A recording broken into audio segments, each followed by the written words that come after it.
No matter where in the world, we love Guyana. What are your colors? How do you represent? I love Guyana. Order yours today. We ship worldwide. Delta 9 Media. One love, one people, the mission complete. One love, one flag, one nation, right? Under the stars, divine presence in the sky. Unity, no war, let the children thrive. Power to the people, we keep hope alive. Pose a question that the sum stated for Agency 21, Program 212, Agriculture, Development and Support Services, current expenditure stands part of the estimates. Honorable Member, Mr. Jordan. Thank you, Mr. Chair. Mr. Chair, line item 6321, I would like to ask of the Honorable Minister, I see $650 million going to MMA ADA. And over the years, we've been putting monies into MMA ADA. And at present, sir, the Mahaica Myconia Bar Agricultural Development Authority owes the Union NARST Guide $7.9 million in rates and taxes. Could the Honorable Minister say whether those monies would be cleared or that debt would be cleared during this year? Is it budgeted to be cleared? Honorable Minister, rates and taxes for the Union NARST Guide. Mr. Chair, indeed, some of the sum will be paid this year. And as the scheme collect rates and taxes over the years, we will attempt to pay more of those. But it will be a continuous process. Honorable Comment Speaker, Go ahead. could the Honorable Minister say how much of the $7.9 million would be paid as is budgeted now, since it is over a number of years that the MMA continues to owe the Neighborhood Democratic Council, and we stress on the proper functioning of these entities, and it would be very good if the authority can clear the balance that is owed. Honorable Minister. Mr. Chair, we will strive always to clear the backlog. As it stands now, I can inform the honorable member that 1.7 million is budgeted to be paid initially, and then we'll continue the payment to finish that sum. Thank you very much, Minister. Honorable Member, Mr. Jordan. Mr. Chair, 1.7 million out of the 7.9, Comment Minister, and the arrears date from the year 2015. So are we saying that you just clear within a period of 1 year, or would that cover 2 or 3 years? Honorable Minister. Mr. Chair, I'm saying again that initially in this budget, 1.7 is budgeted to be paid. As we collect rates and taxes, because this is an agency that normally collects rates and taxes. As we collect and we have more revenue, we will continue to pay. And hopefully we can pay it out before the end of the year. Depends on the amount of rates and taxes. But we are making an attempt to pay here from our budget. Thank you very much, Minister. Thank you, Honorable Member, Mr. Jordan. Thank you, Mr. Chair. Mr. Chair, could the Honorable Minister say, I see under the very line, $8.4 billion going to Gaisuku. Could the Honorable Minister say how much of that will go to wages and salaries? Honorable Minister. Mr. Chair, 81% of that sum is being budgeted for wages and salary. Thank you very much, Minister. Honorable. Thank you, Mr. Chair. Mr. Chair, also I want to ask the Honorable Minister, of this sum, how much would go to paying contractors across the various estates? Because, sir, as of recent, a regular complaint is that contractors are not being paid on a timely basis, that is, sir. And so I want to ask the Honorable Minister, how much will go to paying contractors? Honorable Minister. Mr. Chair, out of this sum here, 5% is budgeted to pay lorry contractors. The other contractors then will be paid by revenue generated by Gaisuku themselves. Thank you, Minister. Honorable Member, Mr. Jordan. Oh, yeah. Thank you, Mr. Chair. So, Mr. Chair, can I now ask the Honorable Minister, those field contractors across Gaisuku, particularly those within the planting section, are they paid as of December 2025? Or were they paid rather, sorry? Honorable Minister. Mr. Chair, not all the contractors were paid at the end of December. We have approximately 100 million outstanding, which Gaisuku is now trying to get to pay as they sell sugar over the next few months. Go ahead, Honorable Member. Thank you, Mr. Chair. Mr. Chair, could the Honorable Minister say how much of this also will go to NIS? Because the other complaint is that persons would have retired and they approach the National Insurance Scheme, and when they approach them, the scheme informs them that Gaisuku owes NIS, so they cannot get their benefits, and in some cases, some who are on sick leave, they have the same issue. So I just want clarification from the Honorable Minister whether they're owing Gaisuku NIS and how much will go to NIS, and to what date the backlog is with regards to payments to NIS. Honorable Minister.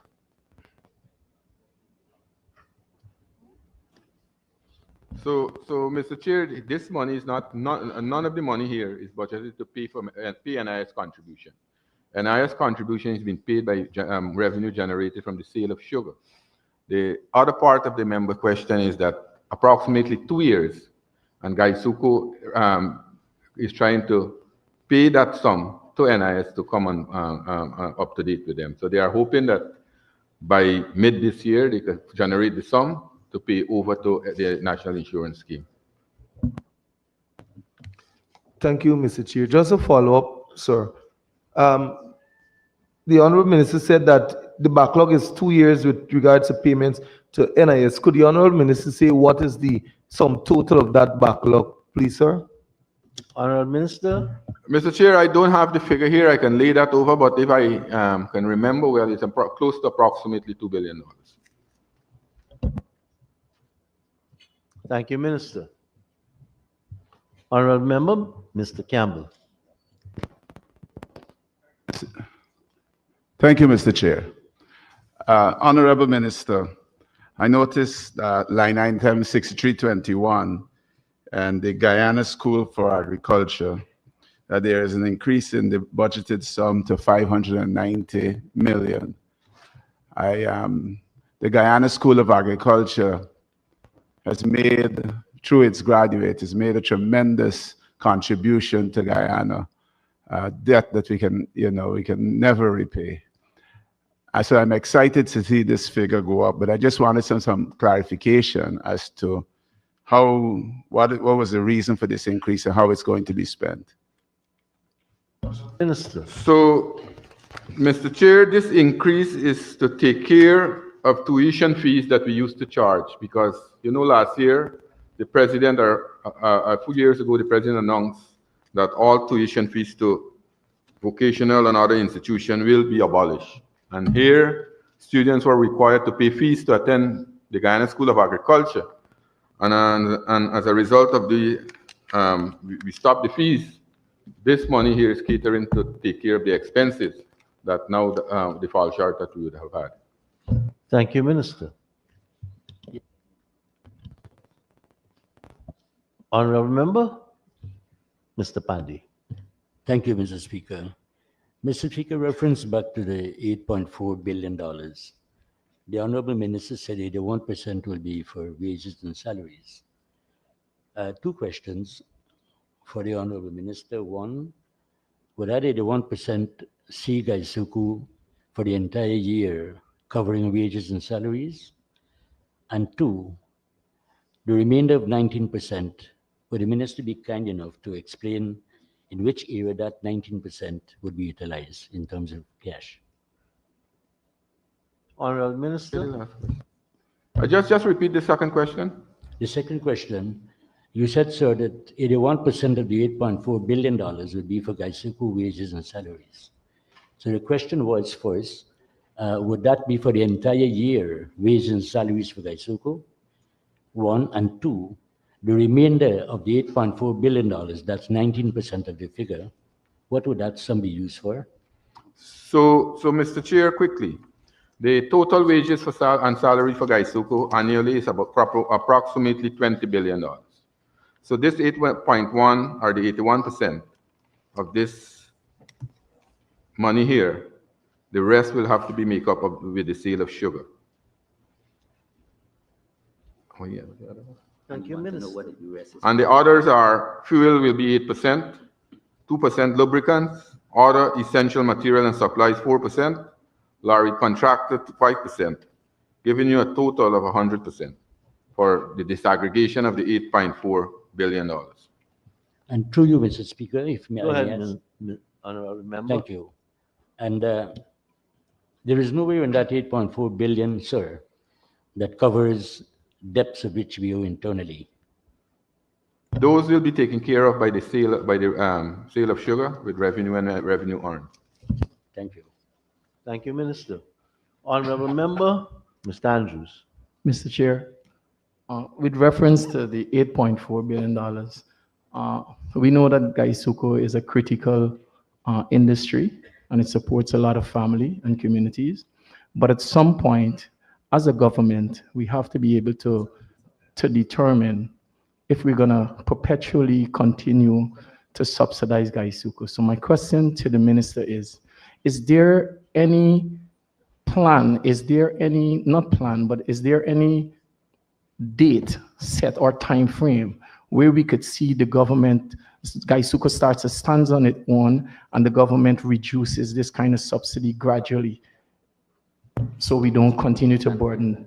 Honorable Minister. So Mr. Chair, exactly. When I made my speech in the Parliament, I display a copy of the 5 years plan. The 5 years plan is a strategic plan that will work to ensure that Gaisuku go back to profitability. That will be the catalyst in ensuring we change the modus operandi of the organization, the corporation. And we are working towards that. And hopefully we can make a change from this year. Thank you, Minister. Honorable Member, Mr. Andrews.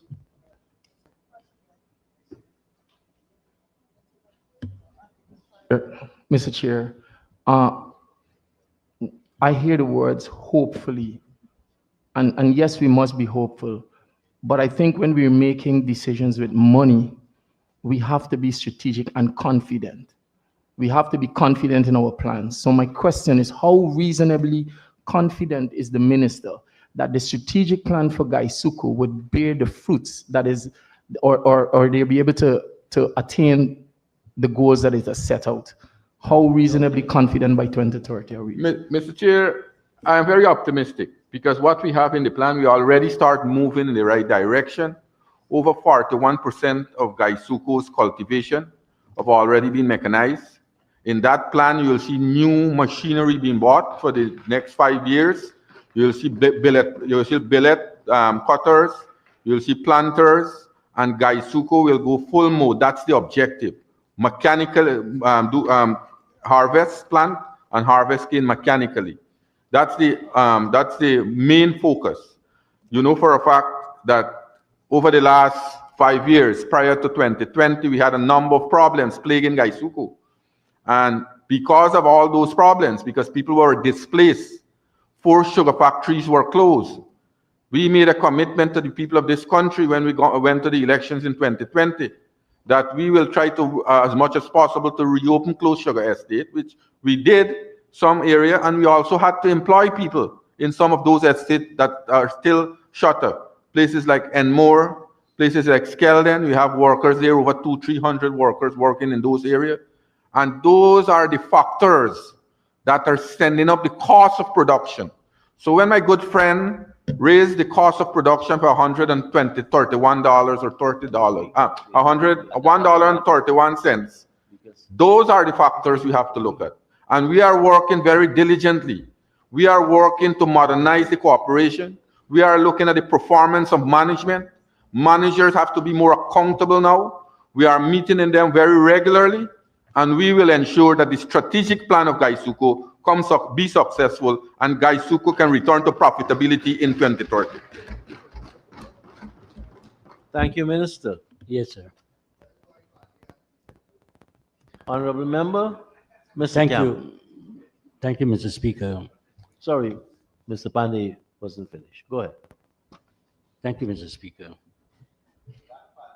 Mr. Speaker, the Honorable Minister made mention that the wages and salaries, the annual bill hovers around $20 billion. And that the 1% of the $8.4 billion that be towards wages and salaries, which means that Gaisuku will have to, from their revenue of sugar and molasses sales, to cover the expenditure for the remainder of the year. Sir, I want to ask the Honorable Minister by putting to him a position first. In 2024, Gaisuku was asked to produce 100,000 tons of sugar. For 2025, again, Gaisuku was asked to produce 100,000, a little extra than that in 2025. And now for 2026, Gaisuku is projecting again to produce another 100,000 tons of sugar. So for 2 years, the production was just hovering about 50% thereabout. Now, for 2026, and this has to do, sir, with revenue, as the Honorable Minister outlined. For 2026, when I look at your numbers of cane production, it means that you have to crush the factories because the material goes to the factory to produce sugar. So you have to crush with the factories, industry-wise, 445 hours per week. Now, I just want to deviate by saying, Honorable Speaker, that for the past years, from 2020 to 2025, Gaisuku was just hovering just over 300 grinding hours per week. What is it we have done suddenly to make Gaisuku be prepared to crush for 445 hours per week? If we don't, then we cannot produce rather 100,000 tons of sugar. If the Honorable Minister can kindly explain what was done to have a 36% increase in factory performance, whether the works that were done is concomitant with that increase so that we can arrive at 100,000 tons of sugar. Honorable Minister. So first of all, Mr. Chair, let us look back. The Honorable Member mentioned 2024. If my memory serves me right, I mentioned it in my budget speech, that the first crop of 2024, we recorded the lowest production in the history of Gaisuku under my good friend leadership, Mr. Pandey. He was the agriculture director. 2021 too. And Mr. Chair, sugar, and he will agree with me, sugarcane, when you prepare sugarcane, you don't prepare it for now or immediately you got the result. And as I'm saying that by the end of this year, I am hoping that Gaisuku can move mechanization between 50 to 60% in the field. And if you look at the expenditure that we have done over the years and what we'll be doing now, we are doing critical, very, very critical recapitalization of the sugar factories. We are changing out all these rollers. We are changing out turbines. We are changing out all these conveyor system. We are having better juice extraction. All these things will contribute to better sugar production. And I'm very optimistic that after this first maintenance period that we are in presently, and when factory will have restarted in another month or less than a month from now, I think the factories will be in a better position and give us better extraction rate from these sugarcane. And also what we have a number of areas, a number of hectares that are plantains that will give us more tons canes per hectare, and that will help to drive up production. And I am very optimistic that we'll make the 100,000 ton come the end of this year. Thank you, Minister. Honorable Member, Mr. Pandey. Thank you, Mr. Speaker. Just a follow-up, sir. To produce 100,000 tons of sugar would require about 1.4 million tons of cane thereabouts. I understand, Mr. Speaker, that the first half of 2026 is scheduled to produce 29,000 tons of sugar and the second half 71,000 tons of sugar. Now, since 2020, for the entire year, we have never gone close to 71,000 tons. In fact, in 2023 was the highest production since 2020. And sir, for the record, it was done under yours truly, only. So the highest production was 60,000 tons. How is it?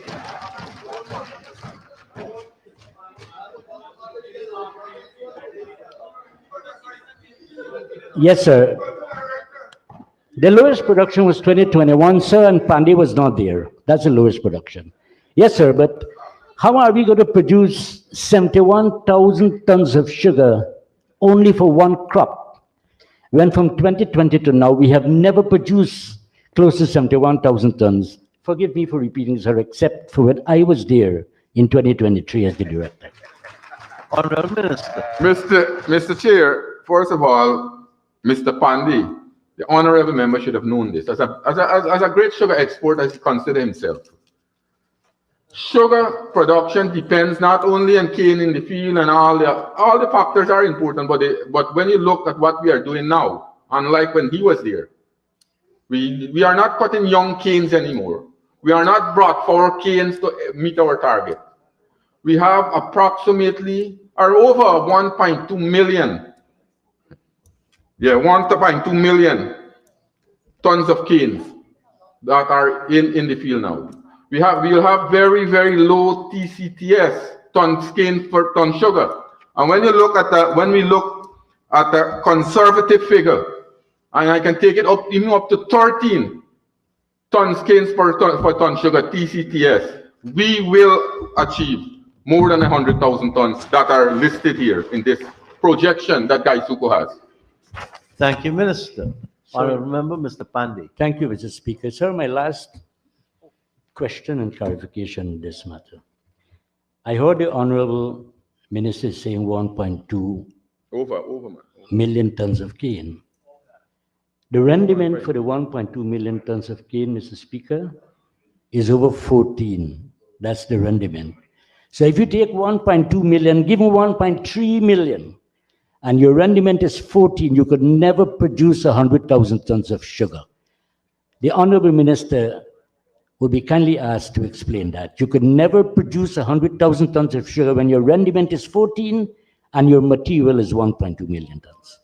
But I never mentioned 14 ton TCTS. I don't really remember get that figure. I am saying I go the highest of 13. The projection here is 12, Mr. Chair. 12 is the tons cane per ton sugar, TCTS. And you've got 12, and you got over 1.2 million tons of cane, you get more than 100,000 tons of sugar. This is the calculation that we have here. I have it here, I can give you. Yes, you did, Honorable Minister. Honorable Member, Mr. Campbell. Thank you, Mr. Chairman.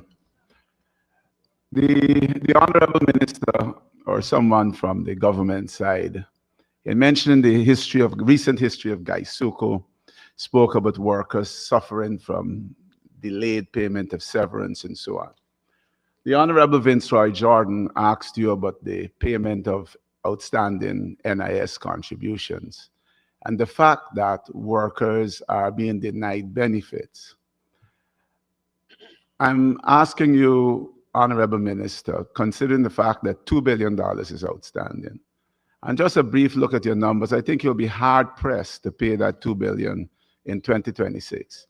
Whether you have made any attempt to approach the Minister of Finance for assistance in liquidating this debt to the National Insurance Scheme so that we can truly put people first and have the workers get their benefits. And that's part one question. I'll wait your answer. So, Mr. Chair, first of all, I agree with the member that it's important that the reimbursement for these NIS be paid over as early as possible. But we can't go always on a wild fishing expedition. We heard, and I challenge, that there were a number of persons who did not receive cash grant, the fisher folks. I asked the honorable member who mentioned that to submit a list to me, and kindly submit a list, and I will look into it to ensure that these persons receive their cash grant.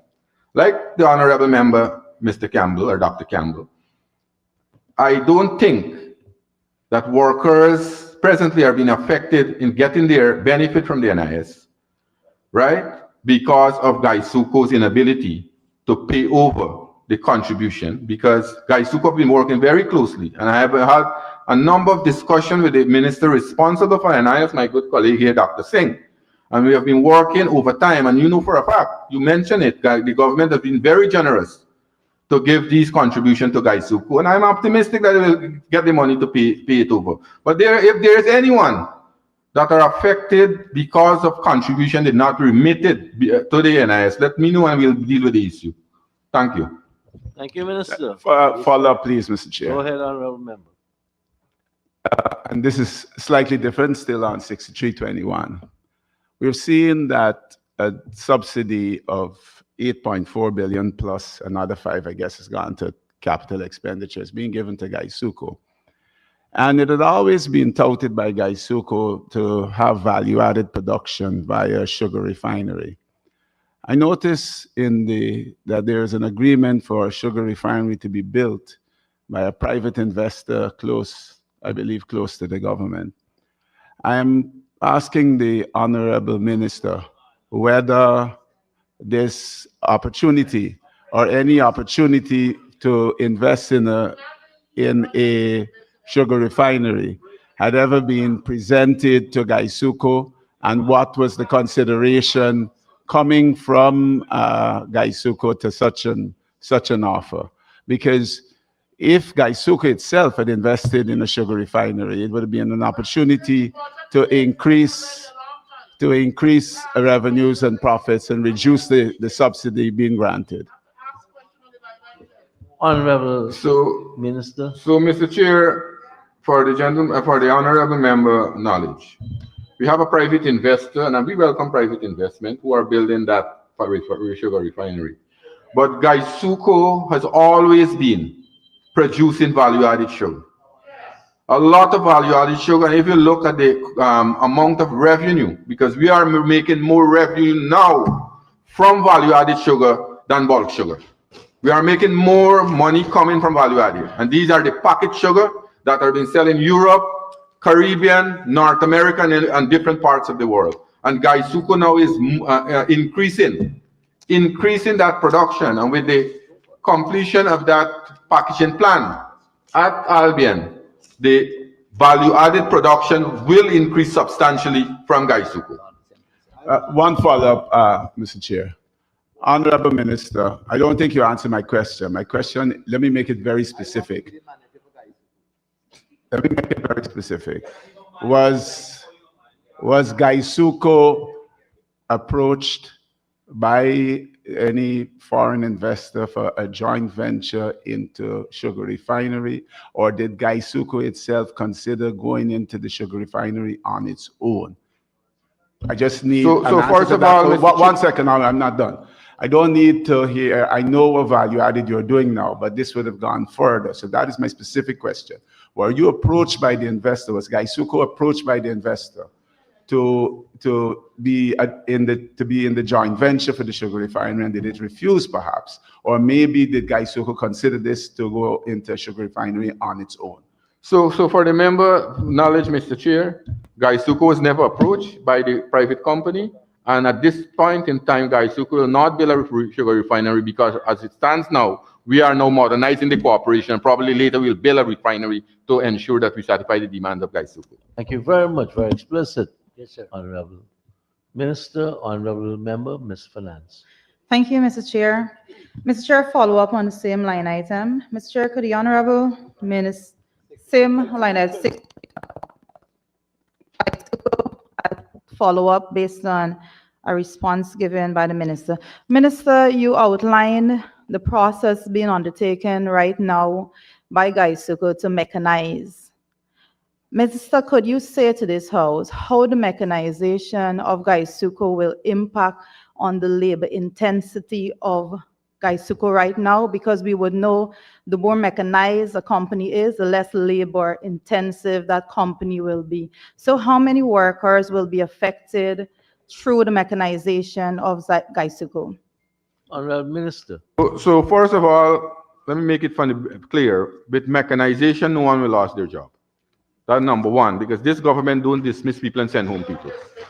Number two, over the next 5 years, as I said, that we are moving to mechanize, and that will fill the gap. You'll be taken care of by attrition and other factors. But no one will go home, and as I said, that Gaisuko also is suffering from serious problem in terms of labor. They have a lot of labor shortage, and this here will fill the gap to ensure that we have enough and regular labor coming out of Gaisuko for production. Thank you, Mr. Chair. Just a follow-up. Minister, you said that no one will be sent home. So my next question will be, what training has been ongoing by Gaisuko to make sure that persons are retrained? Because most definitely, if you are mechanizing, it will affect labor and it will affect the way in which things are done currently. So if you're saying, if I can be a little more clear, if we are mechanizing and you're saying no one is being sent home, what are you going to be doing with the current workers? Are you retraining them, or are you completely leaving part of the company unmechanized? So Mr. Chair, I am very sometimes you'll be surprised. We have a robust training program in this country. Gaisuko has the Gaisuko Training School. They train with different disciplines. We have fitter machinists, agriculture mechanic, electrical engineering, and you name it. My good friend and brother, the Minister of Labor, he has the BIT program, and hundreds of Gaisuko workers are trained there to operate heavy-duty machinery. So that is the reason that these people are being trained, and they are not only working in Gaisuko, and they are not waiting. They're not waiting for Gaisuko mechanization to come and wait for a machine to go on it. That is why you have more opportunities now exist in Guyana, and people have more place to go and work. And with these training taking place, you have spaces are being created, and that is why we are mechanizing Gaisuko to take these take over the space that will be created when people fully develop themselves and train themselves and go into other discipline. So that is where we're going. Yeah, Mr. Speaker. Chair. Mr. Speaker. Honorable, Thank you. Honorable Member, Mr. Pandey. Thank you, Mr. Speaker. Sir, could the Honorable Minister say, and you know our budget, the theme is putting people first. That's of critical and vital importance. Would we be having a price increase in Guyana for sugar? And allow me please to give the facts. Guyana is selling... Honorable Member, the policy on which these estimates are based is fair commentary. That's why I've allowed this discussion on Gaisuko. The price of sugar is another issue. So the policy of the government regarding the turnaround of Gaisuko, I have allowed a lot of discussion on that. But the price of sugar on the world market, the Guyana market, the Caribbean market is another issue. Chair. Sir, I was just making reference in terms of revenue. In terms of revenue, because the budget is based on revenue. I thought I just heard the price of sugar here. If you talk about the revenue from the sale of sugar, Yes. then you'll be on the same page with me. Thank you, sir. Well, then I would like to rephrase by saying the revenue from the sale of sugar. At the moment, sir, local sales, revenue from local sales amounts to 160 Guyana dollar per pound, which is about 1,400 plus US dollars per ton. While export sales, the highest we'll get perhaps, even I put it at $600 per ton, the forecast would have been there for revenue. It works out to about 50 to 60 Guyana dollar per pound. So we're actually selling 3 times Guyana. And so I was asking whether we'll be having an increase in terms of revenue from sales internationally, so as to generate much more revenue to cover the expenses in Gaisuku. And the last question on the same line item is pensions. Take, for example, we owe STEPS pension $1 billion. And each year we are talking about the reduction of our debts. If the Honorable Minister can finally give some lights on that, please. Honorable Minister. Mr. Chair, I don't think the honorable member read this budget, but the step question is in the budget to be paid, number one. Number two, you don't have his facts right. Sugar is being sold by Gaisuku for $110 a pound here in Guyana. Yes. Right? And sugar that we are selling overseas, sugar is being sold for manufacturing. And when sugar is being sold for manufacturing, you only have low cost, between 600 to 700 US dollars per ton. That's the factor, that's the facts we have to deal with. That is why when my good friend Mr. Campbell asked the question, we are now putting a lot of emphasis on value added, so that the value added sugar could bring in more revenue to Gaisuku, and that is what we are doing. Almost 70% of production from Gaisuku now are going to value added sugar production. By 2030, that's the plan what we're working with. Thank you, Minister. Honorable Member, Mr. Chair. Thank you, Mr. Chair. Mr. Chair, I see under the same line item, $495 million going to Guyana Marketing Corporation. Could the Honorable Minister see out of this 495, how much will go to the operation or the management of several agro-processing units that were built under this administration, and how much of those agro-processing units are in operation to date, and then I'll move forward. So, Mr. Chair, I've been advised that all the agro-processing units are in operation presently, and we will continue to support agro-processing. As you know, that's one area that we are putting a lot of effort in it. And we are working not only with GMC. GMC is only facilitating agro-processing, and I agree that yes, we will continue. And when you look at this, the amount that we have here, we have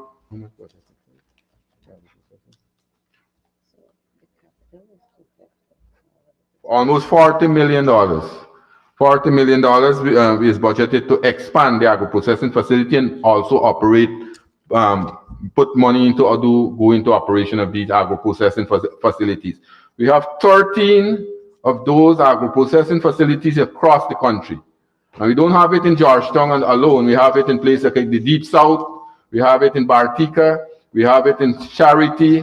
We have it in Whitewater in Region 1, Oriala, Siparuta, Crabwood Creek, Blackbush Polder, Fort Wellington, all those areas, Hope Coconut Estate, all those areas have agro-processing facilities. Mr. Chair, Minister. I thank the Honorable Minister for that answer. Mr. Chair, I can attest to the agro-processing unit at Fort Wellington that the doors have been closed. Let me just use this year alone. From January to date, I cannot recall a day that the doors have been open. That's one. In region number 1, Mr. Chair, Speaker, I object. I object immediately to what the member is saying here. Honorable Minister. No. The member is misinforming the House. Honorable Minister, you'll get a chance to answer. No, but Mr. Chair, you can't allow somebody who is misleading the House to continue a statement. I was there. I am there most of the time. We have. Let me tell you what you don't do. Honorable Minister, please. You can't allow me to bring this information here. You can stand on 40A, a point of order, and I will listen to you. Right? Well, we have our own method and protocol. Thank you, Mr. Chair, for the protection. I'm now completing the questions. Go ahead. Apart Thank you, Mr. Chair, for the protection. I'm telling you, so much going on right now in the house. Almost 250 travelers with us live right now. Take a couple of seconds if you haven't already, Team Delta. Thumbs up the live.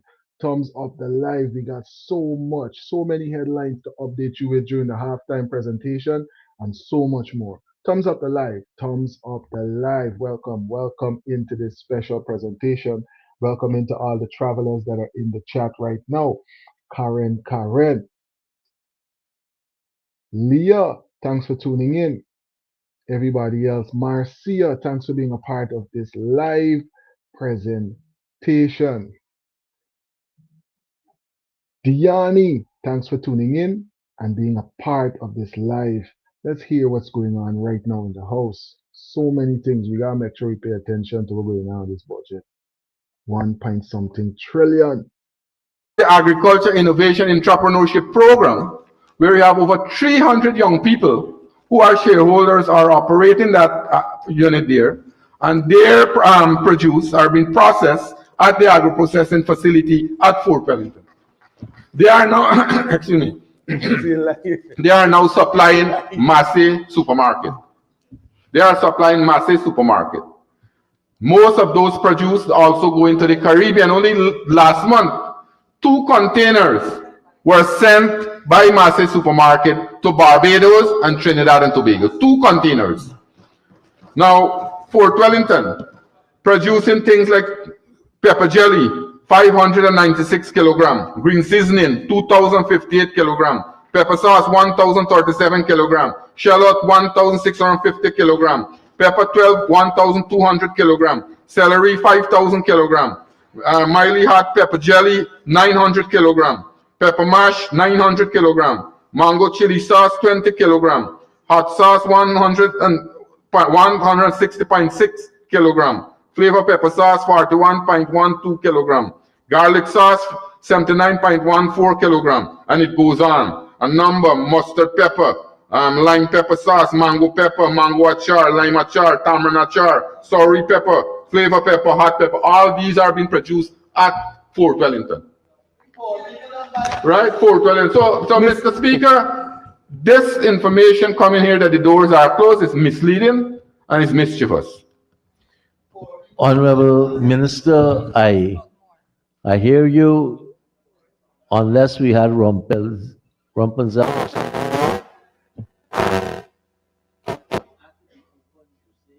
to produce. And I just caution you with respect to the misleading, right, issue, because I will come back to the honorable member so that he should frame his question in such a way that instead of making a definitive statement of fact that might not be correct, he restrain himself to ensure you don't have to contradict him. Thank you, Mr. Chair. Mr. Chair, to follow up, could I ask the Honorable Minister to lay over the document that he just read from? Also, Mr. Chair, he did not mention Region 7, Region 1, and Blackbush Pool. In addition, sir, my statement earlier, I said that I saw, so I don't know if that is an misleading with regards to when I myself would be in the presence of the location. Honorable Minister, you have Mr. Chair, I can you have ample time to respond. Go ahead. So Janitor, thanks for tuning in and being a part of this live presentation. you can write the figure. So I will call, if you're ready, I can call now. I will call. No, I will, Mr. Chair. I'm not laying over any of the document. I will read it out. I can show him the document. I will read it out and he could write it. Lay over the documents, talking about write it and is in the service to the people. What kind of vindictiveness is this? No, Honorable Minister is about to read out the production from all the facilities which you asked. In 2026, in a digital Guyana, this is how we're going to deal with the documents. Why not send you a scan, send you a digital copy? 2026, buddy. In Region 9, dry mango, 109 kilogram. Pepper sauce, 214. Pickled pepper, 222 kilogram. Shulinab in region 9 again. Pepper sauce, 124 kilogram. Pepper flakes, 235 kilogram. Yeah, you can bring any example. Right.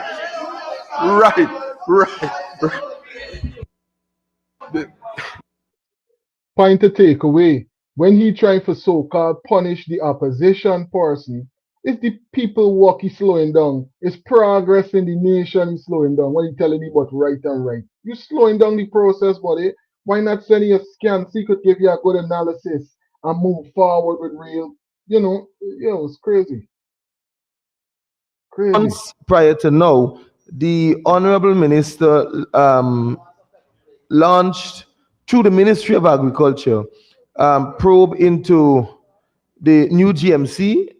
We know about the investigation with regards to the sale of chicken, eggs, and one other. But could the Honorable Minister say what is the status of those probes or the finding, and if the Auditor General would have completed those investigations?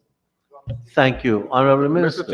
Chair, we didn't receive back the report, and it's at the Auditor General office. The member could find out. Thank you very much, Minister. Sorry, sir, I didn't get the end. He said it is at the audited. I didn't hear it, sir. He didn't receive it, the reports as yet. No, but he said something about the Auditor General's office. Saying the Auditor General still have the report to submit to us. We haven't received any, and the honorable member is free to go and approach the Auditor General. Thank you, sir. Thank you, Minister. Honorable members, I now put the question that the sum stated for Agency 21, Program 212. Mr. Pandey, Honorable Member, you had some follow-up questions? Okay, go ahead. Yes, sir. Sir, I was about to ask on the rice production. Yes, whether the minister would be kind to just give some details.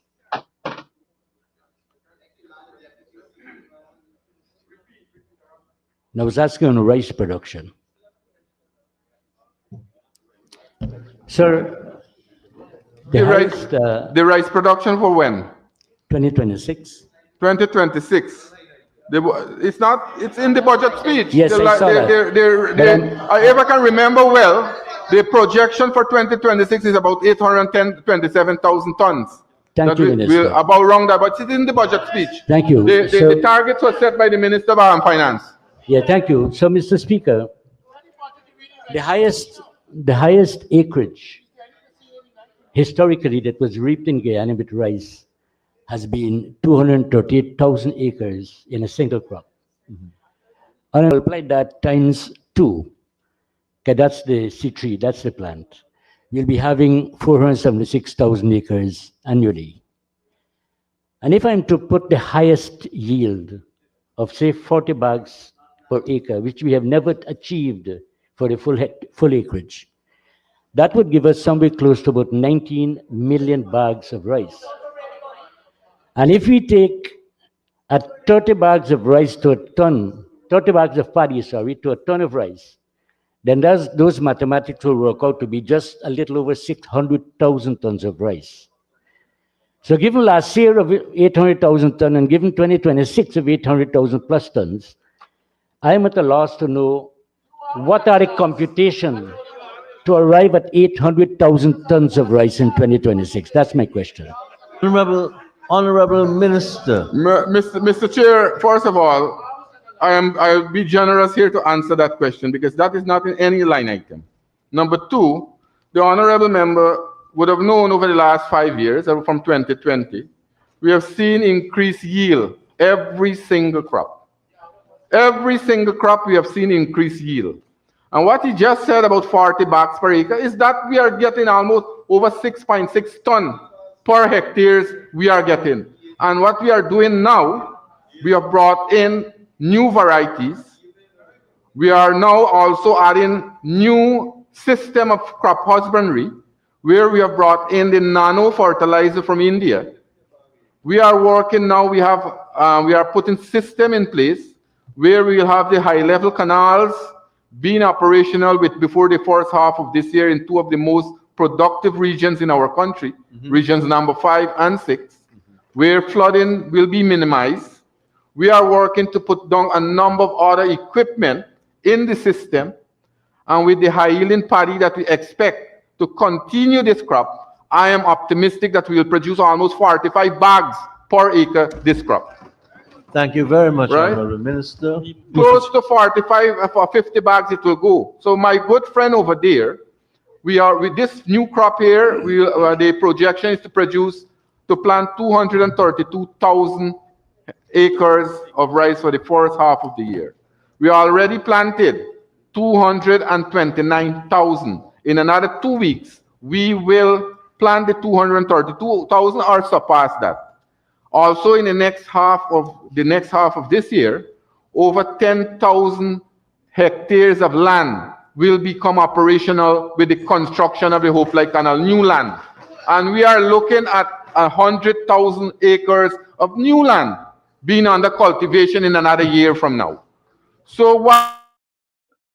Greetings to Dion. Welcome into the live. And that's a powerful question. That's a very, very good question. And I wonder, where is the cooperation in the service of the people? Last I checked, you need to work together to run the country, right? Big up yourself and welcome into the live, everyone that's live with us. Thanks for tuning in and being a part of this live presentation. Big up yourself, Dion. Thanks for dropping insightful comments in the comment section. The commencement of the sugar production this month. I just want to say that in order to have a very smooth commencement, the workers are very peeved with the retroactive payment they didn't receive. If you can be kind enough, sir. Let me repeat, Mr. I'm saying that given the importance of production in the year 2026 to generate revenue, to accomplish the many things in the budget, I'm saying that the sugar production of the year 2026 will commence during this month, very shortly. And workers are very peeved with the retroactive payment that they have not received. So just to help the minister to have a smooth commencement of the first crop, if you can be kind, sir, to throw some light on the retroactive payment that is outstanding. Honorable Minister. I rather suspect that the honorable member is referring to the debunching. That is in the plan of the corporation to pay the workers their retroactive, and they will get it shortly. Thank you, Mr. Honorable Member, Mr. Jordan. Mr. Chair, thank you very much. Sir, going back to the Guyana Marketing Corporation, and I want to be very careful, sir, with my words, lest you tell me I'm misleading the House. But, sir, the Honorable Minister said earlier that he did not receive any report from the Auditor General. But permit me, sir, to quote from Starbuck News, which is one of our reliable newspapers. September. You know, the standing orders didn't speak about reliable newspapers, you know. All right. Sir, so permit me, sir, to say that the Auditor General himself, as being quoted by the news agency, said in September 2025 that he reported or gave to the Ministry of Agriculture and more so New GMC the report on the audit into the egg racket. So I would like to ask the Honorable Minister, because indeed this was done. I see the head saying yes, but the minister said earlier that there was none. So could the Honorable Minister say what are the findings of that report and whether that report will be made public in the near future? Mr. Chair, I have been advised that the report, I haven't received no report, frankly speaking. The manager of the new GMC is telling me that she hasn't received, that she was asked for more information, which he submitted, and that is it, up to there we are. Thank you, Minister. Sir. Bantu King, Andrea, Jeanette, welcome into the live. Thanks for tuning in and being a part of this live presentation and for all the insightful commentary that the travelers are dropping into the chat. One love every single time. have submitted responses, so now it is up for us to review those responses. Mr. Chair, I'm saying I haven't received the report. The honorable member saying I haven't received. Thank you, Minister. And there is no audit on eggs. I don't know what the honorable. I am saying, Mr. Chair, I will not mislead this house. I have, as the Minister of Agriculture, I have not received a report from the Auditor General Office in relation to GMC. Honorable Member, Mr. Jordan. Mr. Chair, Let me just offer you my understanding. I am no accountant. I am no chartered accountant. But I understand the principle of an investigation. The investigation agency would send some questions to the people they're investigating for response. What you're reading there to me sounds like that is the process. Minister saying there is no official report coming to him, and the head of GGMC saying she didn't receive, sorry, GMC, Guyana Marketing Corporation. I thought it was NGMC, New Guyana Marketing. Okay. And she hasn't so we have to be very careful. It's like the Auditor General's report. When he's preparing every year, a number of questions come to the Parliament office. But that is not the report. That is not the report. Honorable Minister, that's my understanding of the system. I don't know if that is where it is. But I have to accept your word and your manager's word that you have not received a report from the Auditor General. Can we move on?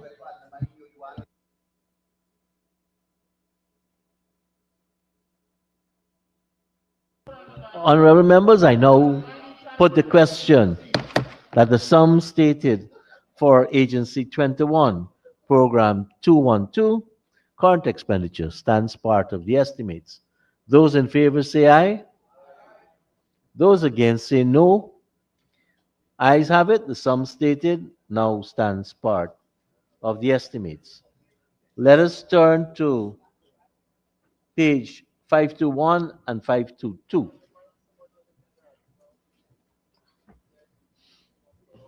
Thanks for tuning in. Our insightful moderator, Cheryl, thanks for being a part of this live presentation. JG, what's going on?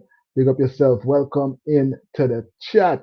Almost 400 travelers live with us right now. Take a couple of seconds if you haven't already, ladies and gentlemen. Thumbs up this live. Thumbs up the live and send it out into the algorithm. And if you're not subscribed, it costs you nothing, but it will keep you connected with everything trending in Guyana and the diaspora. Hit that subscription button, buddy. It costs you nothing at all. Stay connected. Irrigation Authority, provision for drainage and irrigation structures, pump stations, and payment of retention. Can the Honorable Minister please disaggregate this sum of $16 billion as in what is for payment of retention and what is for completion, construction, rehabilitation of drainage and irrigation structures and pump stations? Thank you very much, Honorable Minister.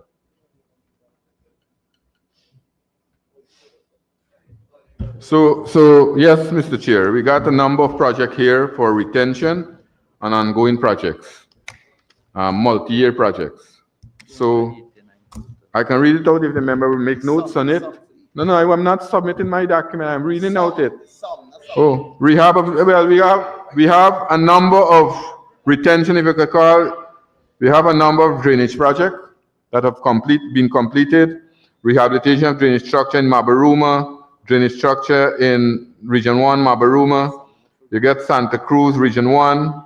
All those are mechanical excavation of work done there. Impouring of farmland at Bethany Creek, pump station at Charity, pump station Andrews, and a Regina pump station, revetment in Riverstone, main canal structure in on the Essequibo coast, main canal, bridge and revetment Hamilton Court, all-weather road at Dartmouth, construction of farm to market access road at Sparta, rehabilitation of drainage structure at Bethany, rehabilitation of all-weather road at Cosia, and it goes on. 189 of those projects. Thank you. Nothing in the budget for phones and computers, 1 point something trillion. And now you're still refusing to give them the document. What's really going on? Are we that impoverished to where we're going to move forward in this manner? No bad blood can't dealing in the house for the people work, man. 1,746,750,104 going to retention and multi-years project. Thank you very much, Mr. Chairman. Of the remainder 5 billion, $5+ billion from this 16 billion, can the Honorable Minister tell us which area we are likely to see the construction of new pump stations? Honorable Minister. So, Mr. Chair, with the issues that we are experiencing with these fixed pump stations, because we have approximately 9 pump stations that will be completed this year. And you know, a number of these pump stations we encounter difficulties with. For example, Jimbo area, they have to take out some of the graves there, and now Metamerzak, all the areas. So what we have decided now, this year we'll be procuring 40 hydrofoil pumps, mobile pumps, that we'll place in vulnerable areas to avoid these pump stations being constructed and take a long time. So as soon as this budget is approved, we'll put out advertisement for supply these pumps, and as long as it comes, we'll install these pumps in various areas. And this will help us tremendously, and this will be more effective. Thank you, Minister. Honorable Member, Mr. Mahi. Thank you, Mr. Chairman. Mr. Chairman, could the Honorable Minister provide us with an update with reference to the completion of the pump stations at 1. Bellevue, 2. Pordroin, 3. A-Line Canal, and 4. Metamerzorg? I want to hear this. Honorable Minister. So Mr. Chair, construction at Metamerzorg is 83% completed, and they had some difficulties there, and I'm hoping that, and it shows what the reason they have. So we have 83% completion. In 2 months' time, I'm hoping that this can be completed. The Bellevue pump station now has been subcontracted to Geico. It's 29% completed. The Pordrine area here, we have a sluice, construction of sluice pump station at Pordrine, 89% completed. A-Line pump station, A-Line 25%. And this here, and these dates, like this will the completion date, they have new dates, 15th of August 2026. Pump station at Jimbo Grove is 78% completed. Pump station Blackbush Polar, 87% completed.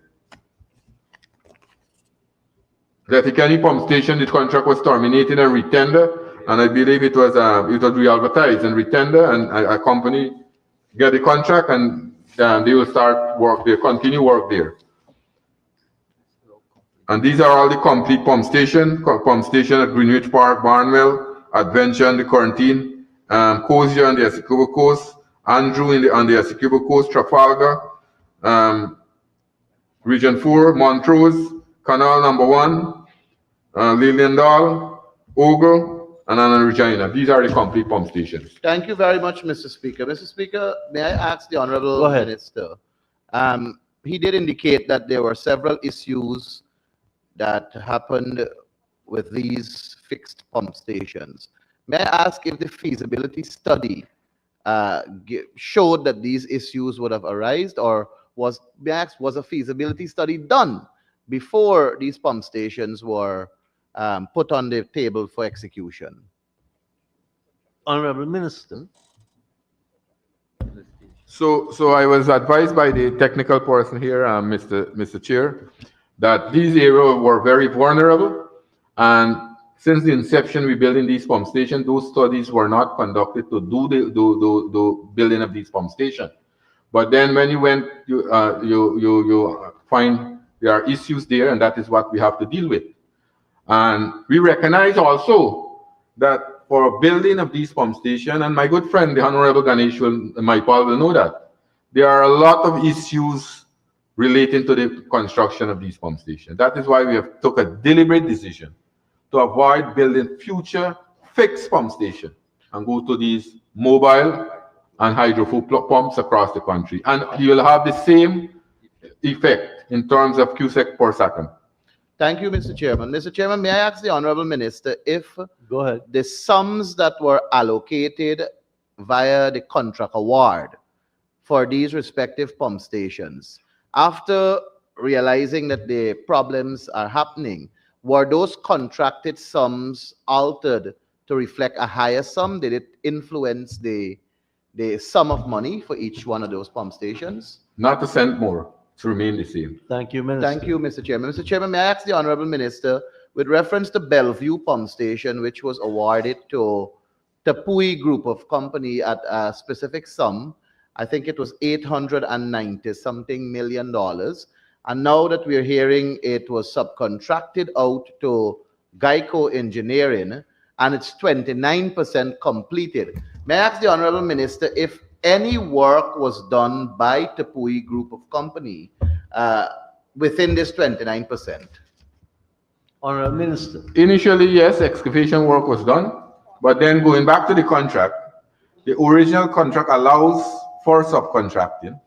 And as I said, you call the figure, I am not sure about the figure, I can check the figure, 800-something million, not a cent more, it's been paid, and it's an arrangement between the Tapui Group and the Geico Group. Thank you, Minister. So Honorable Member, Mr. Mahipal. So thank you, Mr. Chairman. I heard the Honorable Minister saying that it was an arrangement between Tapui Group and Geico Engineering. Am I to understand that the ministry, because of that arrangement between the two, that the ministry is still holding Tapui Group responsible for this project and not Geico Engineering? Honorable Minister. Yes, we'll hold him accountable all the time, although we help facilitate the subcontracting. And we are also speaking with the contractor now. He is eventually responsible because he is the man always ensure that the bonds are renewed, and we have a bond there so that we can recoup any cost that he doesn't abide with. Thank you, Mr. Chairman. Mr. Chairman, may I ask the Honorable Minister, who is the contractor for the Letterkenny pump station that was terminated? That was retender and it was awarded by the National Procurement and Tendering Administration to Quality Deliverer. The previous contractor? I think AAA, some contractor from Barbies. Mr. Chairman, may I ask the Honorable Minister if under this line of NDIA, if Tapui Group is doing any other project within this NDIA in terms of drainage, networking, and pump stations, etc. Honorable Minister. So, Mr. Chair, for the member benefit, not only Tapui Group, but what we have done in the last quarter of 2025, we have written to the National Procurement and Tendering Administration, and we listed approximately 30 contractors that we said that we don't want to do business with them anymore. Those are delinquent contractors from the Ministry of Agriculture, and we will not want to do any business with them, and that has been sent to the National Procurement Board, and I hope that anytime those persons tender for a job at the Ministry of Agriculture, we will object to it. Thank you, Minister. Thank you. Remember, Mr. Pandey. Thank you very much, Mr. Mr. Speaker. Sir, there are two questions at this time I would like to ask the Honorable Minister. The Hope Lake canals, are they drainage canals, or irrigation canal, or a combination drainage and irrigation? That's one. And two, referring to the same 130-1600, there's been an increase from 2025 to 2026 of $1 billion. And if we are to step back to 24 to 26, $2 billion, if the Honorable Minister can be kind to explain, especially under the heading retention. So those were two questions, Mr. Speaker. Honorable Minister. So that's the overall, and those are new projects, and I can give the list of projects that are the new, because as you heard, I read out a number of multi-year and retention projects. And if I can go through the new projects, then the honorable member will know. because we have a number of new projects, right? So we got over 200, close to 200 new projects that will come on stream this year. And the Hope Light Canal, those are high-level canals that will be drained 24 hours, right? Like the Hope Canal that we have here. We have Region 5 and 6. However, the one in Region 3 that we will be constructing this year will be dual purpose. Will be drainage and irrigation. Also, on the quarantine, the one that are at 51 and the other coming out at Manchester, Lancaster, Wim area. We are hoping also that if we encounter difficulties during the year in terms of dry weather, we can also use part of that as a storage system that we can have water for irrigation too.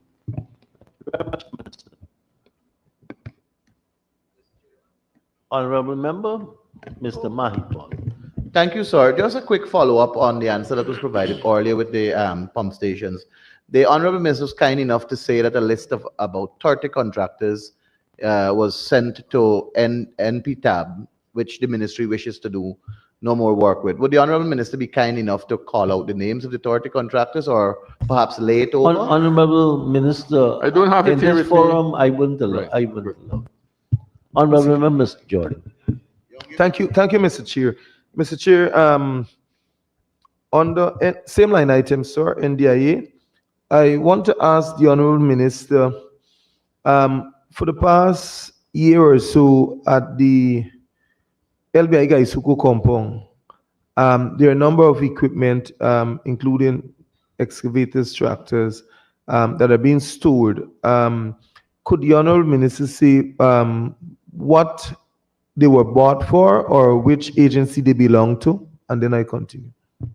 So, Mr. Chair, the intention of NDIA was to also build capacity in these NDCs and municipalities. So what I did earlier, or even if I can go back the year before, when we had flooding, we built about approximately 70 tractor pumps, 100 tractor pumps that we gave to NDCs, so that they have their own tractor pumps now and they could use their tractor when they have flooding in the community. But besides that, we decided also that we'll build capacity in giving them another piece of machinery. And almost every single NDC and municipality now they are a proud owner of a backhoe and a small excavator, mini excavator, every single one of them.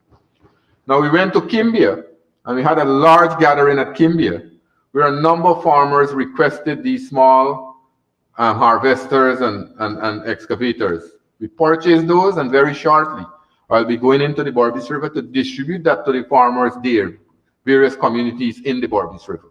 And then we have some other machinery that we'll give to various NDCs and RDCs around the country. So before the end of February, early March, we'll have those equipment that are at LBI distributed across the country. Mr. Jordan? Mr. Chair, I just want to ask the Honorable Minister. I do know about the project with regards to those excavators going to the NDCs and so on. But it's a bit alarming that the machines were on the ground for almost 2 years and only now the minister is making it a priority to distribute the machines. Mr. Chair, we have drainage and irrigation issues across the country. And I think that the minister should, question coming, sir, should ensure that in his budgeting and planning that these machines, whenever purchased, that they get to the various agencies in a timely manner. So could the Honorable Minister say that to this House, how soon, apart from the dates being March, all these machines will be moved to the various regions? Honorable Minister? Mr. Chair, you know something? I don't want to mention the word in this House, but this honorable member got a special something to come and talk in this House. This machine, the last set of machine went in there 1.5 months, almost 6 weeks. That machine that are there. Machines before that were distributed out in every single community. And this man try come here to mislead the House again, once again. I don't know where he gets his information from, but he's not bringing factual information to the House, Mr. Chair. Those machinery went in there almost 6 weeks ago. And then I'm being told here by the head of NDIA that these machinery, he already told the people in the communities and those areas that we'll be going to distribute these machines, this piece of equipment to the various communities. So I don't know where the honorable member got them here. Machines are there constantly, and we continue to deliver to the people across the country. And that will continue, that will be a continuous process. When this is completed, we'll have more again, and next budget, the honorable member might come and say, since the last budget, I said machinery is there, and he'll come back again and report to the House. Thank you, Mr. Chair. I remember Mr. Jordan. Mr. Chair, in future, probably when I visit, I'll have to take the honorable minister with me so that we can be on the same timeline. Mr. Chair, Mr. Chair, let's move on to GLDA, sir. 170, 1500, sir. In Region 5, Mr. Chair, the honorable minister would know that he distributed approximately 5 acres of lands to sheep and goat farmers within region number 5. That the problem is not the lands, Mr. Chair, but I want to ask of the honorable minister, what were the requirements for those farmers that received, how many farmers received, and how much they received each? And then I'll move on. Honorable Minister.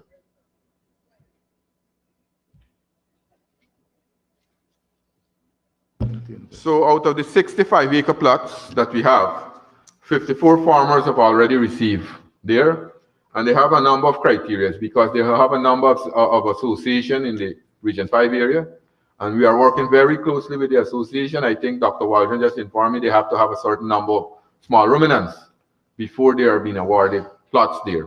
So 54 have already been awarded. I have another 6 to be awarded shortly. Thank you, Minister. Mr. Jordan.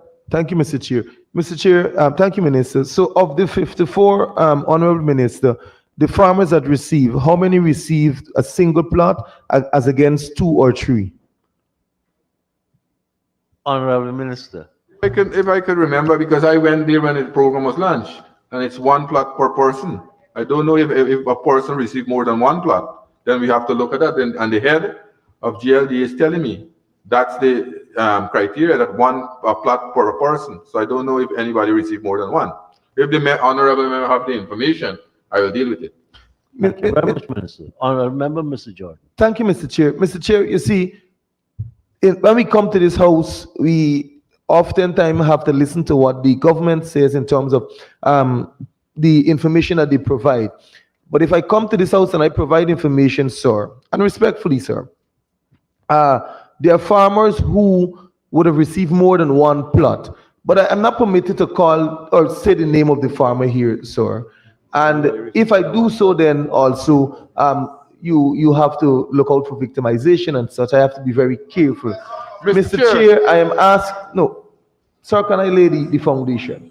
Sir, I am asking the honorable minister if there is any way that we in this house could have the necessary documentation to prove that the 54 plots that were distributed indeed went to a single plot per farmer. Mr. Chair, first of all, Minister, go ahead. First of all, the same honorable member came here. I challenge him to bring to me a list of fisher folks who haven't received their cash grant 2 years ago. He failed. He never brought it to my attention. I have the head of GLDA who is telling me, who told me just now when I launched the program, I said 1 plot for farmers.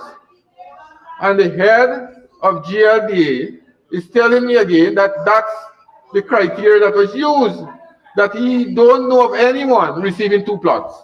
So if the honorable member has that information, bring it and we'll deal with it. But as it stands now, if we don't have the evidence, then it's not true. Simple as that. Thank you, Minister. Minister, I heard exactly what you heard. He said he had the information. You said bring it. And then the honorable member said, you know, you should give me the list. Let me go and check. That was the imputation. Honorable members, I Chair- think Mr. we have Mr. Chair. exhausted. Mr. Chair, Honorable member, Ms. Halley. it's not a question, it's just a point of clarification for Go ahead. the Is it that the minister has the authority to determine whether or not he lays over, or does that rest with the speaker whether or not the minister lays over a document? Just for clarity's sake. It rests with the request. So some persons may say, Honorable Minister, can you lay over the list of farmers? Right? They're asking if he could lay over. And he may say, no, I won't lay it over. I can call it out. But if he promises to lay over, then my job is to ensure he lays it over. Right? Yes. So just one question to the Honorable Minister. Go ahead, Honorable Member, Ms. Halley. I want to know from the Honorable Minister whether they have any measurement as to the proportion of agricultural output that's either spoiled or lost due to spoilage or storage deficiencies. Because I'm seeing here that you are planning to open some new places to store for storage at Sophia. It's on its way. But I'm wondering if you have any measurement as to how much of the agricultural produce is actually spoiled or lost due to spoilage. Do you have any of those measurements? Honorable Minister. No, Mr. Chair, first of all, the point is not the spoilage of commodities. Not because that we build these facilities. We want to move to a different level. And that level is to move from the primary form of production to value added. Now, when we build the agro-processing plant at Sophia, we'll do packaging there.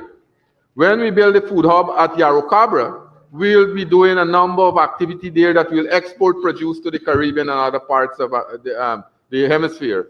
Likewise, when we build the silos at Anna Regina, we'll store the paddy there so when the price fluctuates, we can keep the paddy for the prices there. So it's not because of spoilage, and we don't have the information on that. We have large amount of spoilage. We don't have that information. But So I we don't don't measure think that. that we are having those issues in terms of large amount of spoilage, because there is a culture in our country, as soon as people produce their crop or harvest their crop, they go to the market to sell it. And we don't have those high amount of spoilage. Honorable Member, Ms. Halley. That's it. Honorable members, I now put the question that the sum stated for Agency 21, Program 212, Agriculture Development and Support Services Capital Expenditure, stands part of the estimates. Those in favor say aye. Those against say no. Ayes have it. The sum stated now stands part of the estimates. Honorable member, let's go to pages 144 and 145.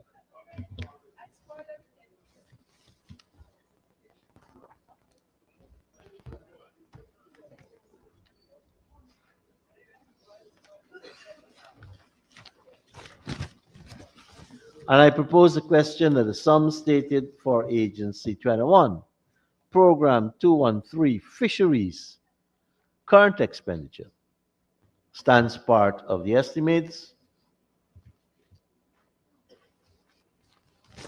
Honorable members, I now put a question that the sum stated for Yes, Mr. Speaker. Mr. Campbell, the honorable member. Seems okay.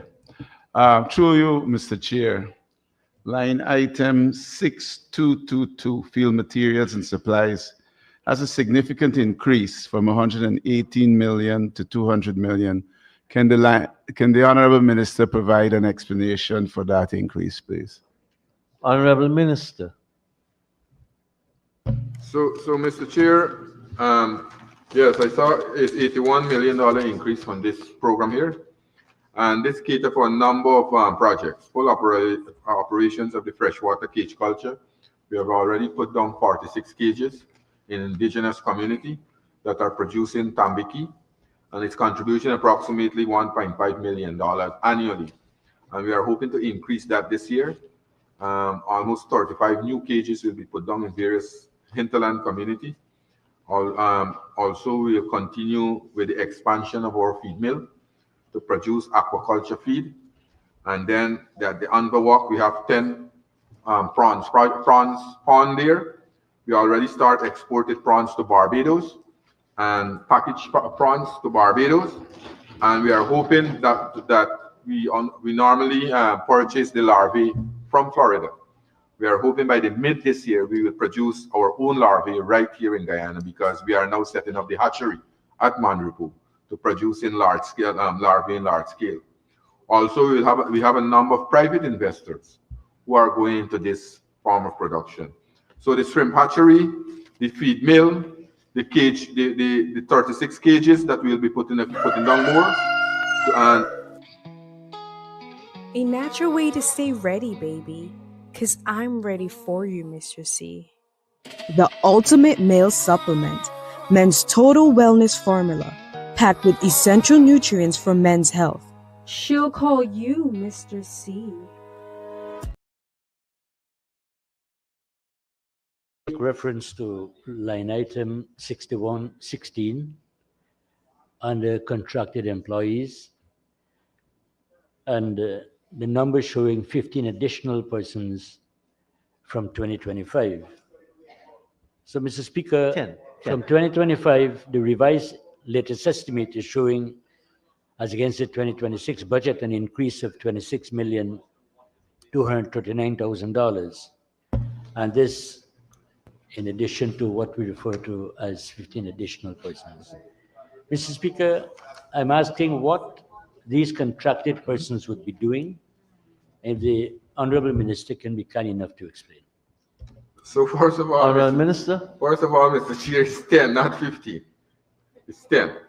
And the 10 are as follows: Chief Fisheries Officer, two fisheries officer, one two fish station attendant, 4 cleaner, 1 fish field attendant, giving you 10 additional staff, not 50.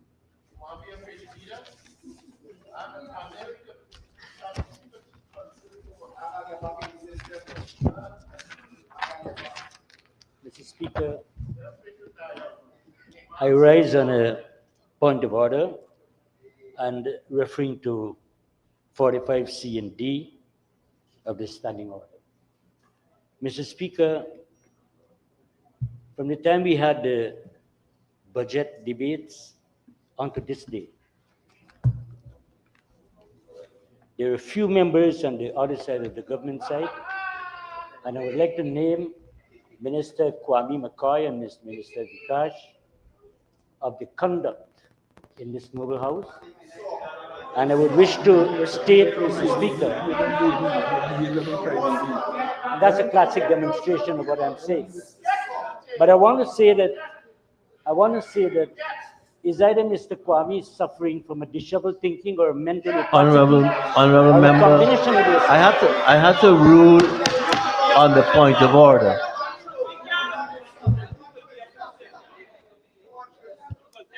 Honorable members, I need to hear the minister and those asking the questions. But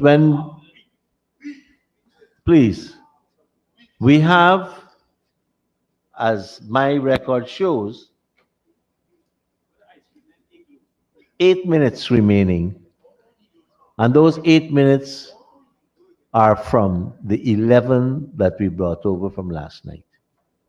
The minister has exhausted his 1.5 hours, and we are 3 minutes into the 11. So we have a lot to go through here. Honorable member, I have made a general comment with respect to the interruptions and the loud interruptions. Let us proceed with the business before us at this time. Thank you. For the purpose of the record, Mr. Speaker. Honorable members, we have now 7 minutes remaining.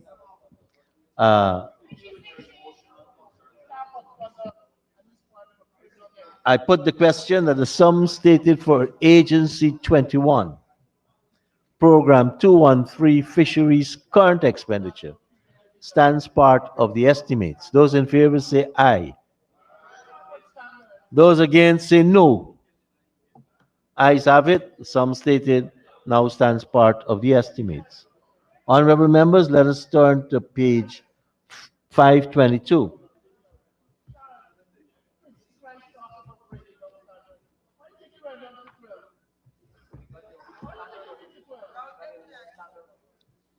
%100% wild-crafted CMOS. Only the best, 'cause you deserve nothing less. 8 Butterfly. Honorable members, I now propose the question that the sum stated for Agency 21, Program 213 Fisheries Capital Expenditure stands part of the estimates. Honorable members, I now put a question that the sum stated for Agency 21, Program 213 Fisheries Capital Expenditure stands part of the estimates. Those in favor say aye. Those against say no. Ayes have it. The sum stated now stands part of the estimates. As we are on page 522, I propose the question that the sum stated for Agency 21, Program 214, Capital Expenditure stands part of the estimates. Honorable Member, Mr. Mahipol. Thank you, sir. Sir, I see $73 million there for the provision of furniture and equipment. Would the Honorable Minister be kind enough to say what equipment they are expected to purchase, and will this enhance the program's ability to better predict weather forecasts? So these are new equipment, Mr. Chair, that will enhance our capacity to forecast the weather better. And these are, like, for example, we have these advanced commercial weather observation system. We have drone with water quality monitoring sensor, vapor generation accessories. Those are things that will enhance and for example, this advanced commercial weather observation system will be placed in places like Purima, Anai, Ashalton, and so that when these aircraft go there, they can have the weather condition before they leave over. They have it from those areas. We have the automatic weather station at the Eugene Correa International Airport. We're setting up a weather station there, a new weather station there. So that amount to the 73 million. Thank you, Minister. Honorable members, I now put a question that the sum stated for Agency 21, Program 214, Capital Expenditure stands part of the estimates. Those in favor say aye. Sir, before you, Sorry, I was indicating. go ahead, there is a Honorable question. Thank you. Member. Line item 6116, sir. We have an increase of. Put on the mic, please, Honorable Member. Yes.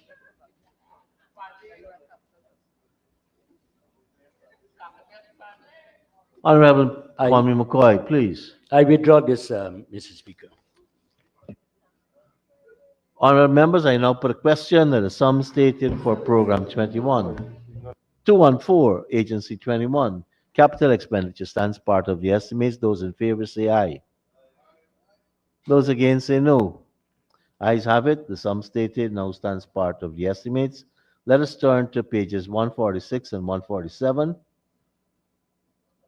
And I propose a question that the sum stated for Agency 21, Program 214, Current Expenditure stands part of the estimates. The Honorable Member, Mr. Mahipol. Thank you, Mr. Chairman. Mr. Chairman, 6284, Other. Would the Honorable Minister be kind enough to tell us what this sum of 112,446,000 covers? Honorable Minister.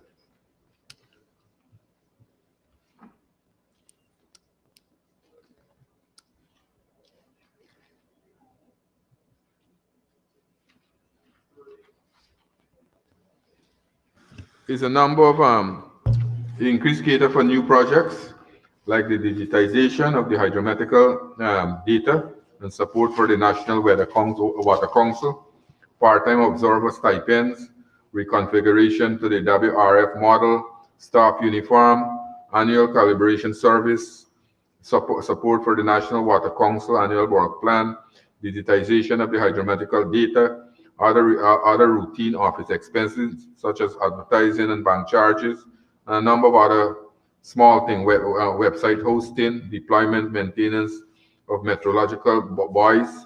So a number of those items that cater for the others. Thank you, Minister.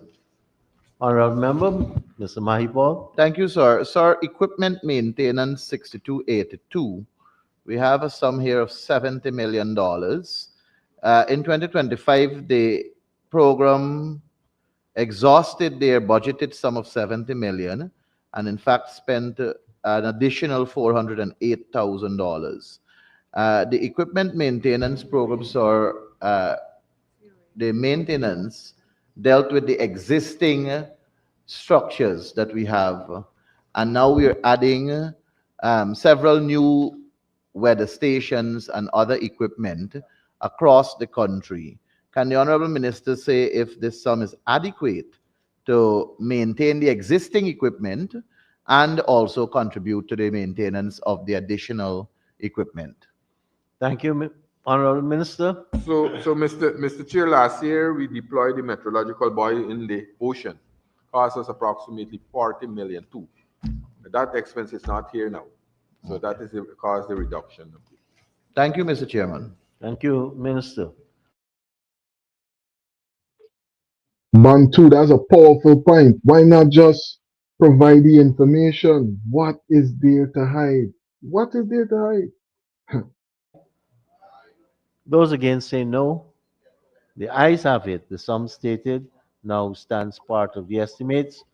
Honorable members, join me in thanking the Honorable Minister and the staff of his several agencies for taking us through his estimates. Thank you very much, Minister and the staff. We will now turn to the Ministry of Foreign Affairs and International Cooperation.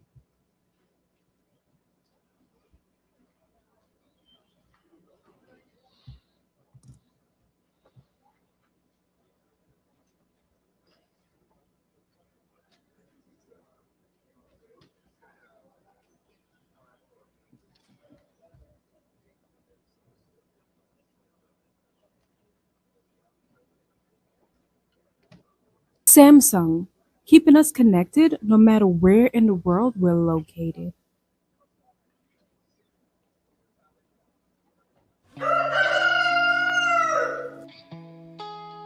A natural way to stay ready, baby. 'Cause I'm ready for you, Mr. C. The ultimate male supplement, men's total wellness formula, packed with essential nutrients for men's health.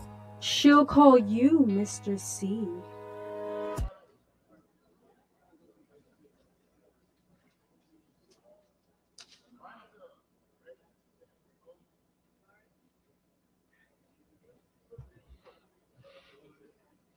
Eight Butterfly Sea Moss Powder.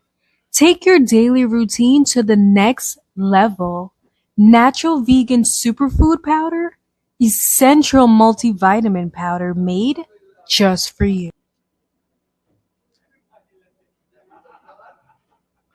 Thank you, honorable members. Let us turn to pages 102, 103. Samsung, And I keeping propose us the question connected that no the matter sum where in the stated for world we're Agency located. 12, Program 121, Development of Foreign Policy Current Expenditure, stands part of the estimates. The Honorable Member, Ms. Amanza Walton Dizu. Thank you. Mr. Chair, could we maybe give Mr. Todd's team an opportunity to settle? They're still coming in. The Honorable Minister is always prepared. Oh. Thank you. Mr. Chair, line item 6116, contracted employees. I noticed that in 2025, we approved 332 million. Actual expenditure was 297 million. And the ministry now seeks an additional 374 million Could the Honorable Minister explain the basis for the increase given what was actually spent? And does this reflect additional contracted positions or revised contract terms? What accounts for that figure? Honorable Minister. Mr. Speaker, it's a net effect of the 10 employees less 5. I can go through it by item. We had 1 resignation and 4 transfers. That's postings to Program 2. So when we move officers from Program 1 to Program 2, it will reflect here. We have a employment of a protocol officer at $122,000 per month, 5 foreign service officer level 2 at $161,902, a systems development officer at $224,000, 1 assistant secretary general, and that's someone who is in the admin department for $224,000, 1 confidential secretary at $122,000, and 1 principal foreign service officer who was transferred from Program 122. So we had a resignation of 1 systems development officer. And as I mentioned earlier, the transfers from Program 1 to Program 2 of the foreign service officers. That's postings at the missions and consulates. Right. And thank you, Minister. Thank you, Mr. Chair. Follow on. So that would account for the actual expenditure last year, but you have increased the sum.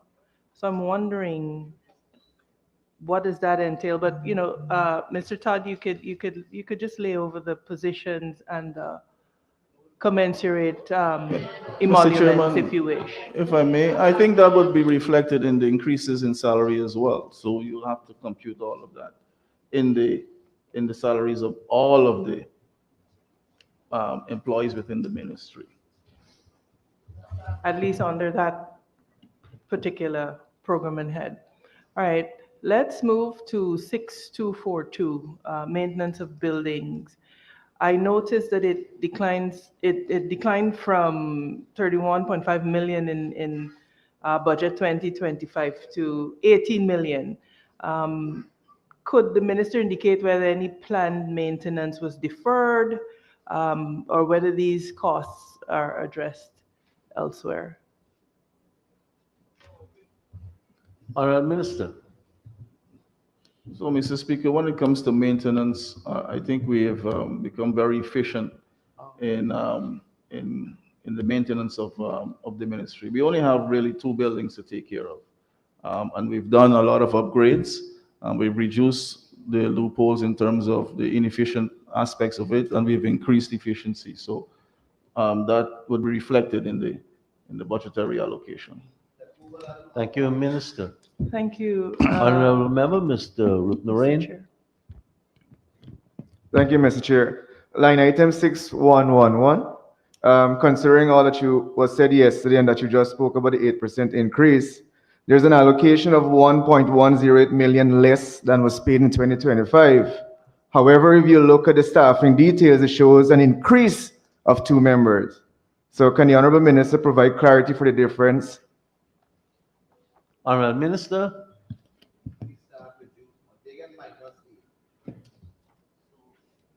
Mr. Chairman, we have 2 typist clerks who were redesignated to personnel officers. That's actually a promotion. So so you'll see a movement from line item 6113 to 6111, and personnel officer 2 with a salary of 141,000, and 1 other personnel officer 1 at 107,000. Mr. Chair, if I may. Line item 622. Honourable Member Manzo. Thank you, sir. 6223, 6224. Maybe we could take them as together. Office materials and supplies. I note that the Honourable Minister indicated that there was staffing increase. But the expenditure on materials and supplies, it declines. I'm curious as to how policy development and administrative support is going to be met with this decreased level of provision. I know we're used to people saying, oh, there's too much money, but how are we making sure that our staff has everything that they need to do what they have to do? That is also reflected in the fact that with digitization process within the ministry, we're going to a paperless ministry. So you'll find that we will naturally have a decline in the items that we buy because we're working on digitization. And the honorable minister was just telling people for write down thing, but he move into a digital system, right? We move into a digital system. Isn't that crazy? I hope that the minister, with the assistance of the prime minister, is putting the system in place to make sure that our documents, etc., are digitized or secure. Mr. Chair, if I may, I want to move to 6133, and we see benefits and allowances was increased to 28.2 million. Could the minister indicate what categories of benefits and allowances are funded under this line item, and whether it's linked to the increase of the numbers of the employees under 6116, or as a result of the increase Honorable Minister. Salaries? Mr. Chairman, we're speaking of 6133? Benefits and allowances, yeah. Yeah, so it caters for traveling, telephone, and qualification allowances. So for those officers who have a bachelor's, and we're talking close to 100%, they will get those allowances. And for those with master's degrees, they will also get allowance. So you'll see an increase under that line item. Okay. Thank you, Mr. Chair. Mr. Chair, 6273. I know that water charges have increased from about 24 million in actual expenditure to 33 million. What accounts for this increase, bearing in mind that you've just pointed out you have only 2 buildings? Honorable Minister.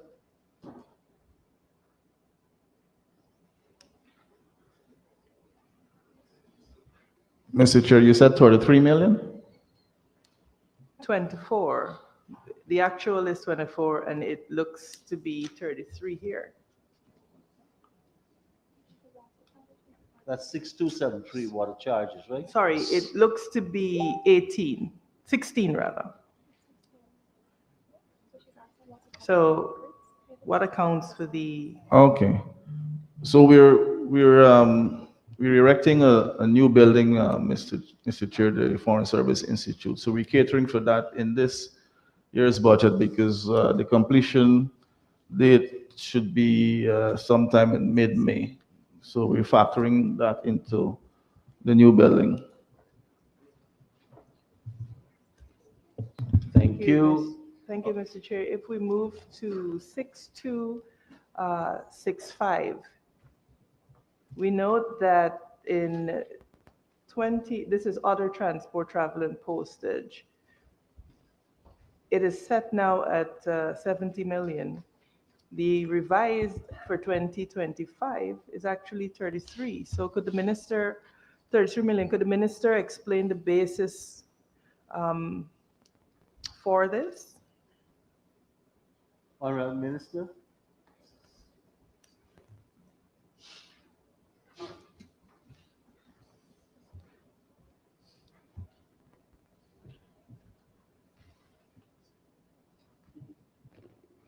Mr. Chair, the basis for the increase? No, I'm saying that if you look, you budgeted 70 in 2025, but your actual expenditure was 33. 33. I'm just wondering what was responsible for. I don't want to call it underperformance. I just want to know what accounts for the actual being that. That is reflected, Mr. Chair, because last year we did not do any postings or cross postings due to the events of that time of the year. So we've had to defer the postings for 2026. Could you, just for the listening public, just break down for us when you say postings and cross postings? What do you mean? So because we're managing also 21 missions, which would include the consulates and embassies, every year we have a rotation of foreign service officers to the various jurisdictions where we have these missions. So that is catered for in this line item. So last year we did not get effect that activity, and that's a major activity in the calendar of the Ministry of Foreign Affairs and International Cooperation. Just one other follow-up to that, Mr. Chair. So by what time this year should we expect to see these postings and cross postings being effected? Sorry, Mr. Chair, could you repeat that, please? No, I'm saying you member? said we'll do that activity this year, the postings Yeah. and cross postings. When are you going to start effecting this? So we've started putting together the schedule, and usually we will do it during the summer to cater for those officers who are married with children, because there's a change of school and so on and so forth. So we try to accommodate them. So we try to do it either mid-year when there's a summer break, or the end of year, school break, or at the end of the year when there's another school break, so there's no disruption. Thank you.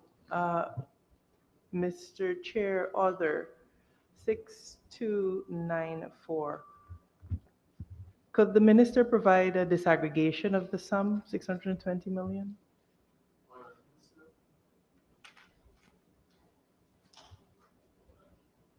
Thank you, Mr. Chair. So I begin with transportation and visiting delegations, 200 million. Multilateral and global affairs, 140 million. Official visits, 100 million.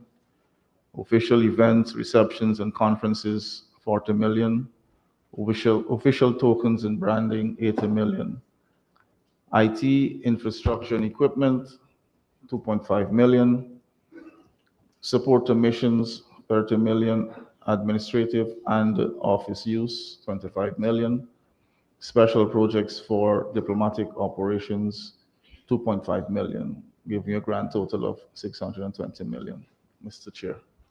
Thank you, Mr. Chair. And 6284, stated as other, amounting to some 862 million. Could the Honorable Minister give us a disaggregation of that? Mr. Chairman, legal and advisory services, 410 million. Advocacy, 269,525,000. Public diplomacy, public relations activities, 5 million. Diaspora engagements and outreaches, 35 million. Digitization of the ministry's records, 10 million. Bank charges and remittances to overseas missions, 65 million. IT infrastructure, 31 million. Operational and administrative expenditure, 37 million, Mr. Chair. Thank you, Minister. Thank you, Mr. Chair. A follow-up. You said advocacy, 269 million. I'm curious as to whether that, what is that advocacy? Does it include the retention of lobbyists, for example? Honorable Minister. Yes, Mr. Chair, that's to enhance our interstate relations through lobby firms. Thank you, Minister. A follow-on to that is Go ahead, member. Is the minister, and if you can't, say it now, I'd be happy to lay it over. What are the particular parameters within which, or for what purposes, were these lobbyists hired in the context of the development of our foreign policy? Honorable Minister. So, Mr. Chair, the lobby firms are not there to help us conduct our foreign policy.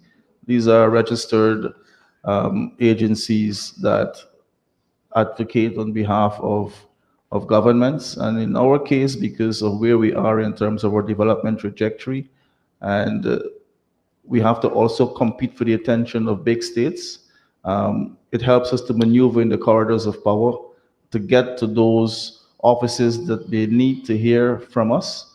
And we don't have the manpower and the size to do it.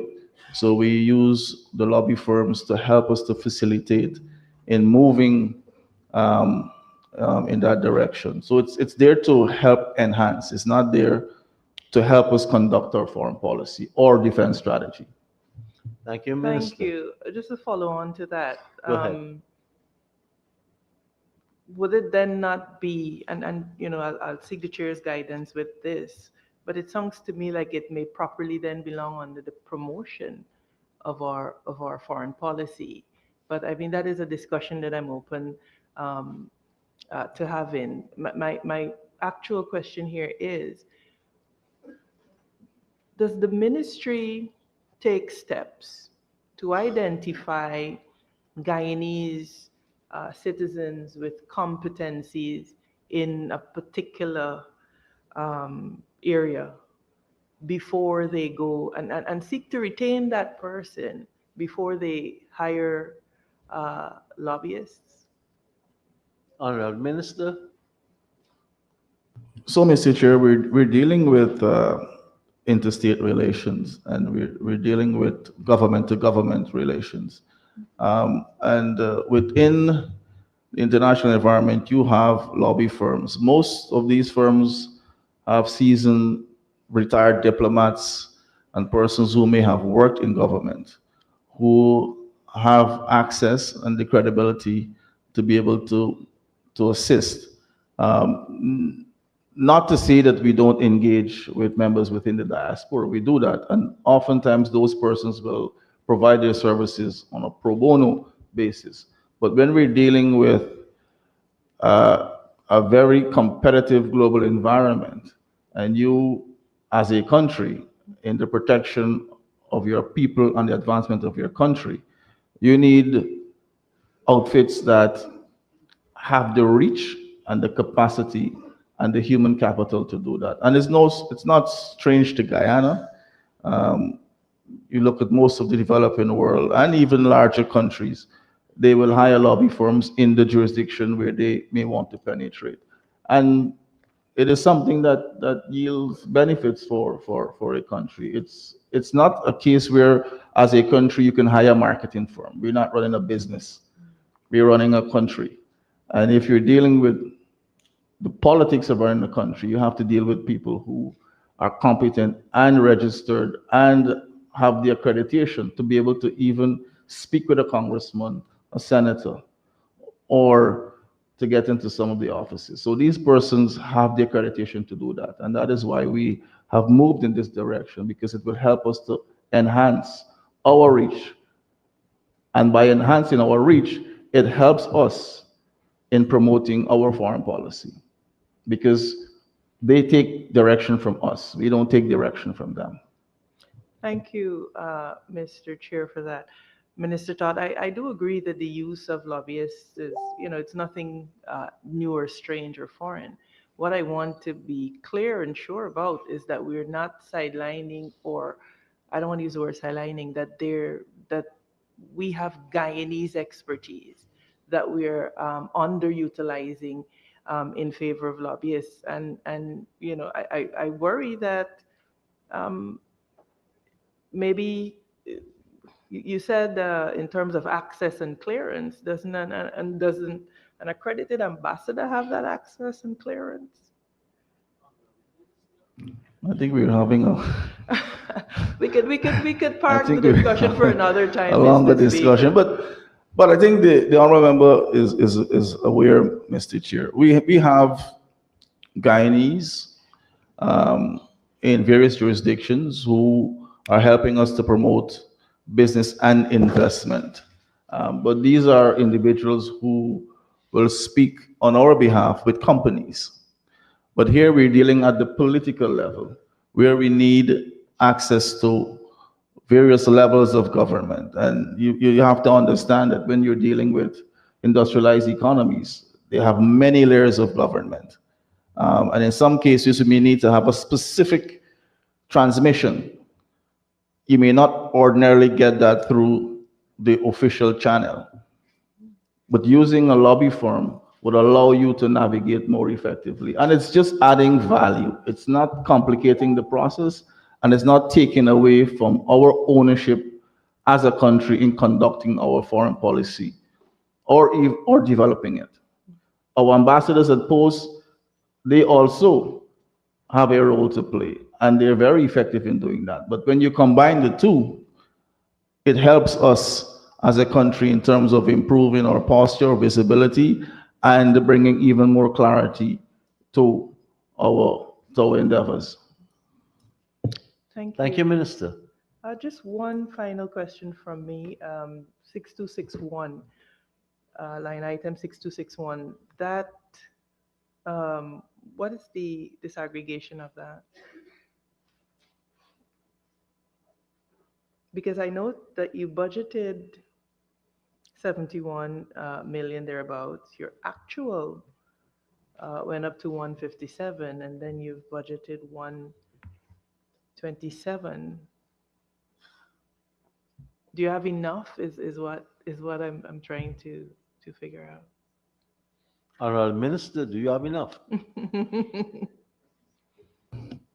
Yes, Mr. Chairman, we do have enough, honorable member. And what is it? What is the disaggregation of that? If you allow me, airfare for high officials and staff, 84 million. Transportation services, 6 million. Travel, immigration, this is for the immigration officers that we're still using for the biometric passports. That total is 16 million. Travel for officers and courier duties, 5 million.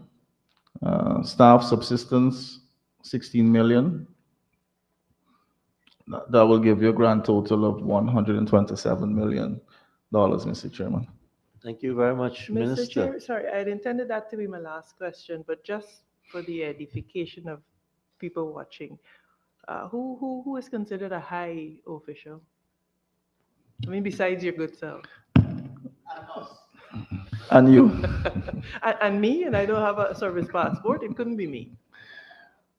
So a high official will usually be at the level of cabinet, senior government functionaries, CEOs, directors. Those are high levels. And in some cases, of course, MPs, depending on the duty that they would have to execute. And this as well as the speaker. This is okay. So this is covered from your budget. So if, for example, not the speaker. Well, no, not the speaker, but let's say Zulfi that just came, honorable member, needed to travel. Is that catered for here? No. So it's only specific to your ministry. Specific to the ministry and also specific to the assignment. Ah, okay. Okay. Mr. Thank Chair, you very no more much, questions. Honorable Minister. Honorable Member, Mr. Campbell. Mr. Sorry. Dr. Lewis? Thank you, Mr. Chair. With reference to line item 6302, training, could the Honorable Minister confirm whether this line item includes training for international law or border diplomacy, given Guyana's ongoing border issue? Honorable Minister. Mr. Chair, yes, it does. And just to follow up, could the Honorable Minister say whether it also includes the language training you were mentioning earlier on in your budget speech? That's correct, Mr. Chair. Just one more question to Chair. Referring to line item 6284, international cooperation, could the Honorable Minister state whether that line item includes funding for diaspora engagement initiatives? Honorable Minister. That is correct, Mr. Chair. Thank you, Mr. Speaker. Honorable members, I now. Mr. Chair. Ms. I know Halley. it's hard for you to see me. Thank you, Mr. Chair.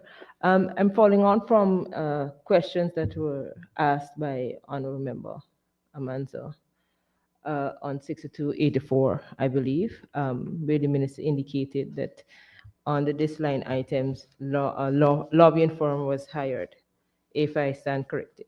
Can the Honorable Minister say how many lobbying firms have been hired under this line item?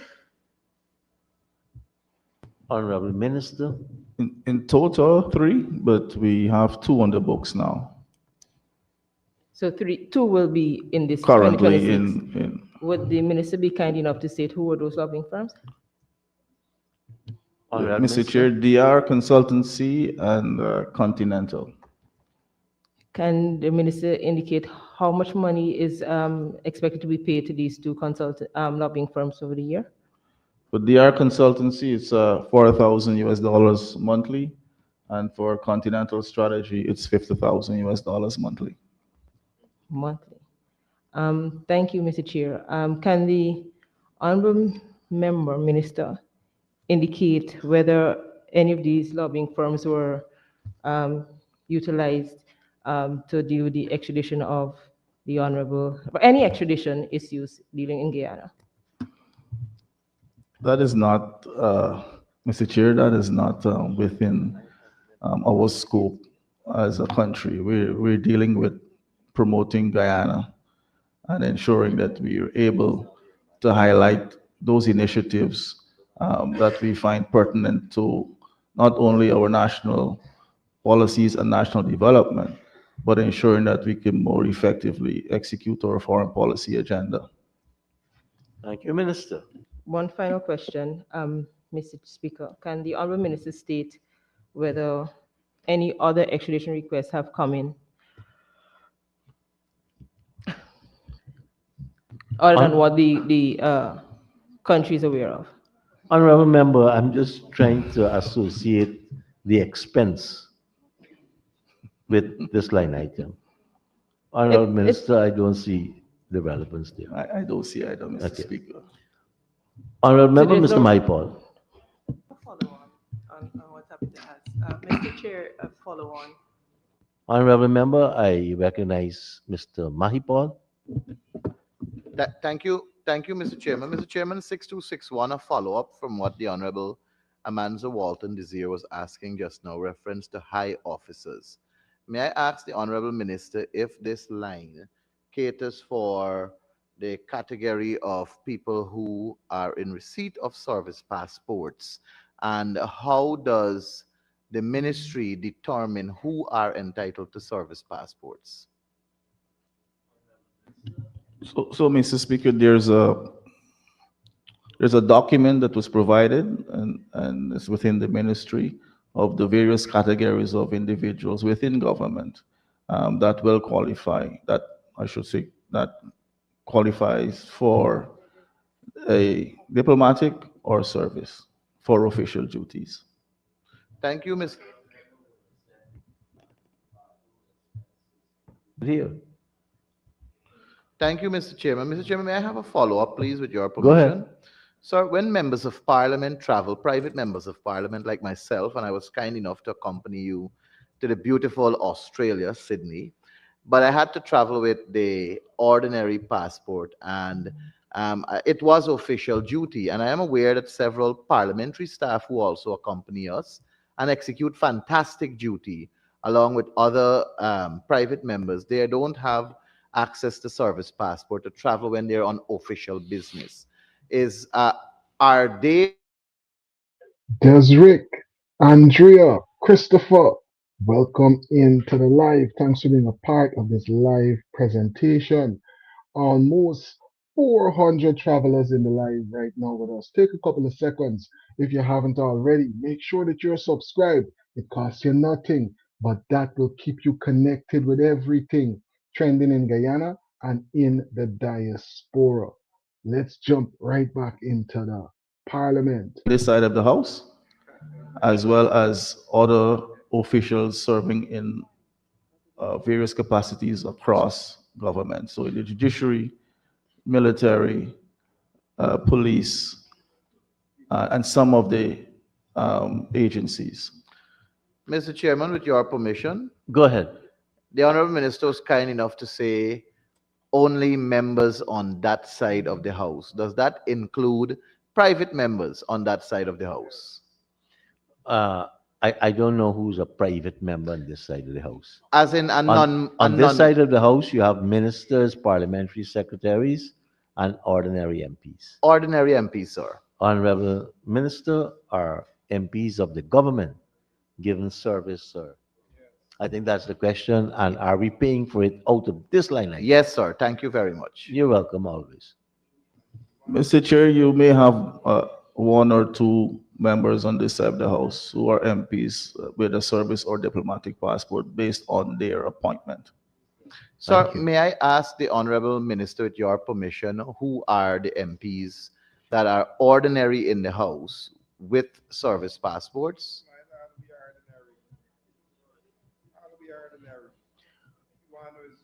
Honorable Minister, maybe you can provide it later. Thank you. I can tell you in a bilateral conversation. Trilateral with the man, sir. Thank you, sir. Thank you. Thank you, Mr. Chair. Just a follow-on.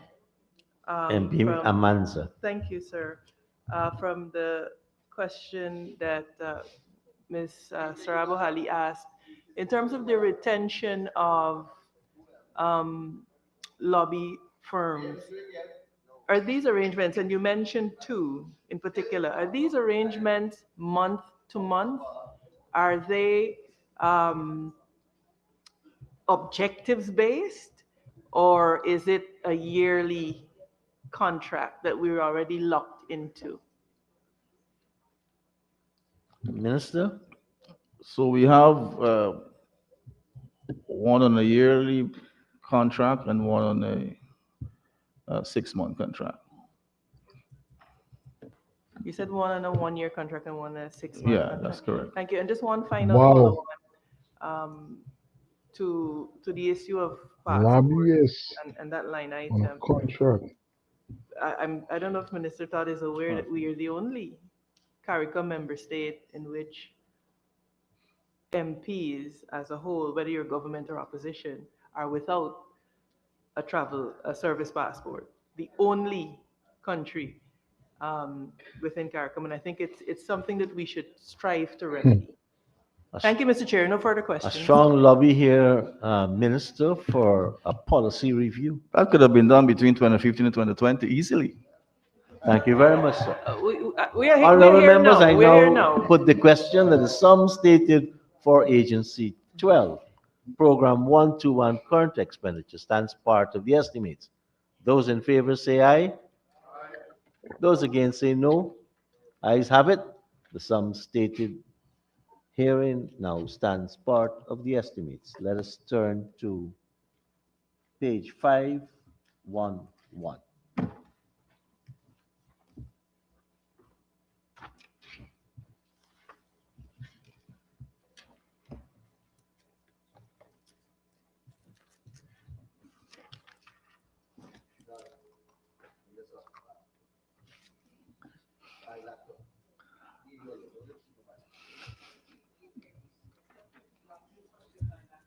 Honorable members, I propose the question that the sum stated for Agency 12, Program 121 capital expenditure stands part of the estimates. Honorable members, I now call on the Honorable Member, Ms. Amanza Walton this year. Thank you, Mr. Samsung, Chair. keeping us connected no matter where in the world we're Project located. code 1201400, provision for building. I know this covers the Foreign Services Institute that you're currently constructing. Would the Honorable Minister be kind enough to give us just an update as to where we are and when do we expect completion and operationalization of this facility? Honorable Minister. Last report I got was that we're about 35%. They're now erecting the structure. So we should be be able to complete it by mid-May this year. I think you answered that too with the water charges, right? I did, Mr. Chairman. Honorable members, I now put a question that the sum stated for Program 12, Program 121, Agency 12, capital expenditure stands part of the estimates. Those in favor say aye. Those against say no. Ayes have it. Sum stated now stands part of the estimates. Let us go to pages 104 and 105.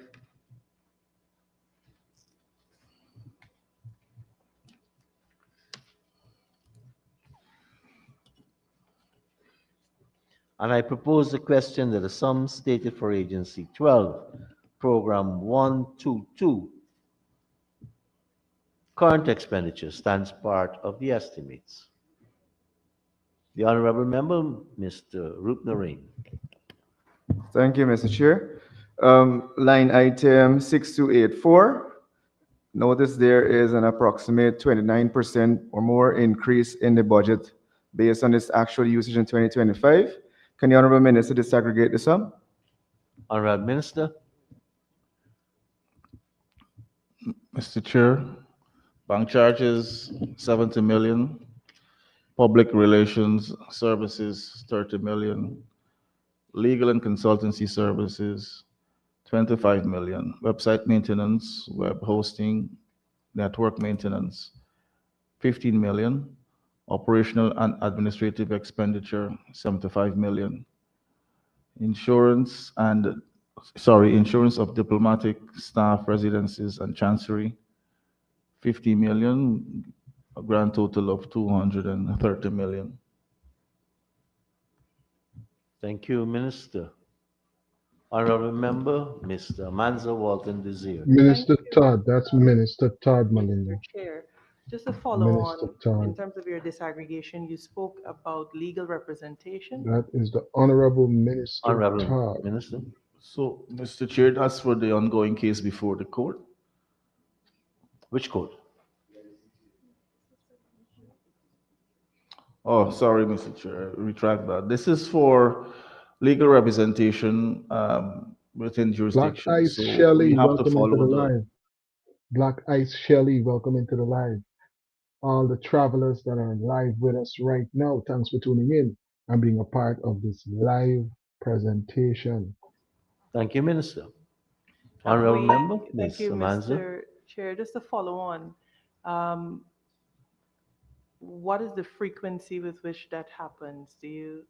Can you give us an example of maybe just the last 2 occasions that you had to do this? In Brussels, and we've had in Venezuela. But you can't predict when it's going to happen. So we have to prepare budgetary to cater for it. Thank you very much, Minister. Honorable members, I now Mr. Chair, Honorable Member, Mr. Manza Walton Desir. Thank you, sir. I want to take our attention to administrative 611. There is a sharp reduction there. I suspect that it may be tied to staff movement, but could the Honorable Minister clarify why our actual is 19 million and then we're budgeting this year for 11? Honorable Minister. Mr. Chairman, the honorable member is correct. We've had transfers. Thank you, Minister. Transfers to another program, another? Yes, another program. Okay, thank you, Mr. Chair. Mr. Chair, 6116 contracted employees. So, Mr. Chair, we have 4 FSOs, 2 who were posted to missions, and 1 principal foreign service officer reposted to headquarters. Okay, and these new staff intake or just? No, these are persons already within the establishment. All right, great, thank you. Mr. Chair, I just wanted to know whether the honorable member could in the context of 6261, just give us a quick disaggregation of, sorry, Mr. Chair, could he give us a quick disaggregation of the sum there, 102 million? You said 6261? 6261, sir. Honorable Minister. Mr. Chair, official travel, local transportation for ambassadors and officers, 36 million, sorry, 296,000. Official travel, hotel accommodation for ambassadors and officers, 24,684,000. Official travel, meals and out of pocket for ambassadors and officers, 13,828,000. And other, 27,327,650. Thank you, Minister. Thank you, Mr. Chair. Mr. Chair, line item 6133. There's 830 million budgeted there. Could the honorable member just advise us as to how is that disaggregated? What are the benefits and allowances catered for under this heading? Honorable Minister. That relates, Mr. Chair, to increases in health insurance and pension premiums in accordance with labor laws and regulations across various jurisdictions. Thank you, Minister. Thank you, Mr. Chair. Line item 6284. Could the minister provide a disaggregation of what is comprised in other? There's a 230 million tab there. That's Honorable Minister.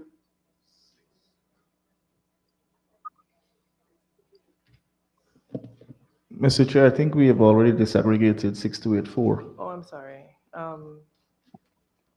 6294 rather. 6294, my apologies. 6294, Honorable Minister. Very well, Mr. Chair. Honorary Consul stipend, 50 million. Diplomatic functions, official events, receptions, and conferences, 133 million. Diaspora and consular outreaches, 30 million. Operational and administrative expenses, 40 million, giving you a grand total of 253 million.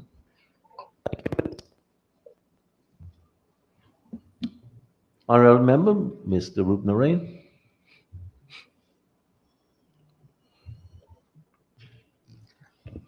Thank you, Mr. Chair. Line item 6111, administrative, it states that there is an increase of 1.497 million, which is not much, but when you look at the staffing, there's a reduction of 2 personnel. So can the Honorable Minister indicate for that difference?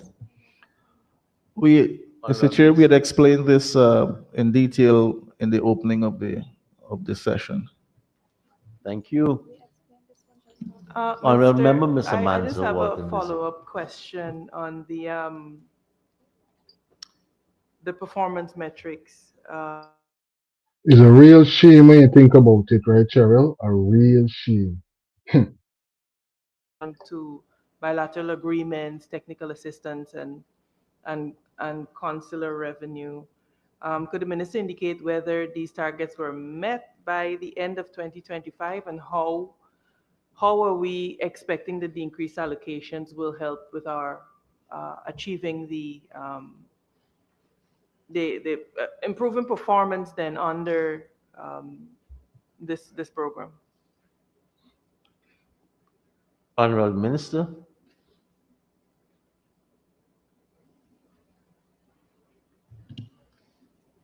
So, Mr. Chair, we had set the target at 12, and we were able to achieve 9. 15, and we were able to achieve 9 in 2025. 58% poverty. crazy when you think about it and you analyze it. Hmm, What a disgusting disgrace. Thanks for dropping insightful commentary into the comment section. Black Ice Shelly. Honorable Minister. I wouldn't say a shortfall, Mr. Chairman, because you're dealing with it's interstate relations, and you can start the process. You can have a document with um, the other nation state, and can take time before it's returned. So it's an ongoing process. So, and as I always say, diplomacy can be quite slow, but we try our best based on our self-interest and the mutual interest to ensure that those agreements that are pertinent to our national development and also which will bring mutual benefit, that those are expedited. But I think we've done very well, not forgetting the fact that we have many, many ongoing agreements that are very active and alive with our friends and partners. Thank you very much, Minister. Honorable members, I now put a question that the sum stated for Agency 12, Program 122, current expenditure stands part of the estimates. Those in favor say aye. Those against say no. Ayes have it. The sum stated now stands part of the estimates. I understand we have another birthday in the House. The Honorable Member, Odessa Primus. Happy birthday on behalf of all of us.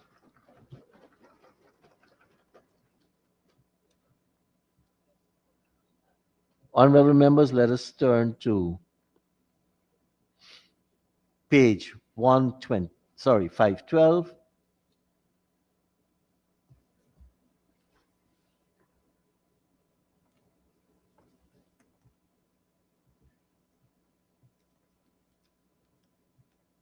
Sorry, 511. And I propose the question that the sum stated for Agency 21, Agency 12, Program 122, capital expenditure stands part of the estimates. Honorable members, I now put a question that the sum stated for Program 12, 2, that is 122, Agency 12, capital expenditure stands part of the estimates. Those in favor say aye. Those against say no. Ayes have it. The sum stated now stands part of the estimates. Honorable members, we now turn to pages 106 and 107.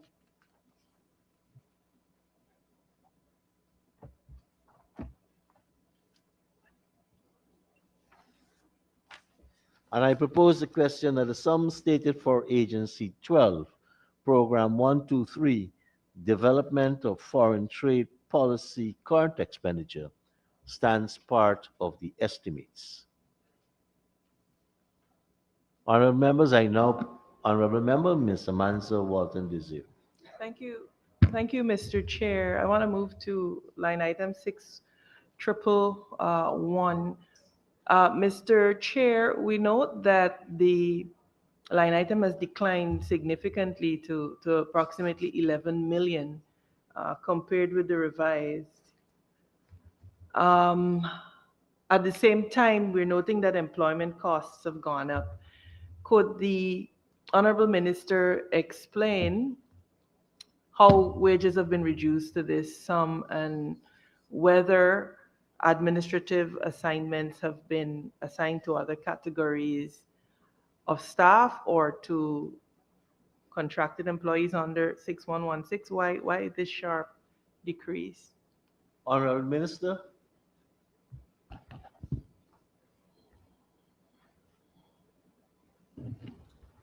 So, Mr. Chair, we employed 3 Foreign Service officers, 2 at $161,000.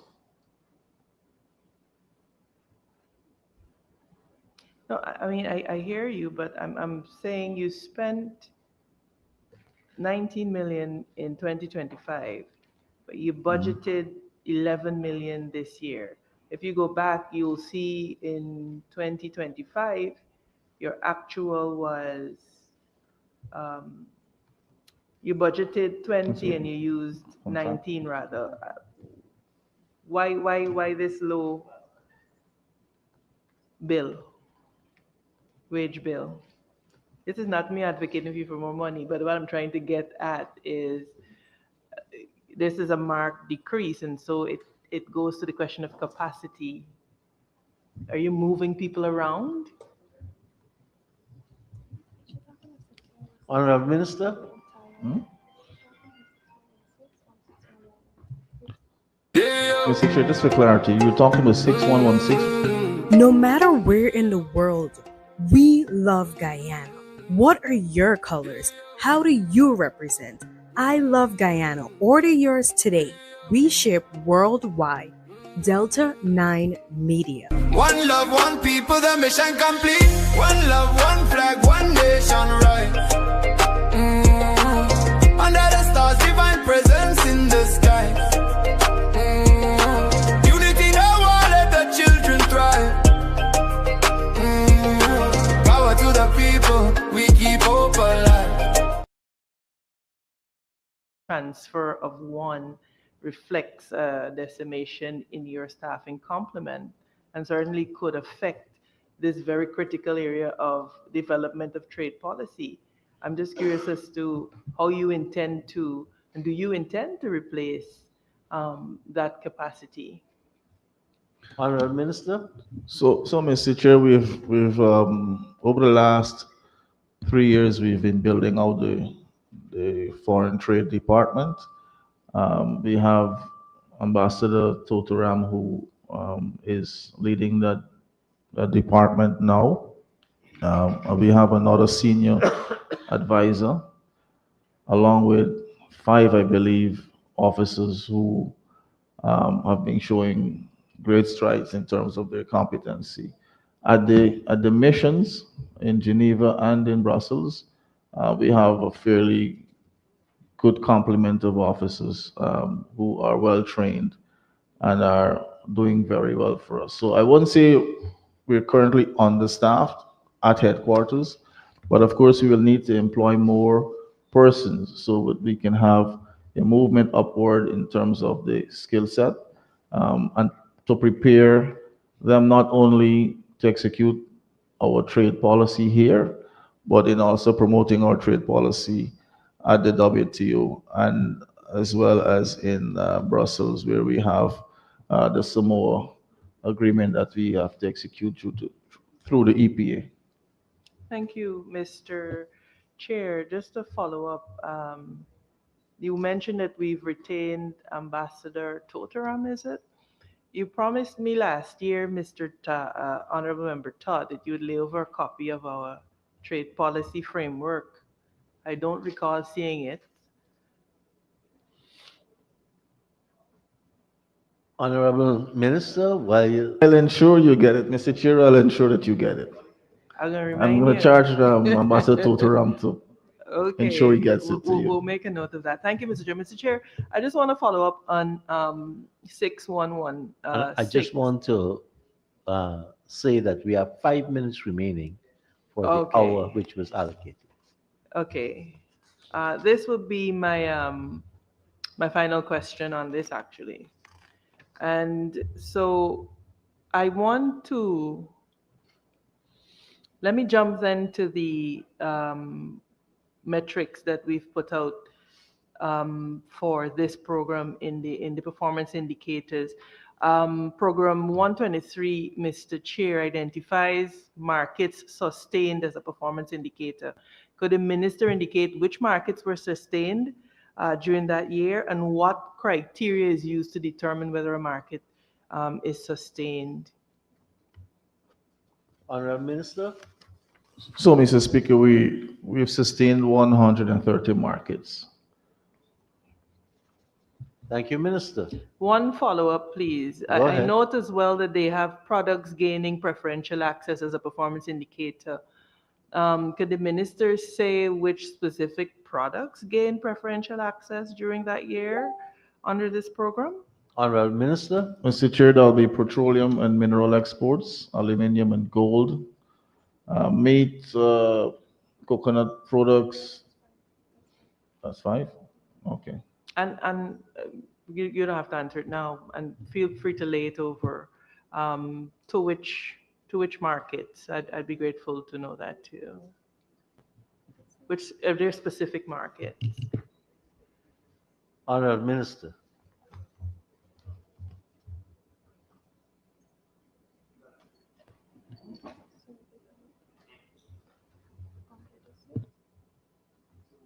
So, Mr. Speaker, this will be under the Caribbean Basin Initiative.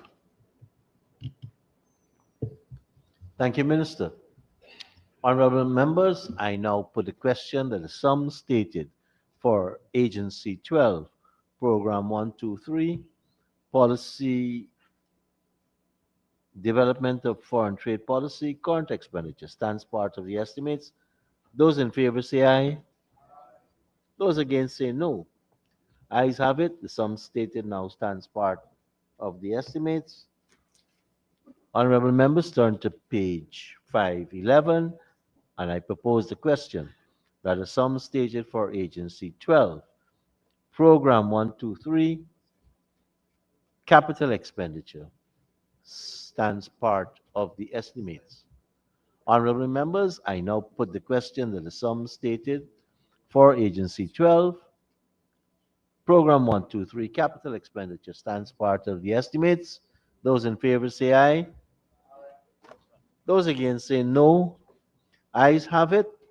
The sum stated now stands part of the estimates. Thank you very much, Honorable Minister and your staff of the Ministry of Foreign Affairs and International Trade.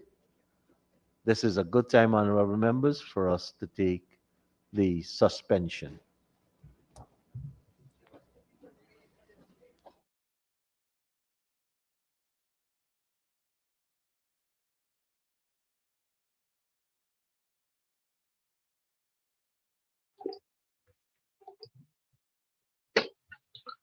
So much went down in those couple moments right there. And then there's so many more headlines that I'm about to update you with right here on the halftime presentation. I'm telling you, so many things going on and so much that we're going to deal with right now, right here on Delta 9 Media. Big up to all the travelers in the chat. Big up to everyone that's going to catch this in the rewind in the future. Thanks for tuning in and being a part of this live presentation. Now, we're going to get into some of the other headlines that's definitely trending in Guyana. Let's hear right now from the Honorable Leader of the Opposition.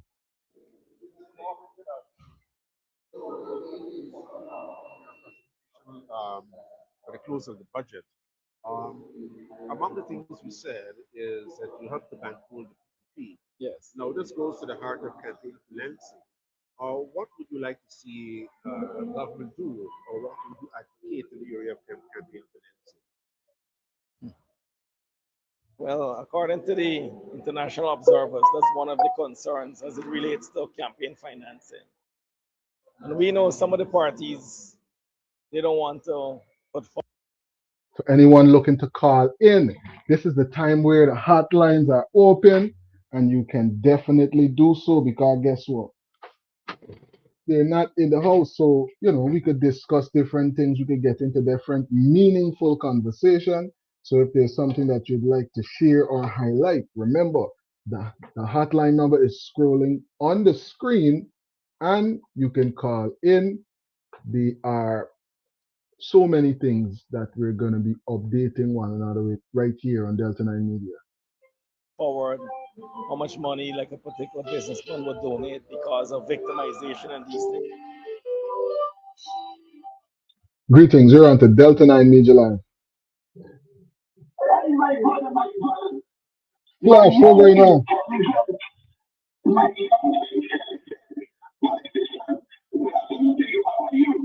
I'm doing great. Yourself? All right.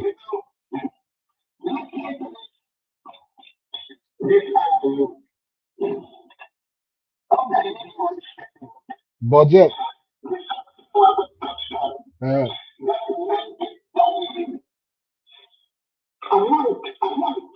mhm.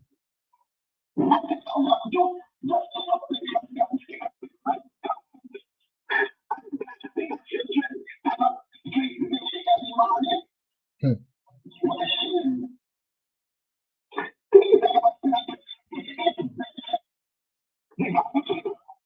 Hmm.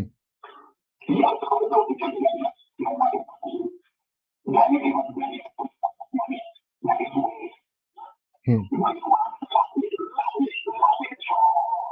One for 6 months, one done book for 6 months, another one book for a year.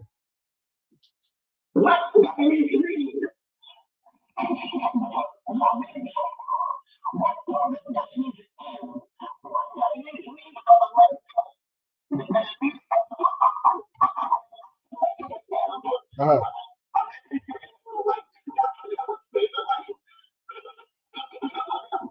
mhm.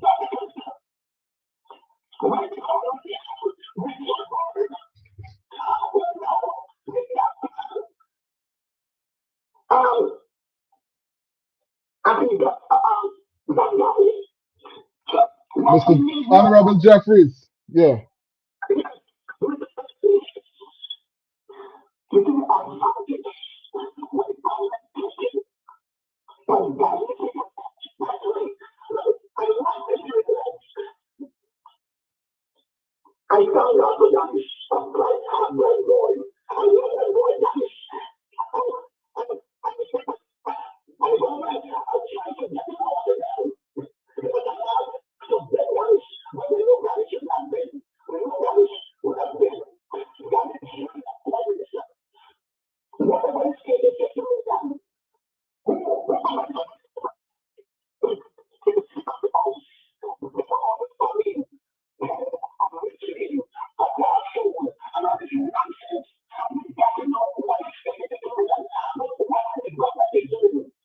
Hmm.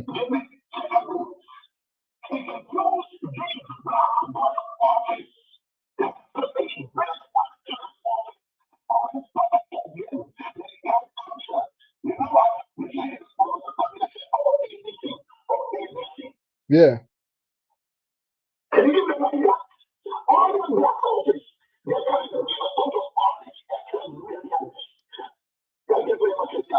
So much to be accounted for. And that's why paying attention to everything that is being scrutinized in the budget is important. So we cover every single part, none bias, none bias. We don't have no particular preference towards one political party. We cover the entire thing. We highlight all the details. We go into analyzing the budget with AI, all kind of things we just do over here at Delta 9 Media. Is budget time, and we're getting into the analysis right here, right now. I'm gonna put up the barcode so persons can be able to scan and get information via the notebook. Greetings, you're on to Delta 9 Media Live. Oh, I'm sorry that we missed that caller. Give us a call back, caller. 592 was calling in. 592. Give us a call back, caller, on area code 592, all the way from GT. Give us a call back. Sorry that I missed the caller. I'm going to give you a call right back. Nonetheless, thanks for being a part of this live presentation.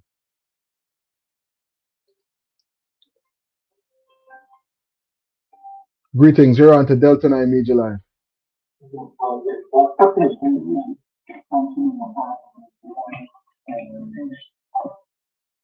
Hello? All right, I guess we're gonna get a call back. Let's get into some of the details coming in from the But I agree that it should be made public. Every opposition cent leader. should be made public. And the donors as well? With donors, The yes. donors' names should be made public. Yes, it should. And what plans your party has to probably bring a motion or a draft bill in this regard? Yes, after the budget, I'm gonna talk to the team and see what we will come up with so we can table a motion.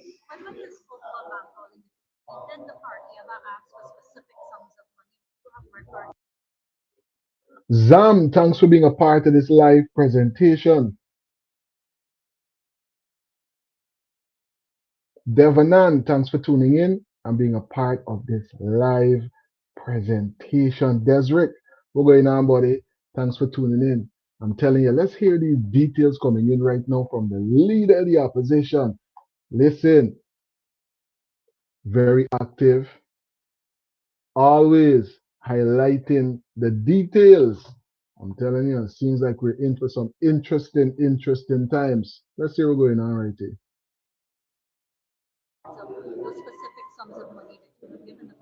Yes, I have records with some receipts, of course. We have records, but so much personal money was given to them too, without receipts based on the relationship. But we have records. Hundreds of millions of dollars. If possible, billions, over the billion. If possible, over the billion. Yes. You think that categorically? Of course. And what did you get in return? Nothing. Why not? We're comfortable. We I telling you, billions and billions was given allegedly. But we know there was some type of kickback, buddy. That was the ability to be able to call up a person on the phone and answer, contact the chief, and the next person say, contact this one, and then you get to bring you where you want, bring it, and you do what you want to do. Remember, you get to allegedly get access to what Mr. Best had access to. We covered that yesterday on the halftime presentation. So there was some type of kickback going on. Businessmen don't do business without a ROI, return on investment. That would be poor business. That would be no business at all. And last I checked, we're dealing with billionaire businessmen, dealing with billions of dollars in business and entities, right? So there's so much we got to analyze about this, and we got to pay attention, not just because it's a certain person. We got to listen and pay careful attention, buddy. didn't ask for anything. We don't need anything. All we ever received from this government from 2020 was two contracts, the Bill of Fire Service and the prison at Luzignan. That's all. And we tendered for it. It went through all the right process and everything. Did you get a quarry license as well? Yes, but they wanted development as it relates to stone in the country, a lot of stone. But we had to spend billions of dollars to set up that quarry. Or was it not part of the Civic pool? You have campaign finance and they give you a quarry license? No, I don't think so. A lot of persons received the quarry license. A lot of persons, Chinese and about a couple Chinese that received quarry license. Were you providing a lot of financial support to the PPP while they were in opposition between 2015 to 2020? Yes, that was the time. Between 2015 and 2020, y'all are in that period. That's an interesting period, right? So that means, could it be that there was funding for the CASRIP coming from that particular camp? Could it be this where some of the CASRIP was coming from? I know what y'all think about it. Drop it in the comment section. Call it in. It seems like this where the CASRIP was coming from. All right, you hear what's going on here. And was this in, were there direct requests from the General Secretary? Who were the persons requesting this assistance? Most of the times it would be the president and the vice president. As in Air Telling you about it. Hey, y'all hear what's going on there, right? Air Finale and Jack Pio. Yes. What was the cause of fall? The fallout came around because way before the sanctions, around 2020, 2021, I used to do a lot of humanitarian work right through. And they told me personally, man, what is going on really? To be straight, they told me, why are you helping these poor people? It's causing a big problem in this country. I'm telling you, y'all hear that? Y'all hear that? Why are you doing what? Let me hear some more of that, just for the emphasis. Just for the emphasis of it. Let's hear that once more. Bernadette, thanks for tuning in, Bernadette, and for being a part of this live presentation as we analyze some of this very important detail that is being presented by the leader of the opposition. You know, Desrick is saying, yes, that's true. No filter boss. What's going on, King? Welcome into the live. Thanks for being a part of this live presentation. Big up the boss every time. Muhammad is king. Thanks for tuning in. All right, let me hear some more from the Honorable Mr. Muhammad. What's going on, really? What I tell you? To What be I tell straight, you? they told me, why are you helping these poor people? It's causing a big problem in this country. And I said, this Wow. is things that we've been doing for decades. My father is a humanitarian and I'm following his footsteps. And then all these problems started to happen. They asked me to release a statement that I'm not running for office. Yeah, and this is how everything. They, Jagdio and Irfan Ali asked me to ask my father to send persons to him. Yeah. This $1 billion funds that you talked about, was it 2015 to 2030? Yes, 2015 to 2020. A lot of money. A lot of money. Can't even keep track. Did you pay for any lobbying? Wow. We paid for a lot of things. Paid for a lot of things. Could it be that they pay for the CAS rip as well? Could it be that they pay for the CAS rip that caused the problems? You know, that no confident problem, that vote that will forever go down in history. I'm telling you. Stanley, what's going on? Thanks for being a part of the live. Stanley saying good afternoon to the Delta 9 travelers. Thanks for being a part of this live presentation. And big up to everybody that's going to catch us in the rewind in the future. Thanks for tuning in. I'm telling you, budget time, and there's so many other headlines that we're updating one another with right here on Delta 9 Media. Good afternoon to Hysen, one of our very loyal channel members. Thanks for supporting independent media. Thanks for supporting Delta 9 Media. Let's continue with the details coming in from the honorable leader of the opposition. A lot of different things. Yeah. And in terms of your own legal matters, what plans you have to challenge the grand jury indictment? Well, the matter's in the court presently. The lawyers. That's in Guyana. Yeah. But in the United States, you have plans to challenge that grand jury indictment? Not as yet. We're dealing with it here first. Yeah. But time is not in favor of you. Yeah. Gonna deal with it here first. Because I mean, we've seen. I think it was one of the top U.S. officials that challenged her grand jury indictment, and she actually got it scrapped. So I was wondering whether you plan to do so. Is that part of your plan? It is possible to. But also, we heard about another extradition request here since November. Hey. We don't know it's who. We don't. You can't give out too much of this protocol. Remember, these people got all kind of different attorneys coming in from here, coming in from there. So we might or we might not. We ain't giving out too much of the steps. Remember? We ain't giving out too much of these steps. Because we already see how they playing. They have other requests, and up to now we hear nothing about those requests. We just heard mention coming from the Attorney General, but nothing ever proceeded, right? Bernadette is saying this, never a dull moment in Guyana. I'm telling you, always something going on, Bernadette. Thanks for tuning in and being a part of this live presentation. Listen, so much going on. And Janet is saying good afternoon to everyone from GT. See, Janet, you're one of the lucky ones enjoying that tropical weather. Drop a 9 in the comment section if you're watching from the winter that's taking place right now in the world. I got so many of us right now that are from GT that find ourselves all over the world. You know, we are traveling set of people. We find ourselves in different locations at different times.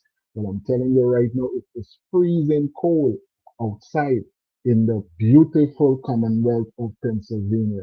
Let's get into some of these details coming in from the Honorable Leader of the Opposition. No, and they boast about transparency and accountability. They hauled me in front of the courts in less than 12 hours. Because on the 31st, I think, of October, they got a request. No, the 30th, they got a request and they arrested me the next morning. Then we had Parliament the Monday. So our request was here since November. What is going on now? Are you filing anything with the U.S. court against us right now? No, not as yet. Why not? Not as yet. We want to deal with it here first. Yeah. Thank you. Dealing with it here first, making sure we, clean up the house before we clean up the things going on outside, right? So many persons tuned in right now from winter. Devon, I'm telling you, cool time, right? But spring coming early. Groundhog Day was positive. So it's supposed to be a shorter winter, allegedly. We see what's going on. Right now it's below freezing. Living in Georgia, but currently in GT, enjoying some of that fresh food, fresh sun, all of the beautiful culture out in Guyana. Thanks for tuning in, Bernadette, and for being a part of this live presentation. Nonetheless, as you enjoy some fun in the sun and all of that Guyana has to offer. Claymont is saying good afternoon from Montserrat, and the capital of Montserrat is Plymouth. You see, I still remember we used to get quizzed on there in school.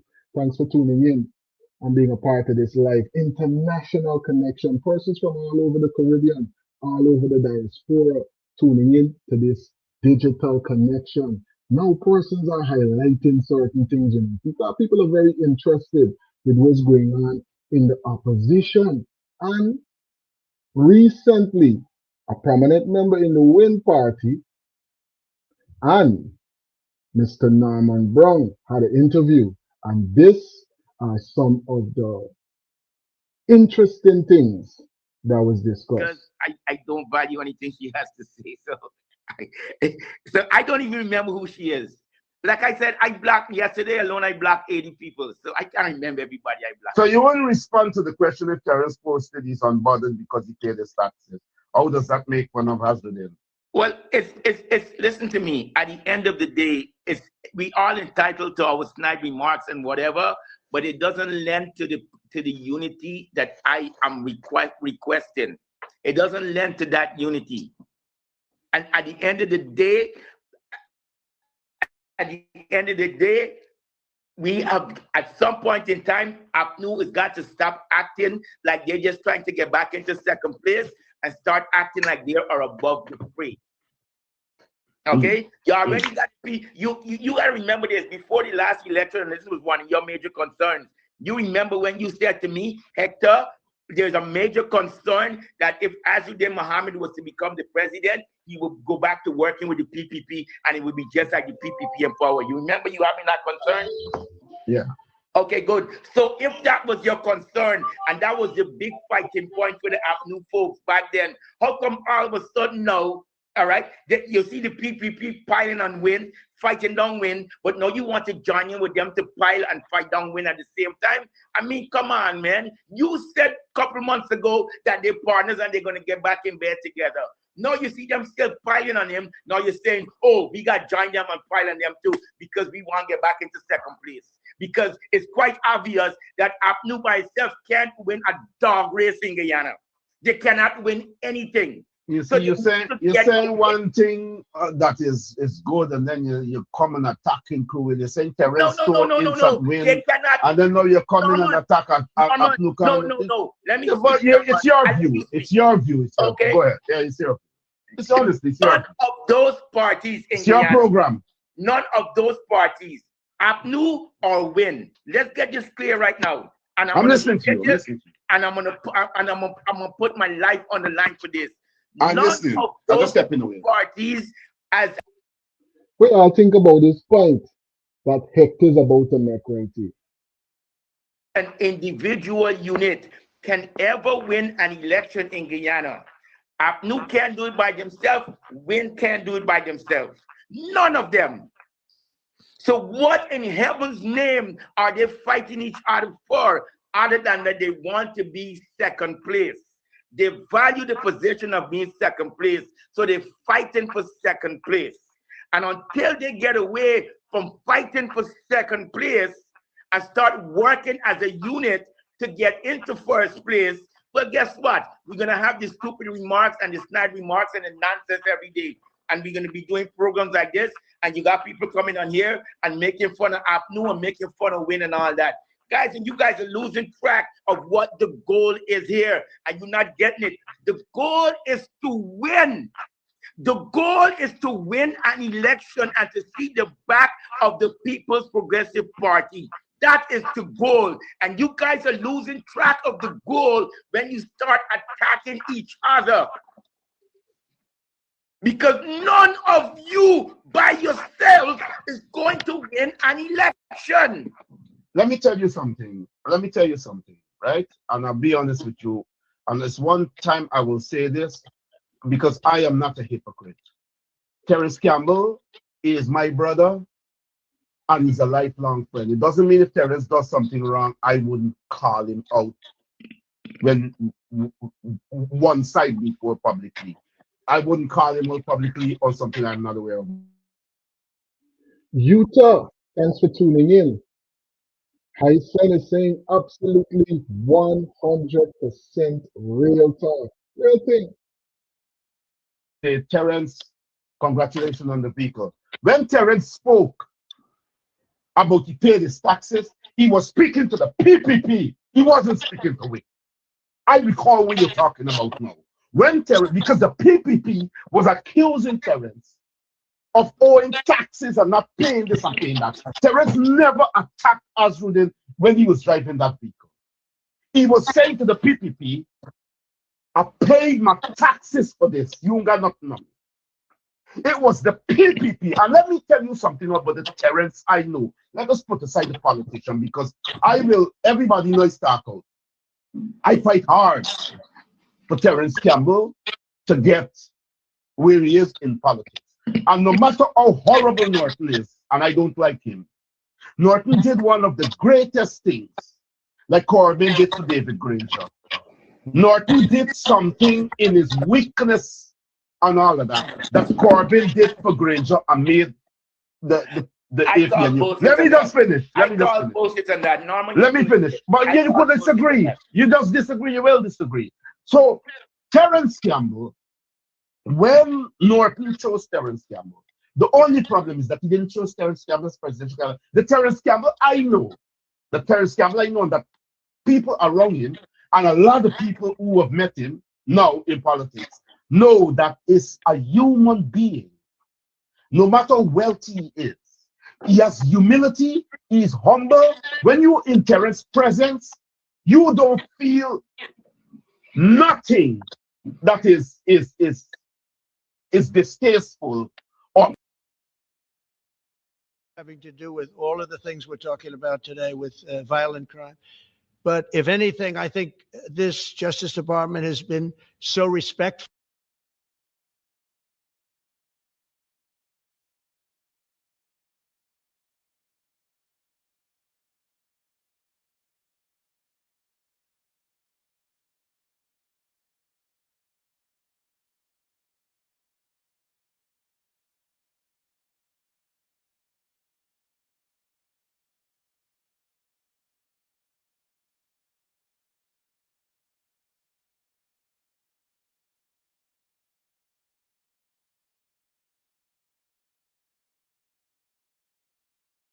Hello? Yes, I can lead all three opposition parties to come together for 2020. Yeah. That's a thing that persons are hoping for from even before the elections, right?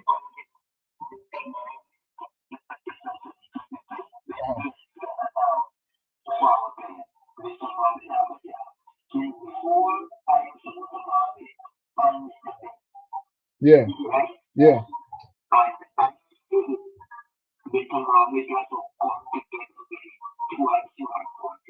Okay.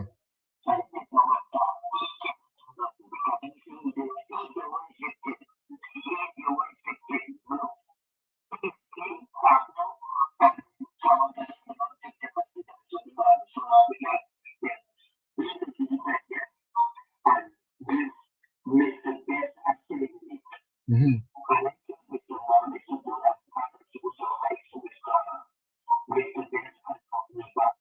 Yeah. Yeah, that's a real thing.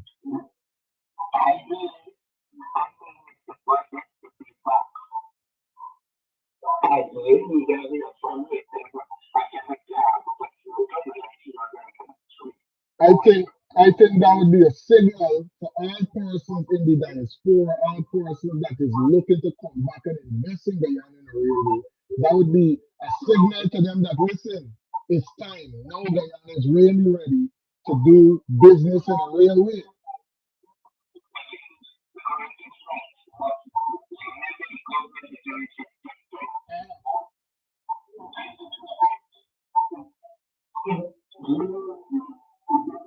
They got a MIDI background. They got a MIDI background. If you got the background, all is going to feed back on this side and give us a bad echo.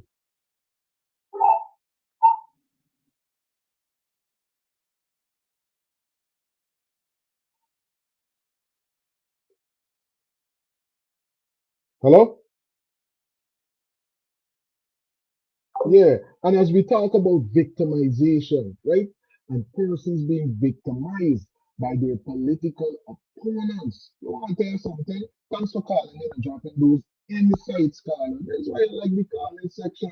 And that's why I like every person that be in the chat dropping insightful commentary. Big up to everybody right now, all the travelers in the chat. Big up to everybody that call in, right? And when we talk about political victimization, that might be something that could be used in the advantage, allegedly, for Mr. Mohammed. Because guess who else does not like political victimization and was on the other side of a lot of political victimization itself? Let me analyze this and let's hear what President Trump has to say about political victimization.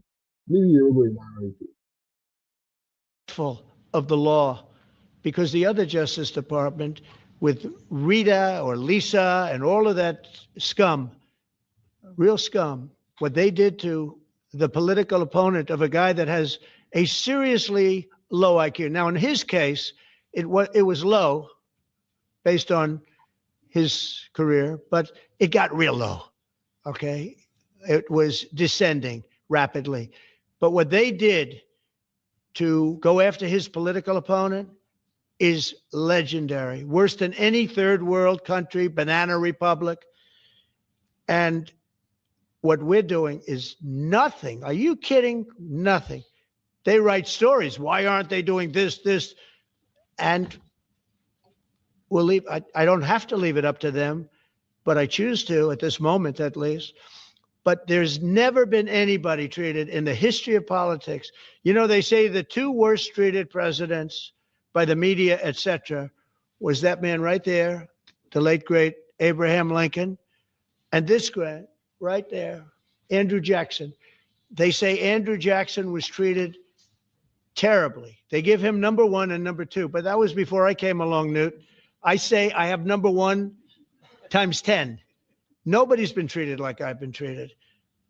And I did a great job. You know, we had a great first term. And we had one of the most successful economies in history, et cetera. I rebuilt the military. We did a tremendous amount. The last part, we had a horrible thing called COVID, and we handled that well. We made ventilators for nations all over the world. We did a great job. Probably never get credit for it. Look at the therapeutics, the Regeneron, all the different things, the vaccines, all the things we did. We did a great job, but we had to focus on that. But we had the best economy in the history of our country. We're blowing it away right now. Look at the stock market. It hit another all-time high today. That's 48 days out of the few days that I've served. 48 days have already hit record highs. And we have, maybe most importantly, the number, we have Both are businessmen. Both have been victimized a lot in their own country because of taxes and a lot of other charges brought before the courts, right? Could it be that this could be a situation that ends up being an advantage for Honorable Mr. Mohammed? Very important times, very interesting times. Big up to everybody right now that's in the chat, everybody tuned in live. I'm telling you, remember this one is, so we jump into some more headlines right now in this halftime presentation. So this one, come to Guyana, do a set of stupidness. People from Trinidad highlighted the foolishness with the man in that family. He come, he go upon Travis Chase, he give an apology. Next couple minutes, he there in the party talking a set of stupidness again. Like if people ain't get no sense, you understand? And guess what end up happening? Not the get it. What's going on right here?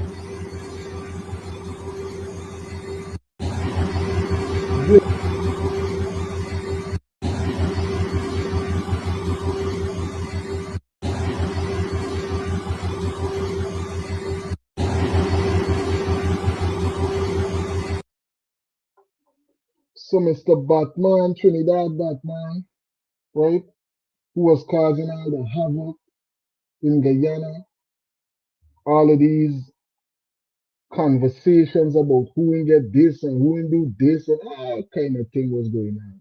You see, look what's the end result, right? You play stupid games, you win stupid prizes. Now you can't come back to one of the wealthiest nations in the world, right? You gotta watch from outside and pay attention to all what's going on. And as we highlight some of the benefits coming in, we got remember it's budget time and we're talking about money. We highlighted all of these important details that we gotta pay attention to. There's this announcement about this new bank that's coming, this Guyana Development Bank that's coming very soon and very shortly. We make sure we stay updated from before so we could take full advantage of all of these things being implemented. Coming April 2026, over $200 million, zero interest, and 200 million plus zero interest. That's great, whether in Guyana or internationally. Let me tell you that one time. That's great. That's a great thing that is being implemented. A great initiative by the government. If this is evenly spread, meaning that persons in that face situations like this when they go into this particular bank, it should be a person there or a party there, or there should be records for the persons that are given certain things so that situations like this. What I do know for sure is that there is some bias. There is some bias in some of the institutions. There is some bias in some of the organizations whereby you see a proliferation of other ethnicities. So you, for example, look, and I know you have an issue with the banking institutions, but for Afro-Guyanese to set up businesses and for them to get available funding, there are greater hurdles that they face.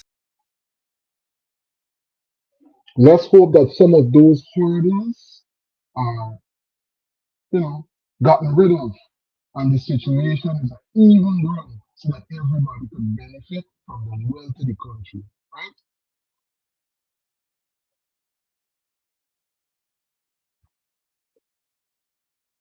Hey, give me light. What light on me? I just said, hey, don't have me. You smoke.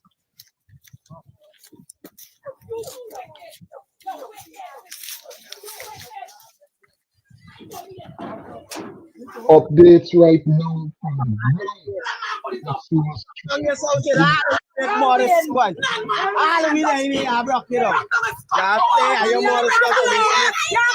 wow.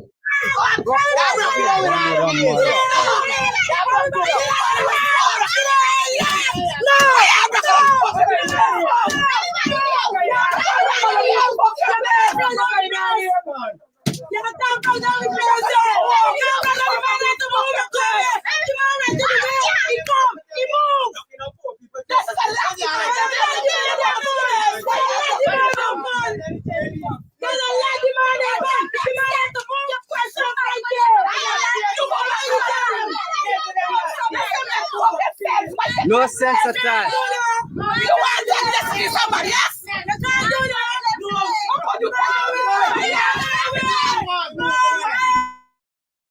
This is a back and forth between persons in a housing area with the government allegedly coming in to demolish their homes. Remember, there was supposed to be a protest over the weekend that never come out. They switch up the days. Now when they're in parliament, they come and they do what they wanted to do. See how this place is, right? I'm telling you, if you haven't already, thumbs up this live. Thumbs up the live so that everybody will have a chance to see what's going on in the Guyana. Please and thank you.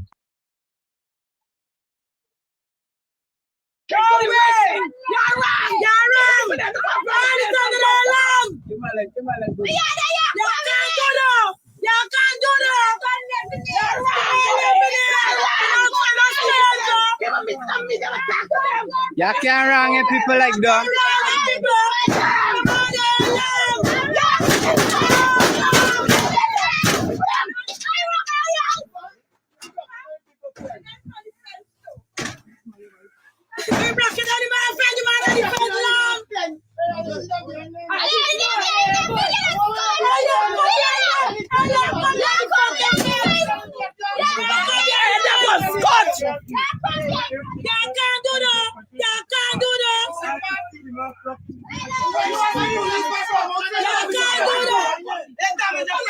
You can't do it, people them things up. People are here long. Not know people are here.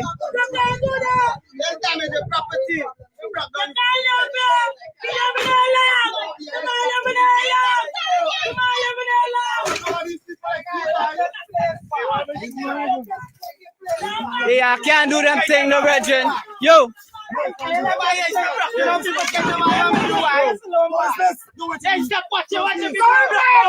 out the fucking place. Come out the place. Y'all left from this place, but y'all don't do nothing for poor people. Y'all demolish fucking poor people. Y'all don't do nothing for poor people. What a face. Y'all do the right thing. Y'all supposed to be the government. Do the right fucking thing. Do the right thing. What example you are fucking teaching people? What example you are showing people? You are supposed to be the government and you are demolishing poor people place. There's not the insurance you are giving.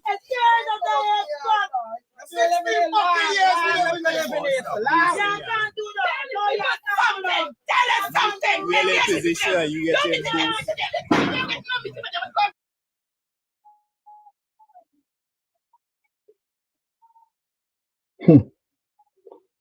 I tell you, rough times on the ground in the yard. The person having to deal with that level of fight. I'm telling you, where they go for. Are you taking people barely from the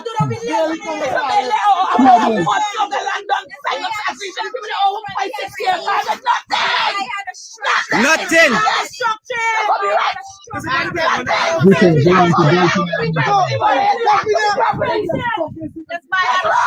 This wrong. Yeah. Pay attention. And watch when they come. Watch when they come. During Parliament time.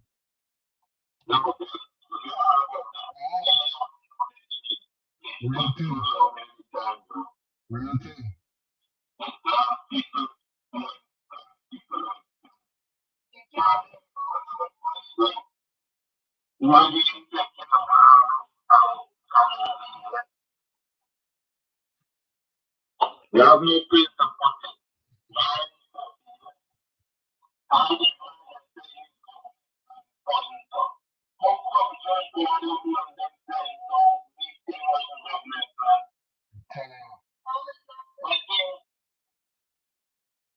This is when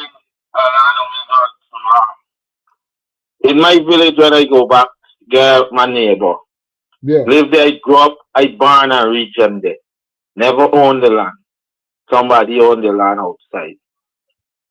The past will tell this shit one time. Perhaps somebody I should start paying the tax on the land. They never pay the tax. Now the people come back after donkey years Yeah. and kicking them off the land. They have no proof for the land.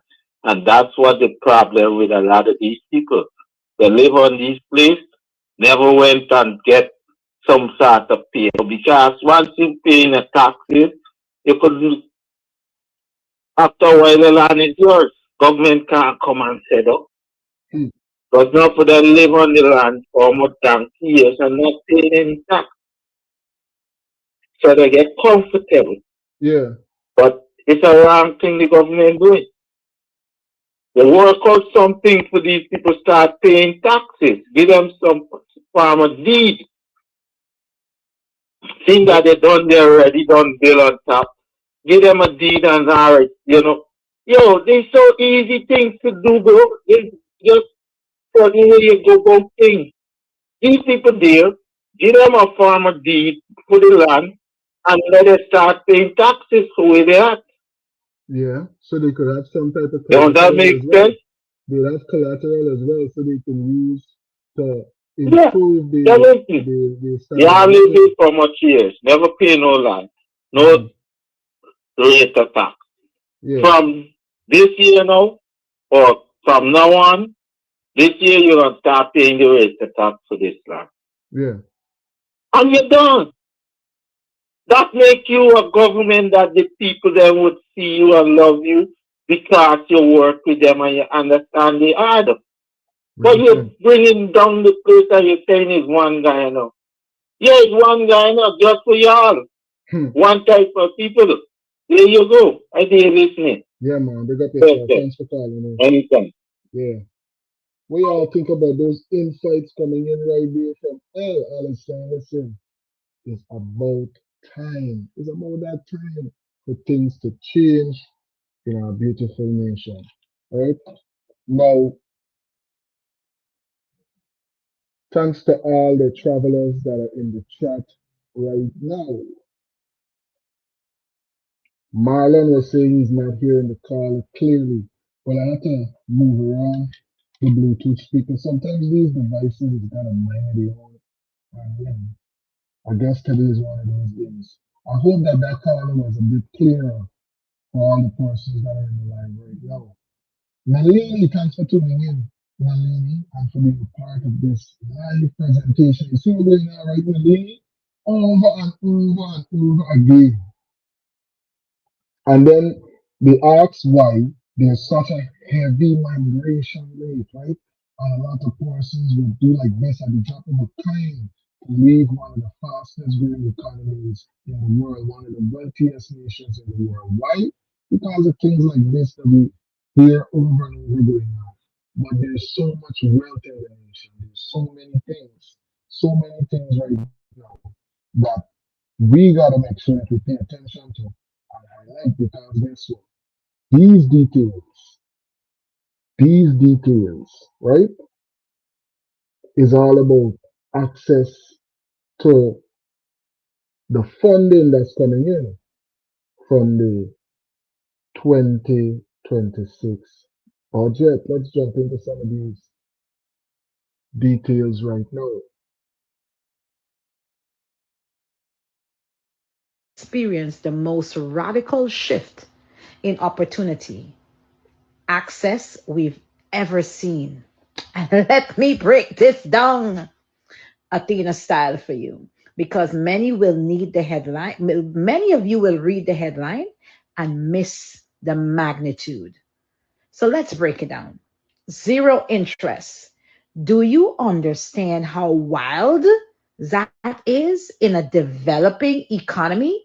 That alone can turn dreamers into doers. No collateral. That means the barrier that stops most Guyanese from even applying is gone. No land title needed, no fancy assets needed, No generational wealth required. Hello. This is generational access, not just generational wealth, generational access. Imagine this. Just imagine this. Single mothers launching real businesses, young people starting tech, agriculture, manufacturing ventures, creatives finally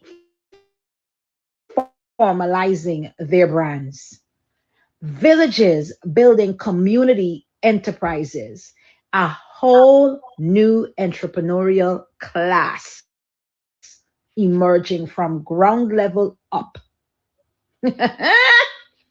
Whether you like the government or not, a zero interest, no collateral loan program. Let's do a sound check. Let's do a sound check, because I'm not sure what's going on with the sound today, right? I'm using these headphones, but I do have another microphone. So if I'm not coming through clearly, I'll switch to another Bluetooth device that will give us some different sounding audio. So just let me know if I'm coming through clearly. Drop a nine into the comment section for me, as long as I'm coming through and I'm coming through clearly. I would hate to be having a full-on conversation, people calling in and all of these things, and we're not coming through clearly. All right. So drop a nine into the comment section for me. Take a couple of seconds, travelers. Give me a nine if you can hear me and hear me clearly, or else I'll switch to the second mic. All right. All right. I see the legal alien touchdown and says a nine.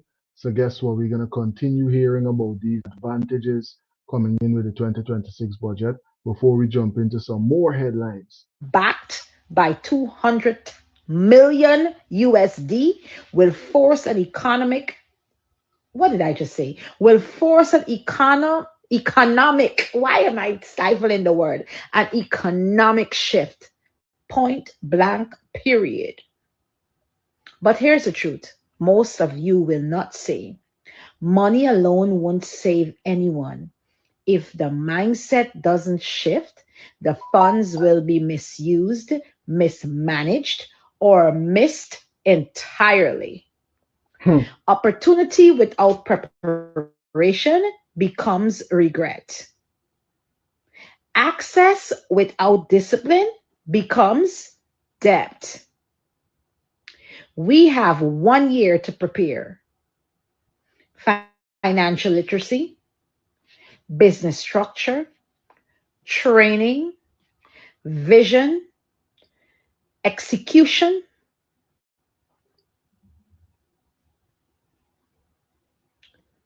This could be the moment Guyanese stop saying we need a chance. Instead, they should start saying we are ready, we are positioned. Until then, start. Time to move on up, right? Because there's certain avenues that is gonna give access, right? There's certain avenues that is gonna give access. Marlon is saying the sound is a bit off. Much better. Hyson is dropping the nines. Arthur is dropping the nines. All right, so I'm coming through clearly. What it might be is the way that I probably had the mic positioned on the headphones. But nonetheless, we're moving forward. Start building your business plan, getting your registration together, getting your skills together, start networking, shift your mindset, because Dr. Irfan Ali, because 5 more years, because one thing is for sure. When doors open, only the prepared will walk through. Y'all, share this video. This is great news. Who's excited? Excited and, happy for the opportunity, but nonetheless, still gonna pay attention to that, still gonna analyze it in a real way and make sure that, listen, We step forward in Tate with a positive projection, just like the sister was presenting. And we're going to get into some of these business ideas. What if you had a $500,000 opportunity awarded you? Greetings, you're on to Delta 9 Media. Yeah. In the bank, in the business to make money. Yes, sir? In the bank is in the business of making money. Yeah, that's the whole reason the bank is around. So why you think listen, you see when these guys come talking, let it make sense. Sometimes they don't stop till it makes sense. Yeah. All these things just erase and the bank giving you money and you just give back the bank the normal money you borrow. Let it make sense. Telling you. Yes, right? If you come and sell a low interest rate, where you're gonna be at, if the interest of borrowing $1 million is 5% back, and he said, well, you're gonna pay back 2 instead of 5%, the interest gonna be 2. I would more understand that, but we the banking making no money. Where the bank getting all this money from? Well, it's probably coming in from a subsidy. Listen, bro. These guys stay selling dreams, bro, and people got to sit down and stop running and get too excited because that's all they're doing. Guyanese people and the thing is all about sense and nonsense. When you're talking to people that intelligent, they're gonna listen you, they're gonna analyze you. And if it's nonsense, it is nonsense. Give the answer. That's a must. You see?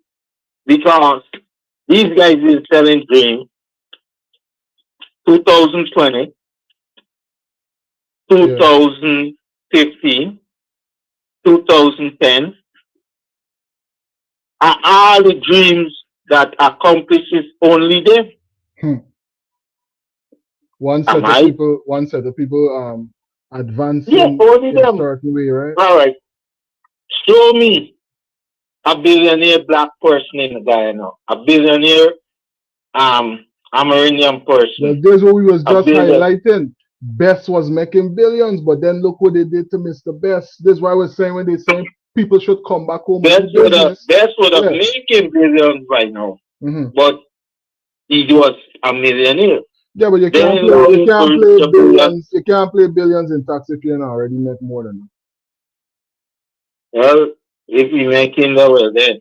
But what I'm saying, black people gonna get rich, but not as rich as the Indian them that associate with the PPP party. And that is where black people gotta understand. Yeah. This is one thing I'm gonna separate black from Indian. Just like in America. They got to bring. But the rich always, when you look there at the fortune of Americans, majority on top is the white, not the black. The ones them that have the 100 billions and all this thing, not a black person. Black person get like up to what, 5-10 billion. They ain't reaching that figure, you understand? And why you think that's the case internationally and locally? Because the system is set up that way by who is in power. And the person that is in power always is the Indian, the black, mostly after the straight here, not the black. Let's jump right in. Today we're taking a close look at the 2026 It's just reap for themselves and don't help the other black to get it, so they could build that strength that all we got is now. Yeah, so you think it's something about the culture, something about the way that we work with one another. Because we have too many tribe. And the tribe that that tear us apart differentially. Because we still are, although we out of slavery in a way, we still have a tribal war among ourselves, you know. That's why everybody going to a crab dance. Pulling who trying to crawl out the drum, pulling the other one back down. I'm telling you. It's a tribal war that we so separated. Nothing more. So we got Unless move we put the beyond. tribal war aside, Yeah. start looking Guyana. One is a Muslim, one is a Hindu. Yeah. They don't really get along back in the religion. But when it comes to the money, you know, is the and the wealth, fullness with they put the same God, different book. It's just, you know, right. for persons to They get put into that everything aside to just make each other successful. Mm-hmm. But let this thing with the bank make sense. See, that making no sense to me. Bank in the business to making money. Nothing with it. That bank does take your own money and lend you back with an interest money. Yeah, well, that's one of the benefits that the president was speaking on, putting into place, so that small businesses and persons that are now getting into business could have access to capital, which is one of the most important things. And definitely, if there's one of the things that the president is doing, the budget provides for it. We're about to jump into some more of these details. That is what the president said they're going to do. Not doing. They're going to do. Yeah, yeah. When they do it, then I'm going to say, oh, yeah. Well, the budget got passed first. Part 2. If it got part 2, then started up the majority of the seat. These are the parties win on them. It's only voicing the opinion and to let us show if this is going to be done. But if they don't want to, they won't do it. Because they have majority. This is what I keep saying. Things that may make sense and things that make sense. They have majority of the seats. If you put the three parties together, they still cannot outnumber them. Yep. There you go. Yep. So who got pass the budget? Not them, because they have the majority. Not the opposition. Yeah. There you go. How do you listening? Yeah, man. Big up yourself, Al. Thanks for calling in. Anytime. Yep.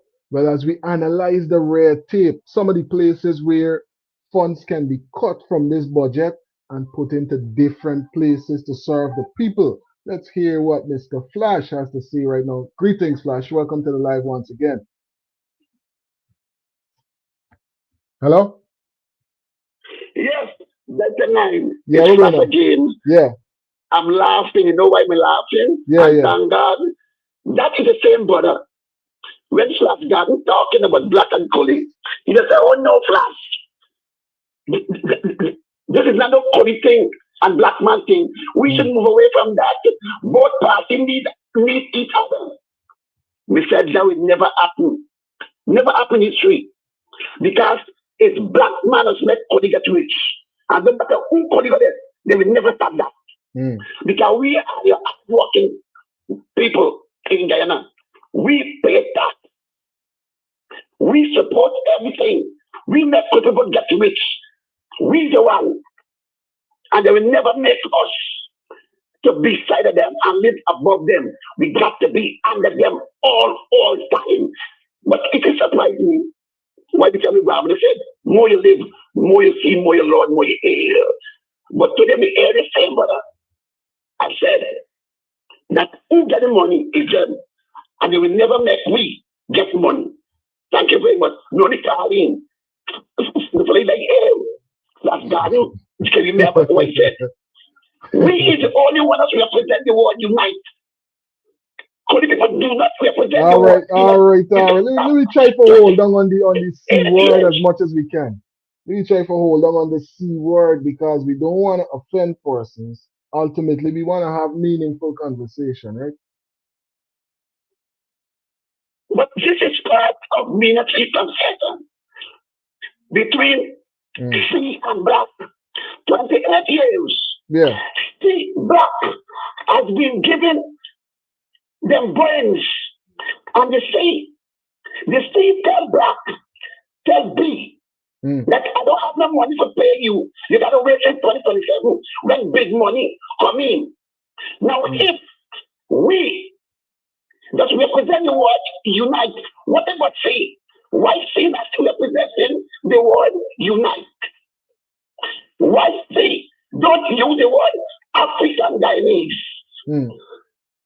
Why C don't use the word my African black brothers and sisters, we always said, my, when I use the word be, always. But this is our problem today. We always love them more than ourselves. That's not the case.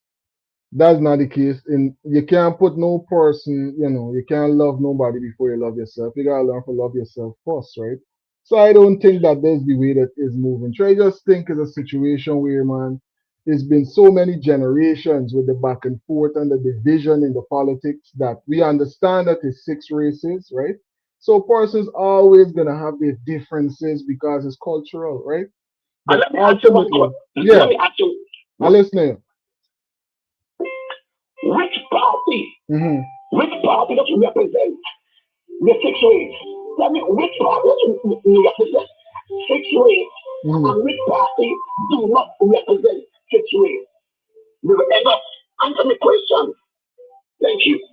Well, I wouldn't be able to say directly, Flash, and I hope you don't hang up in case you got a follow-up question, right? Because directly I can't say this party taking care of all the six races and the other one is not, because all are gonna say that they do. You understand me? But ultimately, you gotta look at the works, and it's hard to really dignify because some gonna push forward this, another person in gaslight though. But ultimately, we can see right now that there's a disparity with the benefits coming in from the resources in the country. So many persons can be wrong, and it's being highlighted that melanated people are the ones being victimized right now, right? In the country a lot. This is what I got to say about it. You still there, Flash? Yes, are you afraid to use a word that we black people is not benefit? No, me saying why I don't use certain words is because I understand what those words mean, and I don't want to use derogatory terms that is gonna put my people in colorable law ultimately, because I understand what it is. It's not just because I freaking for some black people. I could say black people all the time, but when you call a person black in the law, you could check it out for yourself. Black Law Dictionary. I'm gonna put up the barcode so persons can check out the scholarship for themselves and understand what I'm saying. It's not just because I want to say it, it's because I understand what it means. Yeah. Let me cut you. Watch. There's the barcode right here. Yeah. When you live in America, when you go to full of any farm in America, any farm, yeah, did you don't see the word black American or black African? Yes, you see it, but listen to this.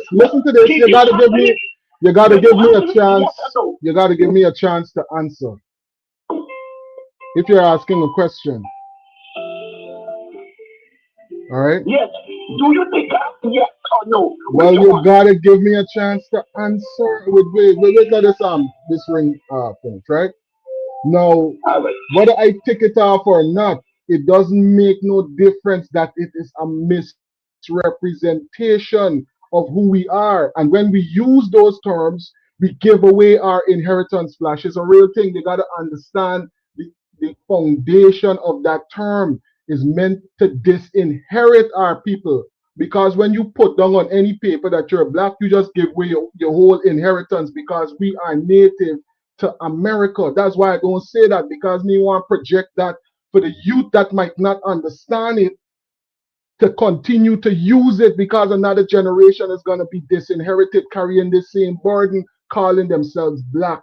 If you check Black's Law Dictionary, the barcode is right above my head. You will see why I'm saying this. And when you come off the phone, I'm going to play something so persons can understand the point that I'm trying to take home. One more question. Yeah. If the little Martin Luther King video, or when he said, what word he be used that one day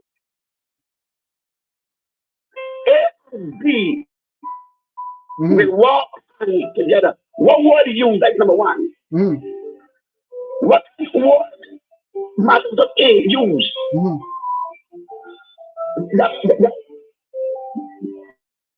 That he used A word. What was the word he used with L?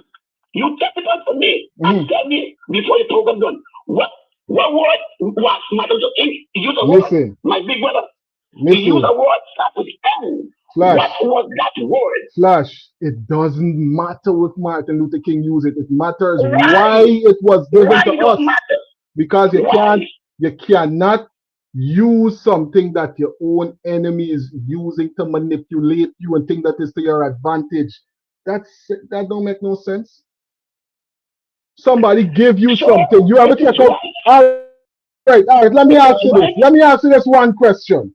Do you understand? Do you understand the information coming in from Mr. Walter Placker?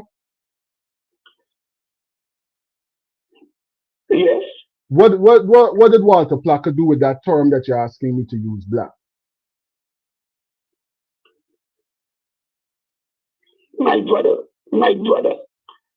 You see, My brother. you gotta get into that. You gotta get into that. We gotta get into that. Brother. We have to face reality and That is the reality and facts. I'm gonna give you a chance for call. I'm gonna give you a chance for call back in. That is the reality and facts. And anybody that's watching this live or can catch it in the rewind, check out Walter Placker and how he used the term black to disinherit what people is called African Americans or American Indians, who are us. You're gonna disinherit yourself if you continue to use those terms. I'm gonna give you a chance to call back in, Flash.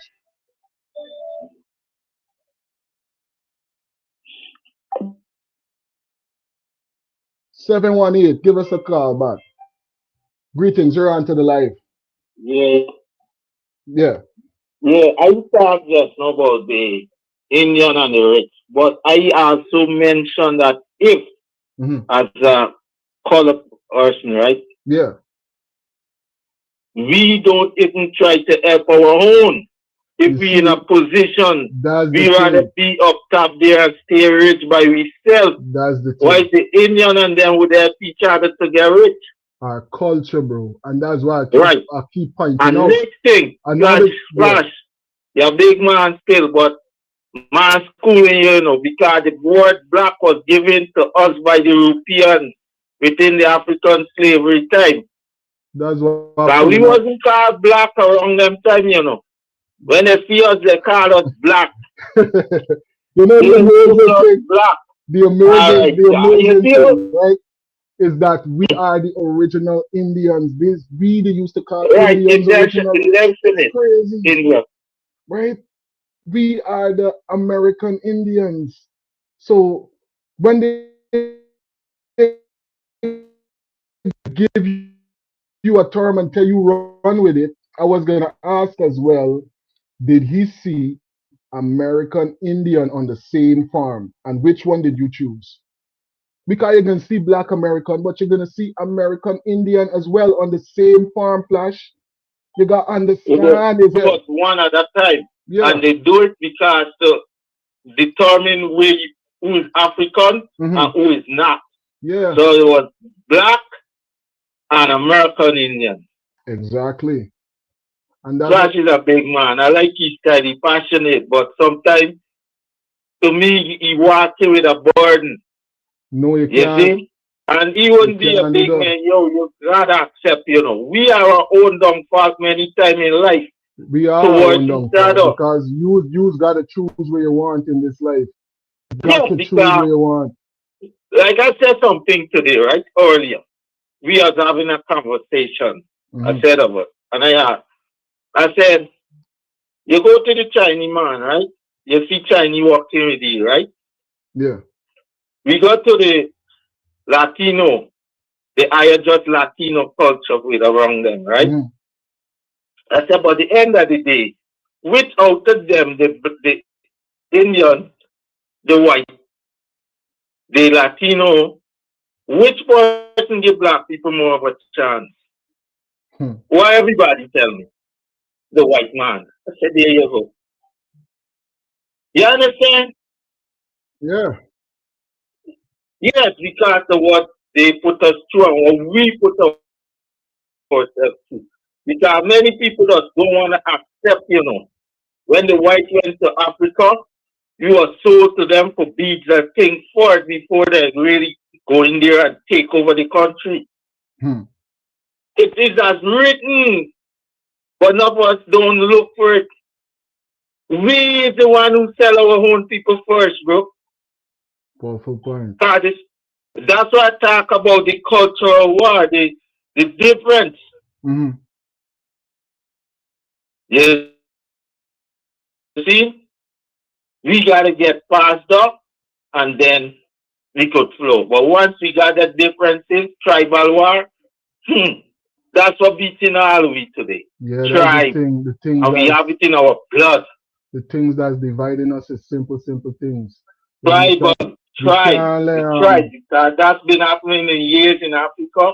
Just as the white was fighting each other, the black was fighting each other in those back then. So watch out one tell you something, but it's all culture thing that's destroying you right now. Why you feel Gabriel, right? It's Gabriel in him that just get dipped, right? Why you feel he could have come to Guyana and do all them stupidness? It's because of the culture that they continue to feed, the zesting culture, the dancehall culture that's saying, hey man, is a gal. Afterwards, it's a and culture then that's some of the destroying women, us. when the woman teach saying, man can't burn me for free, man can't jump on me for free. We have the tight this and all man want this and this. Watch. So, And it's a big illusion. Let me analyze it, right? Look at this. Vibes Cartel is 50-something years old. Check out his most recent song we just dropped up. We just dropped Hype Life. Look at what he's presenting and projecting. He would never tell the children them that it's an illusion, but persons keep falling. it's all about the money, culture, and what the people feeding off for. Yeah. They're feeding off it, so we're gonna give them it. Yeah, and the culture now is gonna make you a prey because when you live that kind of lifestyle, you don't have no foundation. The foundation is the family. When you don't have no foundation, because you believe that it's right to live a zesting culture, you believe it's right to live a culture where you're doing people certain things. That is not right. You destroy the foundation. How you gonna treat your friend's sister like that? You can treat your neighbor's sister like that. It's not gonna work, right? Yeah, but here what I know. The generation and some of the big people that can't distinguish real from fictional. There's some of these music is sing by what you give these entertainers to sing. And some of these, and when they sing it out for one person, some of the people then grab on it and start follow whatever the song saying. But all the entertainment. Music is you know where we used to go in a party, big bubble, we got home. Music is very, very powerful and very influential. I want people check out every time you see one of them videos, listen to the background, listen to the soundtrack for the lifestyle, and you're gonna understand. That's how these artists just become so wealthy because they just give you an opportunity to live that illusion by giving you lyrics that's gonna present that reality in your mind. Right. Because music is the message and the message is the music. Yep. And what sort of message you looking for out of whatever music that's and portrayed, like what you're gonna get. Yeah, and I'm gonna show you this right now because we're analyzing this whole thing about the word black, right? I'm gonna pull this up so persons could understand. Me, I just don't do something just because I understand this thing. And sometimes these information, I know because the internet now, more persons might have access to it, but these are things where I learn when I come to the US and I start to analyze things in a different and you way. just okay. Say it again. You understand? Something you see this thing allow when you come to the US because it's not you come to a country that they're way ahead of time than Guyana. And this is what's going on with that word black flash. It's not just I saying it, buddy. Check it out. Watch this. The order and the word black is a serious thing. You see?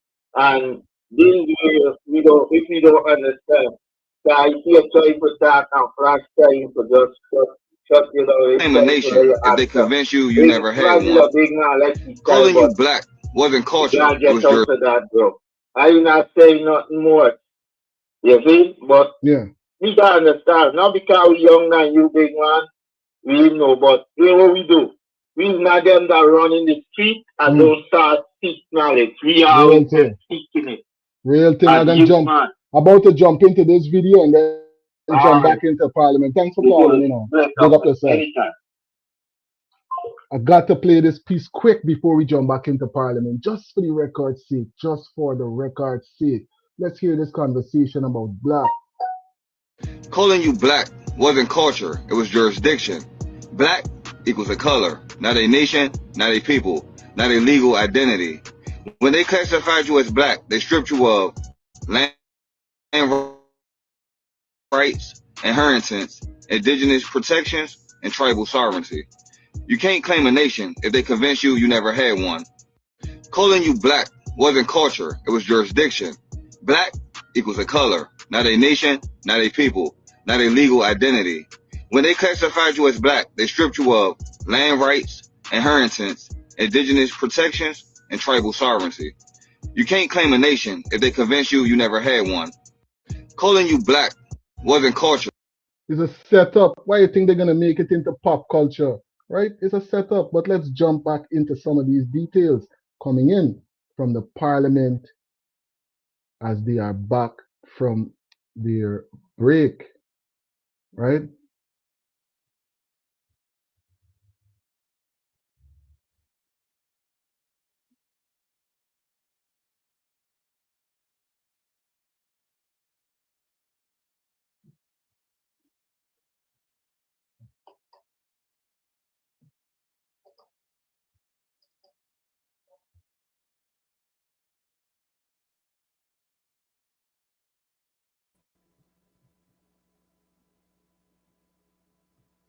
Just checking to see that we have a quorum. Let us turn to page 520.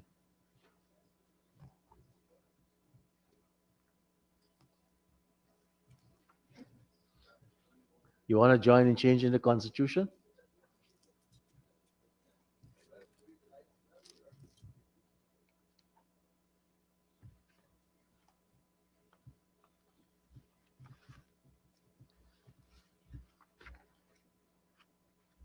(520), and I propose a question that African history before we start about this race is everything. Every time. If we don't know what African history, that African history start civilization. Mm-hmm. And if we don't want African history, we don't know the Indians, they are black. Yes. All from Africa. Yep. This kind of racism thing we're about is because the curriculum in the classroom stray away from the culture, Mm-hmm. the old spiritual understanding. We don't know where we come from, so we don't know where we're going. I'm telling We you. need to do research, and if we need to do research, we gotta go to people like Dr. Emily Clark. Mm-hmm. What about our very own scholar, Van Sertima? Dr. Ben Yakalan, Yeah. these people then they can know where we come from. Mm-hmm. For instance, when you look at the scale, with a pig inside and a tree inside, they don't even know the meaning of the scale or the feel. If we mean the scale, how could we know where we come from? Look when they put a pig on a scale and don't know that it's a symbol, an African symbol of justice. Mahat, Goddess Mahat, justice of truth and life. We don't know what they just got in the Europeans got we in confusion amongst ourselves. You can't take a pig and put in a pen and you bring little ones and you call it dumpling or you call it board. If you bring Africans from Africa and you bring them wherever part of the world you bring them, they are Africans. There's not African, Jamaican African, there's Africans. Powerful point. Why is it that we carry ourselves that we black, we niggers, and we don't know nothing of these things that the people teach us? We jumping around the place, all over the place. You see this. Listen to the best person that speak about this budget in Parliament. A girl by the name of Amanda Walters was there. Mhm.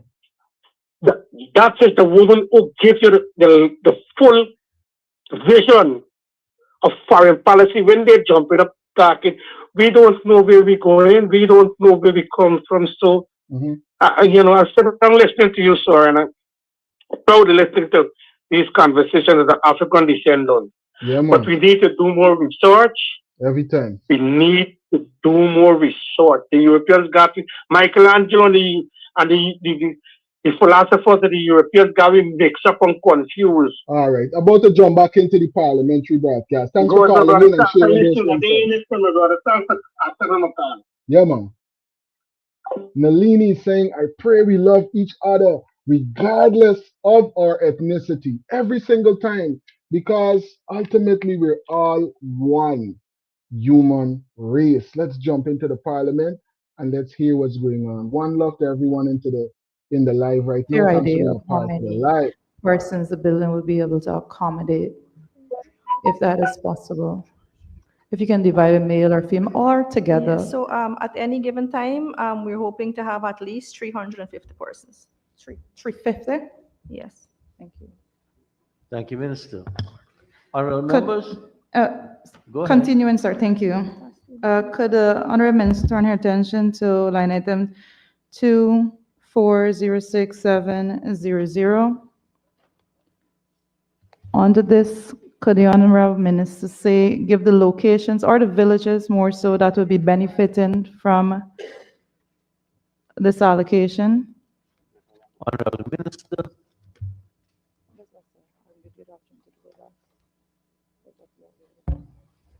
Thank you very much, Mr. Chair. So this is program one, and this program is policy development and administration.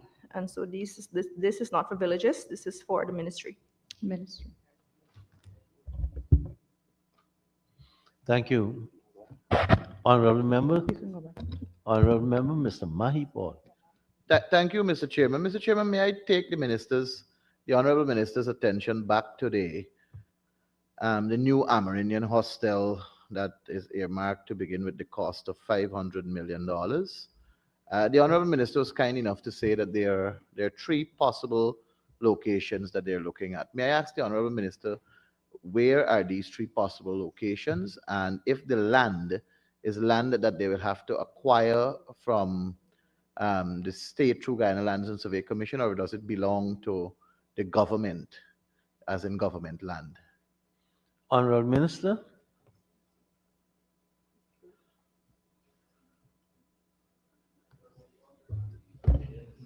Yes, thanks, Ms. Chair. And so I was advised that it's different agencies that currently these lands would fall under, and depending on which we choose, then we'll have to look at the under which agency these land will have to be acquired from. Thank you, Honorable Chairman. Chairman, is it possible for the Honorable Minister to tell us where are the three possible locations, if as in the village at least? Mr. Chair, it's going to be in Georgetown. We're looking around the areas available along the highways where we can have access maybe to the hospital, more easier access. Thank you. I haven't seen the land personally as yet, but it's there. Thank you, Honorable Chair. Honorable Chair, may I ask the Honorable Minister, in terms of the specs for the construction, the arrival of 500 million, and in terms of the modernization of the building, fire escape, and all the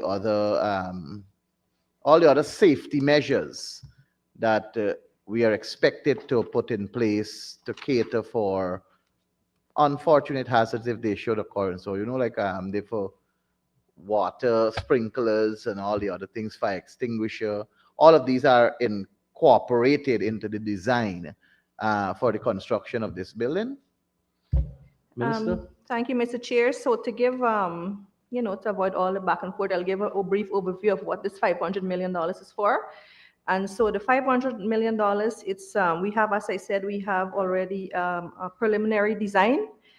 You know what that means. And so what we'll have to do is we'll have to get with the public tender, whereby a consultant will have to be identified through the public tendering process to do the detailed drawings. That's how much pile got to drive, etc. How much windows, more detailed. When we get that, this money should be able to take us at least, we'll have money to mobilization to begin the construction. My final question, Mr. Chairman, on this item, is it going to be, how many stories will the building have? Because I heard you speaking about pile driving and so on. How high will it be going? Minister? Yes, so we're looking at 2 stories. Okay. Thank you very much, Mr. Chairman. Thank you. Honorable members, I now put a question that the sum stated for... Sir, before you put the question on... Go ahead. Thank you. On line item, project code for the outboard engine and all-terrain vehicles. Reference number 70. The project code, sir, is 24,06700. Land and water transport. I see a sum here of 12,100,000. And it says provision for vehicle, boats, and engines.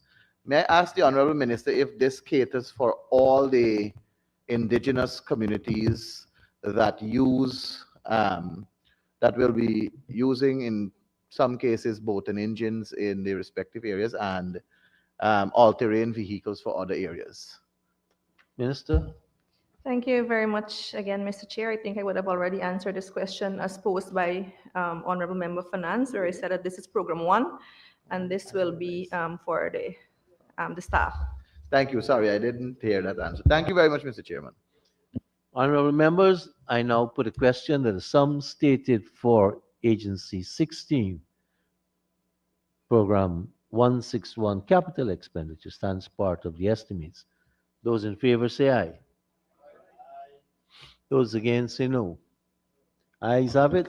The sum stated now stands part of the estimates. Honorable members, as I am on page 20, I'll propose a question that it's page 520. I'll propose a question that the sum stated for Agency 16, Program 162, Capital stands part of the estimates. Yeah.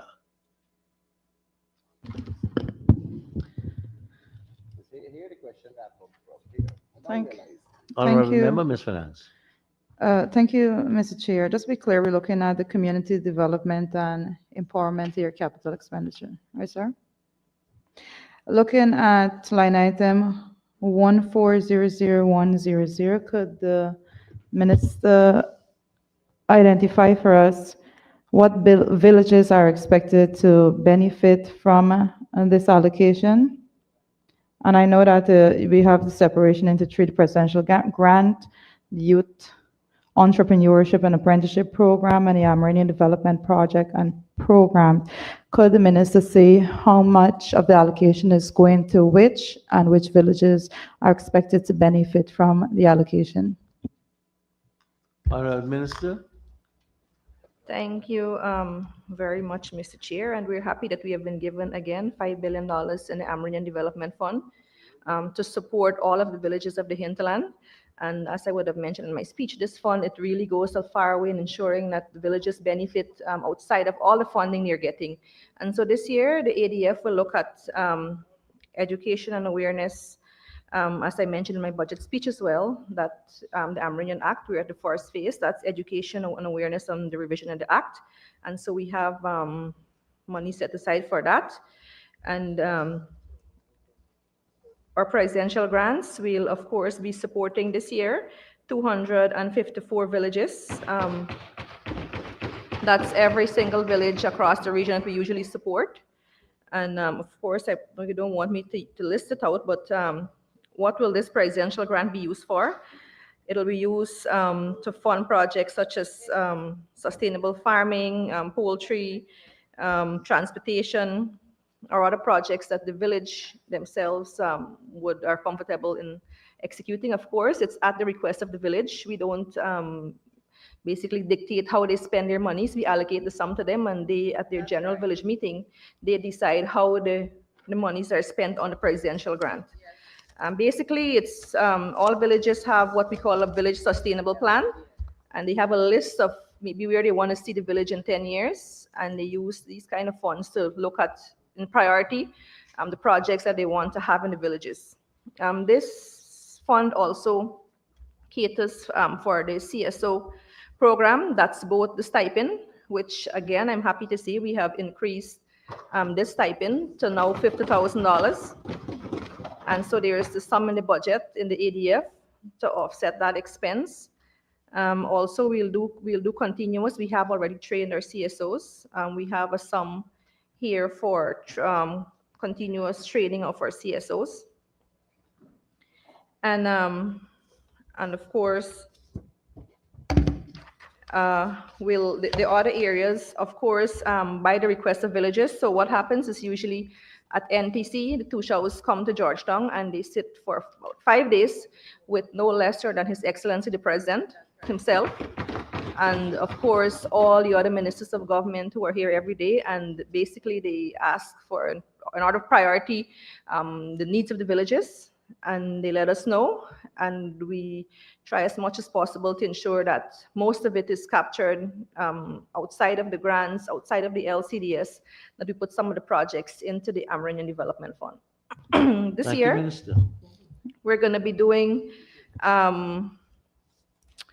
youth empowerment to benefit would be Citrus Grove, Region 1, laundromat, garment production, Wanakai, Santa Rosa, Port Kaituma, Campbelltown, Monkey Mountain, Ishalton, Anai. These are for women's project. We have Wongna, we have St. Denis, we have Karawab, Yupkari, and these are projects such as bakery shops, art and craft, depending on the requests from the villages and what the women want. Then we have sewing centers too. We'll continue with those in Barasaina, Maracabay, Wax Creek, Penac, Quatamang, Yacarinta, Bamboo Creek, Waipa, Santa Rosa, Waramadong, Siparuta, Agatash, and I also forgot Beauty Care Center, also fall under the support for women. We have sawmilling to do in Tasserine, 4 to 7 miles, Wairuni, a mechanic project in Walaba, Keto, woodworking, and these are youth projects now. In woodworking, we'll look at St. Monica, Maikobi, Kotata, Reverse View, Toka, Waweta, Mabaruma, St. Cuthbert's Mission, Chiang Maud. Agriculture, what did two shade house? The shade houses are Kamwata, Kairuni, Arsawa, Kwaiko, Tiperu, Paipang, Toka, Katunarib, Quarry, and Parapi. And of course, we have a sum there for us to have when we finish building these shade houses, that we train the CSOs or those identified by the village council to be able to operate training in shade house technology. Some for that, and we'll also look at farming projects in 7 Mile Branch Road, Parkees, Waikaribi, Tobago, Anabisi, High Macabra, Three Brothers, Wakapau, Parima, Kaibarupai, Bashville, Waipa, Bamboo Creek, Taruka, Kakshabay, Paipang, Tipiro, Taushida, Para, Karasabay, Tiger Pond, and Katur, Kokrit, Asakata, Tobago, Embatero, Barmita, Wax Creek, Kortuku, Arrow, Karsparo, Itabak, Bamboo Creek, Shiriri, Taushida, Parbara, and Rupanao. Support for cattle rearing on the request of villages again. Kaikan, Kaibarupai, Tusining, and Shulinab.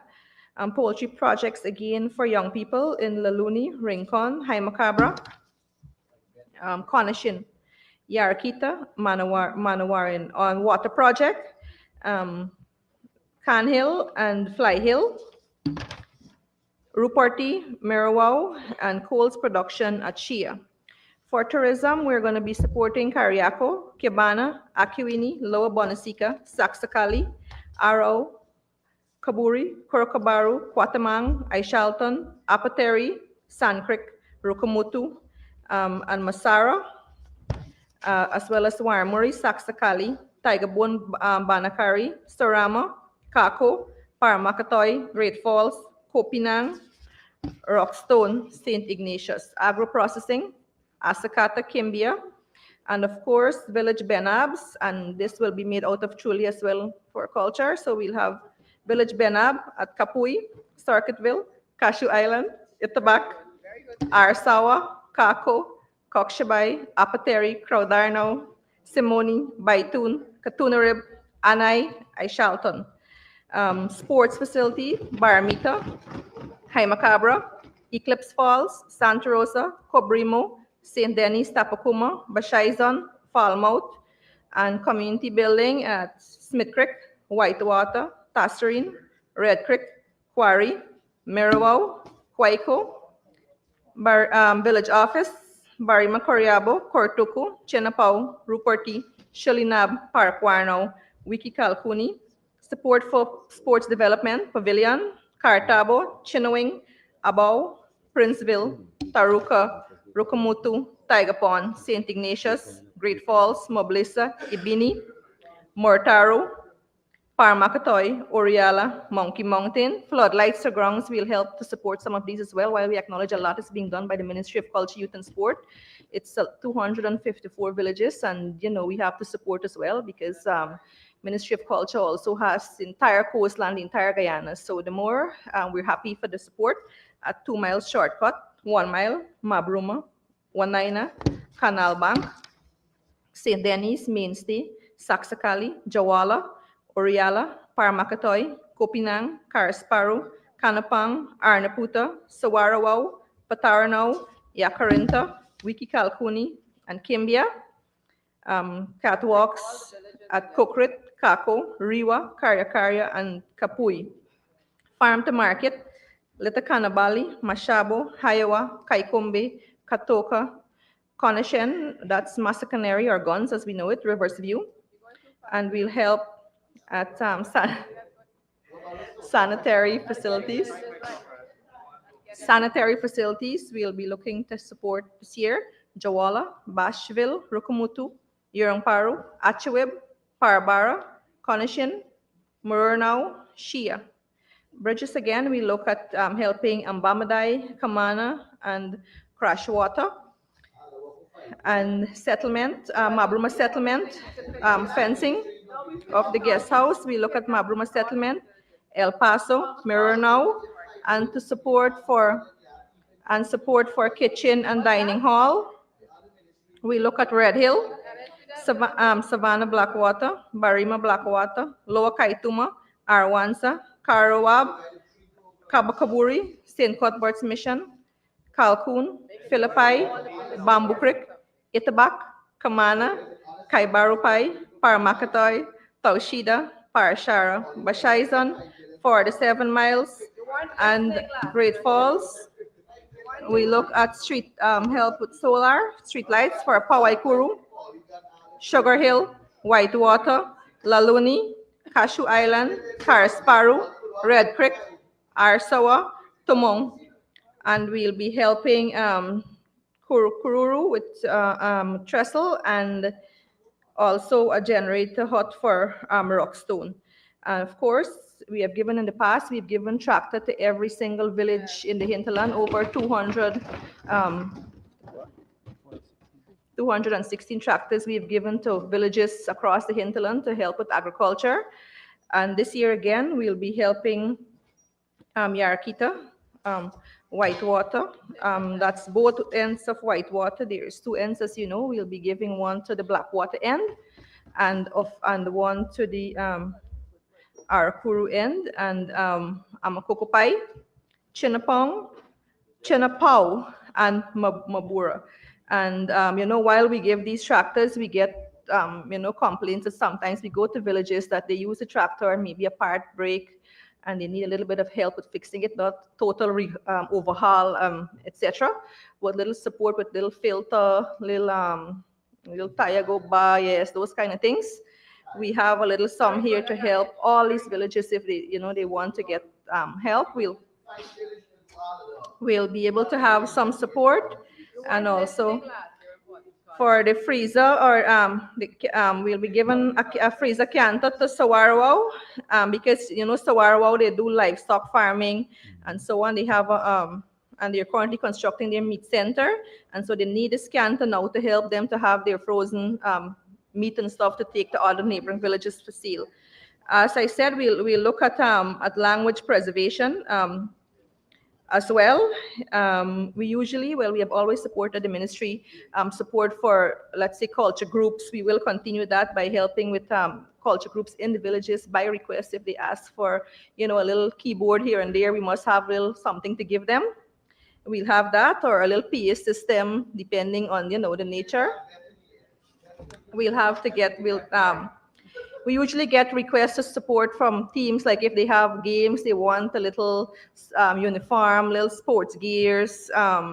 We have some money to support that as well. We put aside some money to that. And as requests come in, depends on the village, persons would ask for things like chainsaw, a mist blower here and there, little cassava mill, black tanks, etc. Black tanks, not 4 black tanks, but there'll be black tanks if anybody is short of black tank, and they request, we would have had some money in here to at least help. And for those of us who are living in villages, sometimes we go into villages and we encounter sometimes persons who really need a little wheelchair that broke and they want it replaced. Or maybe they have a little fire in a village, a house, and they need 2 zinc to help to replace the zinc sheets and stuff. We have a sum to give those kind of support. It's not like a lot of money, but there's money, so we can be able to, on a one-off to help these kind of help with these kind of situations. I'm not done. And then we have more. We have generator set, Kyrie. Which they would have requested from us, and Kangaruma, and some support for the network in Maracaibo. And way down we have transportation, and these are for economic projects. So some villages do tourism, they have their tourism projects, or some of them also do like rentals, like in the mountains they have ATVs where they would hire out. Depending if you want to hire to another village, you can, the main mode is the ATV there, which is, by the way, duty free now. So there's no taxes on that. But we have support for villages who have these kind of equipment that they want to use to make money as economic projects. We have Para, Walaba, Kebana, Barima, Coriabo, Big Creek, Kapui, and then there's Carwab, St. Monica, Laluni, Oriala, Camarang, Warawata, Kachko, Mirawao, Taruka, Orndo, and then there's Red Creek. And of course, there are some villages who have, for example, they do transportation business, whether it's fetching sand or they just want to do transportation. We are supporting this year trucks for Arcaca, Princeville, Wiki Kalkuni, and of course, there's Bethany. Right? So we would have gotten, that's Santa Rosa.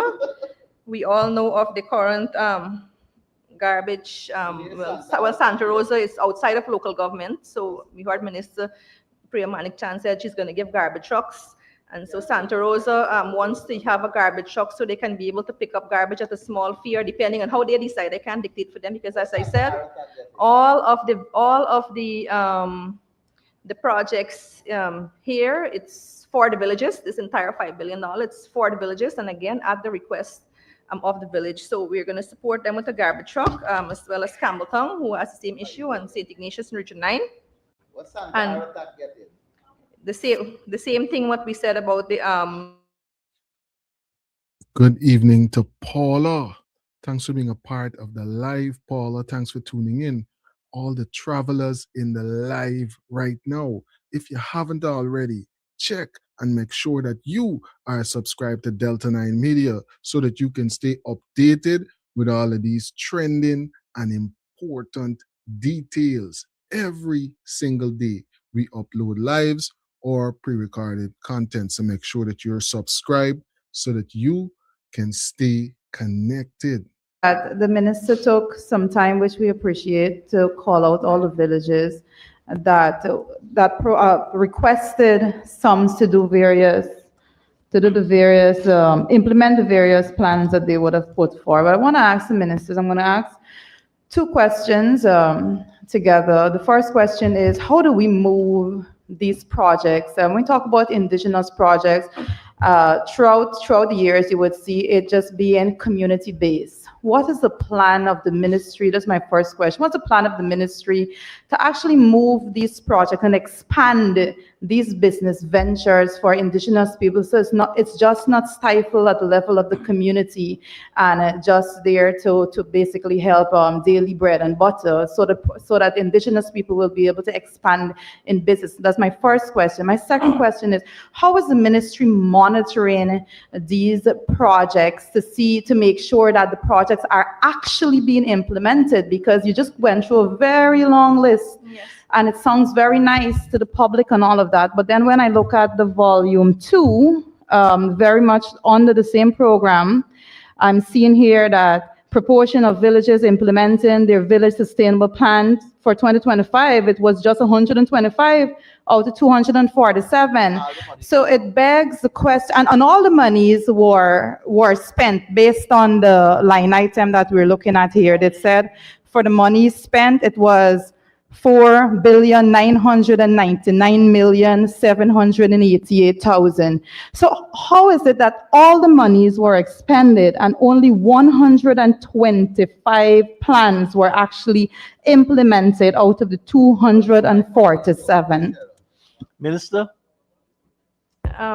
Thank you for that question. And so if you would have listened to how I disaggregate the sum, you will realize that, like for example, the ATVs, the pickups,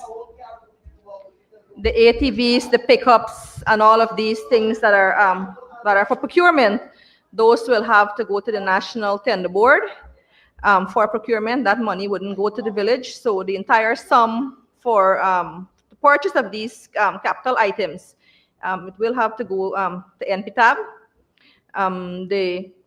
It's actually a very good question you're asking, because if you look at social media, especially right now, you will see that, for example, villages are calling for audits, etc. So what we have done as a ministry is that we have developed a monitoring tool with the support of the Ministry of Government Implementation and Efficiency. We've created a monitoring tool, and this allows our field staff that every time they visit, that they ensure that they keep a track of the projects, so we can see real time which projects are behind and what's the intervention they need, whether it's intervention from the ministry, logistics, or advice.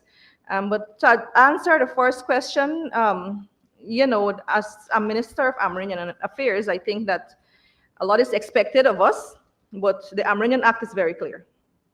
Villages are governed by an act. And if you were to read the Amerindian Act, you would see the word minister is mentioned in there about, how much time? Yes, so the Amerindian Act is, I could count it on this one side, right? The word minister isn't mentioned very often, and when it's mentioned, it's only as a last resort when all the other processes would have failed in terms of villages and how they manage. So village sustainable plan, as I said, it's developed by the village, and but for us too, for example, if there is roads, as they see as something that has to be done, that can be captured under the Ministry of Public Works. Whether it's electricity, while we support, they have also the other agencies that support. Because like I said, villages, this is not all that's in the budget for us as Amerindians, but all the other agencies too have funding in there to benefit Amerindian villages. Mr. Speaker. I just want to, my first question, I didn't want it to get lost. I'm asking specifically because when we come to the National Assembly, Guyana, the landscape is changing. We have a lot more resources financially at our disposal as a country. So when we come to development projects and that we are looking to implement or to support within the various communities, I want to know what is, if the ministry has a plan when it comes to integrating the village plan into at a national level. And if I can be more specific, you did go through agricultural projects in the various villages that you will be supporting there. And we do know also when it comes to food security, Guyana looks at food security at a national level. So what is the ministry doing to incorporate the village plans at a national level and not just keeping it at that minute state within the villages? Because I do believe, based on all that is happening in the country, that indigenous peoples would want to have a foot in that national agenda and not just subjected to a village plan. So that's my question. Honorable Minister.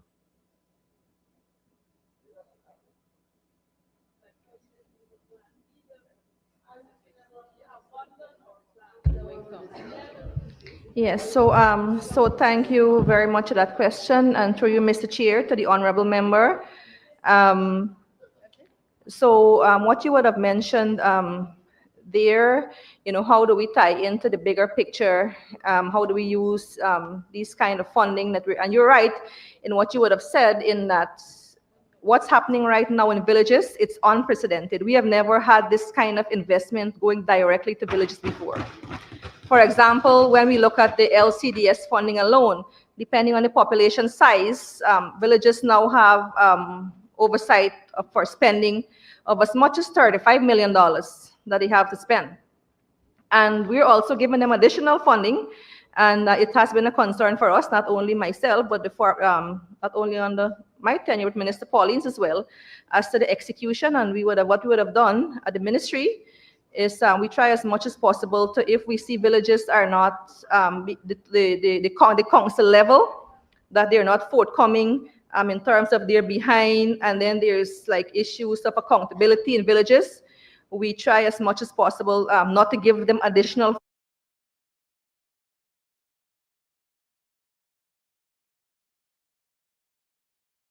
funding until we can be able to sort out the issues they're having before we give them more funding. And we're hoping that and what's happening right now is that if you haven't spent out your first tranche of money, well then, we're skeptical in giving you more money. So you have to come with your receipts, etc. It's not a form of micromanaging. It's not a form of trying to dictate, but it's trying to help villages account for monies. And like we all say, it's all about the taxpayers. It's funded, and so there has to be some amount of accountability as well. And which we have put, and we will continue to put the checks and balance in place. But like I said, on the national scale, we take FPIC very seriously, and everything we do, it's in consultation with villages. And so we can go and say for villages what we want them to do. They basically say what they want in keeping with FPIC. The NTC too has been providing a lot of support through their project as well in the plans that they're having, and how to in helping us monitor as well. But we do get support. For example, you mentioned the farming projects. And so for those kind of projects, when we execute, we collaborate with NARI, who we have a very good working relationship with. They help us with the technical support in terms of the crop, what type, what would grow in what kind of soil, and then they help us to that technical aspect. And when we're finished, if it's agro-processing, the Guyana Marketing Corporation also puts us into that bigger picture of helping us to get markets depending of where the villages are. And if you would have listened,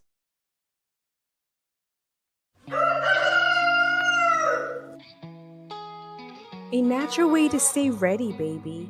'Cause I'm ready for you, Mr. C. The ultimate male supplement, men's total wellness formula, packed with essential nutrients for men's health. She'll call you Mr. C. Thank you. Mr. Chair, just one final question. The minister did mention that there's a monitoring tool that they're using now. Is that there a specific name to that monitoring tool, or just internally it's now being implemented? It's implemented or will be implemented in the future? Well, we already have that it's an internal check and balance for us. Thank and you. It's already, the CDOs have been trained already on how to use this. And as I said, the Ministry of Governance and Efficiency, Governance Implementation Efficiency have been helping us in putting together this. So when the CDOs go out to villages, they can keep track of villages, the images, that's what's on the ground, for the capital works that they're executing, the status of the infrastructural works, and so on. So if, for example, we see a project that's at a standstill for about a month, we can then be able to question, well, why is this happening? What can the ministry do to support? Do you need help? Is it logistics concerns? Is it that there is mismanagement in some way? Do we need to send someone to check? And so this will help us greatly. Thank you, Minister. Honorable Member, Ms. Dawn Hastings-Williams. Thank you, Mr. Chair. Thank you very much, Honorable Minister. I must commend you for all the projects and the plans that you intend to do with the $5 billion. However, my question, looking at 2025, are we to understand that you only receive 125 village sustainable plans out of the 247? If so, that's my first question. Second, I see you have intentions to get 247 out of 247 this year, which is commendable too. What are the strategies you have in place to ensure that all 247 communities submit their village plans? Honorable Minister. Mr. Chairman, can I please ask the honorable member to refer to the line item under which the questioning is, she's posing this question? Member. It's the same line item 1400100, community development and plans, but I'm looking at volume 2 under the same community development and empowerment.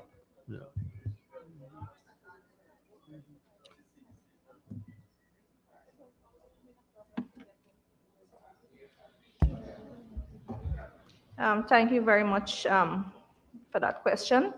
And like I said, a lot of what we do, we take FPIC very seriously, and it means we have to look at every single village and to really go and to ask the village council to say, what is it that you want? It has to go to a general meeting, and there's a process of them identifying for themselves, not us. So basically, we're saying that the villages themselves come up with these plans. Currently, the National Tushaus Council, they support this, and if you would look on their Facebook page, so you would see that former Tushaus have been going out, training facilitators in helping villages to develop this. And so we're not leaving the villages on their own while we're not dictating. We're helping them to show them, how to go about developing this plan. What's happening right now, I know it's a tall task, but we're up for the task in terms of having all the village sustainable plans in. And as I'm here, I would want to call on all the villages that they take this, as a step in the right direction and help us to help them to have this plan in place so we can be able to know what we have to do. I do help.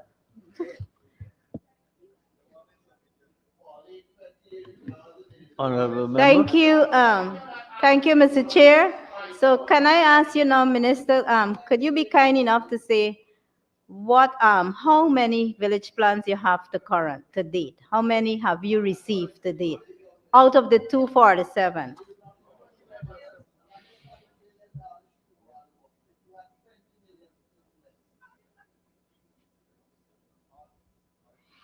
Honorable Minister.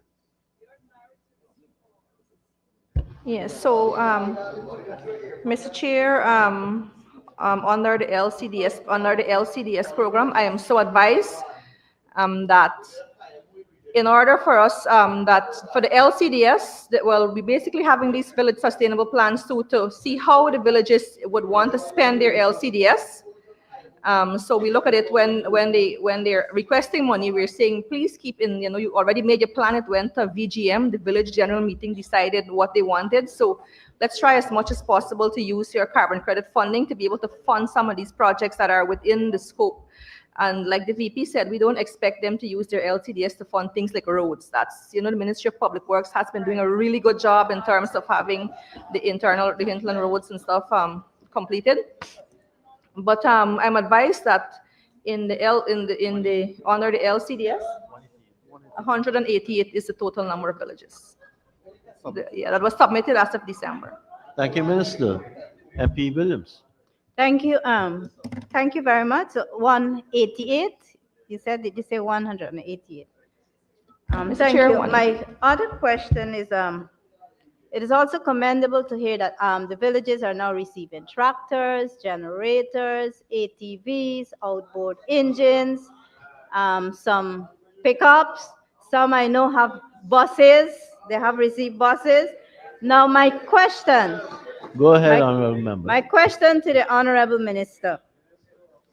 It is good that we are providing these modes of transportation. However, my question, to date, how many young people, whether they are CSOs or any other young people, have you trained so far so that when this ATV breaks down, the generator breaks down, they don't have to fly them out? How many young people have you trained to this date in the areas of these skills, like little motor Honorable Member, mechanics? is this the right line item? Yes, under the same 5 billion. Thank you very much, Mr. Chair. And as you rightly said, I can only answer for the training that was done under our ministry. And as we all know, there is for example, the WIN program, who also train women. Yes, WIIN, the WIN program, who would train women if there is, for example, garment construction. There's also the Board of Industrial Training, who also do a lot of training in the hinterland. And so those would be captured there. So I can't answer for all the youths in the hinterland, but I can only answer for those that we have trained in our budget in keeping with the Amerindian Development Fund. And so to begin, last year, we have trained in small engine repairs. We have trained a total of 100 participants. That's under the CSO program. We've trained 100 in small engine repairs. Of this, what's important to note is 13 were females and 87 were males. And these persons were trained in regions 1, 4, 6, 7, 8, 9, and 10. Garment construction, because as I said, we also gave a little sewing machine here and there, and depending on the request that comes in as well. Garment construction, we would have trained 120 persons.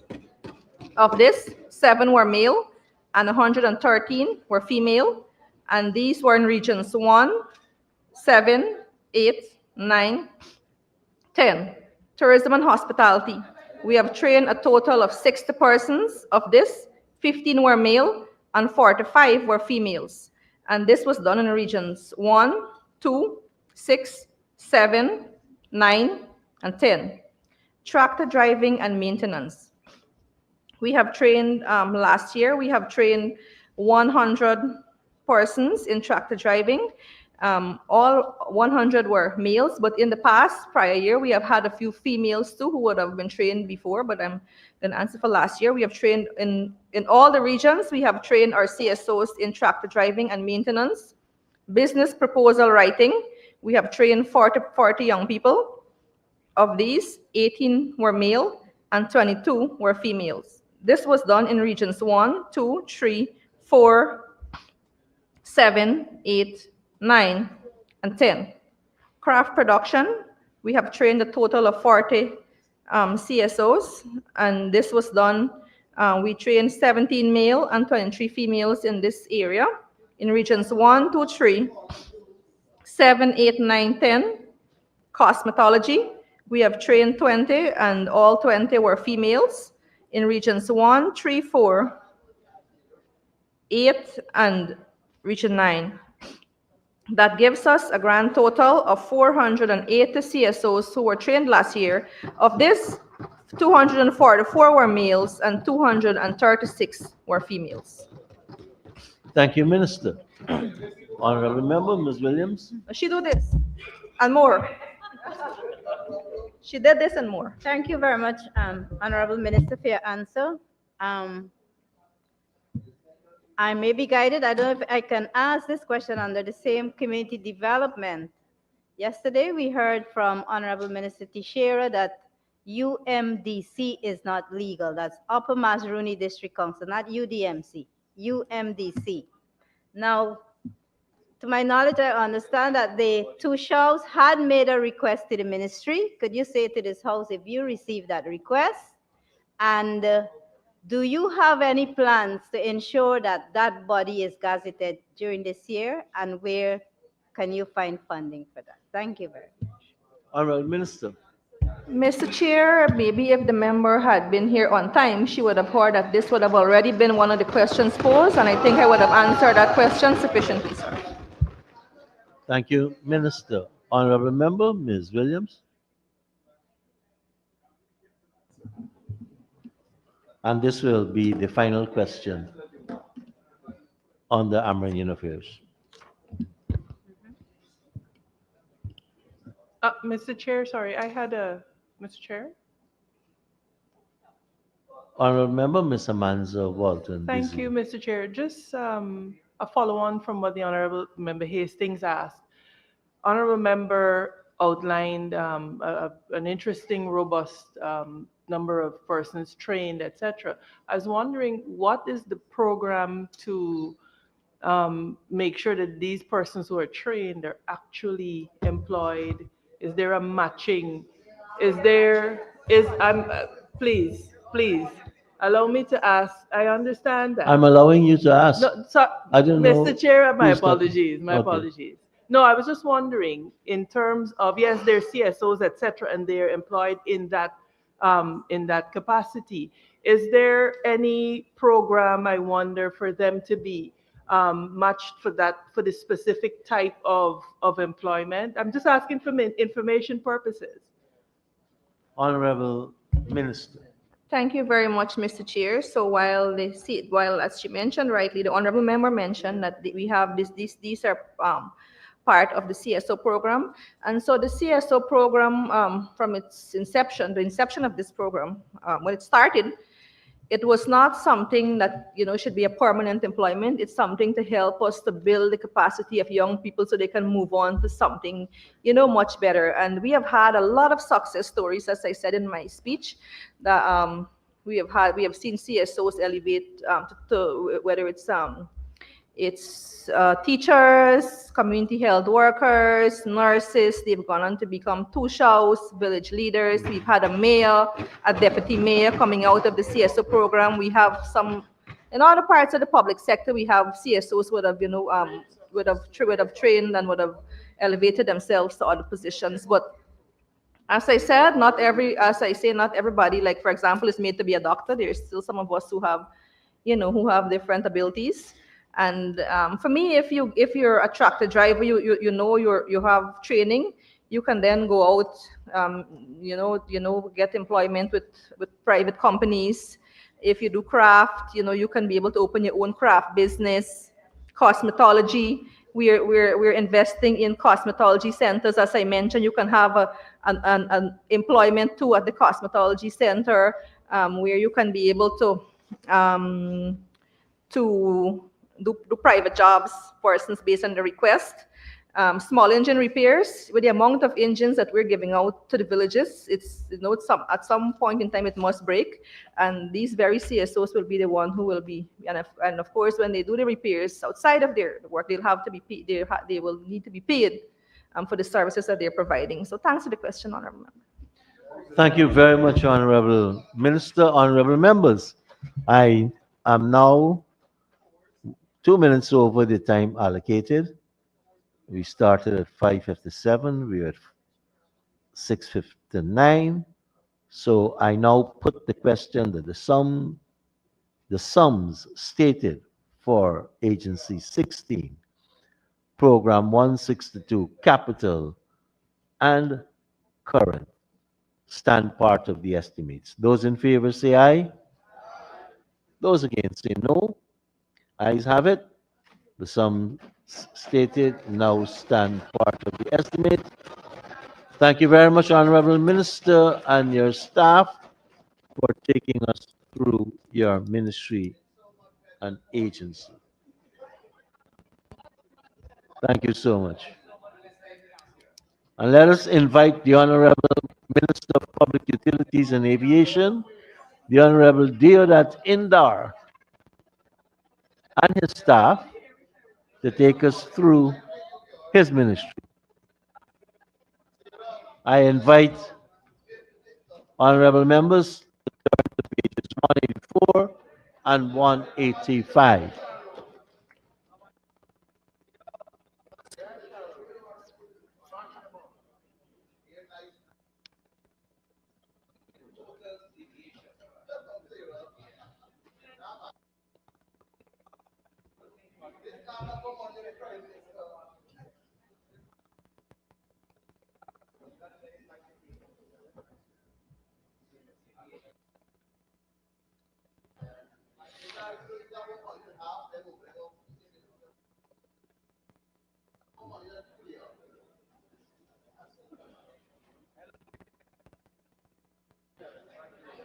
We're starting at 7 o'clock.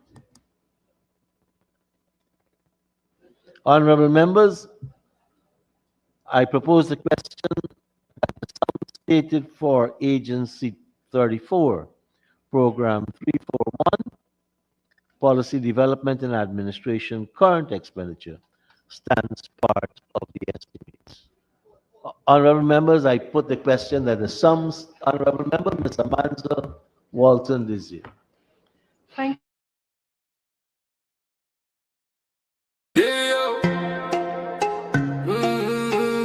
No matter where in the world, we love Guyana. What are your colors? How do you represent? I love Guyana. Order yours today. We ship worldwide. Delta 9 Media. One love, one people, the mission complete. One love, one flag, one nation, right? Under the stars, divine presence in the sky. Unity, no war, let the children thrive. Power to the people, we keep hope alive.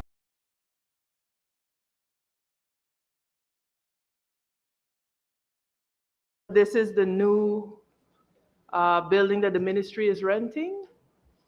Honorable Minister. And where is it located? Mr. Chairman, please forgive my voice. I'm not 100% today. Seems normal. Mr. Mahipal, honorable member, the voice seems normal. Thank you to the honorable member for the question. Indeed, this ministry is a new ministry. The building that we occupy was a building that was rented by the Ministry of Natural Resources. And we went into the building and we have extended that rental. And this is the cost associated with that rental for this budget year. Thank you, Minister. Thank you, Minister. It's a follow-on. And go ahead. I want to say to the honorable member in there that this is, I'm not trying to do gotcha here at all.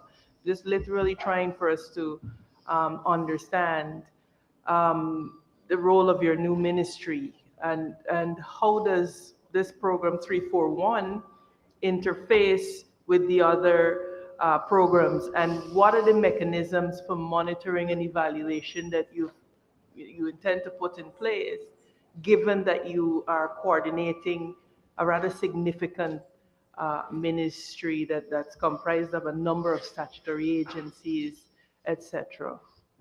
Honorable Minister. Thank you very much for the question. So maybe I can give a flavor to what we are doing at the ministry so that the understanding of coordinating efforts can be shared. So the ministry has a total budget of 140 billion capital spend between the various agencies. Those agencies, let's say for example, MARAD, Maritime Administration, They have their own office, their own board, and so on. GWI, same thing. They have their own office, their own board, their own management. GPL, same story. They have their own board, their management, their own buildings. The only people that are in this office is the secretariat staff, the director general that sits here with me, Mr. Alfonso Diamas, he's at the ministry. We have the MP, who is Tanai McAllister. We have the aviation advisor, and we have the hinterland airstrips engineers, about 6 to 8 of them. The building cannot accommodate more people.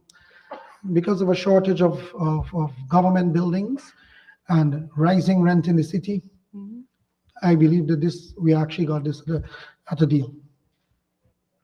Thank you for that, Mr. Chair. I have a follow-on.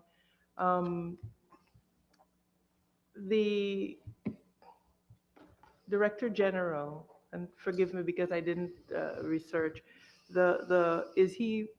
what are the specific functions of the Director General vis-a-vis a PS, for example? So Mr. Vishal Ambikar is the PS, recently appointed. Mr. Alfonso was appointed similar time as me in September of last year. His job is really to assist me and the ministry with the operations aspect of it. This ministry, as you said, is a large ministry. Some of the major transformative projects are under here. And as we examine the estimates as we go on, you will see them. So we need the help as a management in terms of overseeing the various sectors that we have, whether it's maritime affairs, aviation services, water and expansion, whether it's we do assist the Prime Minister's office with managerial functions with gas to energy as well. All those other things that we're doing with at Wales. We also have hinterland electrification on those too. So there's a lot of moving parts. And because this ministry deals with a lot of technical areas, a lot of complex things, the position of Director General is welcome. Mr. Alfonso is a learned professional, very astute person, and I value his service to the country. Thank you, Mr. Chair. Just a follow-up comment. I really agree with you in terms of the technical density of the ministry that you carry.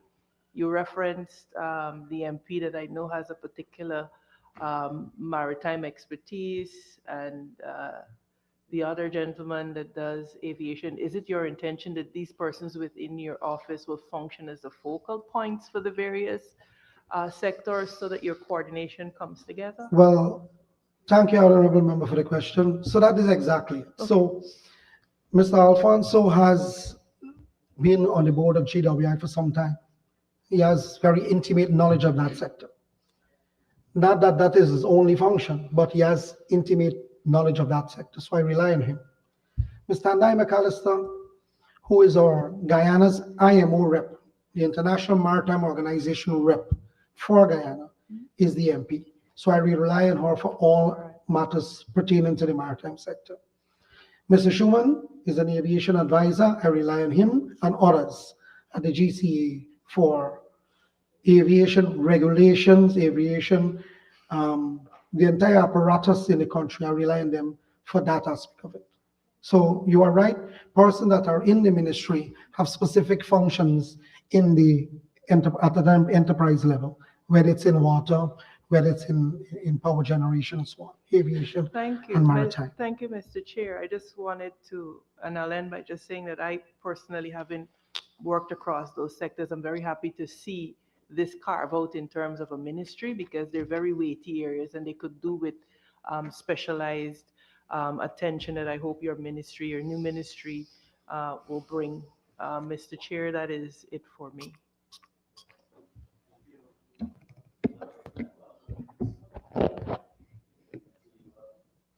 Oh, well, thank you. Sorry. Thank you. Honorable Member, Mr. Andrews. Mr. Chair, I noticed, I just wanted to ask a question on the rental.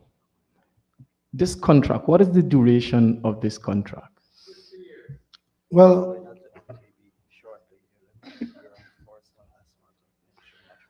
Yeah, so we are at the last month of the Ministry of Natural Resources contract period, and we are gonna do it, we're gonna extend it, but we are already in negotiation with them. How long do you plan to extend this? Well, I could tell you, if I can get it to go 3 years, I'll take it at this rate. The reason, just to follow up, the reason I'm asking is because we are building 4 buildings on the Hague-Bosch government complex buildings, and I was under the impression that the ministry that you control would be one of the ministries going into those. When we were at buildings. Public Works, that was the thinking. Yes, okay. When we was at Public Work, that was the thinking. As you know, circumstances change, and the government has now created this ministry to specifically look at development in the various sectors that fall under the remit. Now, I will say this to you in the greatest of respect. The GCAA has a building that they've been rented, and the man wanted to increase the rent to a figure that they wouldn't even want to call on this floor. But literally, it's so high that it pushes you out of the city. So if I get a rental rate like this, I would be encouraged, and you should be encouraged to want us to take it, because we will not have to strain taxpayers further if we are to stay in the city or go to another place in the city. So as I said to you, we will want to have this as long as the owner would like to give it to us. One other question, Mr. Chair. Go ahead. So I know it's a new ministry, and like you mentioned, your staff count is very limited. But I noticed line item 6264, vehicle spares and service. That's 11,250,000. Where's that one? Yeah, $11,250,000. I'm just wondering, with that limited staff count, a new ministry, how many vehicles are in this fleet, and what kind of vehicles are we buying spares for that kind of amount? Well, you wanna hear a funny thing? This ministry on the books have 0 staff. Because the minister's 2 staff that I had from the time I was appointed, my secretary and my admin assistant, 2 drivers that came from Public Works. That is what I ran this ministry on, and you can see the kind of work that this ministry put out. We're only running with that. But there were 3 vehicles there, 4 actually, and then the DG got a vehicle, and we intend to get some for field work in the year, maybe another 4 pickup to go in the fields, because a lot of our work deals with hinterland electrification, well drilling, and we had to go and inspect hinterland airstrips. So that money is to deal with the repair and maintenance of those vehicles. About 10. So there's not, so there's not a huge fleet. We're very nimble. Thank you, Thank Minister. Honorable Member, Honorable Members, I now put the question that the sum stated for Agency 34, Program 341, current expenditure stands part of the estimates. Those in favor say aye. Those against say no. Ayes have it. The sum stated now stands part of the estimates. Members, let us turn to page 529. Where's cash?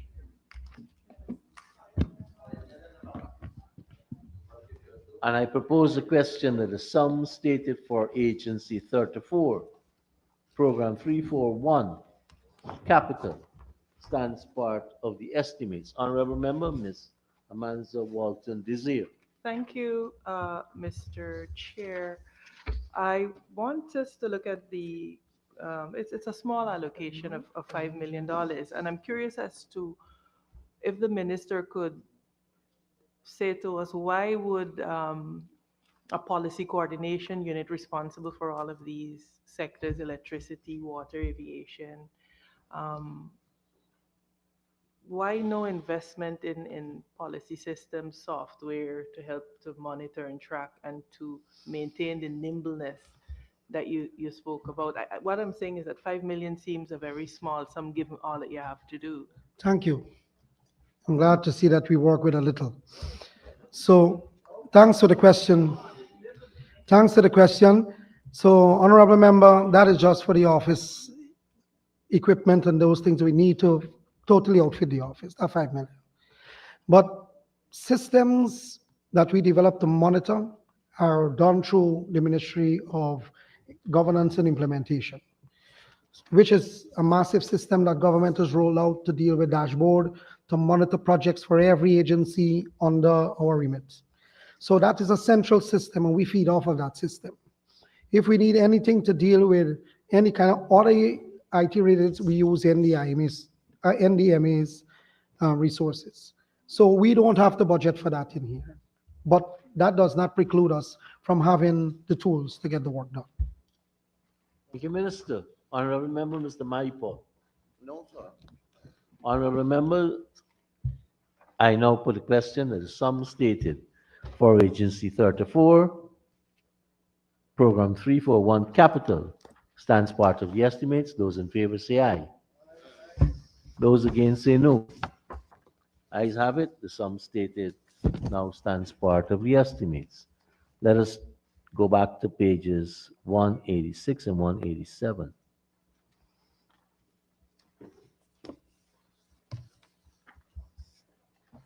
And I propose the question that the sum stated for Agency 34, Program 342, current, stands part of the estimates. I now put a question that the sum stated for Agency 34, Program 342, Ms. Amanza, Yes, sir. Walton Desir. Yes, sir. I wanted to look at line item 6321, subsidies and contributions to local organizations. And when we look beyond that to the subsidies, I specifically wanted to hone in on the agencies, as the minister said, under his sector, their electricity services, 342, there is the Guyana Power and Light, the Hintland Electrification, Kokwani, Lethem Power Company, a number of agencies. Mr. Chair, what I wanted to find out from the Honorable Minister, if he could indicate the specific purpose for which the subsidy to GPL is provided in this 2026 budget. Is it intended to support operational costs, fuel? What is the breakdown of that subsidy to GPL that is 25 billion? Thank you. Thank you, member, for that question. So on the page 490, details of subsidies and contribution to local organizations. The details of that $33,313,253 is explained. So $25,800,000,000 is for GPL. Right. And it directly relates to the fuel subsidies that we give to GPL. Mind you, you have known that fuel price fluctuate and it's been on the rise year on year and counting. So GPL budgets at a break-even point around $70 per barrel. Anything above that, it puts GPL at a loss position. So fuel is traded all the time at a high. Right now is the average for last year is by $83. Now for every dollar increase in fuel, it costs GPL $543 million. Every dollar fuel goes up by. Cost GPL $543 million, simply because of the amount that is used. 93% of the fuel that is used at GPL is heavy fuel oil. And the LFO makes up the other 7%. Total together, it's about $47 billion per annum that we spend on fuel alone. It represents the lion's share of generation costs.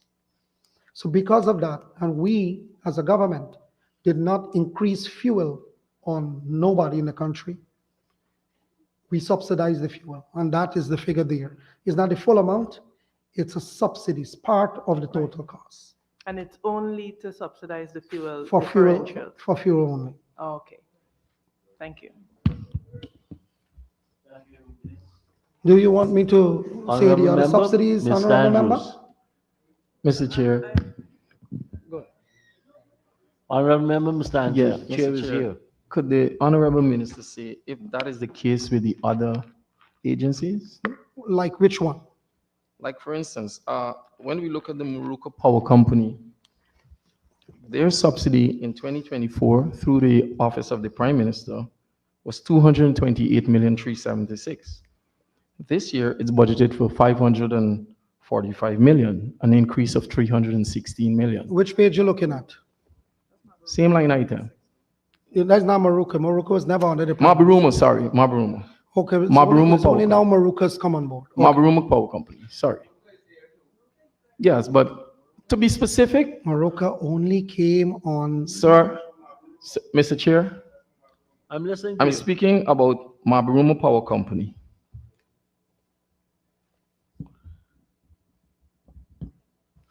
And your question is the same situation with GPL? My question was if the same thing obtained with GPL in terms of the subsidy. So the scenario is not the same, but the money is for fuel. So the scenario, as I painted with GPL, is not the same for these small power companies. So let's go. So Mabaruma, 545 million. It's for fuel. But every part of the country that receives fuel receives it at a different price. As you would know, fuel at a point, I have to be transported. The transportation cost makes up for the difference in costs at the various spots. Let them be in the most expensive. Right, so it is not the same, but all of the monies here are for fuel except for Kwakwani. Kwakwani, because it's not just a power company, it's more other utilities, water and other things. The subsidy for Kwakwani represents fuel and other areas because it doesn't act as just a power company. And we have in there for Kwakwani how much? 95, how much is Kwakwani there? 998 million. Thank you, sir. Thank you. I have one. Go ahead, Mr. Chair, Honorable through member, you. Ms. Desir. The Linden Electricity Company, and this is a policy question that I have. I want to know whether the minister can confirm that it remains the policy of your ministry and the government for the Linden Electricity Company to continue operating as a distinct electricity service provider in Linden, serving Linden? So, Honorable Minister. So, Mr. Speaker, the question that she asked about Linden, first let me say, for the purpose of the records, Linden receives power from both sides. And Linderners pay a tariff of $5 per kilowatt hour for residential, $12 kilowatt for commercial, and they have about 271 pensioners there. We have, in this budget, have about $4,768,631 there to subvent the fuel. It has always been that way. Now, with the expansion of the grid, what we are doing, we want to make sure that we, first of all, the cost that we pay to both sides is very high. And we sell it back very low to the consumers. With the expansion of GPL's grid and using gas as a feedstock, we intend to move the grid towards Linden, towards Wismar. So from Garden of Eden, it is not on this year, but from Garden of Eden, moving up to Linden and over to Wismar, we will run 230 kV lines so that you can take bulk power. So everybody around the highway, going all those housing schemes, development on the highway, in Linden as well, because as you know, because electricity is cheap in Linden, they have about 19 plus sawmills. All of the sawmills go and set up there with the high speed motors because they pay a lower rate. So they go there to operate. So if we are to continue, we want to use gas as a feedstock, which is much cheaper than the HFO. We will run the power lines to take the power to Linden. In the Amila project, it is designed to bring the power from the Amila Falls routing through Linden, coming to Garden of Eden. That was a transmission line to bring it through Linden.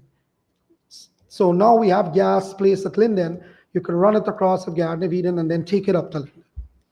But you can drop off the power at various points so that you can have industrialization happen throughout the Linden Highway. So that very detailed explanation simply tells me that the government plans eventually not to have the Linden Power Company the electricity company as a distinct entity. I want to ask the minister then, can you assure this? No, but honorable member, I don't want anyone to go about thinking that we are closing down Linden Electrification Company. That is not the case. That is not what I said. No, I'm not suggesting Okay. that is what you said. What I'm about to ask is whether you could assure us that any of the future changes affecting LEC will be preceded by consultation and full transparency with the community. Yeah, we have always done that. And I could tell you the folks up in Lynn Avery, Trim and the team, they are doing a fantastic job. Now, I want to also say to you that although we are moving power from the grid, Borsai itself is putting in solar energy because they need to grapple with the demand. The demand moved from 8 megawatts to 12 and counting. We are building 15 megawatts of solar power, and one in Retrieve, one in Dakar on Block 37. So that's 15 megawatts of power we added to the grid there. Those are grid tie systems. So the entire corridor will have enough power for the development in housing, for the development of commercialization, for all that is happening on the highway right now. We have to power that. And Thank you, Minister. Sorry, Honourable Mr. Member, Chair, go ahead. my apologies. And the measures that will be put in place to cushion the cost shocks that may, because as a Lindener, we know electricity at one rate. There will be systems in place to cushion that rather than Gas to energy project is designed to drop costs, not carry. Okay. Thank you, sir. It's designed to cut it by half, not take it up. Cut it by half. Yes. All right. Thank you, Minister. Honourable members, I now put the question that the sum stated for Agency 34, Program 342, current expenditure stands part of the estimates. Those in favor say aye. Those against say no. Ayes have it. The sum stated now stands part of the estimates. Honourable members, let us turn to page 529.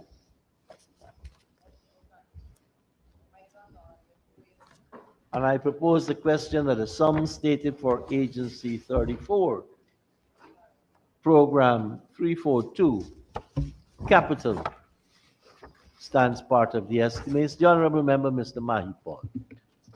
Thank you, Comrade Chairman. Comrade Chairman, if I may turn the Minister's attention to Project Code 2609800, Energy Matrix Diversification Program, a sum of $2 billion, and the specific is 1.7. We are putting 300 million towards this project, which is a project that was initiated and conceptualized in 2019, the 1st of January 2019, with a planned duration until December of 2027, sorry. So the project, which entails the installation of mini grid system in Bartica, Madi and Letem, the upgrading of Sophia substation, the rehabilitation of transmission lines, institutional strengthening and capacity building. May I ask the Honourable Minister to provide this House with an update on this program that's begun in 2019, please? Honorable Minister. Honorable Chairman, you can never accuse the honorable member of not being a very astute politician. But I know which tree is barking up. Mr. Speaker, Bartica solar mini grid is in place and working, integrated with the power system that they have in Bartica. Right, there are others under the energy matrix that are completed and some that we're still working on. But in that sum, there was a project called the Line 5 from Kingston, the corridor from Kingston to Sophia. So power is generated in Kingston, about 55 megawatts, thereabout, and it's transmitted to Sophia where it's dispatched across the country. The upgrade of that line is what is part of that project. It's currently being constructed, albeit delays. We intend to get it done, but that is one of the projects. And the other one is line 1 and line 3, which is on the East Bank corridor. Mr. Speaker, there was a time when there's a lot of trip that is happening on the East Bank corridor, and I want everybody to know. The problem there is because of the development on that one side. The transmission line was only designed to take about 6 megawatts of power. Sometimes the transmission load there be 8 and 12 megawatts. So because of the heat, any little thing trips it. This spending was to have alternatives so that we can able to take off power from that line and offload it into other transmission line to bring the power from Garden of Eden back to Georgetown. This project has that inside, right? Completed? No, this is the tender. 60% completed. Thank you. Thank you, Mr. Chairman. Go ahead. Mr. Chairman, may I turn the minister's attention to project code 2606700, hinterland electrification, $500 million. Go ahead. And it speaks to upgrading electricity systems in the hinterland areas, specific to region 1, 8, and 10. May I ask the Honorable Minister which communities within these regions are likely to receive electricity under this expenditure? Honorable Minister.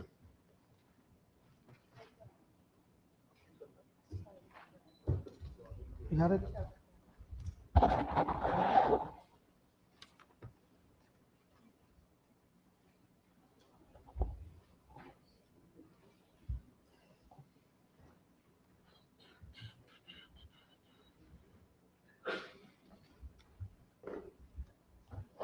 Please bear with me, Honorable Member. I am. Honorable Chairman.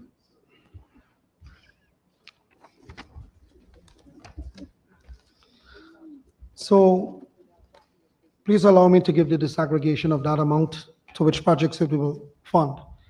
So the first thing at Port Kaituma, Matthews Ridge, we have 77 million for the installation of new switch gears. This is to accommodate the generators, the additional generators that are going there, and the 6,400 businesses and households that we have up there. So the first area, 2 areas, Matthews Ridge and Port Kaituma for switch gears. Another 60 million for the installation of a 1.1 megawatt generator at Mabaruma. There's 1,364 businesses and households there. Third is the installation of a 1.1 megawatt generator at Kwakwani Power Station. There's 1,266 between businesses and household there to the cost of 60 million. Citrus Grove and 1 Mile Road, Port Kaituma, the extension of the network of $20 million. Campbelltown Airstrip in Madiam, the extension of the network, another $30 million there. There are 60 unserved households and government buildings in that area. We have 10 million for the upgrade of the electricity network at Matthews Ridge. This is to improve the power supply for 172 between businesses and households. Upgrade of primary circuit and 3-phase from Osororo to Wauna, another 30 million to deal with that project. Then there's the installation of a 500 kV power transformer to replace the old one at Maruka for 25 million. Now, let me say about Maruka. Maruka was under the RDC, now it's under the hinterland electrification. So now Maruka is under public utilities. Moving on, a 450 kV generator related switchgear at Maruka for $55 million. We have to upgrade the facility, very unreliable. Double cab truck from Madia, Port Kaituma, Kwakwani. What we have is a problem. Every time you have an outage, you gotta go find, we don't have a high end. We gotta get a tractor, we gotta go do all kind of thing to fix those lines. So we asked for, listen, we asked for three of it, one for Madia, one for Port Kaituma, and one for Kwakwani. You're making it sound Then we don't have vehicles for the hinterland electrification, guys. We asked for two for all of the regions that we serve, the 8 power plants for 30 million, right? So that is it. And then we have a final retention payment for the contractor B&J after we have completed the Cato Hydro that now powering the Cato area, all 32 buildings that they have there. That is the figure for 500 million. Thank you, Mr. Chairman. Mr. Chairman, may I just have a quick follow-up on that particular answer? Can the Honorable Minister say if all of these communities that he has listed are in receipt of 24 hours electricity currently, which is what they are seeking to upgrade in terms of the better electricity supply? I am told all of the areas receive 24-hour supply of electricity except for Machos Ridge, who gets 17 hours. Thank you, Minister. Honorable Member, Mr. Campbell. Thank you, Mr. Chairman.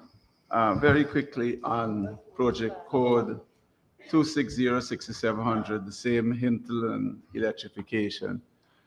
Could the Honorable Minister confirm that there's a 450 kV generator being bought from Maruka at the cost of 55 million? Did I hear correctly?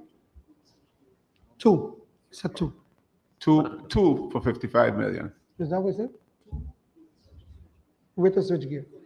2 generators with a switchgear as well. Okay, it was a bit astounding to me. Thank you for the clarification. Let me move on to. Pardon? Sorry, you want to I follow think up? Mr. Campbell had a follow-up. Go ahead. Yeah. Go ahead. Thank you, Mr. Chair.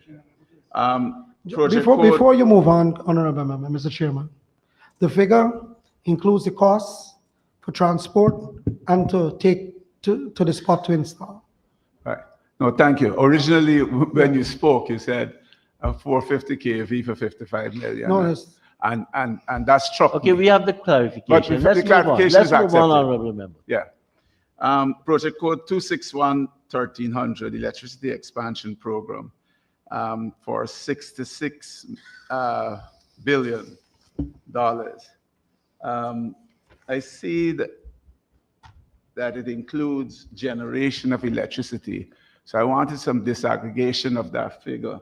And how does that, the second part to that question, how does that tie in with, because there's also some transmission upgrades, $10 billion that is coming through the gas to energy project under the Office of the Prime Minister. So I'm trying to figure how these two things link with each other. well, I don't know, Chairman. Go ahead, Honorable Member. I think today I anticipated this question. So today I walk with the printout from the Office of the Prime Minister that he read out, and I make sure I checked it back against mine to make sure that we are clear. So let me go. So the $66.2 billion include the following. EPC, double circuit 69 river crossing on the underground transmission line between Vredenup and Kingston, $2.8 billion.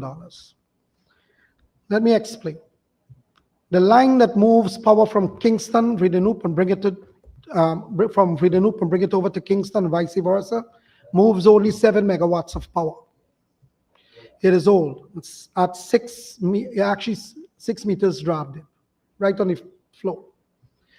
When the gas to energy kicks in and anything happened with that line, the power is trapped there. We decided that we need a ring circuit.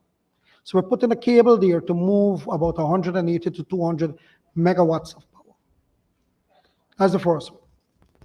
Substation expansion for the cable. So when you bring that cable with so much power, you have to increase the capacity of the substation at Vidinoop and the substation in Georgetown. That there is $1 billion. Construction of a total of 193 kilometers, 28 separate feeders of 13.8 kV feeder lines across various parts of the country. $2.2 billion. That's 193 kilometers, 28 feeders. That'll tell you the complexity and amount of work this agency has. Supply of 2 35 MVA 69 kV mobile substation. Mr. Chairman, whenever a truck runs into a pole, feeds back on the substation, it damages the equipment. You can't fix it right away. So we bought 1 substation already, we're buying 2 more substations. So you could bring these substations, move on some trucks, and you could hook it up whilst you fix the problem.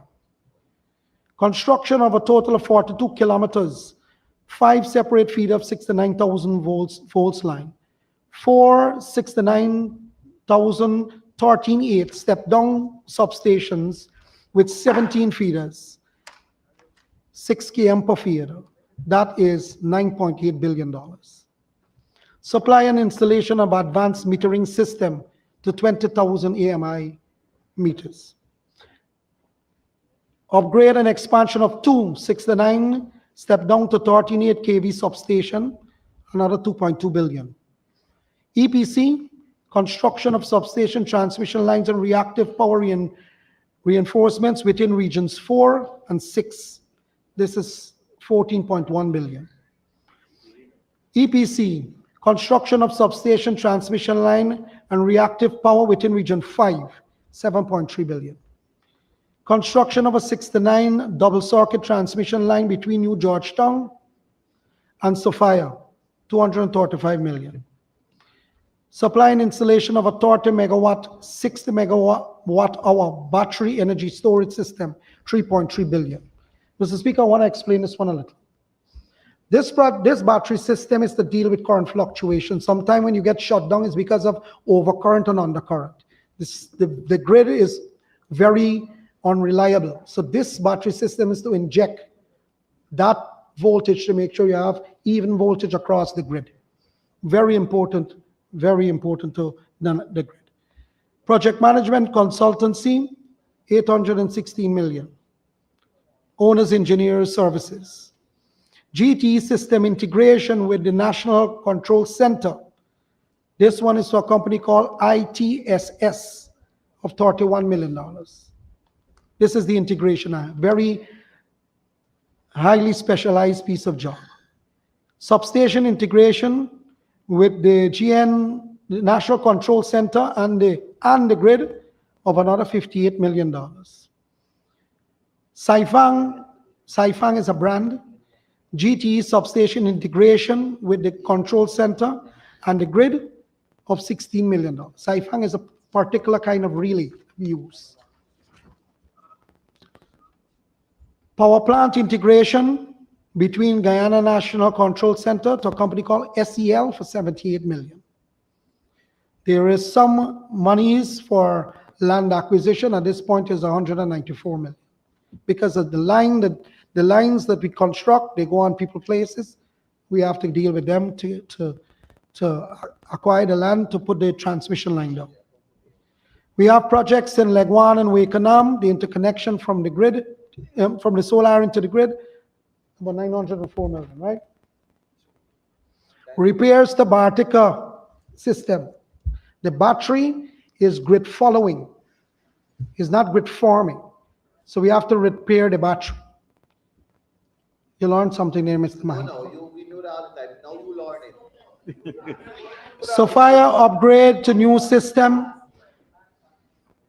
Sophia upgrade to the new system, construction of a 69,000 volts transmission line to increase land capacity. That is something that we are going to tender for about $30 million. Sorry, what? That was much? It says 30, yes. Smart grid preparation, $64 million. Upgrade tie-in line between Kingston 1 and Kingston 2, they call it DP1 and DP2 and DP3, 60 million. Upgrade of 13,800 volts switchgear at Kingston, that is 572 million. Upgrade of the 13.8 switchgear at DP3. Correct.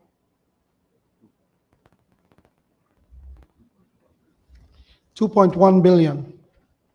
Leg 1 power plant switchgear upgrade, 440 million.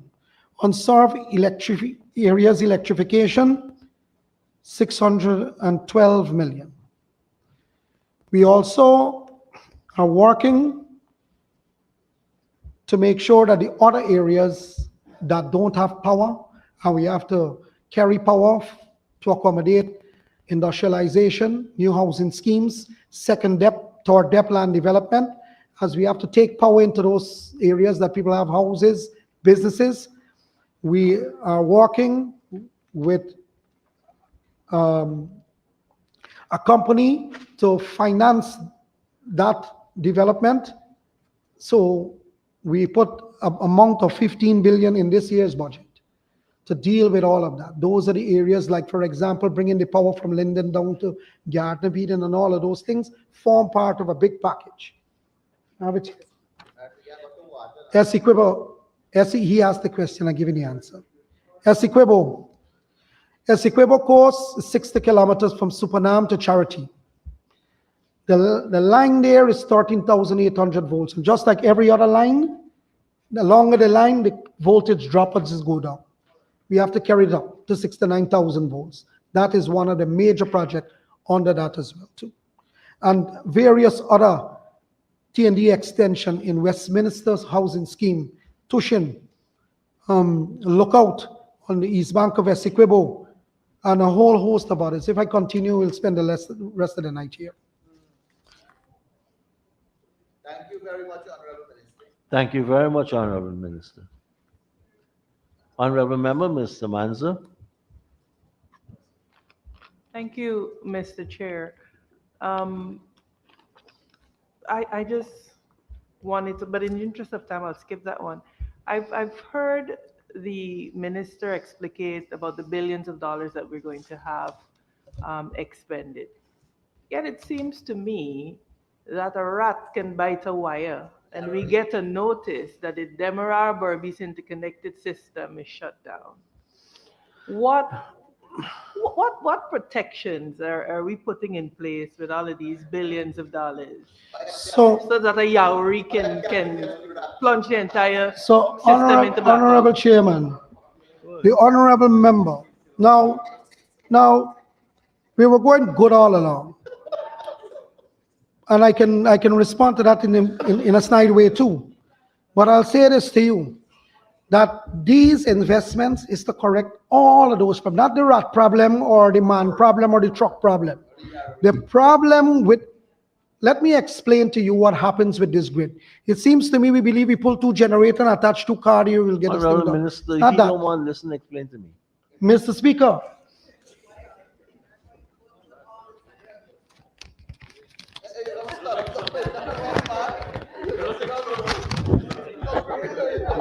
we were going good all the time.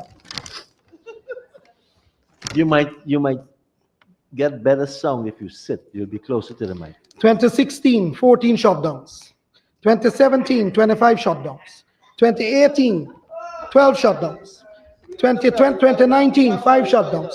2020, 2 shutdowns. 2021, 13 shutdowns. Total from those years. Mr. On an average. How much shutdowns we have on average? We had 50 shutdowns. Last year. 2023, we had 62 shutdowns. 2024, we had So I'm saying to you, this problem precedes all of us here. The grid, the speed in which demand is rising, the grid cannot accommodate it, Mr. Chairman.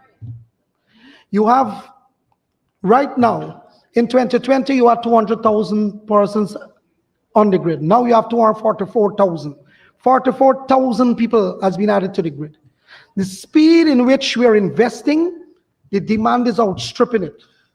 That is why we ask for all of these, as the honorable member said, billions. And it's still, we have to fix it. Let me explain to you. If a rat goes into a transformer that steps up 30 megawatts into the grid, it will bring down the entire grid. If a truck jams the wire and it feeds back into the substation and the substation shut down, the entire line that carries, if it's 20, 30 megawatts, comes down, it collapses the whole system. That is what you've been dealing with for years. This investment is to fix it. If you have a stronger backbone, which is what we're doing, the list that I read out, the backbone of the grid is now 230,000 volts. It's not 69,000 volts. It's 230,000 volts. It makes it more resilient. The other part of it is that the engines that you use in Guyana is what you call reciprocating engine. They step up. The load it generates because it's injectors, so it steps up. It takes a while to step up. So when it shuts down, it takes a while to step up. What we are doing is we are switching the technology into turbine technology. So the gas comes to a turbine with a whole lot of gears. It works 8 to 6 times faster than a reciprocating engine. So if you have a shock to the system, it pushes back the power quickly. So you won't have these kind of shutdown. So the investment is to deal with those problems.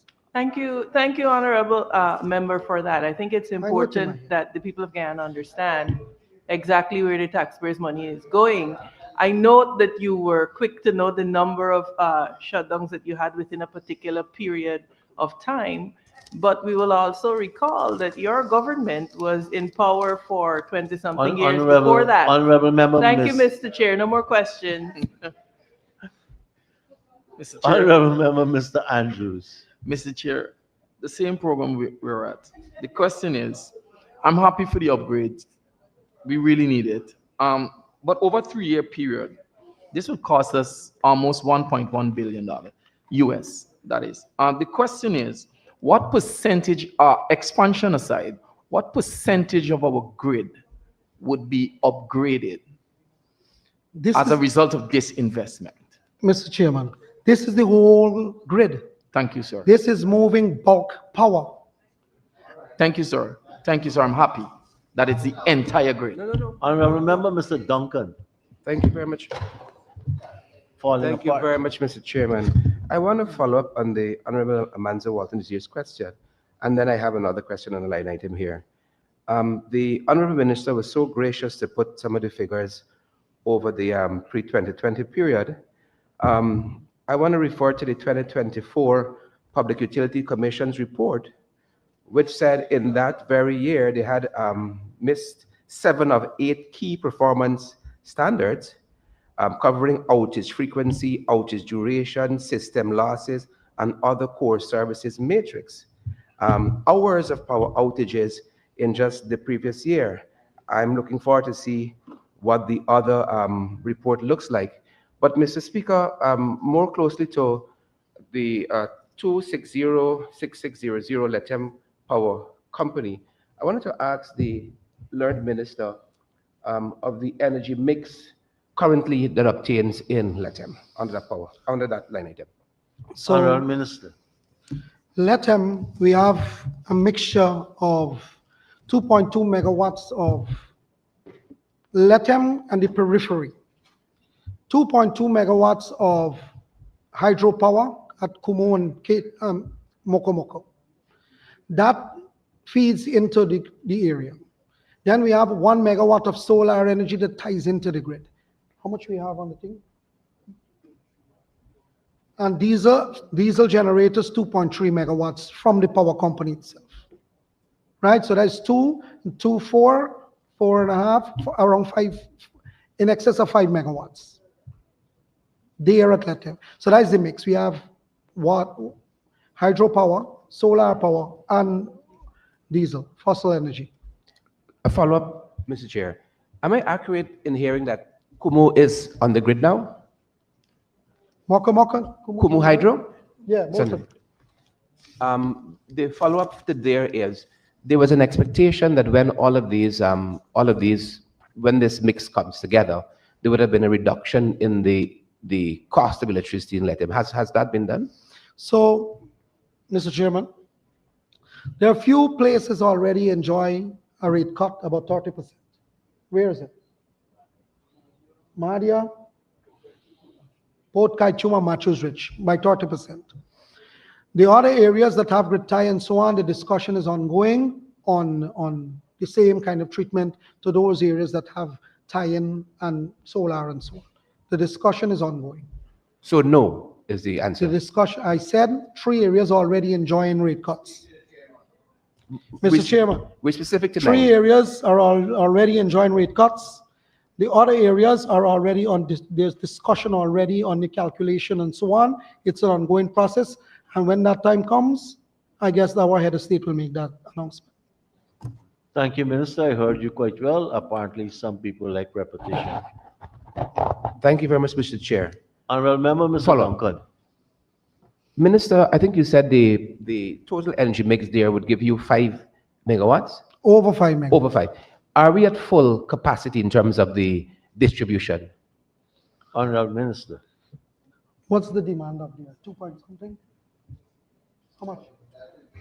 2.5 megawatts is the demand. That means that's at peak. That's the demand for the area. So your question about full what? Full capacity. Full capacity. Our capacity is above the demand. So we have spinning, or we call reserve capacity. Thank you, Minister.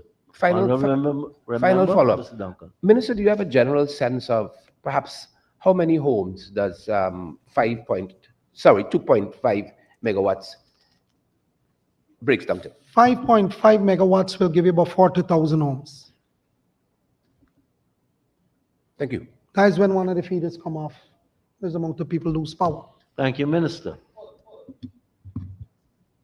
Honorable members, I now put the question that the sum stated for Agency 34, Program 342 Capital Expenditure, now stands part of the estimates. Those in favor say aye. Those against say no.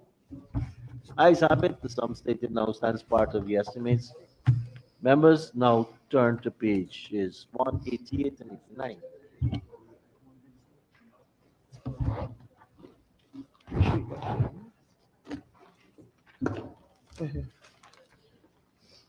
And I propose a question that the sum stated for Agency 34, Program 343, Water Services, current expenditure, now stands part of the estimates. Thank you, Mr. Chair. And we recognize former Minister Sheikh Baksh in the well. Yeah.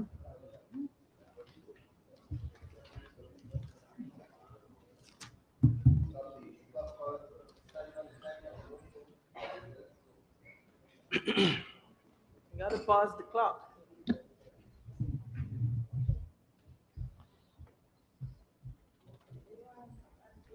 And we have 35 minutes remaining.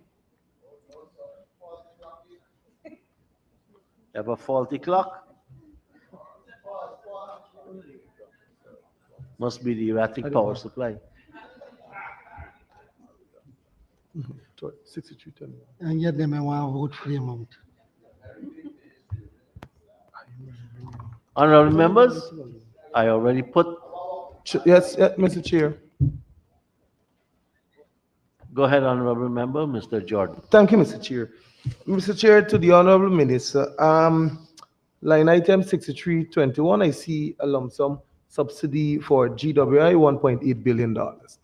Mr. Chair, I am trying to understand the proportion of population receiving water supply via treatment plant. Could the Honorable Minister explain, I'm seeing in your performance indicator that 98.6% of the population is receiving treated water, but 90... Where did you get an honorable member? Volume 2. Your signature is right there, sir. Did it say treated or access? I don't think he was finished with the question, you know. Yeah, correct. That was just the preamble. Yeah. Right. Sir, I'm trying to understand when our hinterland 94% of the hinterland is receiving water. Well, they're now receiving potable water, and I just want to take a small percentage of the coastland, which is region 5 and 6. A large percentage of region 5 and 6 is not yet receiving treated water. How did we arrive at 98% of the country, of this population receiving treated water? Well, you know, you're sure you're reading? I don't know. I'm telling you. All right, it says access to water. 98.3. 9.6. Okay, number 4, proportion of population receiving water via a water treatment plant. Let me see that.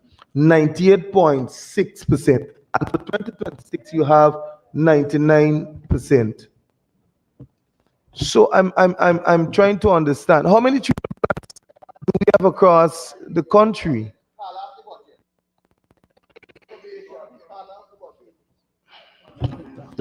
So, could you find it for me? But let me just restate the facts that I know it, and as Mr. Bashers reconfirm it. 98% is for access to water. In the hinterland, we have 96% access to water. On the coastland, we have how much? 98% access. The treatment part of it on the coastline is about 80% now, right? It's about 80% on the coastline. That's when we're now putting in the treatment plants. Mr. Chair, I am kind of, Mr. Chair, at number 4, the book, and if you can follow with me, sir. Okay, give me the page, I'll follow on page 160, it states proportion of population receiving water supply via a water treatment plant is 98.6. And I am saying 90% of region 5 alone. Which page are you reading from there? Page 160, sir. Right. And if I take region 5 alone, sir, we have only one water treatment plant. So region 5 alone failed the test. Georgetown, we still getting this Marby thing since no, it was a Don't get riled up, comrade. Okay, please allow the Honorable Minister to have access to the information which falls under his ministry. Where is he reading from, man? I don't know. Volume 2, page 160.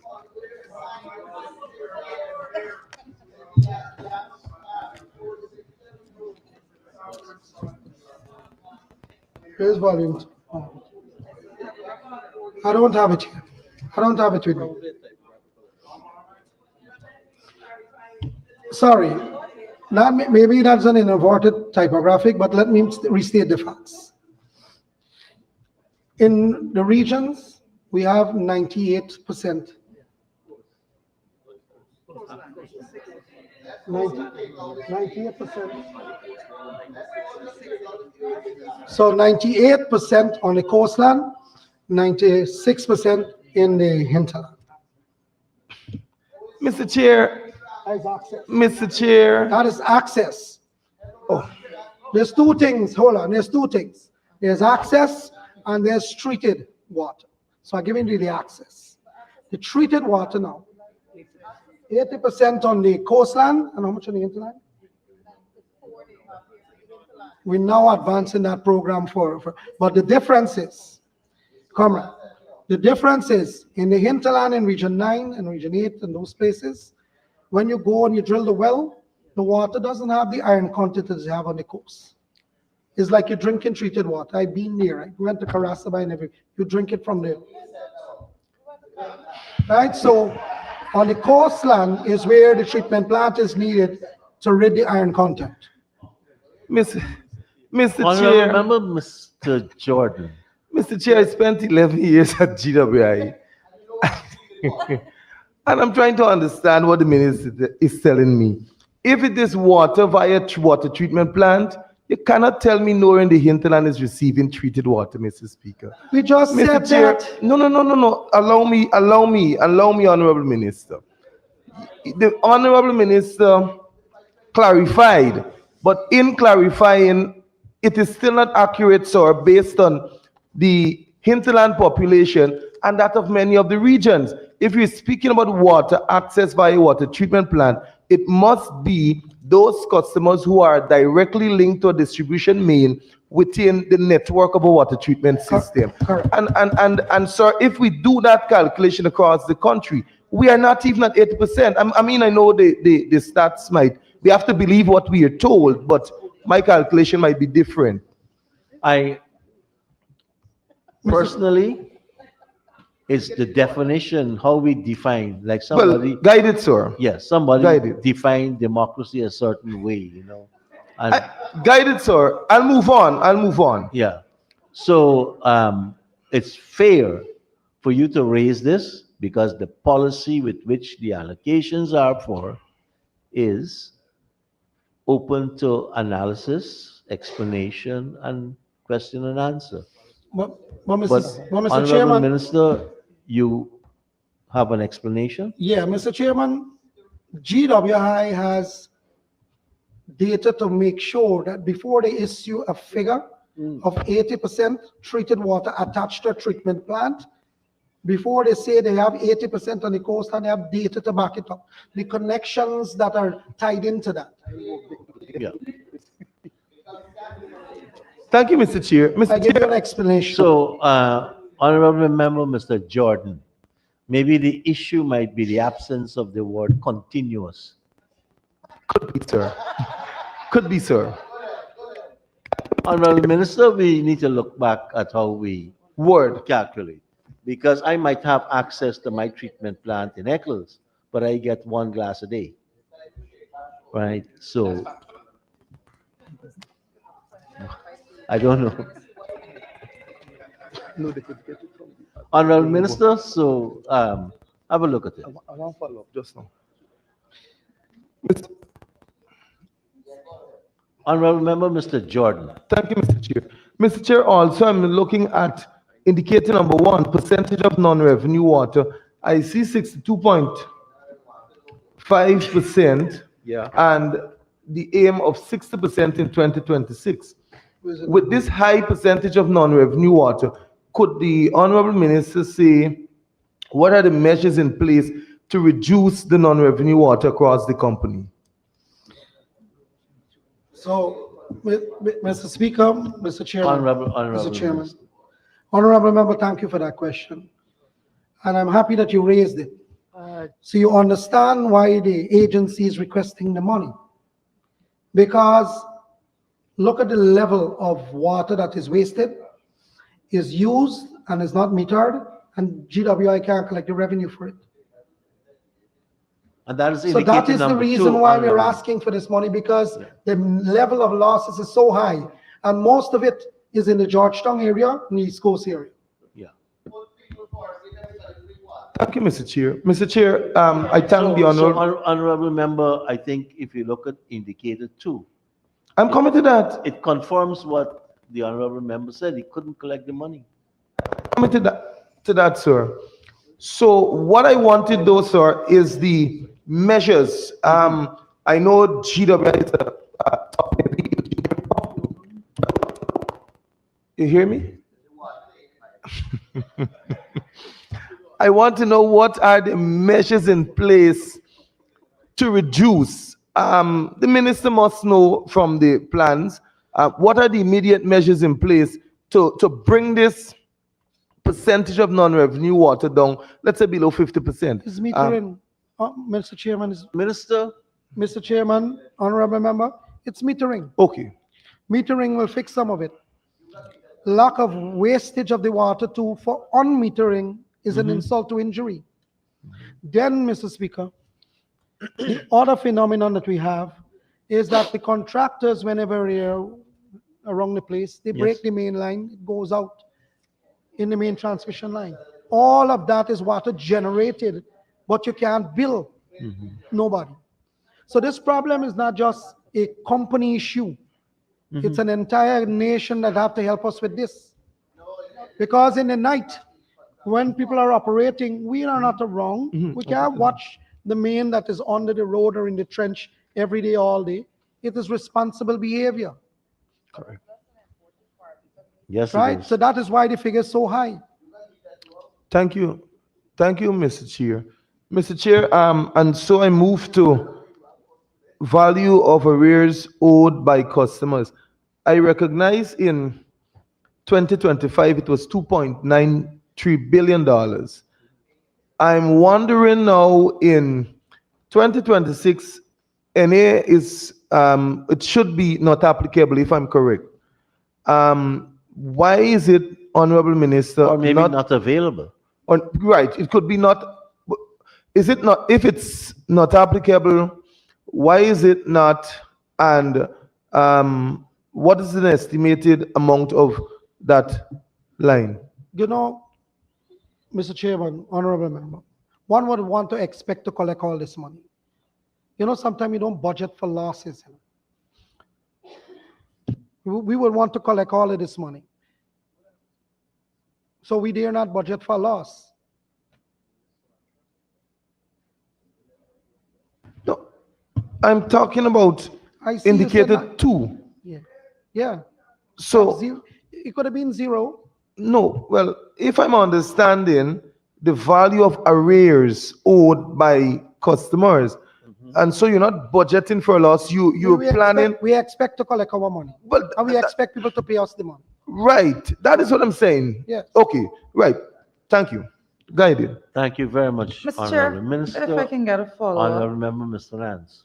Thank you. A follow-up, sir, and the minister raised a very important point when it comes to the loss that we're having, particularly when it comes to contractors breaking the main and that loss of water. And I want to say that particularly when you're seeing road works being done, a lot of time areas are left without water for a number of days because the water, a contractor broke the main and the water is just left continuously running out. So my question is there, and I knew it, and I would note that it is a new ministry and all of that, but I want to know if there's having any thought into making sure that that time lapse, that couple of days before, because a contractor doesn't come forward and fix that immediately. Is there a system that you're putting in place that you're going to have a more speedy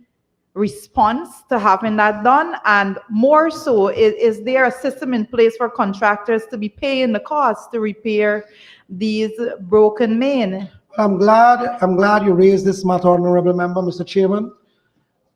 To understand the everyday, what we call problems we face. It is not just with the water sector. The electricity sector is the same thing. Whole day you're fixing somebody hitting our pole or something. But in the water sector, when they dig it up, electricity is different. You don't store it. Water you could store in a black tank. Water now, when they break it, some of them, when you break the main, the entire pressure for the entire community drops. Everybody's affected.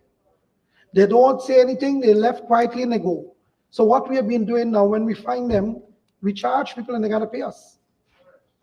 Last Christmas Eve, if you do not know, we were battling a contractor to dig up the main at Kingston, put the excavator, pull up all of the main wires coming out of the plant, cause blackout for Kitty, and the whole Kingston area didn't get water. We had to battle Christmas Eve night.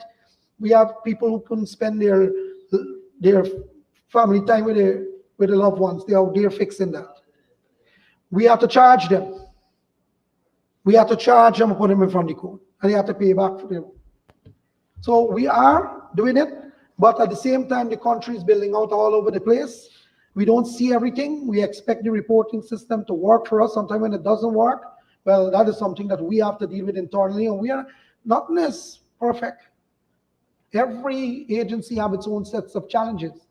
We have to better the customer reporting system for both utility companies. I'm not going to come here and tell this country or the chairman of the assembly and y'all everything is perfect. No. But when we confront the challenges, we deal with them. Thank you. Mr. Chair, if I may have a quick follow-on from that. Well, Go ahead, Honorable Member. thank you, Mr. Chair. And maybe, Mr. Indar, you could leverage your expertise being at Public Works for some time. In other jurisdictions, what they usually have is when these contractors are doing public works, there's a utility plan to how they avoid damaging utilities. Are contractors required to submit those types of specs when they're making their submissions? Thank you, Honorable Member, for raising that question, Mr. Chairman. So I wear that hat for 5 years whilst I was building the roads and I was dealing with GWI. I had some responsibility over GPL. Indeed, one of the issues when the poles fell is because they didn't bury it the depth that was required. Yeah.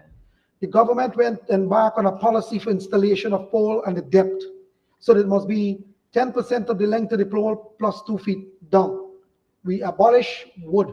We say we're going to put concrete. So those are some of the things we have, but interagency collaboration is key.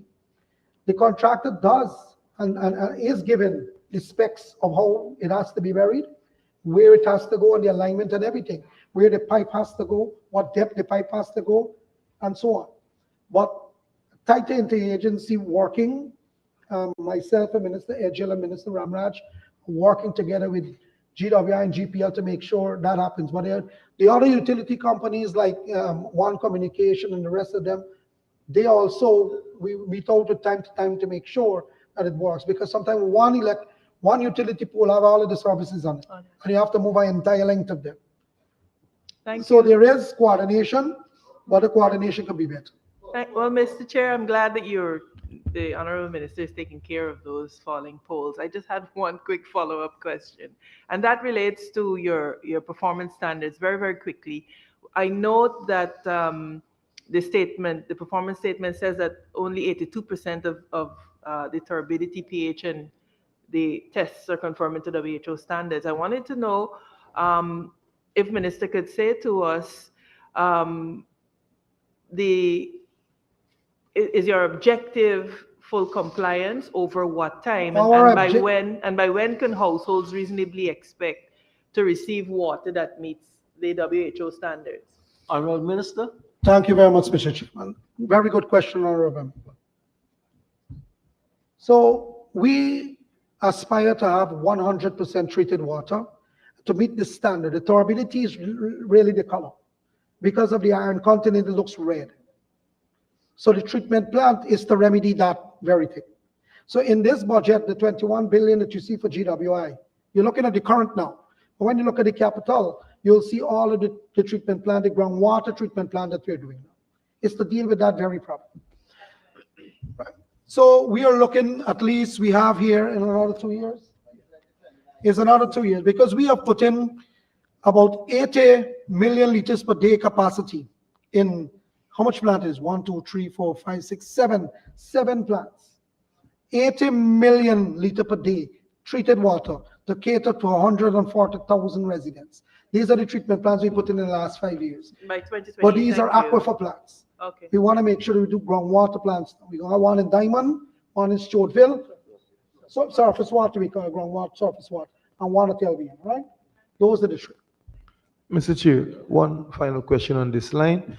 Could the Honorable Minister say what is the current electricity bill for GWI? I have that. Master Is it call, visible? Master Bull. 300 million? 300 million per, sorry, a million a month. 300 million a month. Look, the breakdown is here, I have it. The figure in this, out of this 1.8 billion, electricity alone is 1,126,683,000. Obviously. Thank you, Honorable Minister. And can you say what is the, if there is any arrears, and what is the current arrears at GPL? No, we don't have any arrears. Lovely. Thank you. Honorable members, I now put a question that the sum stated for Agency 34 Program 343, Water Services, current expenditure, stands part of the estimates. Those in favor say aye. 100% wild-crafted sea moss. Only the best, 'cause you deserve nothing less. 8 Butterfly.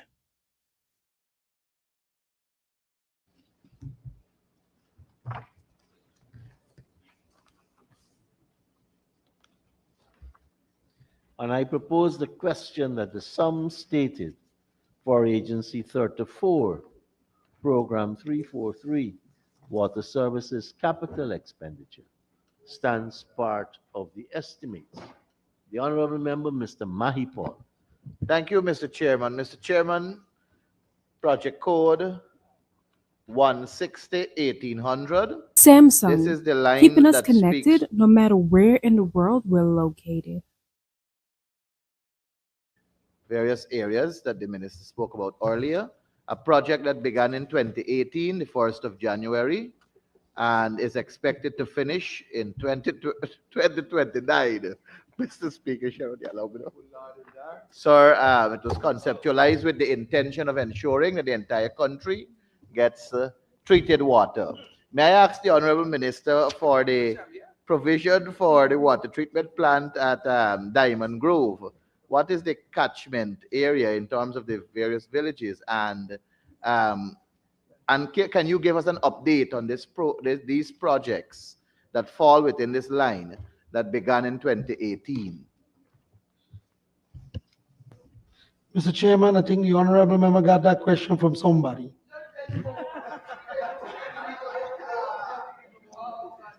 Don't worry, Go ahead, Honorable. I come to you. Honorable Minister. Diamond, how much is it?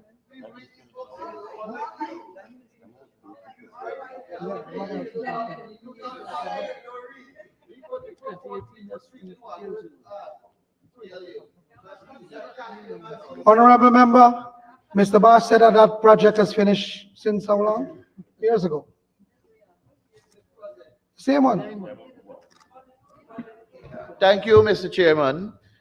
Mr. Chairman, the project description says here on reference page 134 that it caters for, where am I? Yes, and the year I'm seeing here that it started in 2018, running to 2029. Are you speaking about the surface water treatment plant? I'm speaking about what I'm seeing in the book. Whatever, Adventure, Bath, Leg One, Mariah's Delight, Wakenham, Diamond Grove. Oh, this is a CDB project. Yes, it's specific CDB. Okay. And I'm asking about the Diamond Grove area to know if farm is in the catchment area, because I need treated Covent water Garden. here. Just be here 1 minute. Covent Garden. Where is it? Covent Garden. Why you still get bashed here? To get bash. Where is the CDB?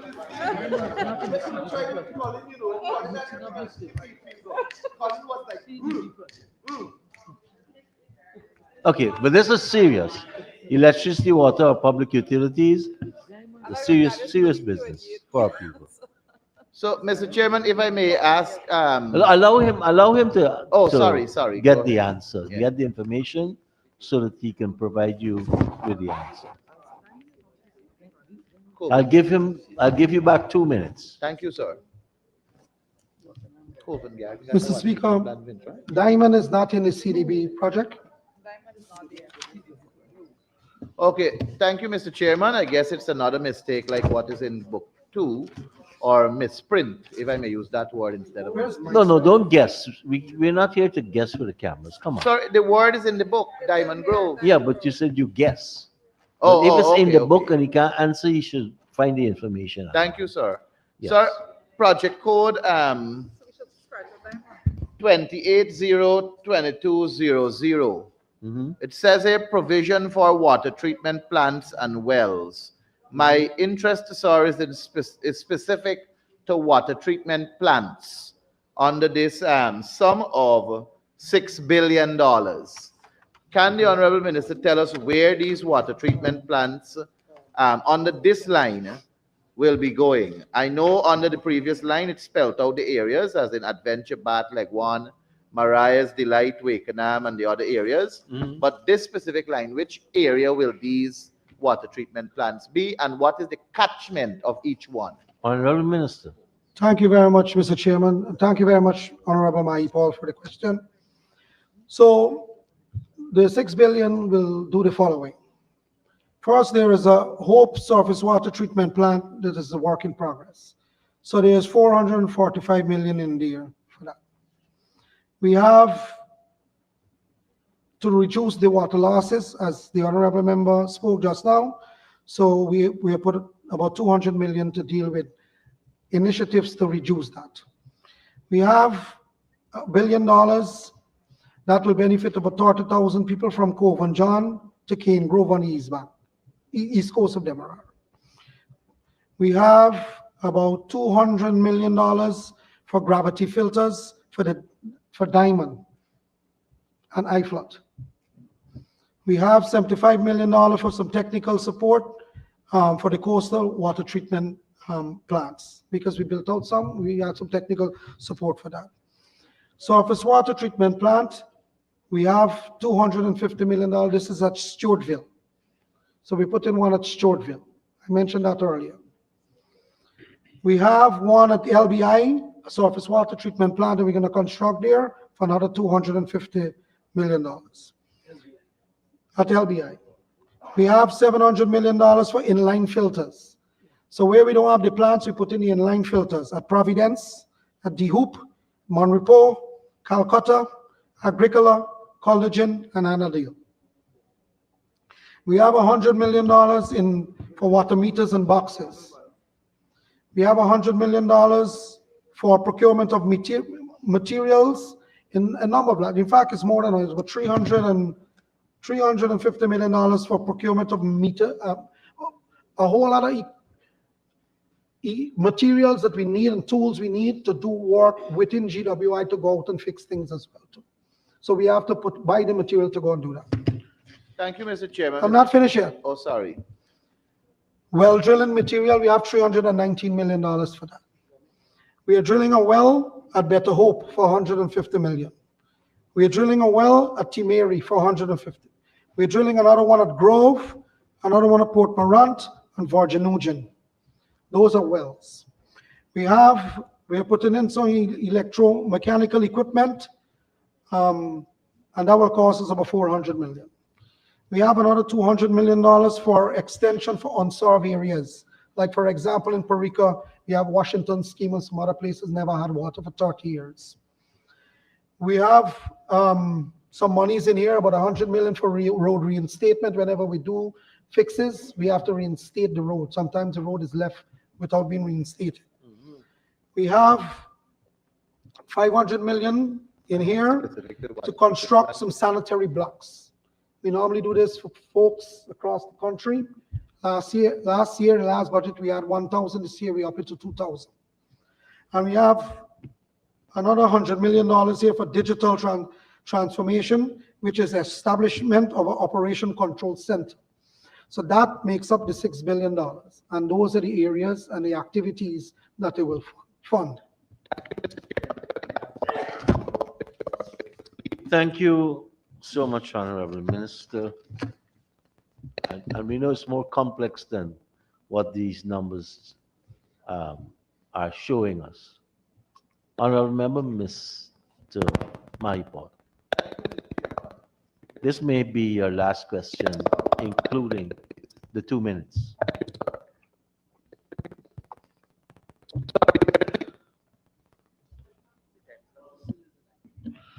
Are you hearing me now? No, yes. Thank you, Mr. Chairman. Sir, I want to ask the Honorable Minister with reference to the equipment and other, like the water meters and so on, and other equipment to improve water quality. I want to be specific, sir, with the communities of around Herstellin Farm, Prospect, on the East Bank. Their water pressure is extremely low, and I know from community visits that several of their residents would normally attach a pump to the main to pull water to full tanks at the bottom in order to then pump up at the top. Is there any consideration for these equipment to, for whatever has to happen with the technical people, to increase the pressure, the water pressure in these communities, so that that area, which I am well aware of, can have improved access to water at a higher pressure, and it can reduce their electricity bill too? Thank you, sir. Mr. Chairman. Honorable Minister. Thank you for the question, Honorable Mahipal. So we have put in some transmission line to deal with the problem because we heard of the problem in Prospect and in Horstellan and so on. So in this budget, I just mentioned that an inline filter system will be going there too, right? So in addition to the inline filter, we also have the Diamond water treatment plant, right? So we have all of those in that area there, but we are putting an inline filtration system to make sure that the raw water doesn't mix with the treated water in the community. In terms of the pressure, that area continues to be a developing area, and we have run some transmission line to reroute the water flow so that we can carry up the pressure. That being said, Mr. Speaker, we are building a surface water treatment plant in Diamond. We have advertised it. It's closed. It's at evaluation right now, so that when that plant come in, what is the capacity? 30 million liters per day. That will be able to solve that whole area. Thank you.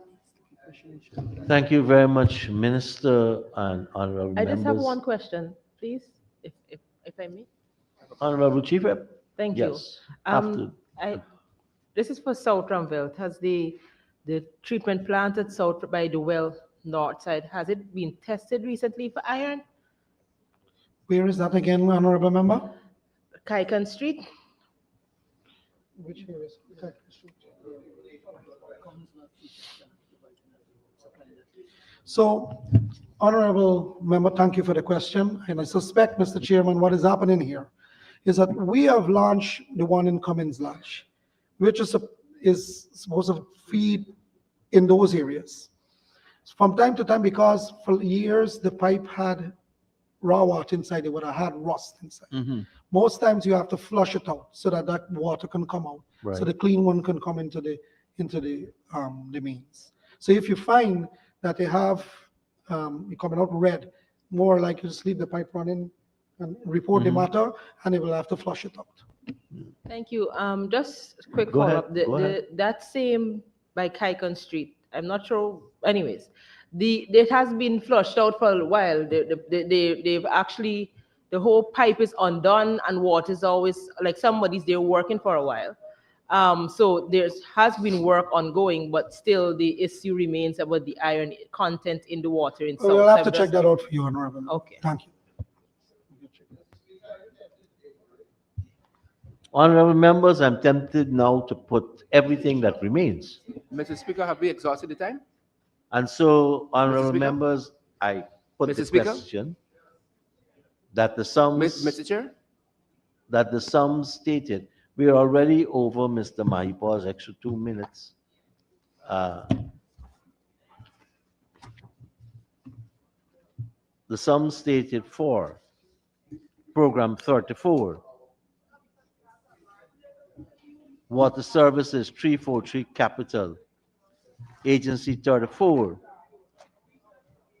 programs 344 current and capital, agency 34, 345, program 345, current and capital, that all these sums stated herein now stand part of the estimates. Those in favor say aye. Those against say no. The ayes have it. The sum stated now stand part of the estimates.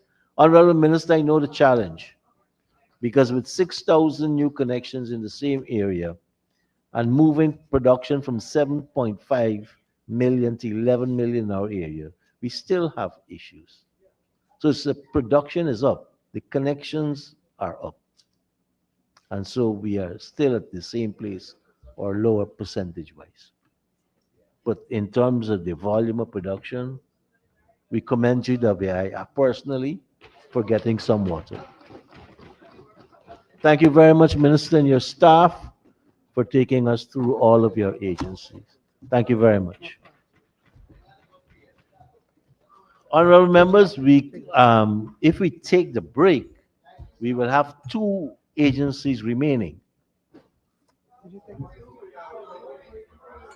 Last time I took a 20-minute break and it was 35 minutes.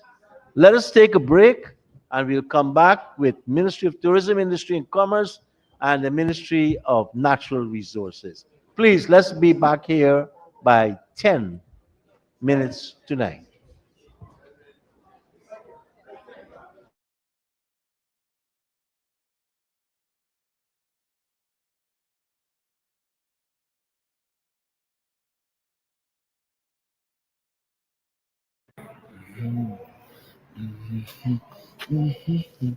So welcome to Guyana's Parliament, and the Guyanese critic is coming to you from Parliament. This is a new dispensation. You even have criminals. The sister of a known wanted criminal, wanted in Guyana and wanted in America, just gone out there. And they're in Parliament. They also play roles here too. You got this.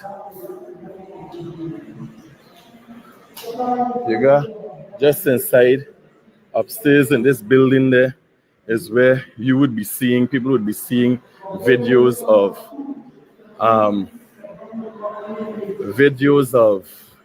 or you hear, if you hear, ministers are speaking and members of the opposition are speaking. You got different rooms there. This is actually the Arthur Chung Conference Center that has been adjusted to facilitate Parliament. And the reason I'm here tonight is trying to understand how Guyana has descended into what some Guyanese are considering to be a kind of chaos. We need some answers. I waited to see if I see any one of them ministers or opposition members who could explain to me exactly what is going on. So you got a large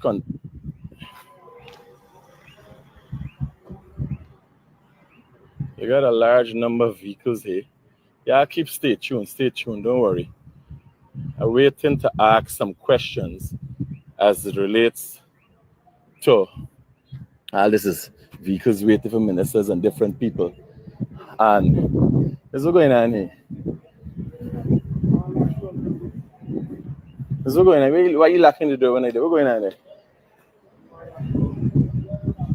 Huh?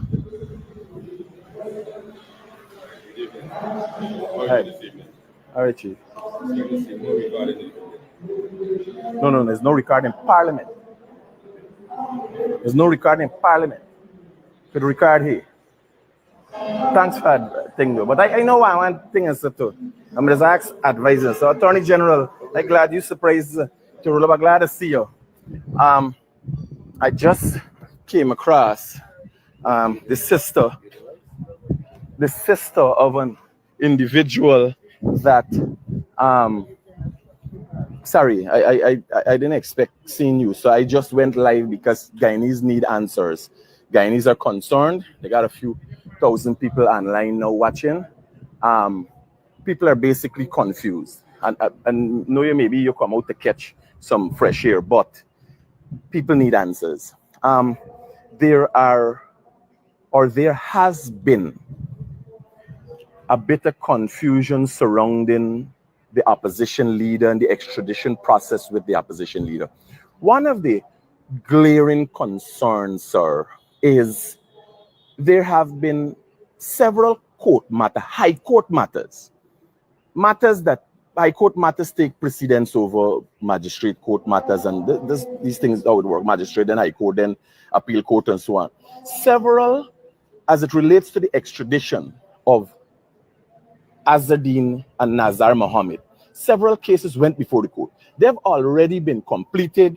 quashed, whatever, I don't know is the legal terms. You mean the High Court? In the High Court. Yes. I think it is about 3 or 4 cases, I can't remember. But why does the magistrate court take such a long process? What exactly is happening? Can you explain to Guyanese who are becoming very frustrated what is going on here? Thank you very much. And you really caught me by surprise. But you have asked me a question that hundreds of people have been asking me on Facebook, on WhatsApp, wherever I go. Now we know for a fact, and the people know, that we have started and concluded, I believe, 2 sets of High Court proceedings, including applications for stay of execution of the magistrate court proceedings. And we have concluded them. And these cases started after the magistrate court proceedings, and they were concluded. But you ain't telling we about the other extradition case. You ain't telling we all the details about everything else that is going on that the honorable leader of the opposition is pointing out. I'm telling you, there's a break right now in Parliament, but the discussion, the conversation is continuing on the steps outside, highlighting certain details about the headlines going on in this big extradition case. I'm telling you, right here on Delta 9 Media, we're making sure we keep you updated with every single thing. Listen, it's almost 7 hours we've been traveling on this international digital connection.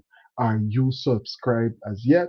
It don't cost you nothing to subscribe, but it will keep you connected with every single thing trending in Guyana and in the diaspora body. So make sure you hit that subscription button, whether you're live right now or you're gonna catch this in the rewind in the future. Thumbs up the live as soon as you come in. Thumbs up the live right now. If you can take a couple of seconds yet, thumbs up the live. We have been live right now for 6 hours and 30 minutes. I'm telling you, some marathon lives in the last couple of days, keeping up to date with everything going on in this trillion plus budget, along with everything with this extradition case. Let's get some more details coming in from the Honorable Attorney General. But before we jump straight into that, big up to all the travelers in the chat, everybody in the chat right now. Peter, big up yourself. Thanks for being a part of the live, Peter. Good year. Thanks for tuning in and dropping insightful commentary in the comment section. Afraz, what's going on? Thanks for being a part of this live.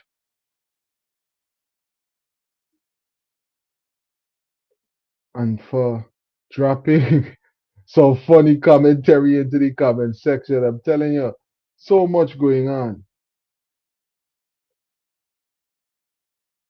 Shaman, thanks for tuning in. He trying to cover his tracks because challenging questions are being asked and they're not doing nothing. Yeah, some real hard questions are being asked and persons are watching to see what's going to be the outcome. What is going to be the proceedings? Big up to every single traveler right now. Marcia, Andrea. I'm from Region 5. Just leave Guyana and the water from the pipe stinks. Well, listen, we're hearing all of that big amount that is being budgeted for the water filtration treatment for the entire country. So we're going to be paying attention to all of those updates coming in from that. So make sure you subscribe because we will be following everything related to GWI and the proceedings as those headlines come in right here. It's been too many years that Guyana is going through this situation. Land of many water, and you got kind of rusty water and them thing coming through your pipe, giving you all kind of itch and them thing. Listen, it's about time them things stop, man. We have too much wealth at this point. We need the right persons in position so that things can get done. Big up to everybody in the life. Let's continue with the Attorney General right now. And they were concluded. And yet the magistrate court proceedings are still ongoing. And people are asking that question.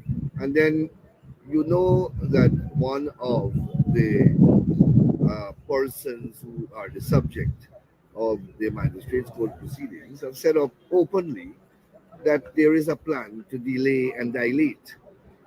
And when you take that into account and you see all these events unfold, That was said publicly. that was said publicly, that was said to the press, then you start to put things into perspective. And it's unfortunate that the case is taking such a long. Big up to Anan. Thanks for tuning in all the way from Toronto. I'm telling you, what's the temperature right now? See, I got some 16 below and them type of temperature going on right now out in Canada. Thanks for tuning in and for being a part of this international digital connection, buddy.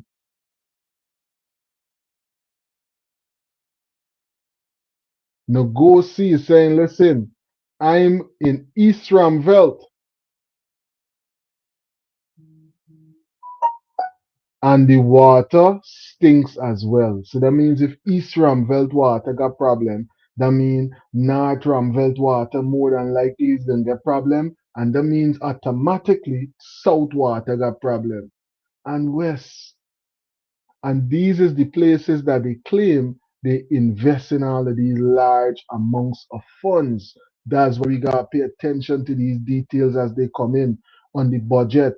Make notes of it and hold people accountable. Because if we don't, it's more and more years of this foolishness. And now is the time for us to highlight all of these things because the funds is there to get these things done. Let's continue with this information coming from the Attorney General. Thanks for tuning in, all the travelers in the live right now. Nagozin, big up yourself. Welcome into the live presentation.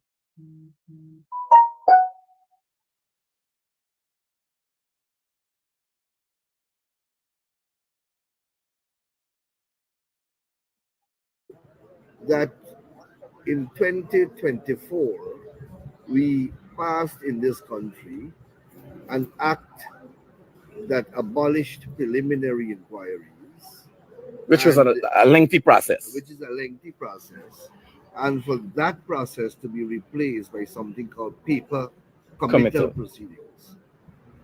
By that process, people are committed who would have ordinarily had to go through a preliminary inquiry. They are committed by the review of paper. The evidence are reduced in the form of statements and are reviewed by the magistrate. So there is no hearing other than a hearing of law, the hearing of submissions at the end when the paperwork is tendered. That was to abridge time and to cut out all the long-windedness that used to be associated with preliminary inquiry. That law is in force. Now, the committal proceedings is akin to a preliminary inquiry. In fact, if you read the Fugitive Offenders Act, Section 15, you will see that it says in very clear language that a magistrate who is hearing a committal hearing shall exercise such powers as a magistrate doing a preliminary inquiry as far as possible. That's the exact language on it. In other words, when you're conducting Updates coming in. you have the Updates coming in from the Attorney General. Live updates about the proceedings in the extradition case. Listen, if you haven't already, thumbs up this live so that everybody can stay updated with all of these new developments with the extradition situation with the Mohammeds. Bornell, thanks for tuning in to the live, Bornell. Bornell is saying, I'm from Region 1. Port Kaituma. I did not hear any plans for the water we get in here. We can't use it to wash, much less to drink. If you can't even use it for wash, I'm telling you, people calling and dropping comments into the comment section and highlighting things from all over Guyana. And it's being highlighted so people can understand what's going on all over the world. Listen, one of the wealthiest countries in the world. Yeah, see how many different regions dropping comment in the comment section and say, listen, me wanting go the east, me wanting go in Port Kaituma, region 1, region 4, right? Look at that distance. Look at the amount of people that would be in that whole vicinity right there, highlighting the fact that this water system is messed up. The water system is messed up in the land of many waters. Could you believe that? Look the comment right on the screen right there. That's what Bornell is highlighting, right? That's what Bornell highlighting. And watch. East Rumvelt, water stinks. And early in the comment section, someone was highlighting that as well. Listen, so many important things that we got to make sure we stay focused on. Water, that's one of the basic necessities. Basic necessities. And to boot is the land of many waters. Flash is saying, which party do you believe will be the right thing for all 6 races? APNU, Coalition, PPP, or the Win Party? Listen, that right there is a question that I think is very clear for most persons, right? But because people got this divided and this separatist type of politics within themselves, they're gonna always make certain choices that's gonna put us in the positions that we in right now, Flash. The position that we in right now is that you have one of these same parties in power and you have another one in the opposition position in power. And the country has never been so divided before. And we've never been as wealthy before with so much poverty. So automatically, if you're looking at it from a real place, you could realize that something needs to change within that mechanism right there that is in place right now, right?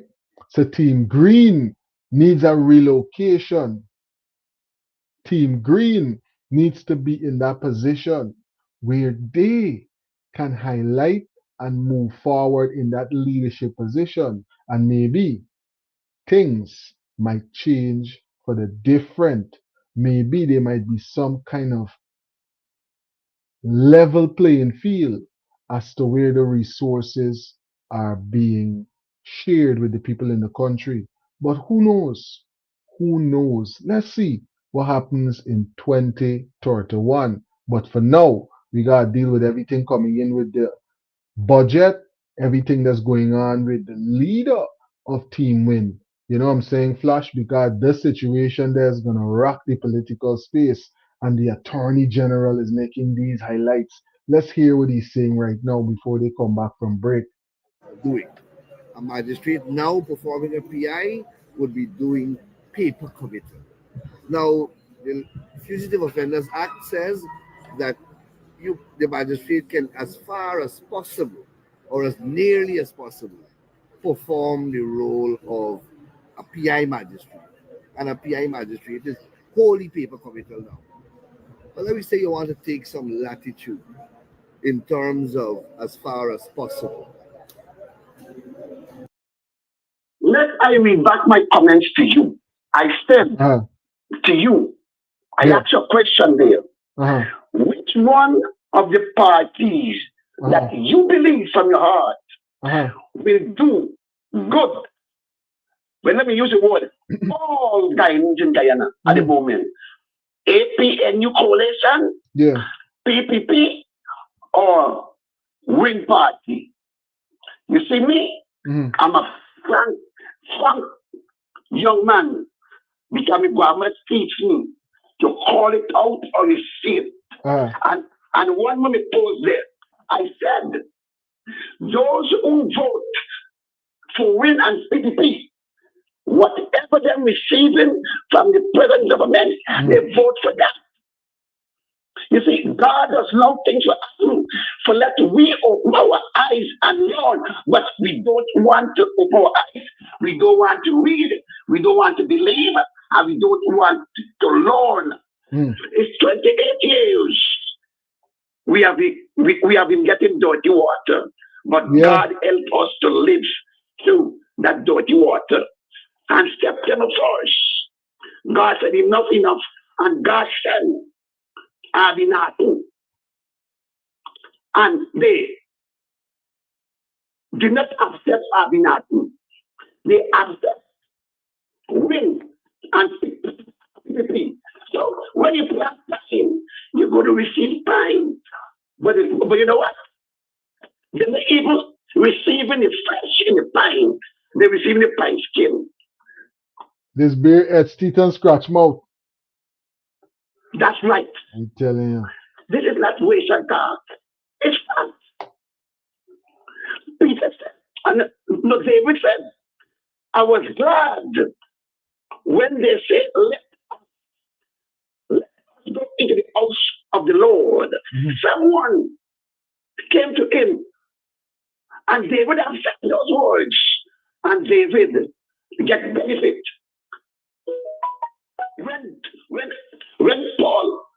When I said God sent Abinatu our silence, then God used Dr. Paul Williams for saying, no. Yes, Paul Williams said, God sent Mr. Nathan. Plus God said over and over in the lessons, it is time for us to put a person who know a politician. Nobody believes as God. God next, Dr. Todd said, it is time to put a politician inside office. I will rest my case. Thank you very much for answering my call. Thanks for calling in and dropping them insights with us right here on this live international connection. Christopher saying, I'm backing my party. Which one of these parties we're talking about? It could be any party. Which one of these parties is your party, Christopher? Be brave. You're acting kind of skittish. You can't stand behind your choices. Drop your party into the comment section. Call in and represent your party. Don't drop it in and hope that we can figure it out. Let's get some more detail. I wanted to highlight something as well coming in from the Prime Minister's presentation that he had in Parliament. If we have time, we're going to get into that. If not, we're going to get into it in the next live presentation because there's a lot being said about what was said in that presentation. A number of persons are talking about it.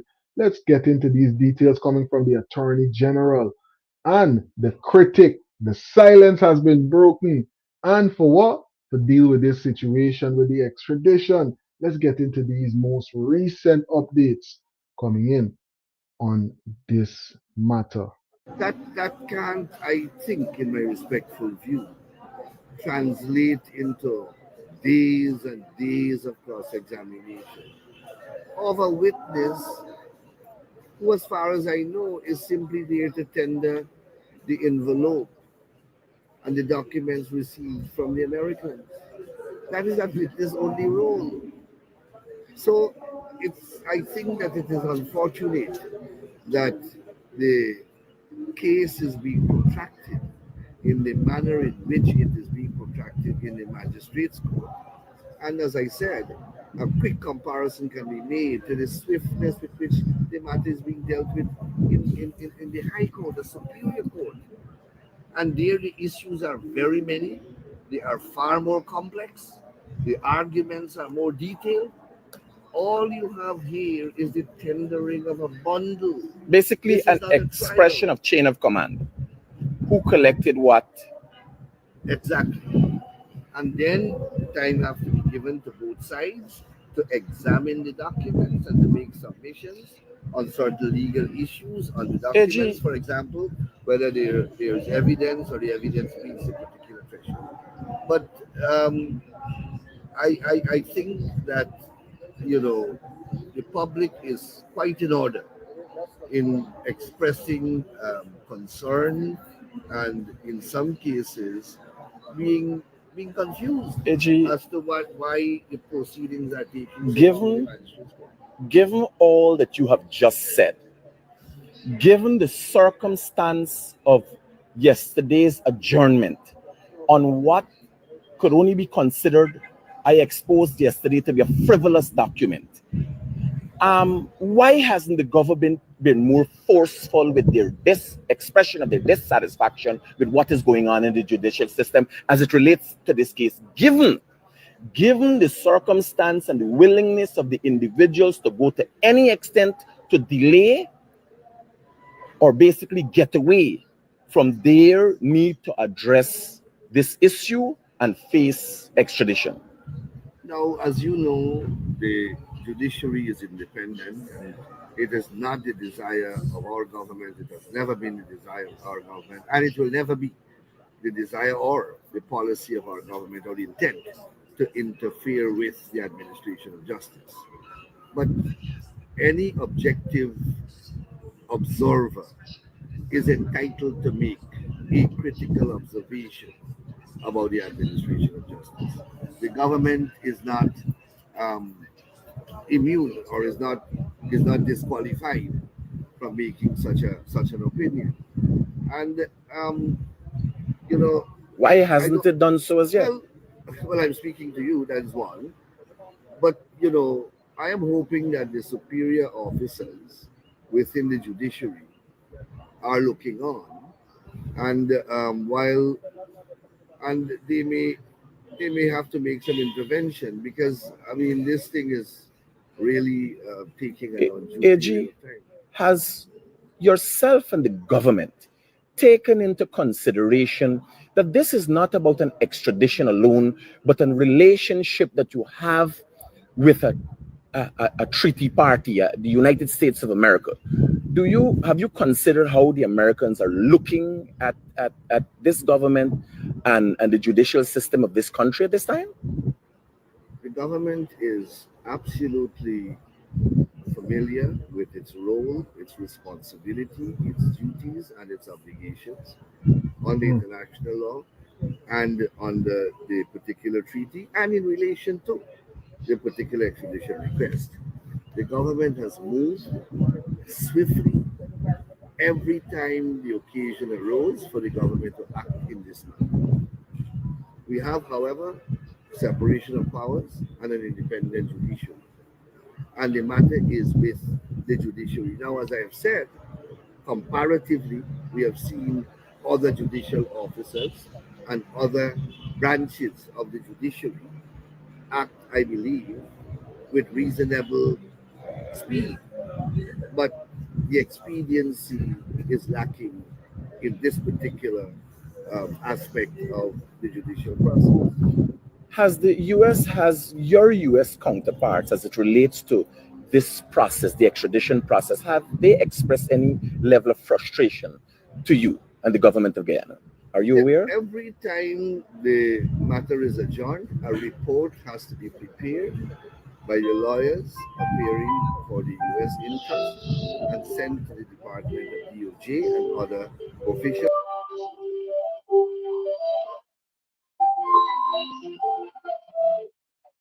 Greetings, you're on to Delta 9 Media Live. I think you misunderstood when I said me party. PNC, PPP, PNU. Me and my family is a party, okay? Oh, okay. All that stuff with, the different name calling and all of that, it's a waste of time. And every time I call him, when we come together and when we ain't come together, I already together. Okay? I born at Georgetown Hospital. I know what's on my birth certificate. If I am Afro-Guyanese or Indian Guyanese, nobody ain't come back with no boat to carry me back to Africa. I was born in Guyana. I'm a Guyanese. Period. Period. That's Okay? it. Now, I want to touch on some subjects. The other night you were trying to show how you could start a business with 250,000, right? Yeah, we had analyzed that. I think you never I got think it paid, was or maybe I no, we didn't we didn't conclude it. It was 500K. It wasn't 25. right. It was And 500. that's 1/6 of what the government is giving people. And people still want to know what's in the budget for them. A guy came on and he's talking about bank interest, and I spoke about this stuff a month ago, Delta. Mm-hmm. It's $3 million. Me and you talk about it when I said I got a couple of guys in Guyana that when I go back on the 20th, I'm going to show them how to go get their money. He's talking about interest. This is not about interest. This is an opportunity if you have an idea. Yeah. And it's on paper for you to get that money free of charge. Yeah. And if you decide to make that 3 million bigger, you're entitled to a loan, a soft loan of 3.5% to continue. Mm-hmm. What is it that people don't understand what's going on? Remember, it's a new process, so a lot of persons are still got to understand certain steps and get acquainted with the process. I understand that, Delta, but what I'm saying to you, this stuff was spoken about since last year. Mm-hmm. Now, are we still going to be hearing about the cash grant, or the Prime Minister cleared that up? I mean, the cash grant is a guarantee. The cash grant just waiting for the budget to pass. Right after the budget is passed. Mm-hmm. Anybody believing in all the nonsense that was talking before, it's a waste of time. That's number one. Number two, Delta, I'm telling you, man, I am tired of seeing people living in a government reserve. Okay? Mm-hmm. And when they get put off of it, a video comes out and I'm supposed to feel sorry for them. I don't. Because those are the same people that will step in front of me in a line waiting for a house lot. What makes them so special? You see what I'm saying? And everybody across Guyana, all 6 has been removed from government reserves. It's not only Afro-Guyanese. Indians was moved from Annandale, Plastic City. They're moving them now for the Purico, from the Purico waterfront to build that wharf. You cannot be on a government reserve. How many times this got to be explained to you? And then when I look in the crowd, all the stories are the same. I'm a single parent, and I got 5 kids, and the youngest one is 6. I am tired of that. That's why nobody's going out to protest. People are tired of it. There's opportunities. You've got to put yourself and do it. You talk about a billionaire and a millionaire. Unless you're born with that money, you work for it.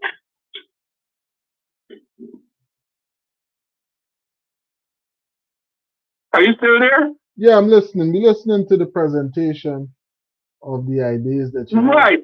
The presentation, what I love about your program, each one of us could get that budget book. Mm-hmm. I am listening, seeing so many jobs they're talking about opening. When I mentioned that the people standing or sitting behind these ministers is young Afro-Guyanese, then people tell me it's window dressing. You're disrespecting Afro-Guyanese that doesn't agree with you and is making a life for themselves. And what you call them, soup drinkers and this and that. You don't have time, okay, for the type of politics that we had 30 years ago and 20 years ago, This is not about race anymore. This is about personal stuff. Definitely. And I can vote for any party that I feel that's going to benefit me. If in 2015 I voted for the coalition because I heard how much the PPV was tiffing and tiffing and tiffing, and look what they're doing, and I voted for Granger, and what happened? They came back and did the same damn thing to me. Then guess what? In 2020, they come and tell me the same thing. And then in 2025, they come and tell me the same thing. So if I make a judgment on behalf of me and my family, I got to be a PPP. No, you can be whatever you want to be. And that's what I choose to be, an independent thinker, get the information and make the decision for myself.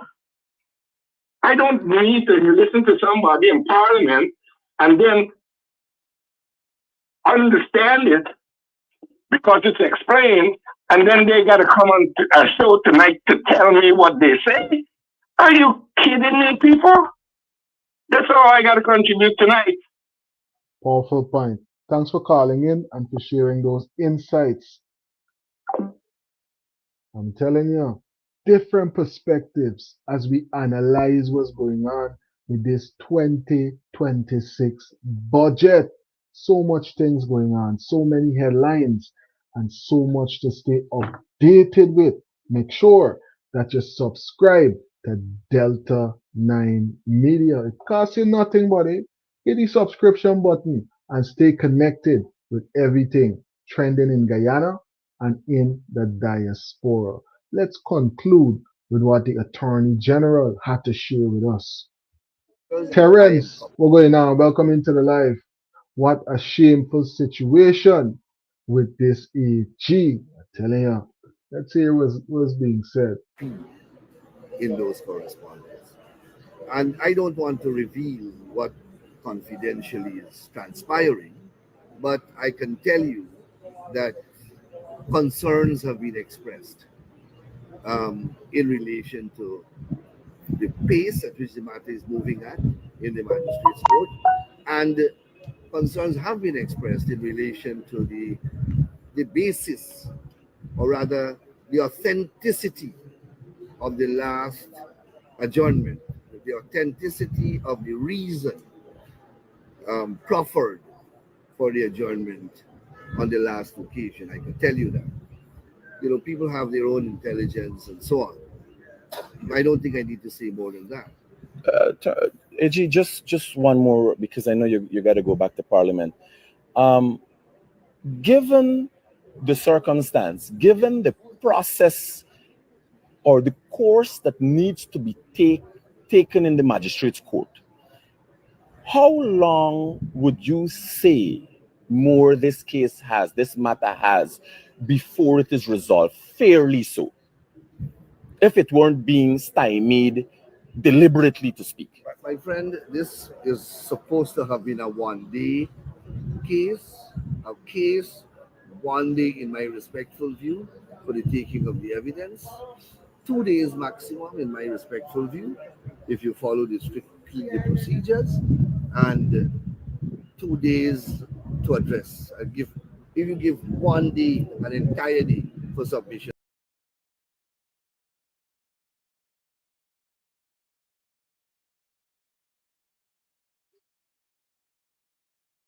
Case is supposed to finish already. That's what the Attorney General is highlighting. I'm telling you, we're back into Parliament.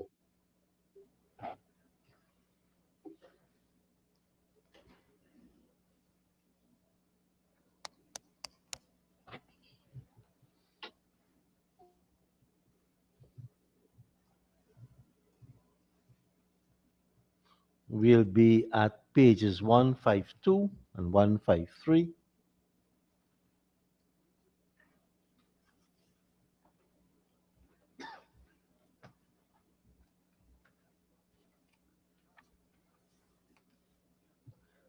Mr. Mahipal, you will have to take some responsibilities because you said let's take the break.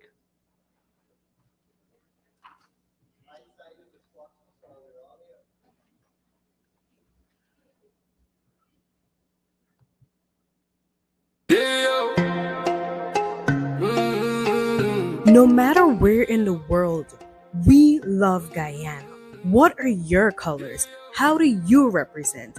I love Guyana. Order yours today. We ship worldwide. Delta 9 Media. One love, one people, the mission complete. One love, one flag, one nation, right? Under the stars, divine presence in the sky. Unity, no war, let the children thrive. Power to the people, we keep hope alive. Many persons just stroll into the National Assembly.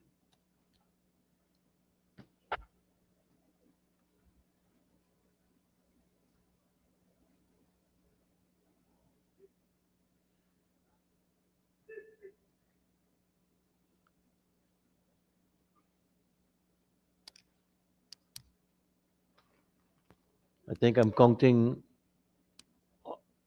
14 members on the government side at this time. Honorable Teixeira is online. That's 15, 16.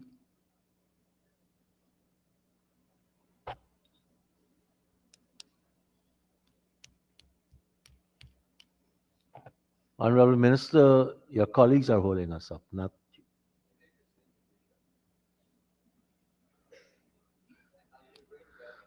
just the question, what you want me to put as the question for the division?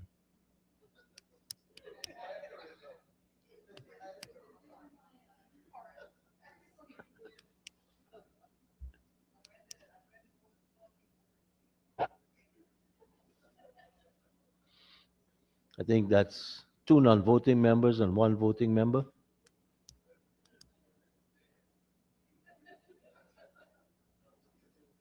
No, it's not funny. They're holding up the house. Holding up the business, yes.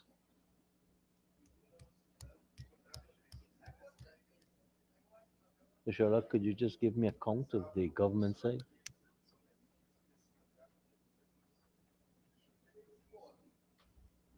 I'll commence, and as usual, if there is a division, we'll have to ring the bell and take 5 minutes for people to come in the house. So it's unfair to have all the staff waiting. Yeah, we have 22 as a quorum. We have a quorum. So, honorable members, let us turn to Agency 23, the Ministry of Tourism, Industry and Commerce. And I propose the question that the sum stated for Agency 23, Ministry of Tourism, Industry and Commerce, Program 231, Policy Development and Administration, current expenditure. And I propose the question that the sum stated herein stands part of the estimates. Mr. Speaker. We're starting this at 9:70, Mr. Maipol. Honorable Mr. Chair. Chief Whip. Thank you. Mr. Chair, 6242. The Honorable Minister has a significant increase from the year before. Can she explain this increase? Honorable Minister.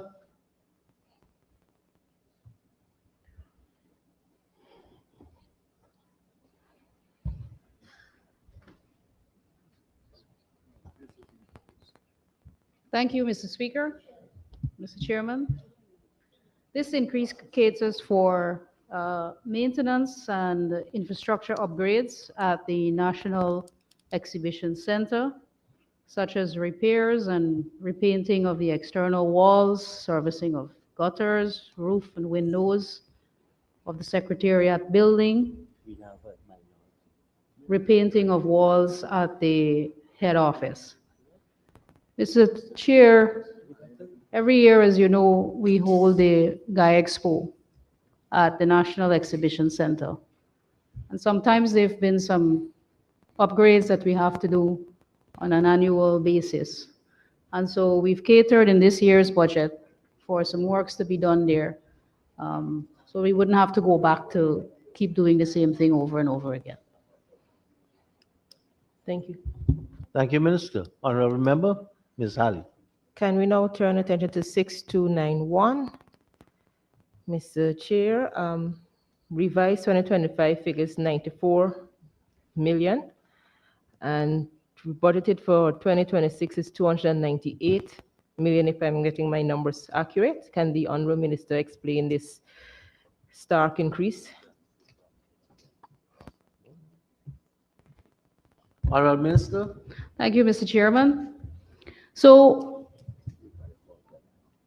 as you may have seen, His Excellency as well as myself have been speaking at length about the trajectory of the tourism sector.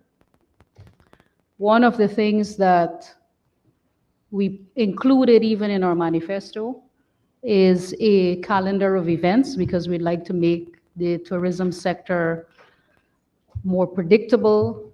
We would like to ensure that we publish that calendar of events to entice more visitors to come to Guyana. People depend on predictability, and they depend on adequate notice for them to be able to book their plane tickets so that they can plan their travel. And so you may have heard us speak about a lot of existing events that we would like to elevate and enhance so that we can attract more visitors to come to Guyana, such as the Origins Fashion Festival, the One Guyana Gospel Worship Concert, and we spoke about some new events that we'd like to see this year, such as the Guyana Festival, a Reggae Fest, and of course we have this year also our Diamond Jubilee celebration, our 60th Independence Anniversary. So catering for these events and the addition of the new events, this is what this line item is catering for. Thank you, Mr. Chair. Can the Honorable Go ahead, Minister, Honorable Member. Can the Honorable Minister disaggregate the new events, not the old ones, the cost for the new events that are coming on stream this year?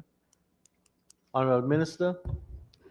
So, Mr. Speaker, we have, as I mentioned just now, the Guyana Festival, we have the Reggae Fest, and we also have the State of the Tourism Industry Conference, which I announced in my budget speech, the Caribbean Tourism Organization's premier conference that we will be hosting in Guyana for the first time this year.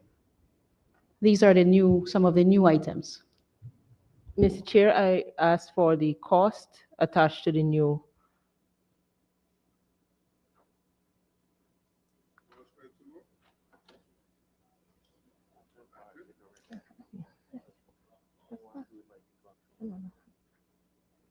So the indicative numbers are Reggae Fest, we have about 50 million there, Guyana Festival 80, One Guyana Worship 70, we have the CTO conference about 80. Thank you. Can the Honorable Minister state whether the Bartiga Regatta is funded under this line item? Honorable Minister. Mr. Speaker, there is a long list of events that are catered for in this line item. I'd be happy if the member can advocate that we get some more funding for this line item. We have Mashramani, we have the Food Festival, we have Guy Expo, we have regional expos, Christmas Village, the ones I mentioned before. We have Emancipation, Amerindian Heritage, Pagua, Rodeo, and we also, based on the requests from different committees, including the Bartica Regatta Committee, we always give sponsorship from the Ministry of Tourism. Would the Honorable Minister state if there is a sum that will be allocated to Bartica Regatta this year? We haven't earmarked a sum, but we always support the Bartica Regatta, and we will support the Bartica Regatta this year. Thank you. Thank you, Minister. Honorable Member, Ms. Halley. That's it. Honorable Member, Mr. Cuse Sharma Solomon. On the same line item, Mr. Chair, can the Minister just confirm also for the Linden Tongue Week if there is support in that for the Linden Tongue Week as much for the Bartica Regatta? I didn't hear the end of the question. The Linden Tongue Week, you said that there is some level of support given for the Bartica Regatta. Is that also applicable for the Linden Tongue Week?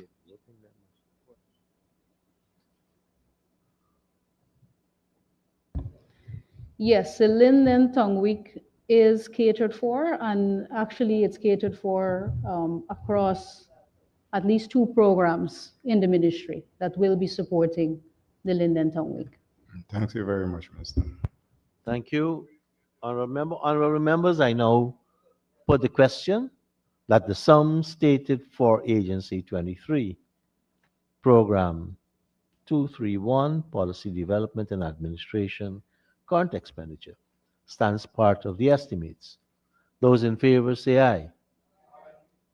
Those against say no. Ayes have it. The sum stated now stands part of the estimates. Honorable member, let us turn to page 523.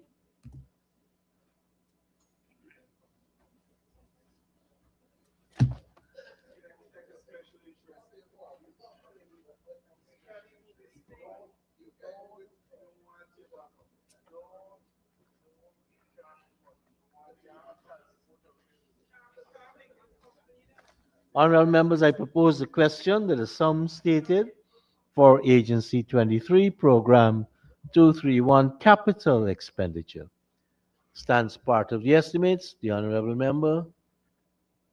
I now put a question, honorable members, that the sum stated for Program 23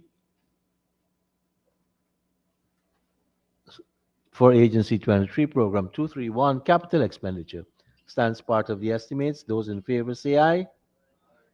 Those against say no. Ayes have it. The sum stated now stands part of the estimates. Let us turn to pages 154 and 55.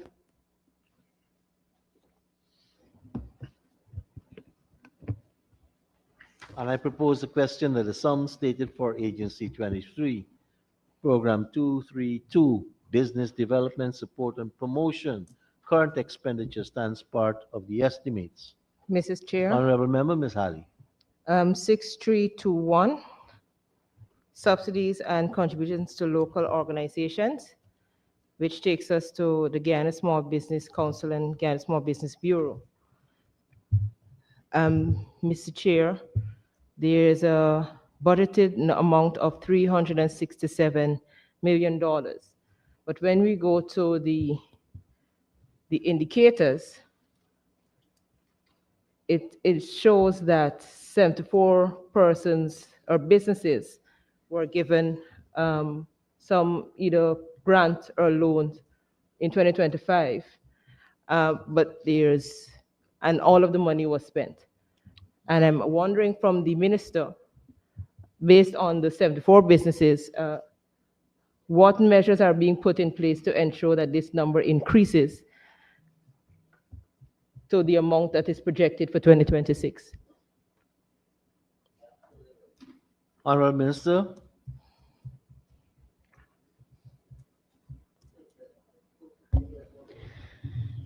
Yes, thank you, Mr. Chair. Thank you, Honorable Member, for the question. There has been a strategic shift, as I mentioned, in the National Assembly before, that we've moved away from the traditional grants and that we are focused more on community projects that have a bigger impact on the community, benefits more people in the community, and projects that are sustainable, projects that creates jobs and projects that, of course, sustains the community.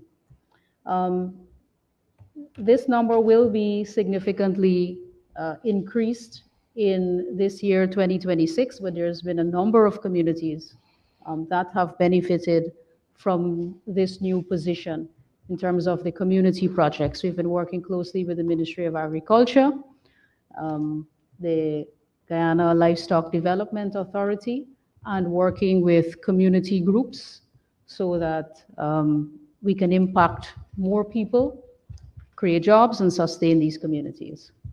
Thank you, Mr. Chair. Mr. Chair, can the minister kindly break down the $336 million? How much goes to the actual loan? How much is administrative and staffing costs? And how much of it is operational overheads? Honourable Minister.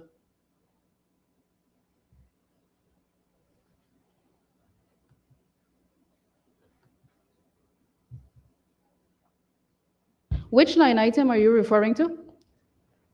This is the 6321. Small Business Bureau.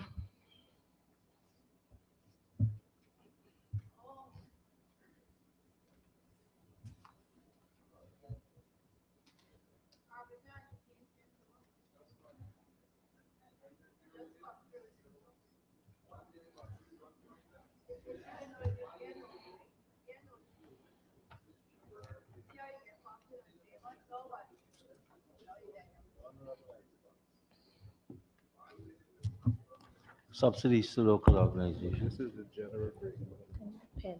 So we have the Small Business Bureau. Their contribution has increased by 32,108,000. This is under 6321. Employment costs increased by 5.2 million. Other charges increased by 26,820,000. And then we have a number of line items under that for activities. $1.7 million, for example, caters for the introduction of a small business directory. 493,000 caters for an increase in monitoring and evaluation visits for community projects. And the list goes on, travel and so on. Thank you, Minister. Honourable Member, Ms. Halley. Mr. Chair, can the Honourable Minister state how much of this 367 million goes directly to loans and grants?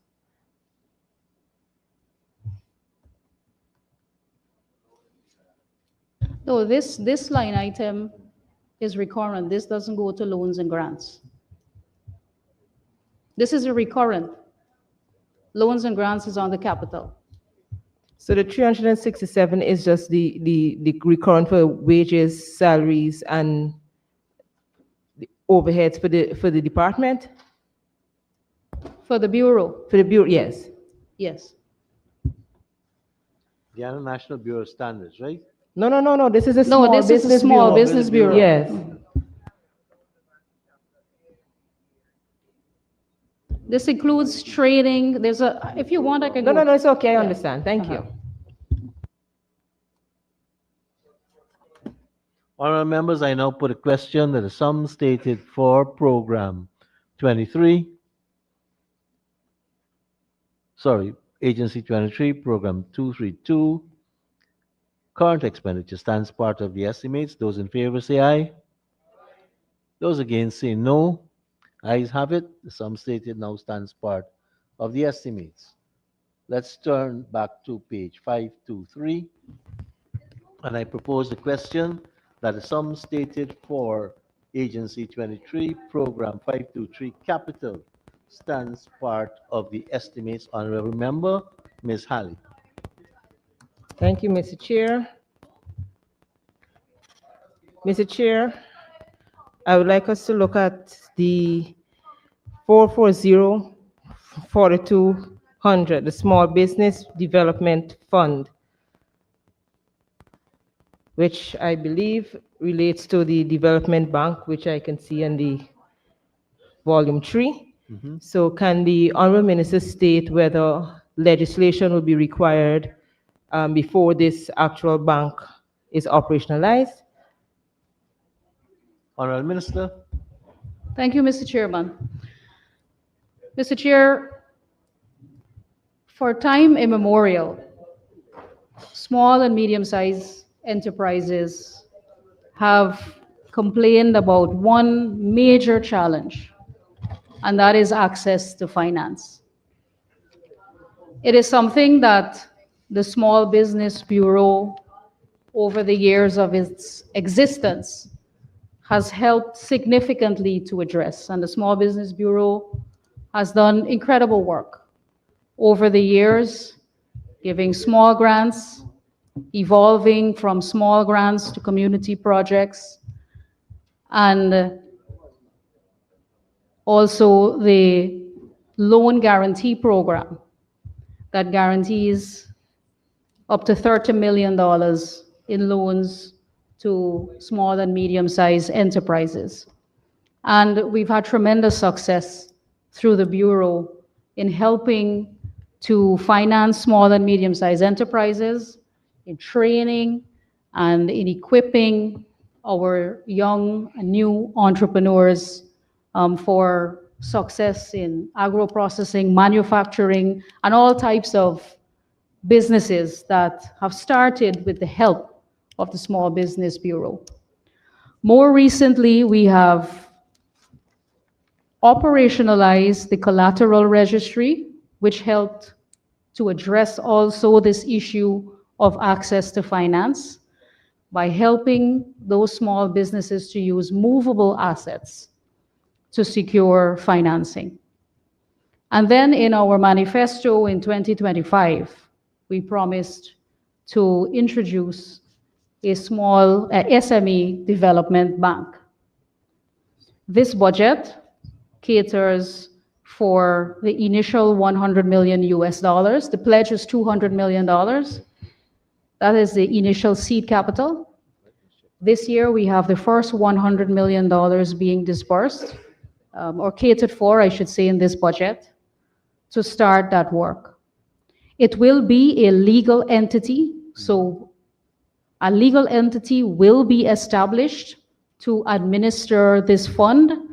I believe the Attorney General's chamber is working on that piece of legislation. And of course, once this is financed, of course, there'll be a board and so on that will consider the proposals. And the idea is to ensure that our small and medium-sized businesses have access to collateral-free, interest-free loans of up to $3 million, with the possibility for an additional $7 million financing from a banking institution at preferential rates. Interesting to note and important to note is that the bank will not only be lending this collateral-free, interest-free loan, but will also be helping our entrepreneurs to draft their proposals. There will be a training, a component, an upskilling component, so that we can help them to access that $3 million, potentially access additional $7 million.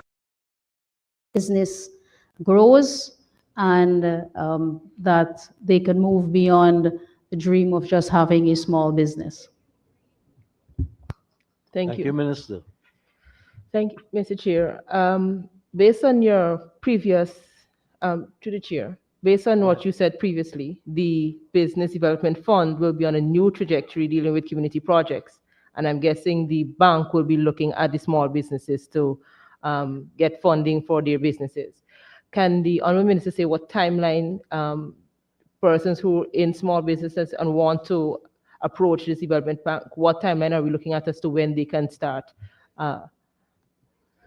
approaching the bank? Honourable Minister.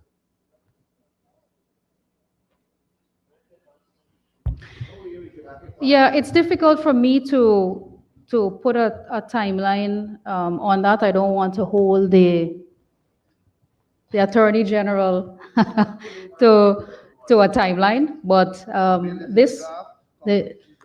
the bill has been drafted, and this initial amount will have to be expended before the end of this year, according to our work plan. So we can expect operationalization at the earliest opportunity. Thank you. So based on the fact that we understand that it takes some time and you cannot give us a timeline. So if businesses right now want to get some funding, can they still go to the Business Development Fund, even though you're sort of moving away to community projects while we await the actual establishment of the bank? Or how do small businesses who want to approach the Small Business Bureau deal with what the transitional phase that you're currently in? Yeah, so it's two separate things. So the SBB, nothing has changed really from the Small Business Bureau. They still offer all of the services that they have been offering. The Development Bank is just an addition now that's coming under this program. But all of the services, including access to capital for the community projects, as well as the loan guarantee program, all of those programs through the Small Business Bureau are still available to members of the public or anybody seeking to consult for training, advice, or seeking a loan. Thank you. Thank you, Minister. Thank you, Mr. Chair. So the question then is, we understood the purpose of the fund, but now there is a development bank coming on stream. And the question I'm trying to ask is what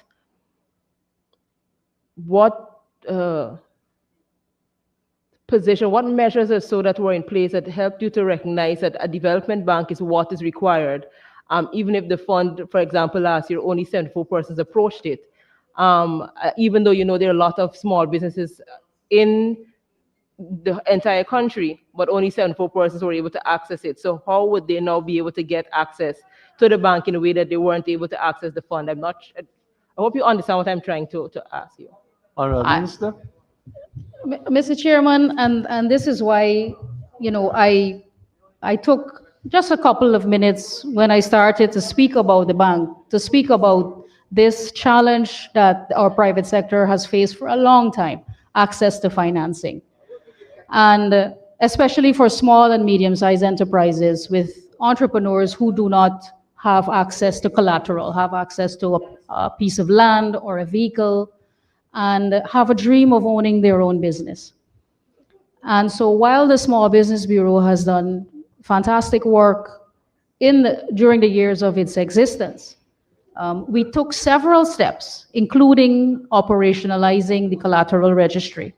Minister Onej signed the Security Interest in Movable Property Act, which helped to address the issue of access to finance by using movable property. So people can use now their contracts, they can use produce, they can use their vehicles or any other movable asset that the bank is willing to accept to access finance.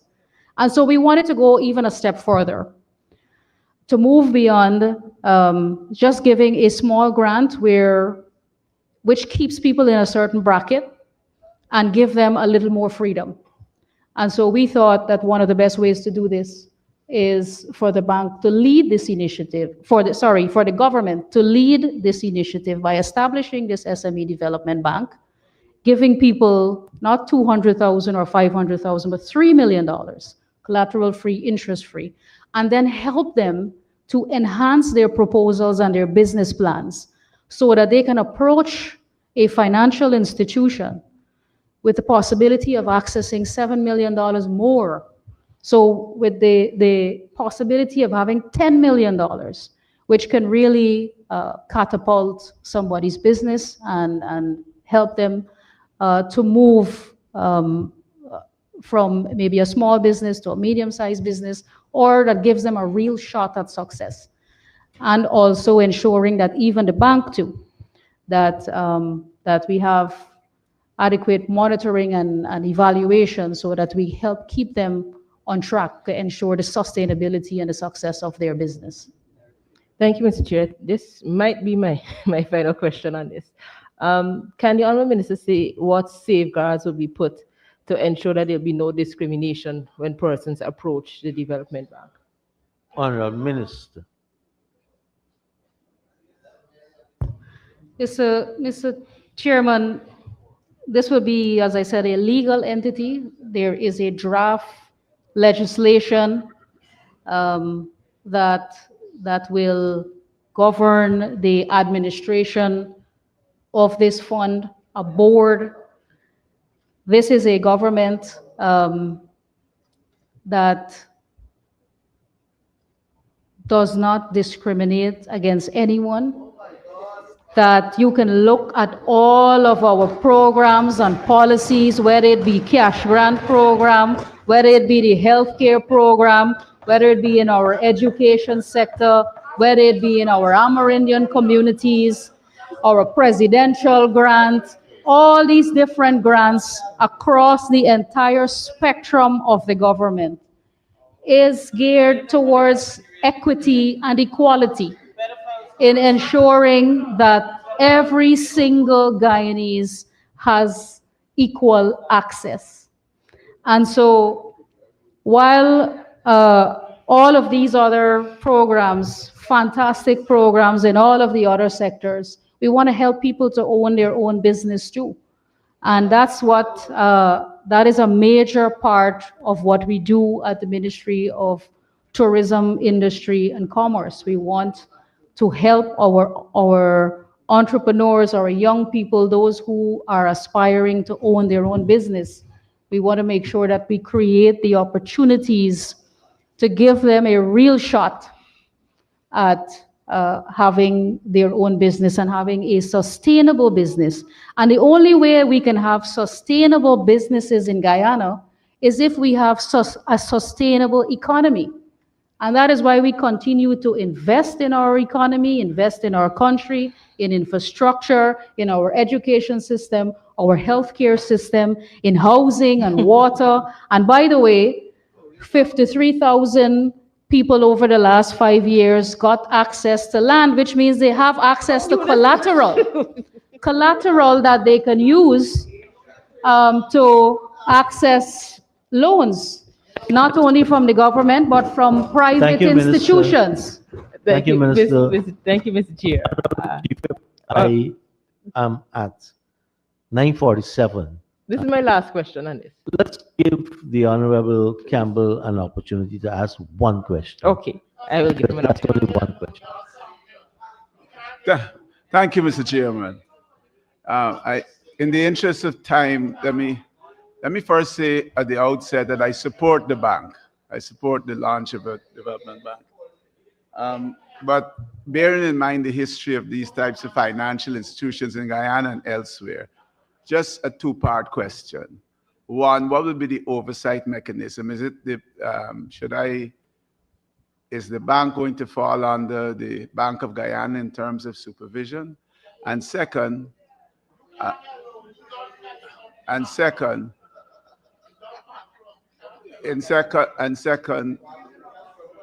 what mechanisms will be in place to prevent political interference into loans?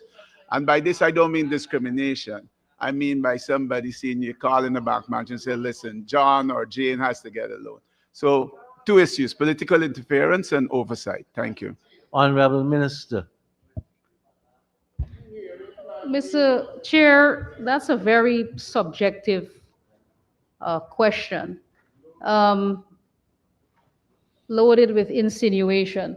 But I'll say that the first question will be addressed when the legislation is completed. I don't want to speak out of turn. The legislation has been drafted. It will come to this House for debate and subsequent passage, and all of the honorable members who wish to contribute to that bill and who have questions or concerns, we will have the appropriate forum here in the National Assembly for you to raise that. Thank you. sorry, Mr. Chair, in relation to his second question, the history of the People's Progressive Party, Civic, speaks for itself. And that is that we ensure that there is equal opportunity for every single Guyanese in all 10 regions. This has been a government that has been transitioning, Mr. Chair, to e-governance. E-governance, so that we can ensure that all of government services, or as far as possible, is electronic, so that there are safeguards against the very things that Honorable Campbell is raising, the single window application system through the Central Housing and Planning Authority, the single window through the Ministry of Tourism, Industry and Commerce. We have an entire ministry now also for implementation, and Minister Zulfi Ali, who is leading the e-governance platform, and all of these platforms where we can address this issue of subjectivity and bias and ensure that all of government services are not only safeguarded against subjectivity, but also against any consolidation of power where one individual or one authority has concentrated power to stop any development or not to issue a grant to somebody or a permit to someone. So putting all of these things online and making it electronic addresses substantially this issue of any inherent bias or discrimination in the system. And we have been transitioning all of our services electronically. One by one, we've been tackling this. Thank you, Minister. Honorable members, we have now exhausted the time for this agency, and I now put the question that the sum stated for Agency 23, Program 232 Capital, Programs 233 Current and Capital, Program 234 Current and Capital, that the sums stated in all 5 of these programs stand part of the estimates. Those in favor say aye. Those against say no. Ayes have it. The sums stated now stand part of the estimates. Thank you very much, Honorable Minister, and all of your agencies' staff for taking us through the Ministry of Tourism, Industry and Commerce. Let us invite the Honorable Minister of Natural Resources, the Honorable Vikram Bharat, and his staff to join us as we take the next agency, Agency 26, Ministry of Natural Resources. As the staff get in place, let us turn to pages 164 and 165.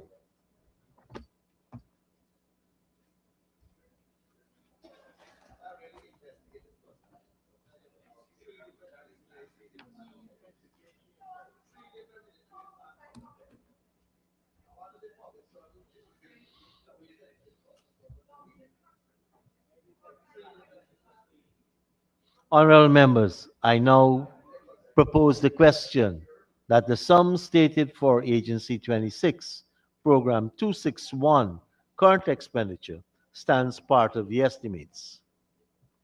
Honorable members, I now put a question that the sum stated for Agency 26, Program 261, current, stands part of the estimates. Those in favor say aye. Those against say no. The ayes have it. The sum stated now stands part of the estimates. Please turn to page 525.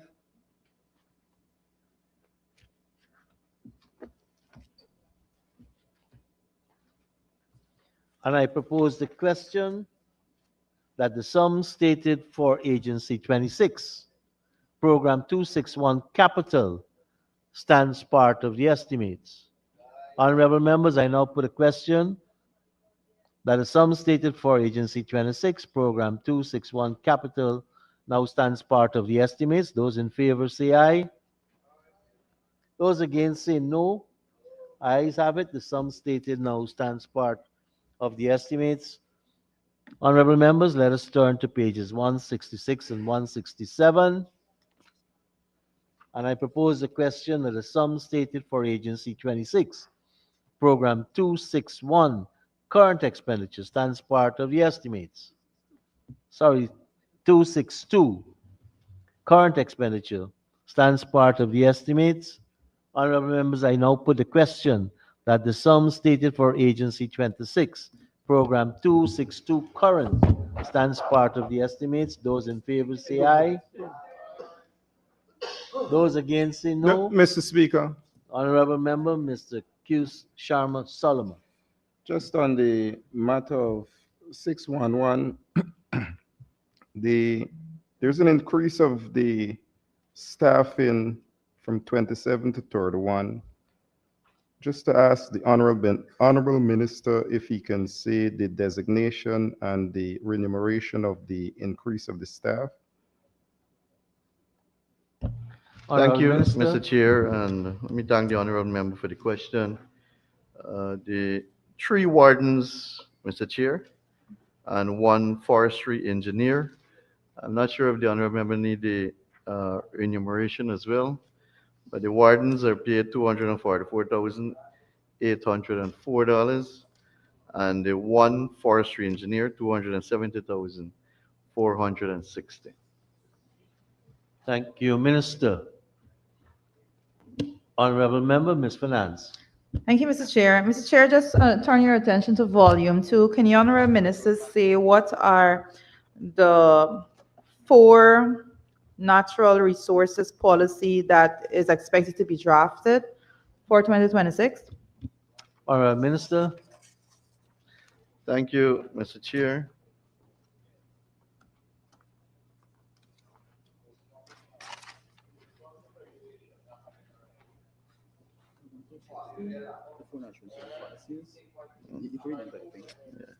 Mr. Chair, the policies planned for 2025 focus on the development and review of priority sector policies and regulatory instruments to strengthen governance and compliance across the natural resources sector. The expanded 2026 target reflects the phased adoption of additional precious metals and gemstone standards required to close regulatory gaps, enhance quality assurance, and align national systems with international best practices. As you're aware, Mr. Chair, we have been working on a standard especially for jewelry, gold, and very soon we'll be launching that program to have our gold, Guyana Gold, branded, and a brand that will be known worldwide, which obviously we are trying to attract investment into that sector, as well as to attract tourists and to make it somewhat of a tourist package in Guyana. So this will basically enhance that aspect of what we're trying to do in the natural resources sector. Thank you. Thank you, Honorable Minister. Honorable Member, Mr. Q. Solomon. Just to the minister, the matter of the board and its establishment, Region 10 being one of the principal extractive zone, is there any provision for an office for the board to be in Region 10? Mr. Chair, I'm thinking that the honorable member is referring to the Guyana Gold Board. Is that so? Yes.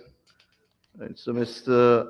Chair, presently we have Gold Board, well, in Georgetown, of course, the main offices. We have one in Marudi, one at Bartica, one at Port Kaituma, one at Madia, and only a few days ago we would have opened another office at Peruni. So, as it is now, there is no short-term plan for an established office in Region 10 of the Guyana Gold Board. But what we are considering right now, and the Guyana Gold Board is to start doing mobile purchases. And we have already identified some areas of which Region 10 is part of, along with Papisho, Tamaki, Isano, 14 miles. Those are the areas that are targeted for mobile purchases. But it is no short-term plan for a fixed office in 2026. Thank you. Thank you, Minister. Mr. Mahipal, honorable member.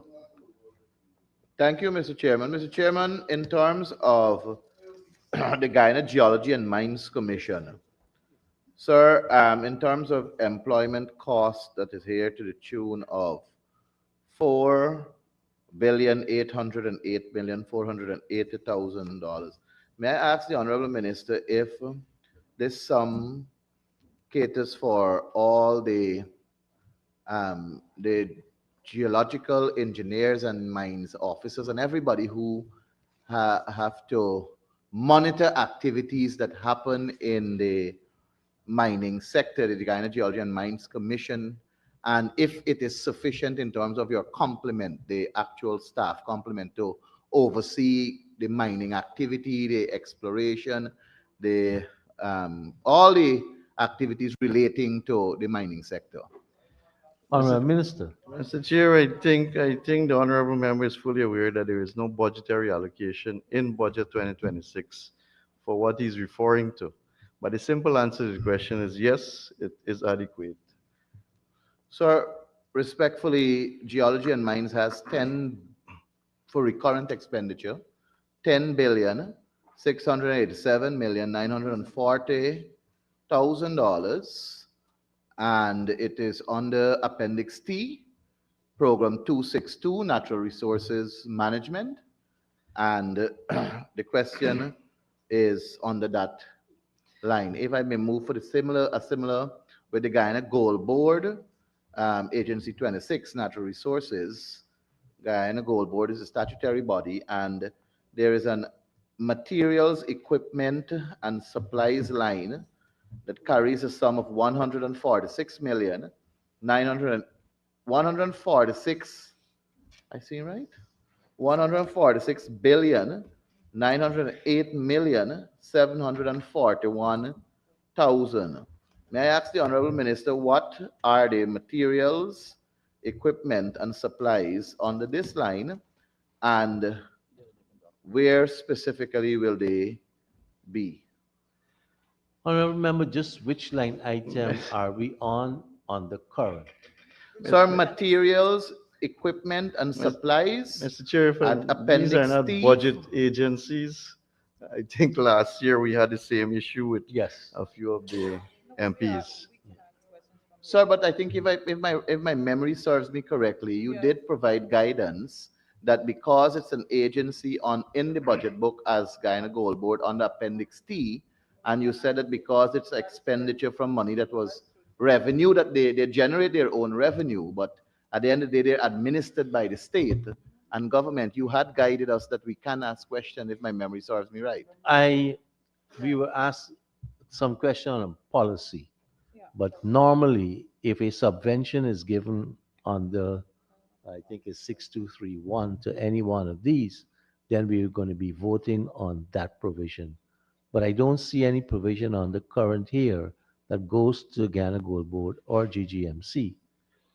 I don't want to answer for the minister, but I know he's going to prefer an answer. So we're being asked now to vote on zero. Okay. Right? So, Can I have a policy question? Honorable Minister of Finance, am I on the right track? You're voting on zero if I put something like that. Sir, we could ask policy questions on it. Go ahead. Go ahead. Thank you very much, Mr. Chairman. You're absolutely correct, sir, that there is in fact no appropriation being sought. And you and indeed the Honorable Minister are both absolutely correct, that no appropriation is being sought for these two entities, that is to say the Guyana Gold Board and the Guyana Geology and Mines Commission. Because they are statutory bodies, their budgets are included in the budget estimates in Appendix D for information only, but an appropriation is not being sought for them. Thank you, Minister. Thank you very much, sir. Honorable Ms. Minister Vikram Bharat, I think you're going to give us the same answers last year, so please. Yeah, Mr. Chair, as I mentioned, last year we had the same issue. I think it was Honorable Ramjitan, and I can't remember the other MP, I think MP Ramsarup, that attempted to ask the same question, but there are no allocation in budget 2026 for those agencies, as the Honorable Minister Ashley Singh would have mentioned. They're statutory agencies. Thank you. Honorable Member, Ms. Finance. Thank you, sir. I just want to ask a policy question, if I may, with your leave, sir, for the Guyana Gold Board. May I? Yes, you may, but Nothing contentious. I'm just granting this. Ask and we'll ask the minister to respond if he so wishes. Thank you, If sir. not, you could always bring a question. Guided, sir. Thank you, sir. Could the honorable minister say if, and I just want to just give a little bit of context. The gold board, usually when persons go and you sell your gold to the gold board, there's a specific cap at which the gold board gives, is allowed to pay out in cash, and the rest goes by check. I want to know if there's any consideration for that sum to be increased for 2026, given that there have been some challenges, particularly in more outlying regions, for example, Region 7, in which the cap it's finding some difficulties, and the banks are not usually prepared to cash the checks that go along with that amount. Honorable Minister. Thank you, Mr. Chair. Mr. Chair, indeed, in the past, it was an issue with regards to small miners always wanting to have cash in hand rather than check or electronic transfer into their accounts. However, recently, as in a few months back, we would have increased the cash payment by the Guyana Gold Board to $6 million, from $1.5 million to $6 million. So presently, the cash payment is $6 million. The remaining amount, if the purchase is more than $6 million, is paid either through electronic transferring directly into the individual bank account or by way of a check. But to add, Mr. Speaker, we will continue to monitor the price of gold. As we know, the price of gold today is over $5,000 per ounce. So our consideration will be dependent on the price and how high the price actually gets within a short period of time to reconsider the cash payment for the Guyana Gold Board. Thank you. Thank you, Minister. Honorable members, I know. Mr. Chairman, with your leave. Honorable member, Mr. Sir, Mahika. it may have slipped me. 6284. We are on program 262, if I'm guided right, the current. 6284. So I see the sum of 1,045,000,000 there. Would the Honorable Minister be kind enough to tell us what this sum would cater for on the other? Minister. Thank you, Mr. Chair. Thank you, Honorable Member. Mr. Chair, the sum allocated, and I can actually give a breakdown of how it will be spent. There's an allocation of $425 million for reclamation reforestation project. And Mr. Chair, you would recall that this is the third such allocation in the national budget for this reclamation reforestation project. This is in keeping with our low carbon development strategy, the commitment made in our low carbon development strategy. We have already did significant reclamation reforestation in Region 8, Region 1, and Region 10. We wish to extend this to other regions as well. And we are targeting some other areas in Region 10, mostly the mine-out areas in the bauxite belt. It is also to support the maintenance of the nursery, the seedling nursery that we have at Yarracabra, Linden, and Madia. Approximately 200 acres of land will be maintained and reclaimed in 2026.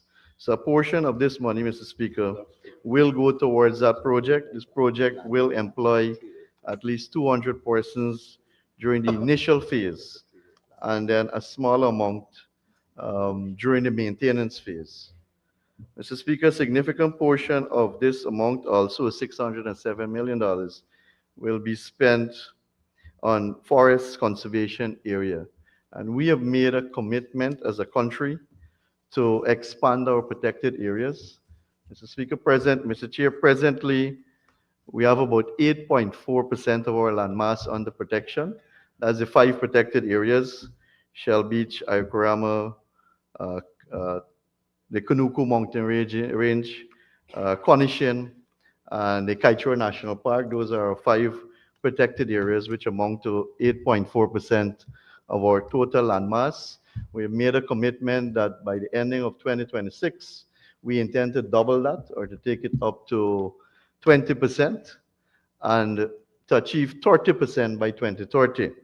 That is having at least 30% of Guyana under conservation.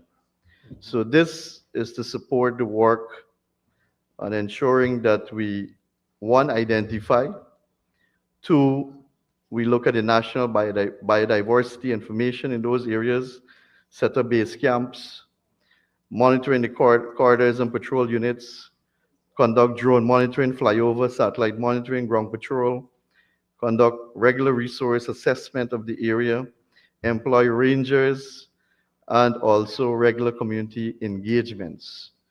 So a significant portion will go towards that project, Mr. Chair. And then there is small allocation of 8 for advertising costs and 5 for mining policies. That would add up to the $1.045 billion allocated under this line item. Thank you. Thank you, Minister.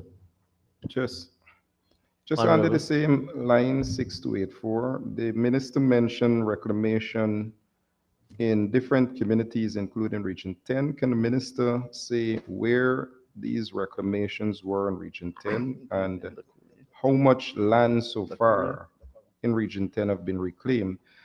Outside of the reclamation, the forestry approach to reforesting some of these mined out areas, I know the Cara has been identified, but is there any other area identified outside of the GPL arrangement with forestry for that reforesting of those mined out areas? Thank you, Mr. Chair. Thank you, Mr. Chair. To the honorable member, the Cora and the Wisma Shore. Yes. That is an area that we have already did significant amount of reclamation, reforestation. And I'll be happy whenever I'm in Linden that we can actually take a tour of that area so you can see the amount of work that was done there in that area. The other areas going to Aichuni, Kokwani areas, that is already, or the old mines as we commonly refer to it as, those are the areas that we're looking to target the pilot project that we're going to start with bamboo cultivation. Because bamboo cultivation can bring significant benefits to the sector, as well as replace the greenery. Bamboo is high in carbon emission as well too. It is probably one of the fastest growing grass, and it brings significant opportunities for those communities in Region 10, especially with adding value or the value-added products. So that's a pilot project that we are embarking on in the Region 10 area. And we target the Region 10 area mostly because they have large land that are already mined out by the bauxite operations there. And there will be no further mining in those areas. So that's why the Region 10 area is a target area for these projects. Thank you. Thank you, Minister. Honorable Member, Mr. Maipol.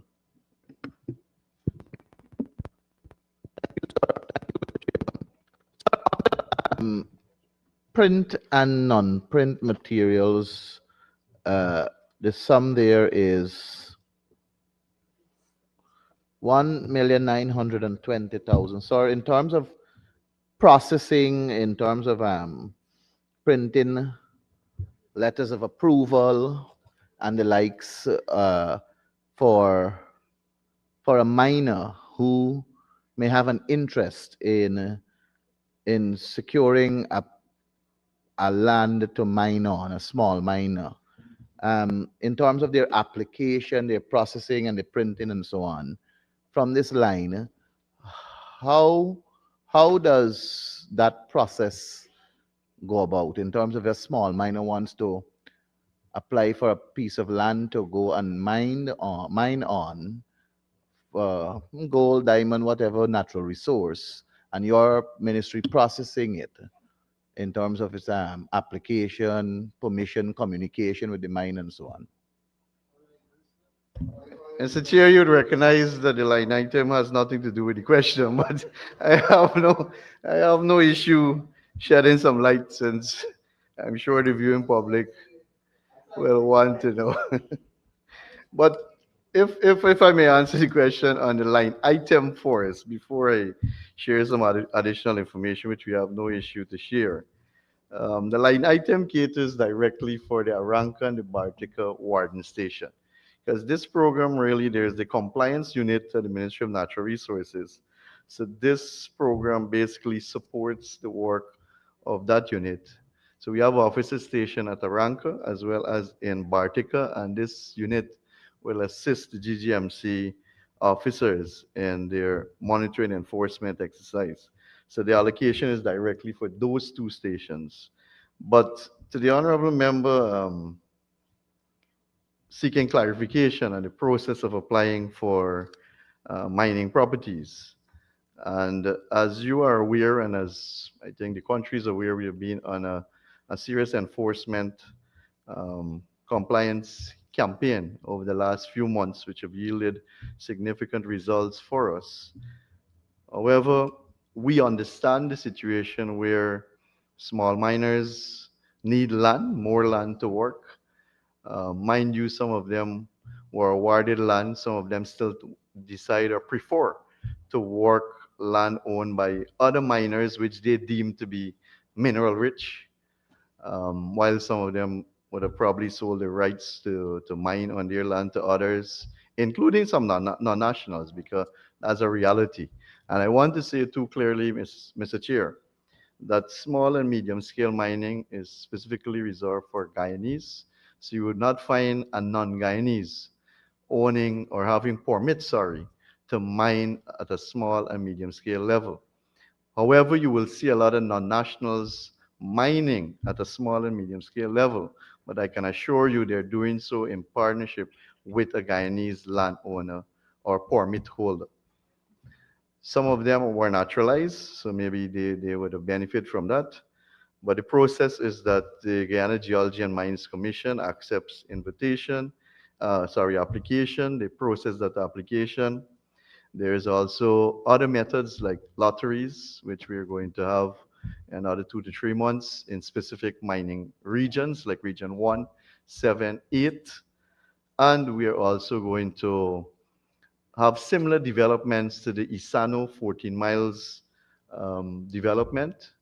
Mr. Chair, when Troy Resources closed their operation, we set aside an area with 100 small allocations specifically for small miners. That has worked well because today we have almost 100 Guyanese miners in the Isano 14-mile area. I was there recently and I met with almost all the miners, and they're doing fairly well in that area. I know we had some issues in terms of security. I can assure you that the security forces are aggressively working towards addressing that situation. So we're going to have those model developments in Region 1, that's the Matakai sub-district, which is primarily a mining sub-district, as Matthews Ridge, Port Kaituma, Arcaca area. So we're going to have a similar operation development there. We're going to do another one in Region 7, even though Isano 14 Mile is in Region 7, and then another one in Region 8, thereby benefiting 75 small miners each.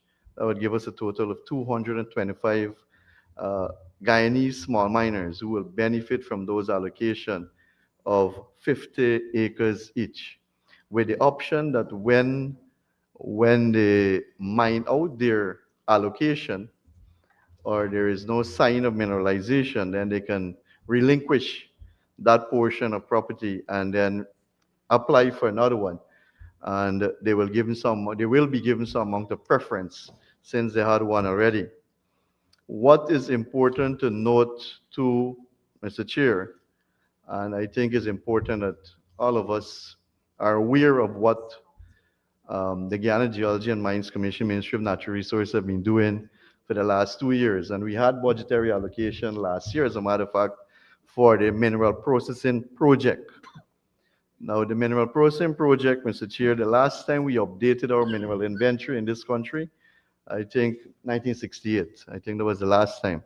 So if a small miner goes to GGMC and requests data, yes, they will get the data on their land, claim, or block, but that data is old data. We have had this project ongoing, done by a company out of California, Global Venture Inc., is public information.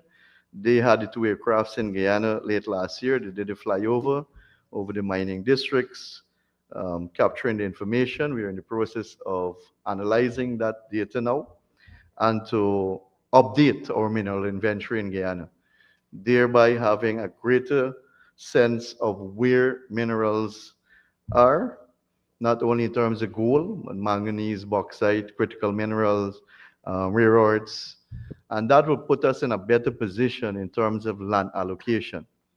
So simply put, it means that the 3 areas that we're going to establish, they will be areas that show greater sign of mineralization, thereby assisting the small miners or relieving them of the expense to go and do prospecting. That's 1. 2, to contribute to deforestation and a greater chance of finding the mineral that they're mining for. So that project is coming to completion, and we'll be in a better position as a country to say it confidently that we have updated our mineral inventory, and these are areas with greater sign of mineralization. Thank you, Mr. Speaker. Mr. Chair. Thank you, Minister. Honorable members, Ms. Halley. Just one question. When you look at the volume 2, Honorable Minister, I'm seeing here number of pilot studies completed. And I was wondering whether the minister could say if there have been any recent pilot studies on non-mercury alternatives, and if you've been able to get any of the big gold miners to comply. How is that going? Honorable Minister. Thank you, Chair, and let me thank the Honorable Member for the question because it's very important. Since Guyana is a signatory to the Minamata Convention, that is the minimizing the use of mercury with the possible eradication of it. Now, we have always been in search of an alternative that is affordable and acceptable, especially by small miners, because there is no large operation in Guyana that uses mercury. The one producing large-scale company, they use no mercury. The others that will come on board soon, the Oko West projects, which 2, Torparo, and all the other projects, the OMI project, they will not be using mercury.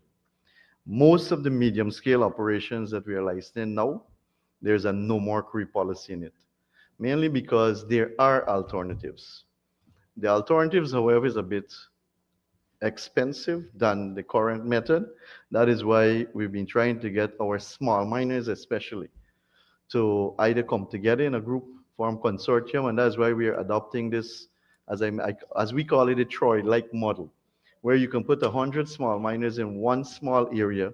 They can invest in the technology that is mercury-free, and not only mercury-free, but they will increase their recovery rate significantly, because recovery rate by small miners in Guyana today is very low. It's about 35–40%. That's where you recover every time you wash down, as the miners would say. So basically, you wash away 60% of the gold into the tailings pond or settling pond, or if you discharge directly, which is illegal, by the way, into the creek, which some people do, and we have to clamp down on that from time to time. So the new technology that is available will increase the recovery rate possibly to 70%, because there are a few medium-scale operations in Guyana right now that is mercury-free, and the recovery rate is almost 70-75%. So that is a very good question, and I want to assure you that as a country, we have a responsibility to minimize the use of mercury, mainly because of the danger it possesses to not only the environment, but to the miners themselves. Thank you. Thank you, Minister. Mr. Honourable Chair, Member Just- Hughes Solomon. Just on the follow-up, Minister, on the small miners, I know that yourself and the President over the past months have been engaging small miners on issues of regulations and violations within the sector. How do you see those efforts affecting the declaration set out? And if so, what amount of the declaration set would usually come in from small miners? Honourable Minister. Thank you, Mr. Chair. From the onset, let me say that the operation ongoing right now is not to displace small miners. I just want to say that from the onset. It is not targeting small miners. It is not meant to displace small miners from the subsector. It is to bring greater compliance, ensure that their legal operations and production matches declaration. For a long time, we've been battling with that to have declaration and production matching. And you don't have production at X amount and declaration at Y amount. We have seen significant success over the last few months, I can tell you that, because now many small miners will tell you, because you mentioned we have been engaging the small miners a lot recently. Even His Excellency went to Peruni and Bartica. And they understand fully, and they want to be in compliance with the mining regulations and the law. But as I mentioned earlier, that the one issue that they would have highlighted is the land, and that is why we are working on those developments which I would have highlighted. But they're willing to comply. They're willing to work with GGMC, Ministry of Natural Resources. As a matter of fact, we have had a record declaration in the month of December. And as you're aware, in December, you would normally only have mining operation for about 2 weeks, maybe 2.5 weeks max, mainly because miners will close off the operation for the holidays, send home the workers to be with their families, because most of them have been away for a long time.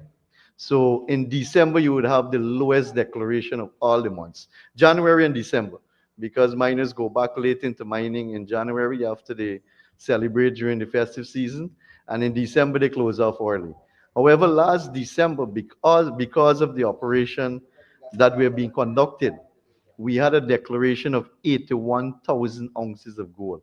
Never happened before. Never happened before.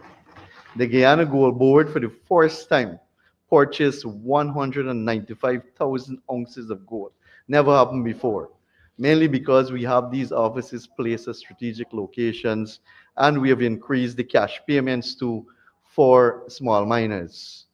The other part of the question, small miners declaration. Yes. And I'm happy to report too that the small, leaving out the large scale companies, the declaration by the small and medium scale as the Guyanese operation would have been 317,000 ounces for the year 2025, which is quite significant.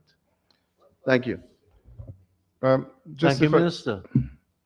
Thank you, Comrade Chair. Mr. Hughes. I know the Minister talked about the Troy model, and I was wondering for those small miners, if it was exclusive for small miners, or I know that Troy Resources had left with an outstanding for over 100 and something Guyanese workers. if they qualify for that arrangement, or if the government have made any arrangement to take care of those workers that have been outstanding by Troy. Thank you, Mr. Chair. Thank you, Honourable Member. Fortunately, I would say fortunately, and I'm speaking because at the same time we had the closure of Troy, the Zijing or the Aurora Gold Mine would have expanded their operations and they would have started underground mining. So basically, Zijing employment would have moved from 700 Guyanese to today about 1,300 Guyanese working with AGM. So most of those workers, if not all of them, would have been absorbed by Aurora Gold Mine. And some from Region 10, as you're aware, there are a lot of persons from Region 10 because they have the experience through OMI and the bauxite company. They work in the gold sector. Because if you go to AGM, you would reach a lot of people from Linden who are supervisors, who are working there, senior workers. Some of them too would have gone back to Linden because both sides would have invested heavily and they would have employed over the last few years almost 200 new workers. And they too are looking for maybe another 100 workers because they're expanding their operation. So that's why I say, fortunately, we didn't have an issue because AGM expanded the operation, both sides expanded the operation, and most, if not all of those workers would have been absorbed there. However, there is nothing stopping or barring a former employee from getting a plot of land to do their own mining operation if they wishes to do so. Thank you. Thank you, Minister. Honorable members, I now put the question. Chair, Honorable sorry, member, Ms. I just have Amanza Walton Dizzy. one follow-up for Honorable Minister. In terms of our Minimata targets and the reduction of the use of mercury, particularly in the small miners, how are we faring? Are we making progress at the rate that we had set out for the reduction of the use of mercury by particularly small and medium scale miners? Thank you, Mr. Chair. Thank you, Honourable Member. And I would say yes, that we are making significant progress.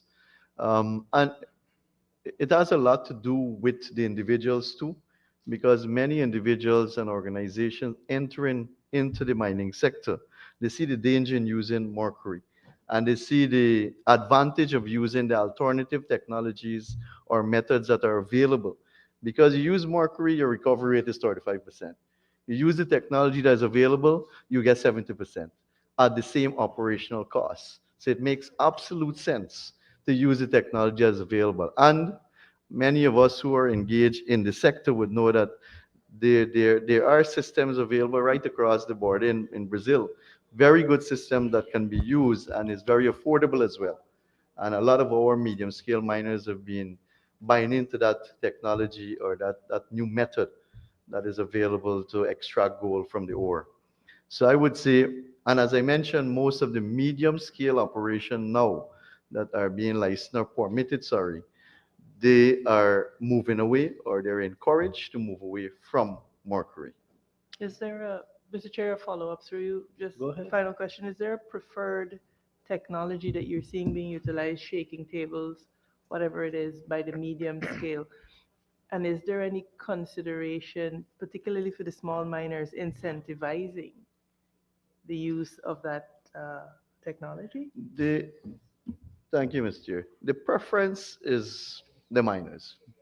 There are different methods, and it's based on their investment as well too. But with gold price as it is now, maybe almost $1 million Guyana dollars per ounce, it makes sense to invest if it's $20 million or $25 million. But I could understand some.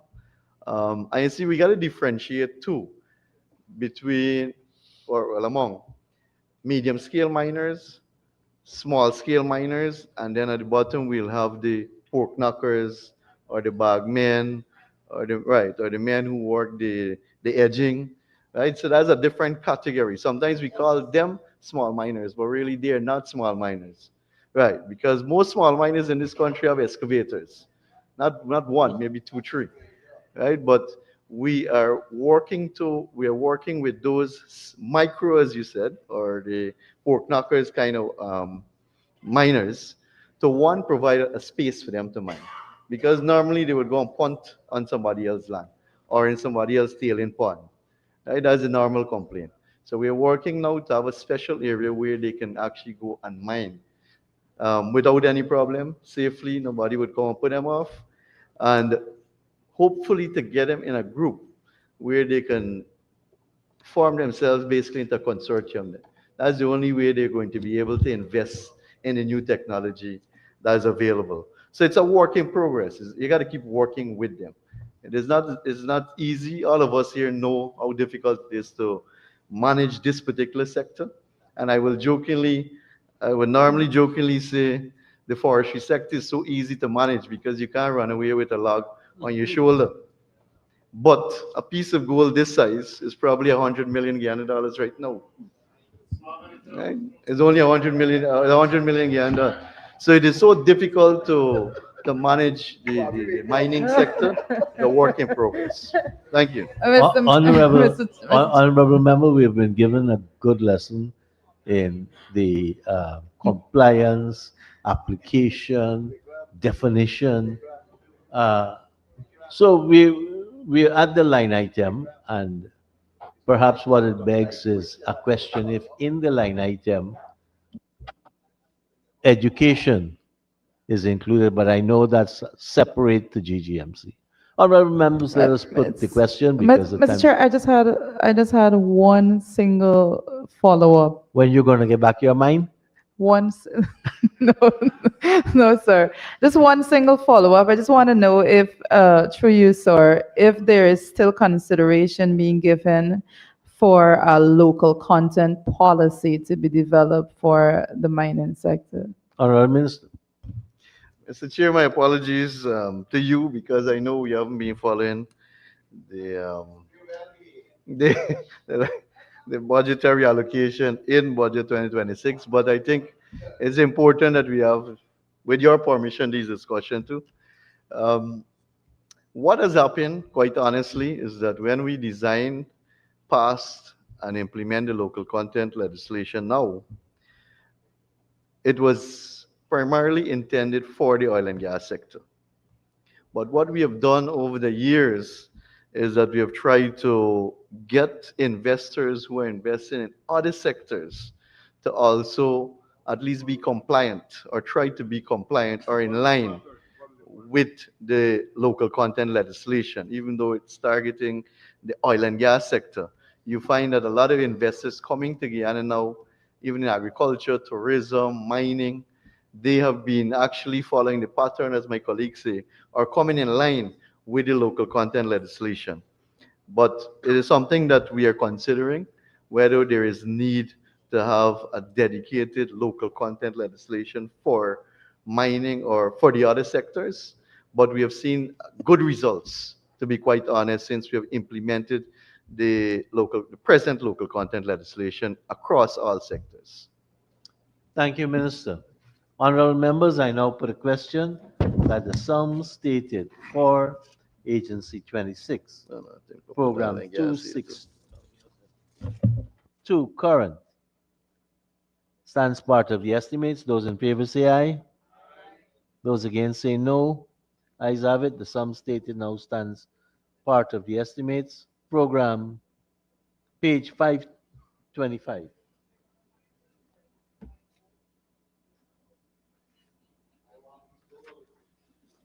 And I propose the question that the sum stated for Agency 26, Program 262, capital expenditure stands part of the estimates. And I now put a question that the sum stated for Agency 26, Program 262, capital stands part of the estimates. Those in favor say aye. Those against say no. Ayes have it. The sum stated now stands part of the estimates. Honorable members, pages 168 and 169. And I propose the question that the sum stated for Program 264 of Agency 26, current expenditure, stands part of the estimates. Honorable members, Yes. accused. Thank you very much, Comrade Chair. Just like before, there is an increase of employment from for 3 additional staff. Can the minister give us the designation and the remuneration package for these additional staff? Honorable Minister. Thank you, Mr. Chair. Thank you, Honorable Member. The 3 additional staff, Mr. Chair, 1 technical officer, $363,549. Another technical officer, however, the remuneration is $318,468, and a legal officer, $455,380,000. Thank you.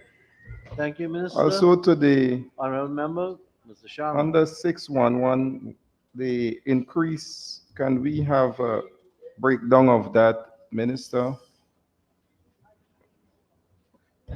Honorable Minister. By increase, Honorable Member, you mean the increase in wages, the wage bill? Yes, thank you very much. Yeah, well, these three, Honorable Chair, sorry. These 3 offices will contribute to the additional sum that is being sought now in 2026 in comparison to 2025. Okay. Thank you, Minister. Honorable members, I now put a question to the sums. Honorable Member, Ms. Halley, then Mr. Campbell, and Mr. Mahipot. And Thank you, Mr. Chair. Dr. Lewis. 6294, there's a big jump from 343 million to 900 million. Can the Honorable Minister state what this increase includes? Honorable Minister. Thank you, Mr. Chair. Thank you, Honorable Member. Mr. Chair, part of this allocation goes to the Guyana National Bureau of Standards. And as I would have mentioned in my budget presentation, that we have onshore each FPSO, an officer from the Guyana Revenue Authority, the Guyana National Bureau of Standards, EPA, the Ministry of Natural Resources. So this will be part payment. This allocation, Mr. Chair, would be part payment to the Guyana National Bureau of Standards. And on 4 FPSOs presently now, we have 4 officers from GNBS. The allocation is also catering for the next FPSO, which we expect to be in Guyana in the second half of this year. That's the Erupts, meaning abundance. That would be our 5th FPSO. So it will be payments now for 5 FPSO to GNBS. And basically, Mr. Speaker, their task on board is to ensure that the offloading of crude into the tankers are done in keeping in compliance with obviously their standards, the calibration of the metering system, monitoring of the quality of crude, both the crude produced and the crude dispensed. Those are some of their duties. This sum also caters for demurrage costs, Mr. Speaker, which we have almost, as a matter of fact, more than half of it, $500 million allocated to demurrage costs. And as you would know, Mr. Chair, there will be, or there has been, since the inception in 2029 when we started, 2020 when we started to sell crude, that there's always been a provision for demurrage.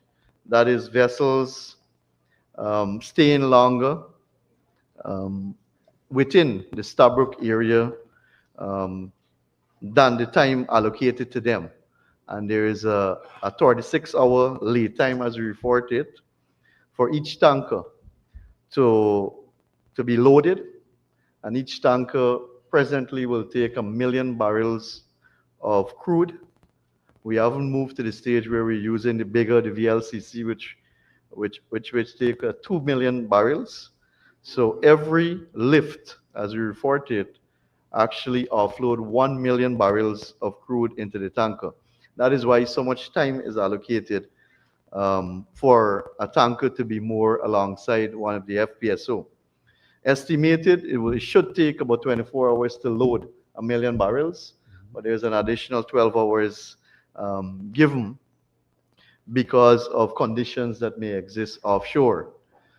In some instances, there may be difficult conditions offshore, maybe bad weather, waves, big waves, or whatever the case is, and the time prescribed for offloading may be exceeded. And once that's exceeded, then the companies obviously will claim demurrage costs. So I just wanted to explain that to, I know MPs in here are fully aware of what is demurrage cost, but we have a number of people who are looking at these sessions. So it's just for them to understand what really is the demurrage cost.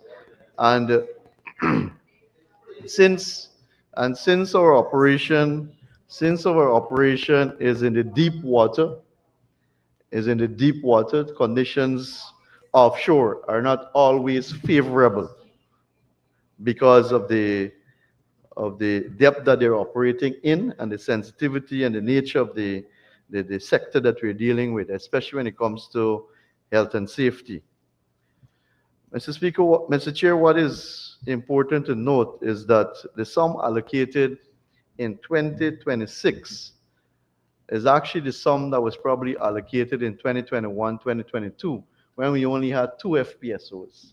So because of the prudent management of the sector, because we have subscribed to a number of international bodies like the tanker tracking, where we can actually track tankers as they're moving towards Guyana. And then because of the Maxar software that we have now too, where we can determine how long a tanker actually spent within the Stabroek development area. We have managed to minimize the demurrage cost significantly, and also working with the operator because they too play a major role in ensuring that there's great efficiency in offloading. So a significant portion of this allocation goes towards the demurrage costs. And to add further to Mr. Chair, the demurrage cost is a cost that it is not likely for us to predict the exact amount of demurrage that would incur in a particular year, taking into consideration that we'll have 4 FPSOs and another one coming, 5 FPSOs operating offshore Guyana. So there is possibility that through good management and good weather, fair conditions, that the actual demurrage cost can be way less than what is budgeted for. In that case, whatever remains, it goes back into the consolidated fund as we did in 2025, 2024, and I believe 2023 as well too, where we had significant savings from this account that went back into the consolidated fund. Another part of the allocation goes towards the local content secretariat.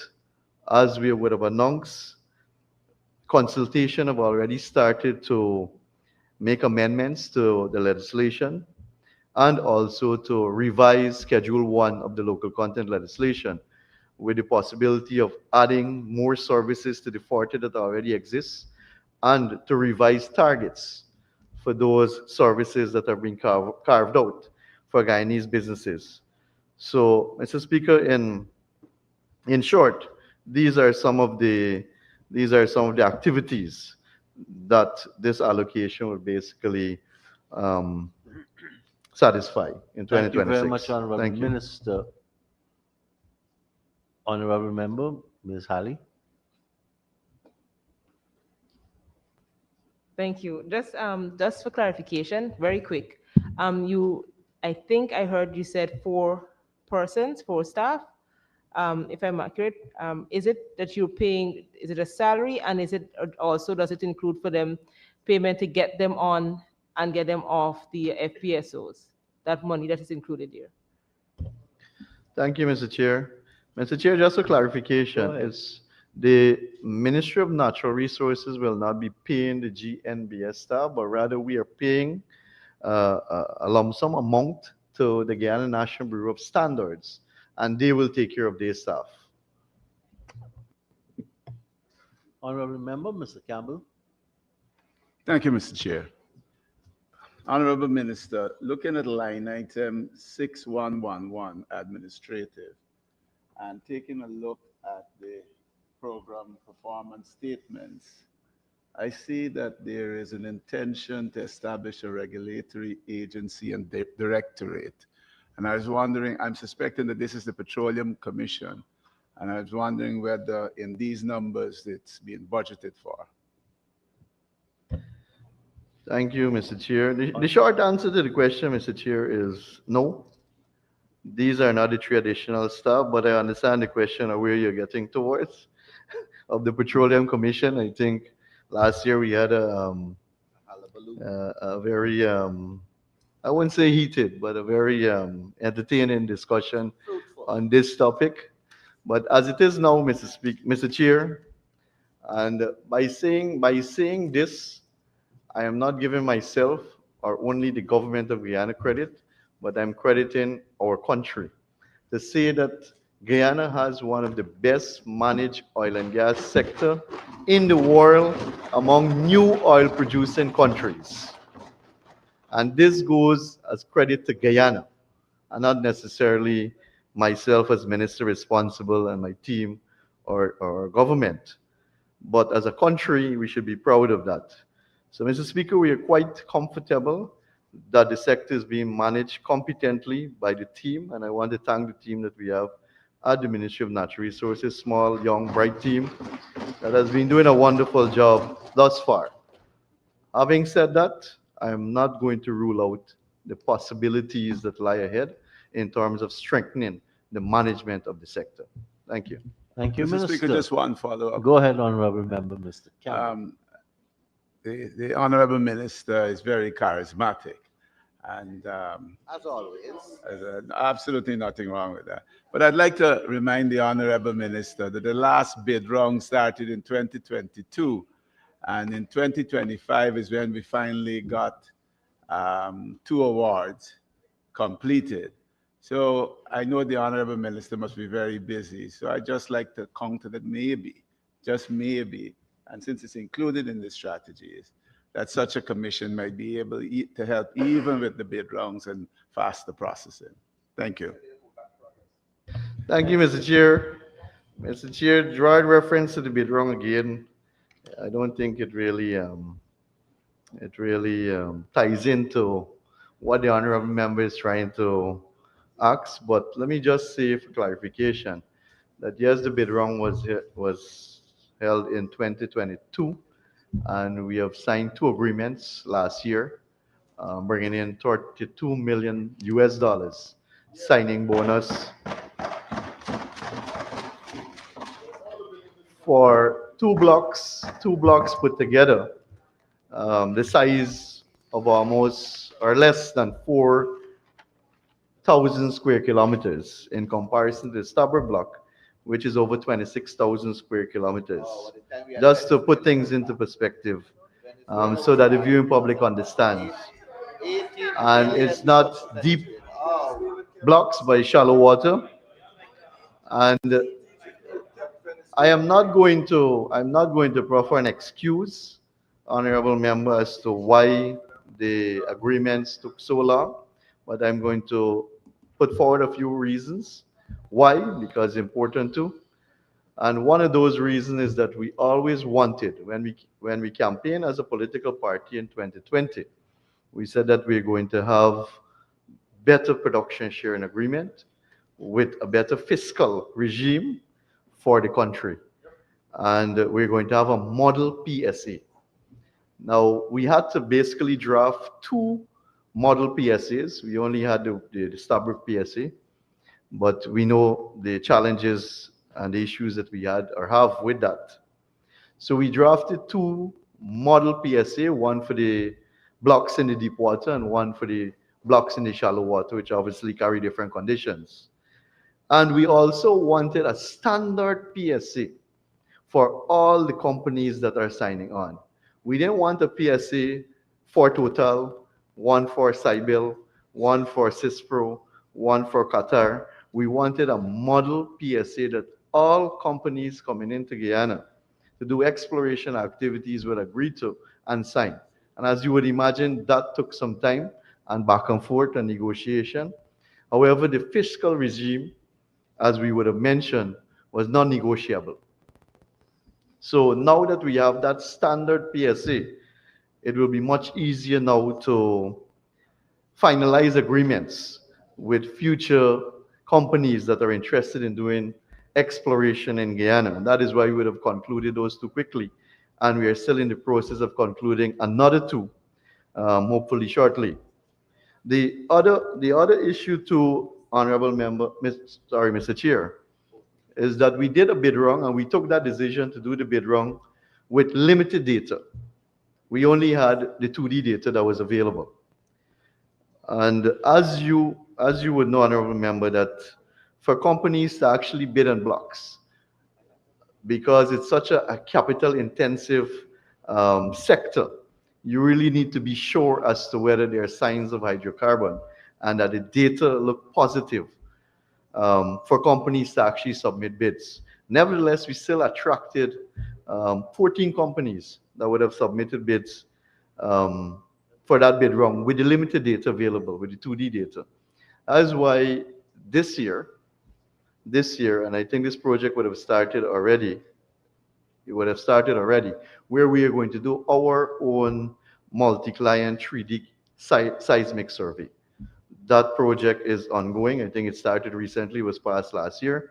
So once we have that data, and that's being done, mind you, without costing the country any money, that is being done by some of the best seismic companies around the world.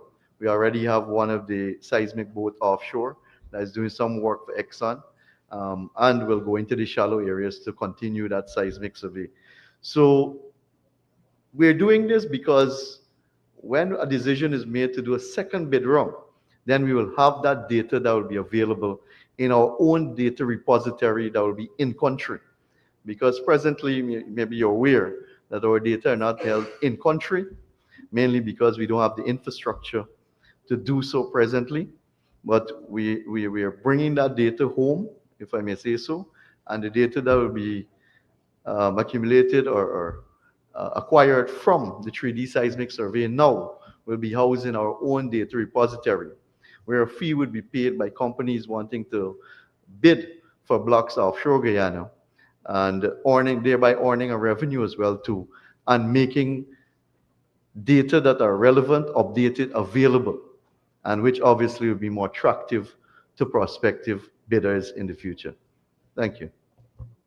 Mr. Chair, Thank I have you, a follow-up, Minister. sir. May I have a follow-up, Mr. Chair? Well, I had Mr. Mahipal waiting, and then I have Dr. Lewis.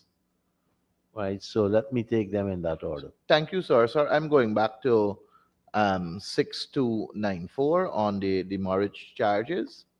And I did hear the Honorable Minister saying that there are 4 staff offshore to do verification, I'm guessing, on whether the time is utilized and it requires the charges to be paid, the demurrage charges.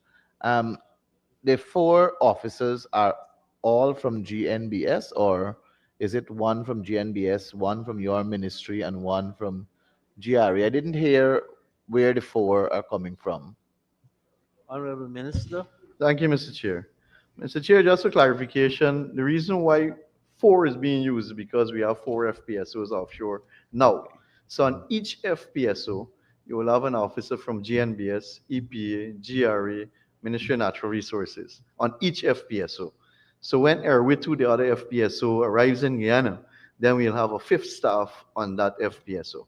Each, correct. Yes, each. So if I may ask, Mr. Chairman, it is those staff members who would have to verify with the ministry's permanent secretary, who is the custodian of this 900 million, for the payment to be made. How does that work in terms of the verification and authenticity for the permanent secretary to release whatever sum of money he's the guardian of, to ensure accountability and transparency? Thank you, Mr. Chair. So no, Mr. Chair, these officers are there. GNBS, for example, is mostly for offloading. because we want to ensure that we monitor offloading. We are monitoring production. We know how much crude can fit in one of those tankers because it has a capacity. You can't produce 3 million barrels of oil if you have capacity for 2 million barrels, if you didn't offload. So that is easy to monitor, regardless of the negatives that we see sometimes in the media and comments that are being made. Because if you have an FPSO with a tank that can hold only 2 million barrels of oil, then you can only produce 2 million. And if you offload 1 million, then we know that you have space for another million. So it is so easy, and we have a dashboard actually to monitor production. So production is easy to monitor because of the capacity of the FPSOs. They can't put the hydrocarbon anywhere else other than in the FPSO. And we know when tankers would approach the FPSOs to offload, for offloading. Besides from the 4 staff that are there on each FPSO, GNBS, Ministry of Natural Resources, EPA, GRA, and they cannot offload crude into a tanker without these officers on shore, even though they're full-time there. If GRA is not present at the pump, Exxon, who's the operator, and SBM, they cannot, based on the crude lifting agreement, they cannot offload crude into a tanker. Especially GNBS and especially GRA must be present, because one deals with the metering and the other one, obviously, GRA is the tax and everything, and monitor production. So that they do that monitoring.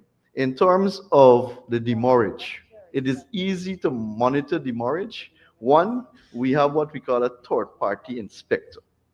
Now, we pay a few companies, international companies, that are competent, that are qualified, that are experienced to monitor these offloading from a different perspective. So they would determine, or basically we can determine how long, or we will know how long a tanker is moored next to one of the FPSO. Because we have a software that we call Maxar, that is housed at the EPA, that we can see our entire maritime space. From the time a boat or a ship enter into Guyana zone, we can track it. We can see the name of that vessel, where it is registered, everything. We have that capability in Guyana right now. So we can know when that tanker arrives. And because we're subscribing to the tanker tracker, right? There's a tanker tracker software that we have with feedback system. We can track the tanker all the way from Singapore, or all the way from Saudi Arabia, or wherever it is, coming to Guyana. So we know when it arrives next to the FPSO, and we will know when it leaves as well from the FPSO. We will know how long it takes to offload. So it is very easy. So we, as government, we can actually determine at any given time how many tankers are there, how long this tanker been there. Besides from that, we have our third-party inspectors there, and they represent our interests. The demurrage is, as I mentioned, 36 hours. Once it passes 36 hours, the tankers will claim demurrage. That is determined. We only pay 12.5%. Right? That is determined now between the two companies, the agreement between the two companies. That is the company that is off-taking our crude and the tanker company. They would have agreed on that. But we only pay 12.5%. Thank you, Mr. Chairman. Chair, may I ask the Honorable Minister for this 203,900,000 that I see in the other line item that is labeled other, 6284, to disaggregate for us?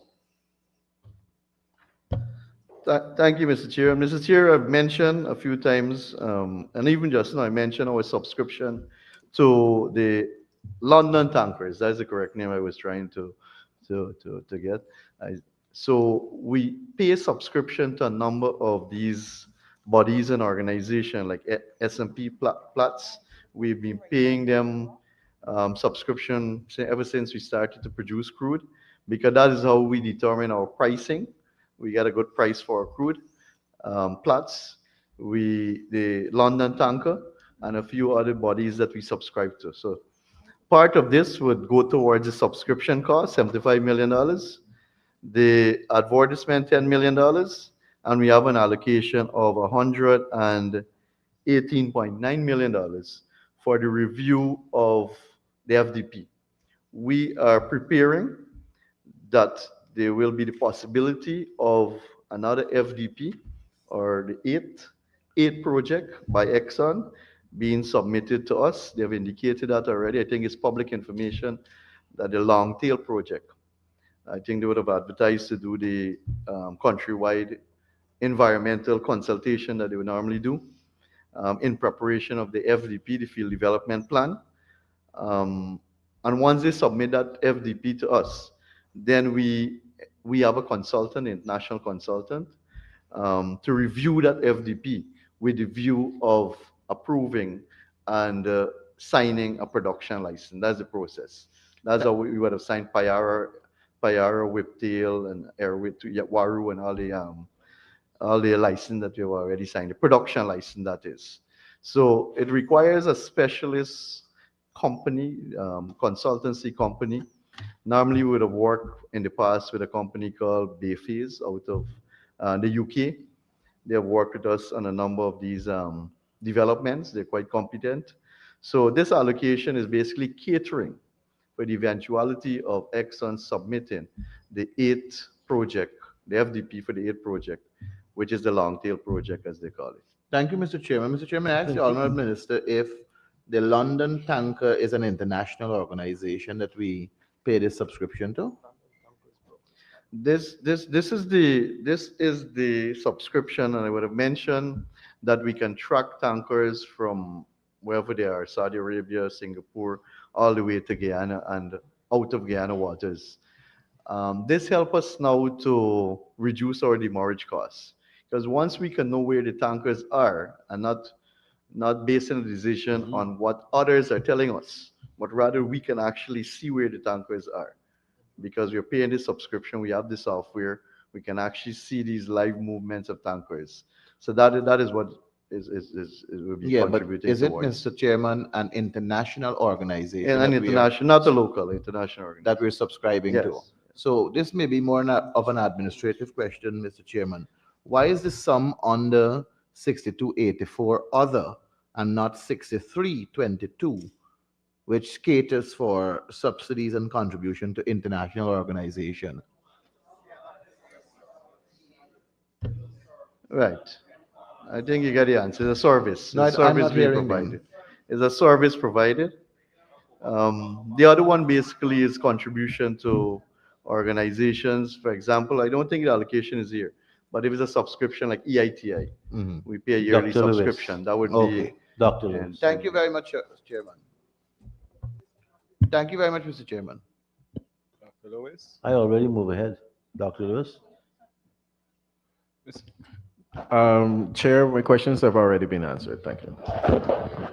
Just, Ms. Amanza. Thank you, Mr. Chair. I just had two follow-ups for the Honorable Minister. He spoke about his team. I wonder whether, Minister, you could tell us the staff and complement of your team. How many members comprise your team that you referred to when you were answering the question posed by Honorable Campbell?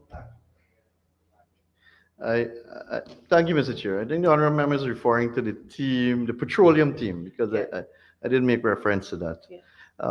The size of our team is 38 staff members, Mr. Chair. And I just want to add that in other countries, and if I may give an example, there's no way criticizing any other country, but just to draw a comparison, why I say it's really a small team, but they've been doing a lot over the last few years. And if we take Ghana, for example, Ghana is a very good friend to us. They would have helped us a lot. Some people know that they would have actually helped us with the local content bill and the gas development. So we have a very good relationship with Ghana. That's why I know of their system. The Ministry of Energy in Ghana, for example, there are 4 ministers, 1 Minister of Energy and 3 Deputy Minister of Energy. They have about, I would say, over 1,000 staff in the petroleum. Well, they have a dedicated ministry, over 1,000 staff. And their daily oil production is less than 200,000 barrels per day. We're producing over 900,000 barrels per day. And we only have 38 staff members, committed, dedicated, young, bright people. Thank you. Thank you, Minister. Thank you, Mrs. Chair. I have one more follow-up on the Maxar software that you said is monitored by EPA. This, I understand you're using it in the context of monitoring the tankers that operate specifically for the offshore purposes. But I know that this software is able to monitor any tanker, as you've said. Is there any consideration given to, or is there any interagency cooperation that's happening right now with, for example, MARAD? Because we're seeing an increase in false flag operations. And I know that, are you using Maritime Sentry? I don't know if that's the Maxar software that you're using, but they're able to tell you the flag of the vessel and all of these things. So I'm wondering, do you have that interagency cooperation? Thank you, Mr. Chair, and a very good question by the honorable member. And yes, the direct answer is yes. There is collaboration, obviously, because it has helped to basically assist the Ministry of Agriculture, for example, in collaboration with MARAD, to almost eliminate illegal fishing in Guyana waters because of this software. We have been tracking not only oil vessel, but we can track any vessel in Guyana maritime space.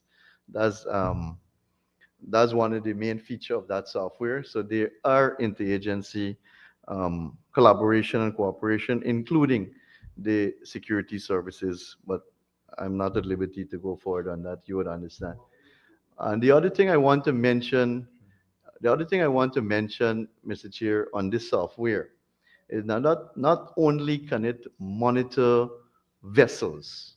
I don't specify tankers, but vessels generally coming into Guyana waters, but they can detect. It can detect at an early stage if there's an oil spill or not. And I can give you an example about, I think it was about 2 years ago. The software, we detected something, a substance floating offshore Guyana, close to the starboard block. An alarm was raised. We sent out the teams, we deployed CDC and everybody else. And I think it was a false alarm, basically. It was seaweed, but it looked very similar on the surface, right? And you don't expect seaweed to be that deep, that's 5,000 deep offshore Guyana. But it has that capability. I just wanted to mention that if there's an oil spill, you can quickly detect that, quantify it and everything, and alert us almost in real time. Thank you, Mr. Chair.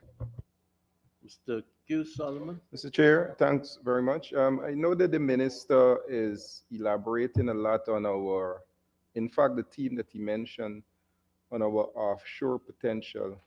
But is there any movement for exploration, if not exploration, of our onshore deposits? And if that also adds to the total deposit that Guyana may have in its reserve? More so the Takatu Basin area, we produced oil in the 70s. Nobody sent, I know them myself. We produced oil in this, Mr. Chair, thank you very much. As producing oil in the 70s in the Takatu Basin area. And thank you, Mr. Chair. And I think the honorable member is really meant that there was a discovery, but not producing. Yeah, we did produce, and I think Mr. Dennison can confirm we were actually producing oil, not in an economic volume, but we actually had oil produced from a German company. The discovery would have been made, but I think at that time it was not determined to be of commercial quantity. That's the point I'm making, Minister. Mainly because at that time you didn't have the technology and equipment so that the question are available today. The question, Mr. Chair, then is... Honorable Member, Mr. Solomon, you're asking a question, Right. Minister's I'm answering. coming to the question and that you asked. You seem to be in more knowledge than the Minister. Right. I'm coming to the direct question. The direct question is whether there's an appetite for onshore exploration while we still have offshore exploration. So we have moved from the deep, we have awarded blocks in the shallow. We are looking at the near shore blocks. There are a few near shore blocks. The Borbies block, for example, the Mahika block, the Demerara block. These were what we term as near shore blocks. They're not exactly on shore, but they're very close. So those are some of the blocks under consideration right now. But right now, I can say there is no consideration of awarding any blocks onshore without consultation. Because as you would understand, that we will have to hold consultation for onshore blocks. Because especially the Takatu area, which is basically the wetland, right? And there have been groups that have been advocating to have these areas set aside for conservation and different other reasons. So the only way we can do so, or the only way we can move forward with awarding the Takatu block, we'll have to do it with much consultation. But right now, and if I may add, there are interests in the Takatu block. A few companies have indicated, they've written to us, expressing their interest in the Takatu block. Right? But I want to also report that we have not taken any further step beyond that.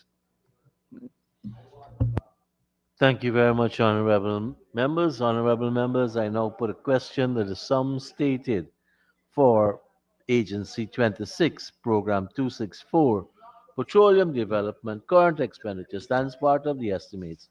Those in favor say aye. Those against say no.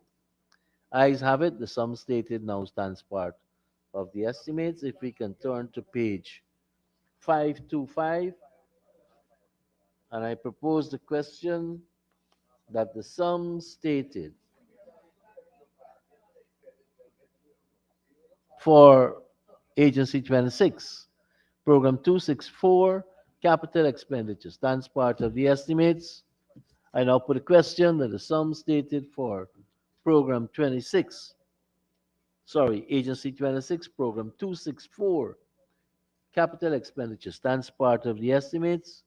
Those in favor say aye. Those against say no. Ayes have it. The sum stated now stands part of the estimates.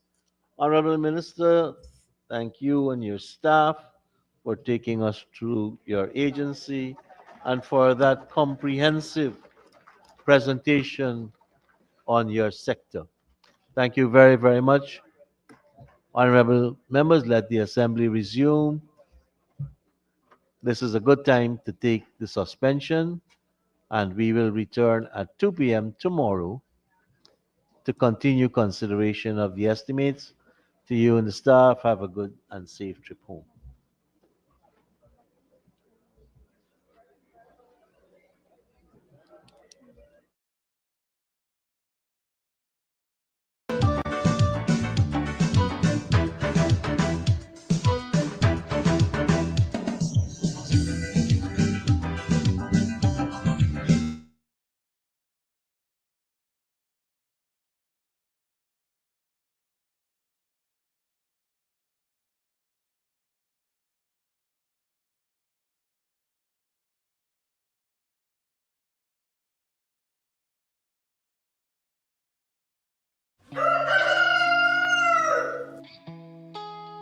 A natural way to stay ready, baby. 'Cause I'm ready for you, Mr. C. The ultimate male supplement, men's total wellness formula, packed with essential nutrients for men's health. She'll call you Mr. C.